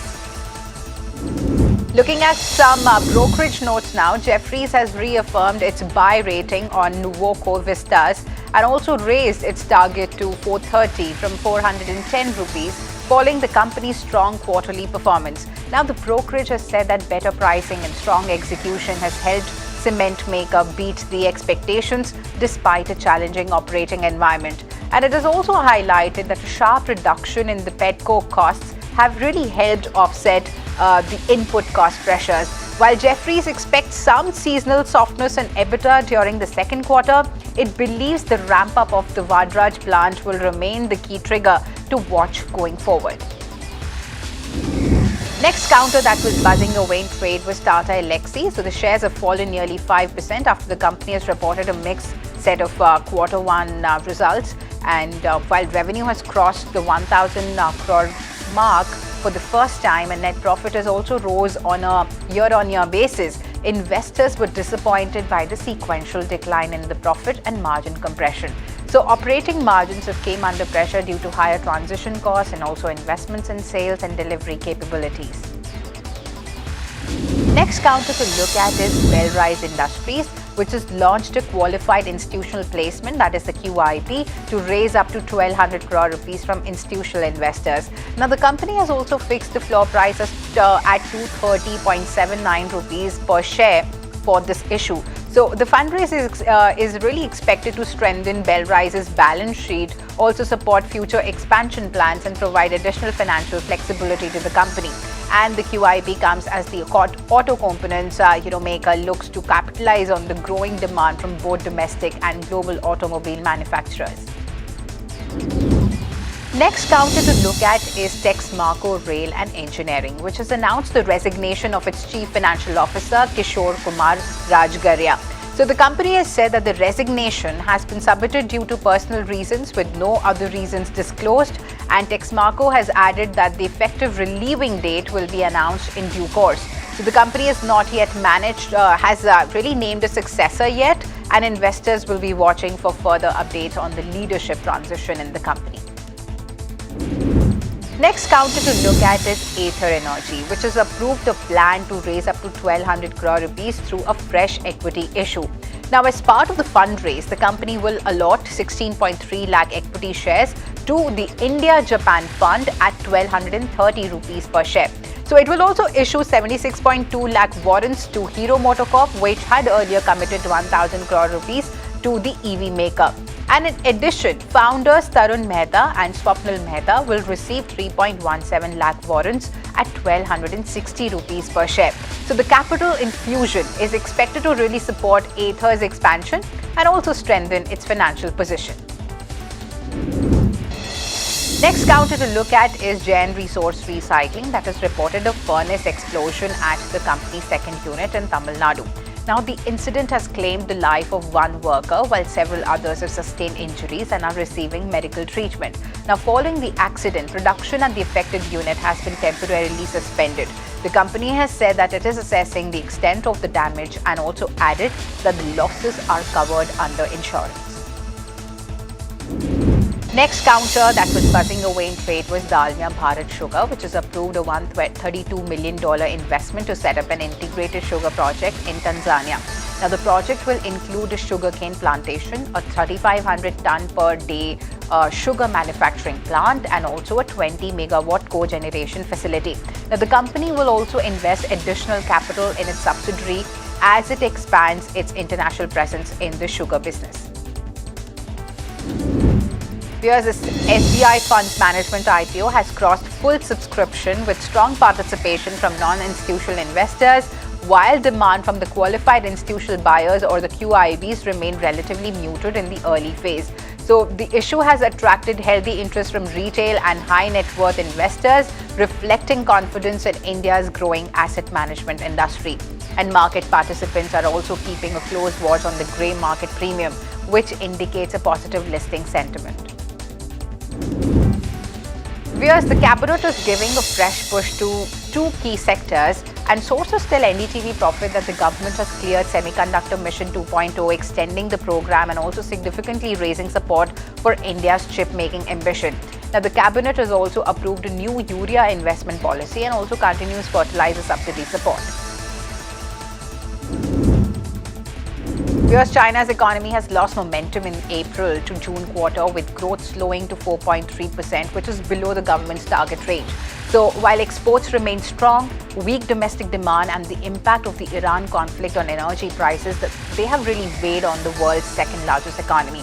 So the latest data marks China's slowest quarterly expansion since late 2022, also highlighting the challenges facing its recovery. Let's look at some national news now, viewers. India's push towards bio-based farm solutions faces a key challenge. The Agriculture Commissioner says that a shortage of skilled workers could really slow the sector's growth, with expertise needed in specialized areas such as fermentation and also biomanufacturing. And the government is now looking at building a trained workforce to support its ambitions in the biological agriculture. And a political twist in West Bengal is being seen. Veteran Trinamool Congress leader Madan Mitra has quit the party and also joined a rebel camp, marking a fresh setback for Mamata Banerjee's outfit. Now, Mitra says that he's only changed his room in the assembly, but the move is likely to spark fresh political debate in the state. Here's a major fire broke out at a residential building in Noida's Mamura village, claiming 2 lives and trapping around 50 families. Preliminary reports suggest the blaze may have started while an electric vehicle was being charged before spreading to nearby petrol-powered vehicles, and fire department teams have evacuated residents and brought the fire under control, while authorities continue to investigate the exact cause of the incident.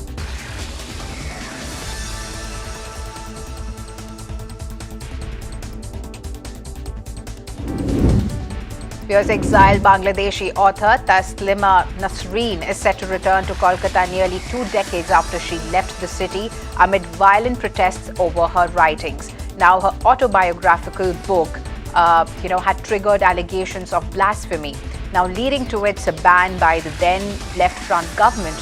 Now living in Delhi on a long-term residence permit, Nasreen is expected to attend a literary event in Kolkata alongside several prominent public figures, and her visit has already triggered a political debate in West Bengal.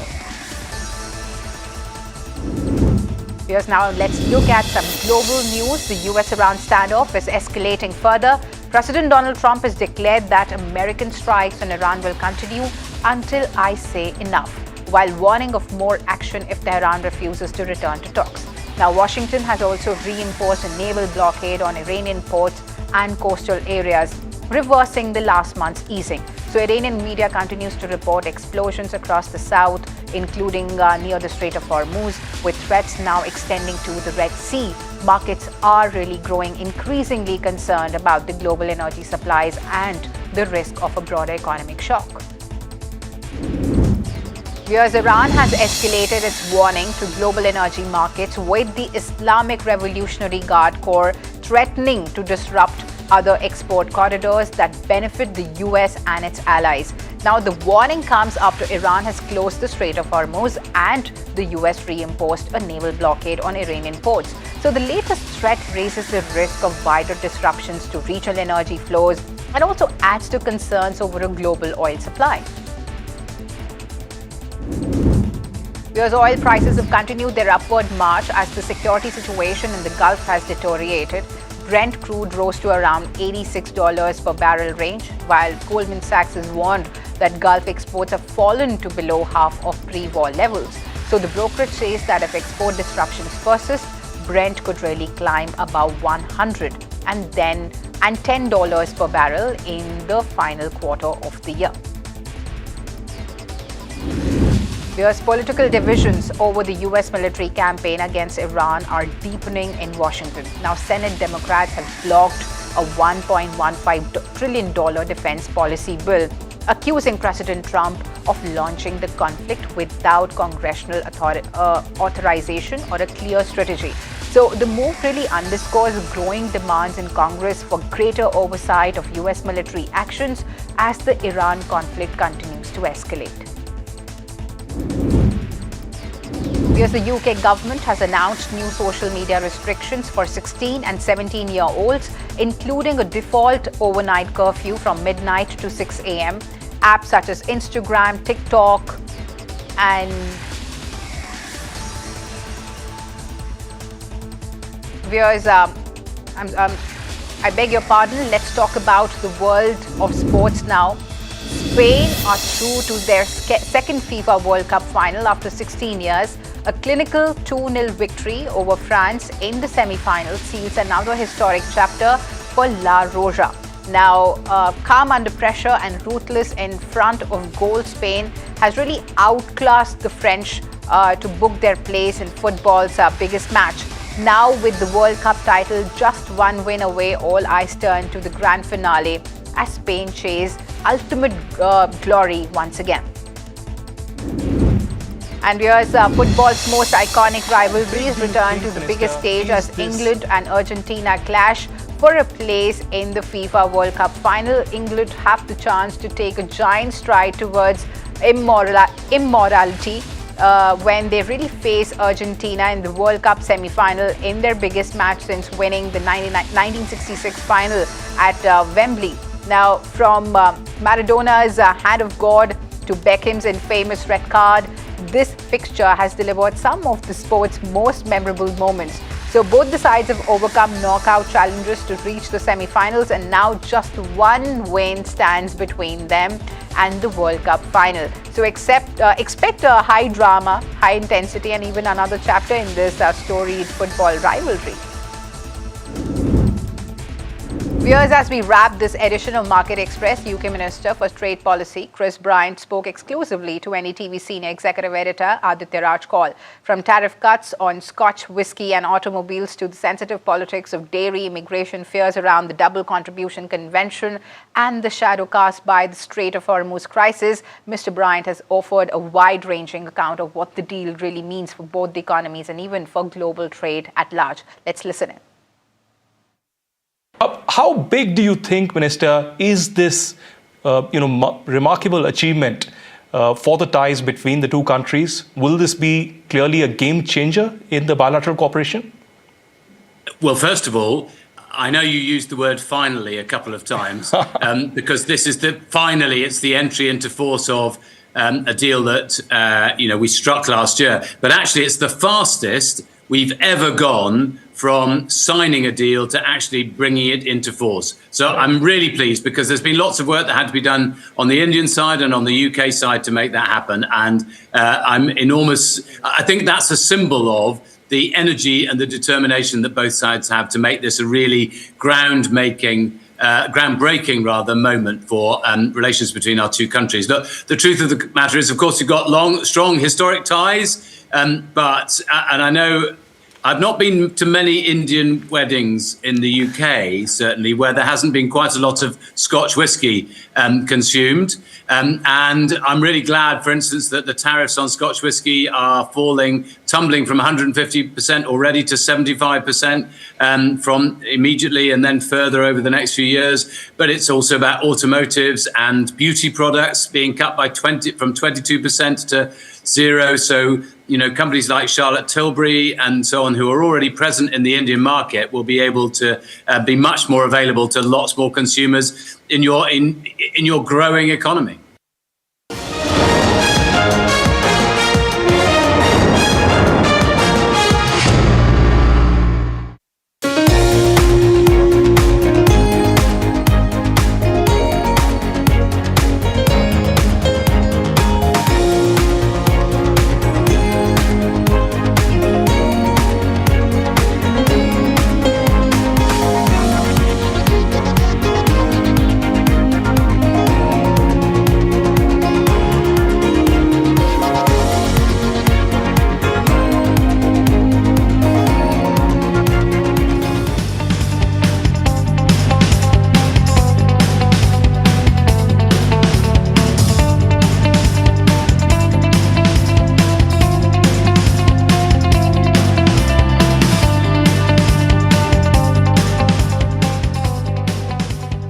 याद है ना मैंने क्या सिखाया था? Silver के लिए Stirling mark, gold के लिए हॉलमार्क और मस्टर्ड ऑयल के लिए सिर्फ पी मार्क। इस बार तो माँ से भी बेहतर बना। P-Mark, the mustard specialist since 1933. बरसों से सरसों। कुछ तो बात है इस दिल में। That if a boy from Ahmedabad with no capital and no connections could build, then there must be 1,000 more Gautam Adanis sitting undiscovered. जिनके आइडियाज हैं दमदार, वो सब हैं वंदे भारतम के नेशनल स्टेज के हकदार। प्रो इनोवेटर्स, रजिस्ट्रेशन करो wandebharatam.org पर 19 जुलाई तक। An initiative by Gautam Adani. पर जब इंसान प्रकृति के साथ सामंजस्य को आत्मसात कर लेता है तो वो मधुर और लालन पोषण करने वाली बन जाती है। पी मार्क सरसों के तेल ने प्राकृतिक तरीके से सरसों के तेल को बनाया है शुद्धता और गुणवत्ता के साथ। The mustard specialist since 1933. बरसों से सरसों। कुछ तो बात है इस दिल में। Ready for the next big IPO? Apply for it on Grow. Open your free DMAT account, check all IPO details, apply easily in a few taps. And that's it. Download Grow now for stocks, mutual funds and IPOs. Investment in securities market are subject to market risks. Read all the related documents carefully before investing. That if a boy from Ahmedabad with no capital and no connections could build, then there must be 1,000 more Gautam Adanis sitting undiscovered. जिनके ideas हैं दमदार, वो सब हैं वंदे भारतम के national stage के हकदार। Pro innovators, registration करो wandebharatam.org पर 19 जुलाई तक। An initiative by Gautam Adani. As India's mobility story is racing into a new future, it's in search for a new fuel map. Electric, ethanol, hydrogen, CNG, hybrid. What will power India next? India's sharpest mobility minds come together to decode the fuel mix that will define the road ahead. The NDTV Automate Fuel and Future Summit 2026 on 15 July only on NDTV Network. India Inc.'s most respected names chose India Inc.'s best and brightest. These kinds of awards and the jury lineup, you are truly giving it the right weightage. I think it's heartening to see talent that there is across India Inc. We should be awarding companies and individuals who have focused not only on growth but also on bringing good governance. Be part of jury and vote on the people, the men, the women, the companies in India who have the right stuff. is a great opportunity for us. For us, the biggest thing is trust. That's what we provide. We need leaders in India that can help take India being a global superpower. We got a fantastic jury and we've left all decisions to the wisdom of the jury. Who will earn India's top business honors? Find out at the NDTV Profit Business Leadership Awards.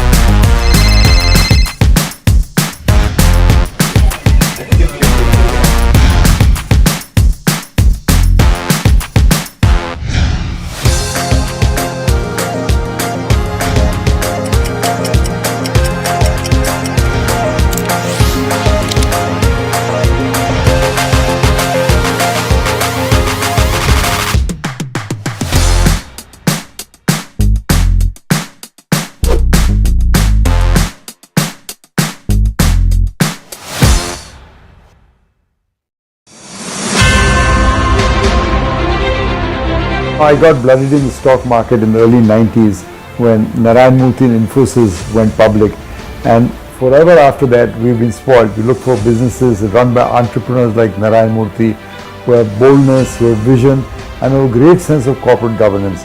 So some of the qualities that we admired in the stocks we invested, we also look for those in the entrepreneurs that we invest in.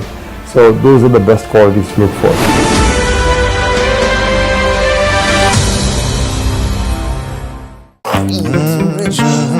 The news, Ayush. Since when do we do scripts? Fair point. Picture this. The biggest stage.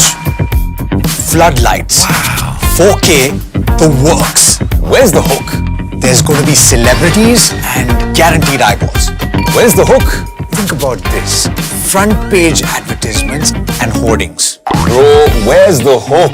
Cross-platform, digital first, virality. Without a hook, no way. The message is clear. It's 2026. You gotta be real in a world of reels. You gotta be original in a world where everything seems generated. That's it. That's what we're looking for. The best campaigns, the hottest trends, the smartest brand moves on our new show. But wait, what do we call it? The hook.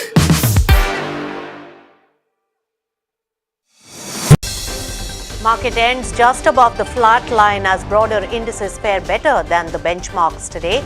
Nifty ends below 24,100 levels. IT stocks dragged on IBM's cautionary guidance.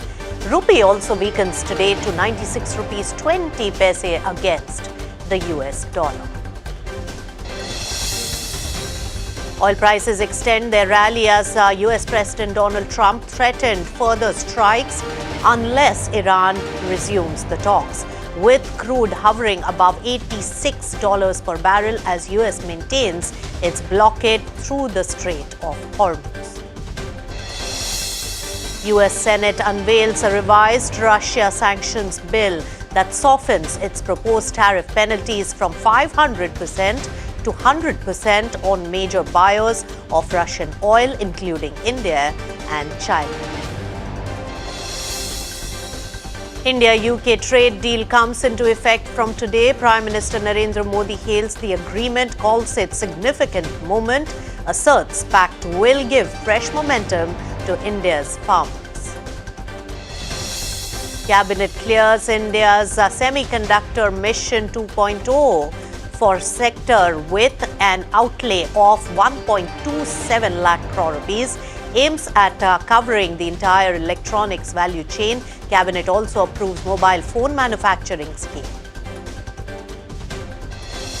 From grocery runs to LPG at your door, quick commerce platform shifts gear. Instamart joins hands with HPCL, bringing India's first on-demand LPG cylinder delivery service. Ather Energy shares jumped after Hero MotoCorp approved an investment of up to 1,000 crore rupees. The fundraise is expected to be completed through a preferential issue within the next 15 days. Spain are through to the FIFA World Cup finals after defeating France in the first semi-finals. Attention now turns to the second semi-final match where England takes on Argentina for the remaining place in the final. The winner will face Spain in the finals on 20th.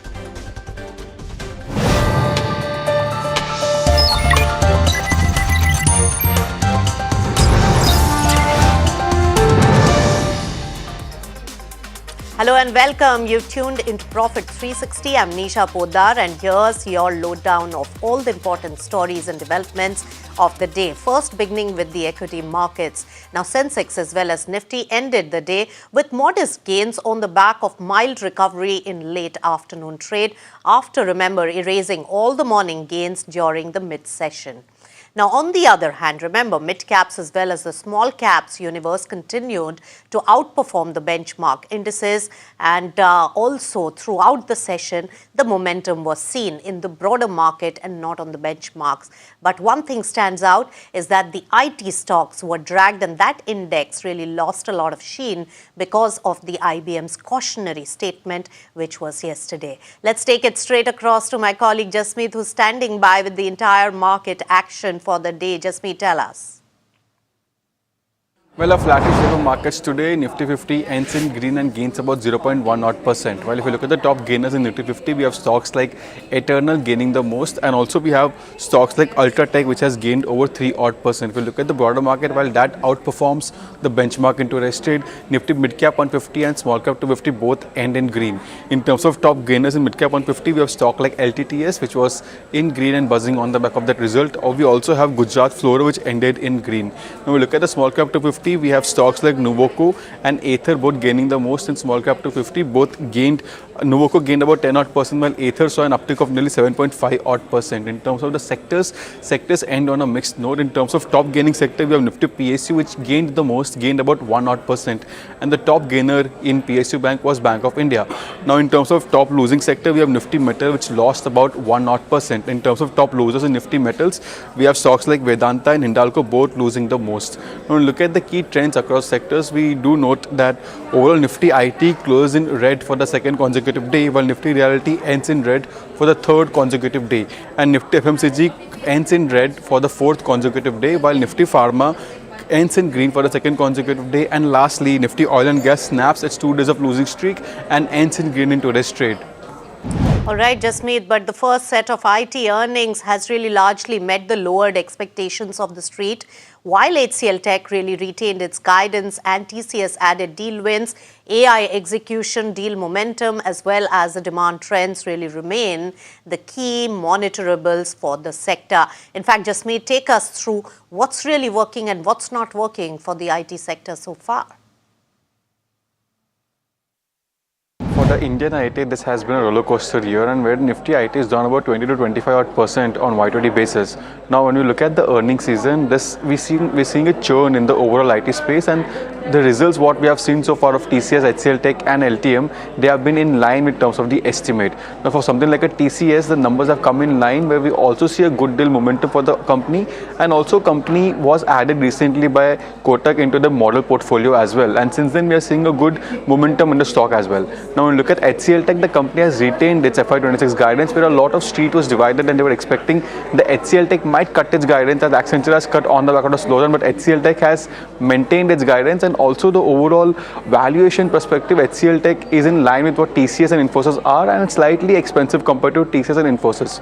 Now, when you look at LTM, while LTM becomes the third company in the top, fourth company actually in the top 10 IT space, where Nifty IT space, where they have come out and declared the AI revenue of $150 million. When you compare LTM's revenue with TCS or HCL Tech, LTM's currently contribute roughly 12% to the quarterly revenue, which is higher compared to TCS and HCL Tech. Well, apart from that, today we have also seen ER&D stocks reporting their earnings like Tata Elxsi and LTTS. For Tata Elxsi, the overall OEMs and European expenditure has been an overhang, given they're seeing a client slowdown, and the stock is about 5%. On the other hand, for LTTS, being in a similar space, we have seen the stock gain momentum as it was a turnaround quarter for the company. And in Q4, we had seen LTTS had moved away from the low margin projects, and in this quarter, we are seeing a turnaround where the mobility segment, the biggest segment for LTTS, has also gained momentum, so as the overall European chain. But there is still slight pressure the company is seeing towards the transportation and the OEM side, but as of now, it's a wait and watch. Apart from that, lastly on the valuation aspect, the current IT valuations are anywhere between 13 to 14 times, which are cheaper when you look at over a decade or lower than 10-year PE valuation, but they still remain a little expensive compared to Accenture or Cognizant international players, and they have been always slightly expensive. And yesterday we had also seen IBM report its overall earnings, which was a miss in terms of the estimates, but the overall cross hit for Indian IT was negligible, given that IBM had seen an impact on the back of that infra spend. But most of the Indian IT works in consulting, and the consulting business for IBM has stayed resilient and has also grown in the Q2. All right, thanks Jasmeet for that. But of course, this particular sector has been the cause of worry for many trading sessions.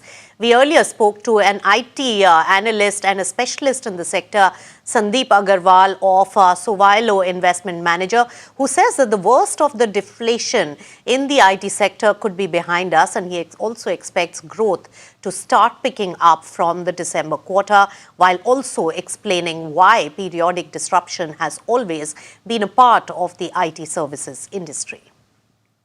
So I think that, maybe this quarter and maximum September quarter is where all the deflation will be accounted for, which means that whatever you grow, that whatever 10-12% you grow, it starts reflecting. Now, I am not saying that the large cap companies will grow at 10-12%. I think we are a matured sector. So 6-7% growth will start showing up from December quarter is my call. And if that happens this time, because there are no additional cost and it is a very efficient model, you will see a much higher PAT growth. So this sector is moving into a direction where 6-7% dollar revenue growth and 12-13% PAT growth and a cumulative EPS growth, which also has an impact of buyback, should be 45 to 70% for different companies for over next 3 years cumulatively.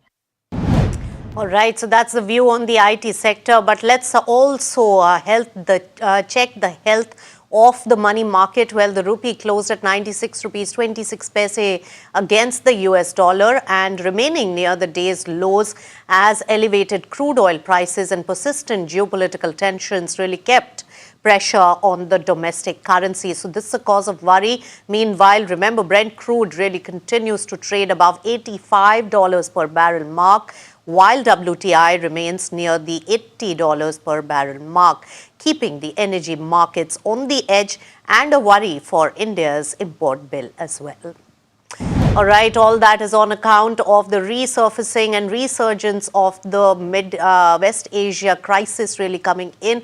Let's take stock of what's really transpiring there. And US continued its strike against Iran for the 4th straight day. And US President Donald Trump threatened to strike Iran's bridges and power plants next week if the country does not really return to the talking table. Now, the latest escalation came as President Donald Trump really reversed his earlier proposal to impose a 20% tariff on ships passing through the Strait of Hormuz. Now, Iran claimed that at least 30 civilians have been killed in the latest US attacks, and the Iranians are really saying that the door for diplomacy is still open. But the main problem is the mistrust between the two warring parties. And till there is some peace in this particular matter, the crude oil prices are coming in as a big concern.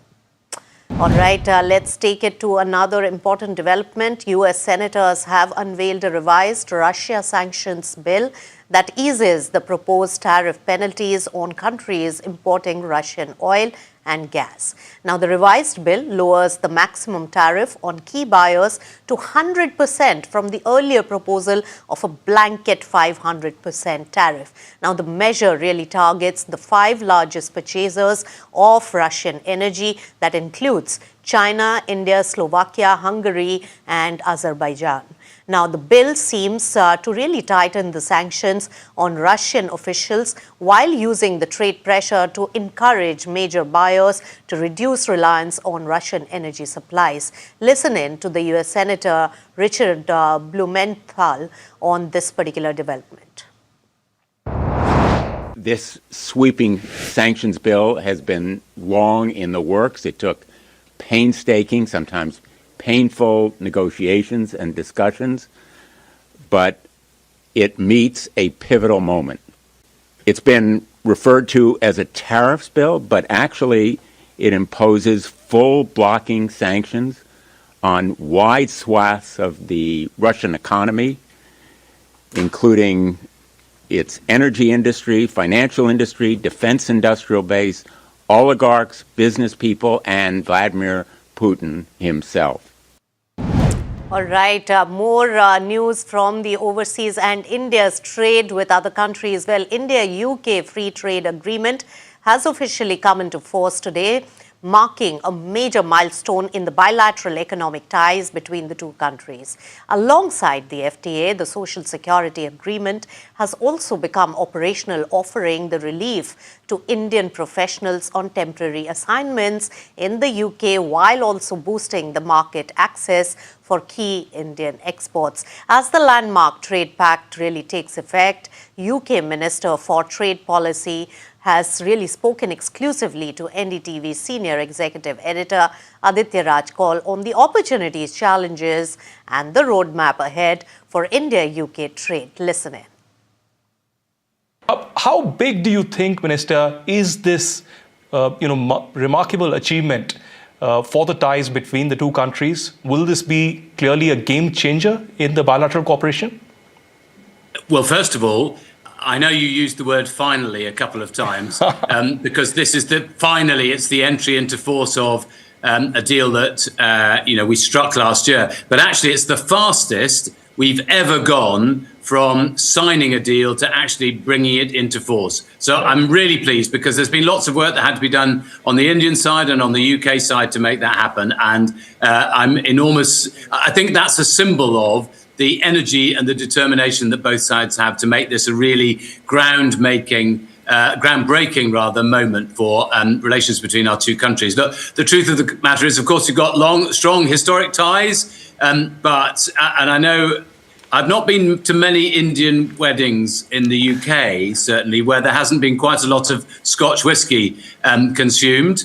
And I'm really glad, for instance, that the tariffs on Scotch whisky are tumbling from 150% already to 75% from immediately and then further over the next few years. But it's also about automotives and beauty products being cut by from 22% to zero. So, companies like Charlotte Tilbury and so on, who are already present in the Indian market, will be able to be much more available to lots more consumers in your growing economy. All right, opening wider horizons when it comes to the India's trade with the UK.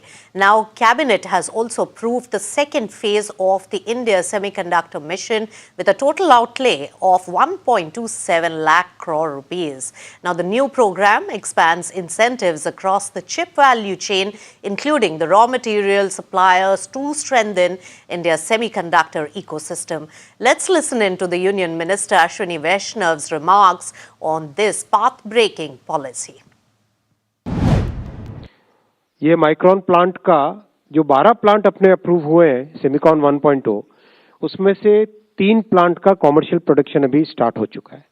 ये micron plant का commercial production start हुआ 28 फरवरी को, 28 फरवरी 2026 को Micron का commercial production start हुआ। This is the plant, huge plant, 93 acres में spread है। This is the plant of Micron. Then बाद में केन्स का स्टार्ट हुआ 31 मार्च को। Again the plant is very advanced plant और कंप्लीट इंडिया से जापान को, यूएस को, यूरोप को यहाँ से चिप्स एक्सपोर्ट होने लगी। All right, let's shift focus to the artificial intelligence space, and which is beginning to reshape hiring across India's banking sector, with several lenders really reporting lower workforce additions and a decline in the employee strength. Piyush, my colleague, joins in with all the details on this particular aspect. Piyush. Well, that is right. Banks are increasingly cutting down on their active workforce and in fact hiring lesser number of people thanks to the progress they've made in terms of adopting AI. Now, the top banks' annual report shows that, collectively all the top banks have reduced their workforce. HDFC Bank, for example, hired 45,902 employees in FY26, which is lower than 49,713 employees they hired in FY25. The bank's active employee count also, the total workforce reduced by around 3,343 employees to 2.11 lakh employees in FY26. Now, Axis Bank too has seen a reduction of its total employee workforce. The bank's staff strength has come down to 1.11 lakh from 1.14 lakh the last financial year.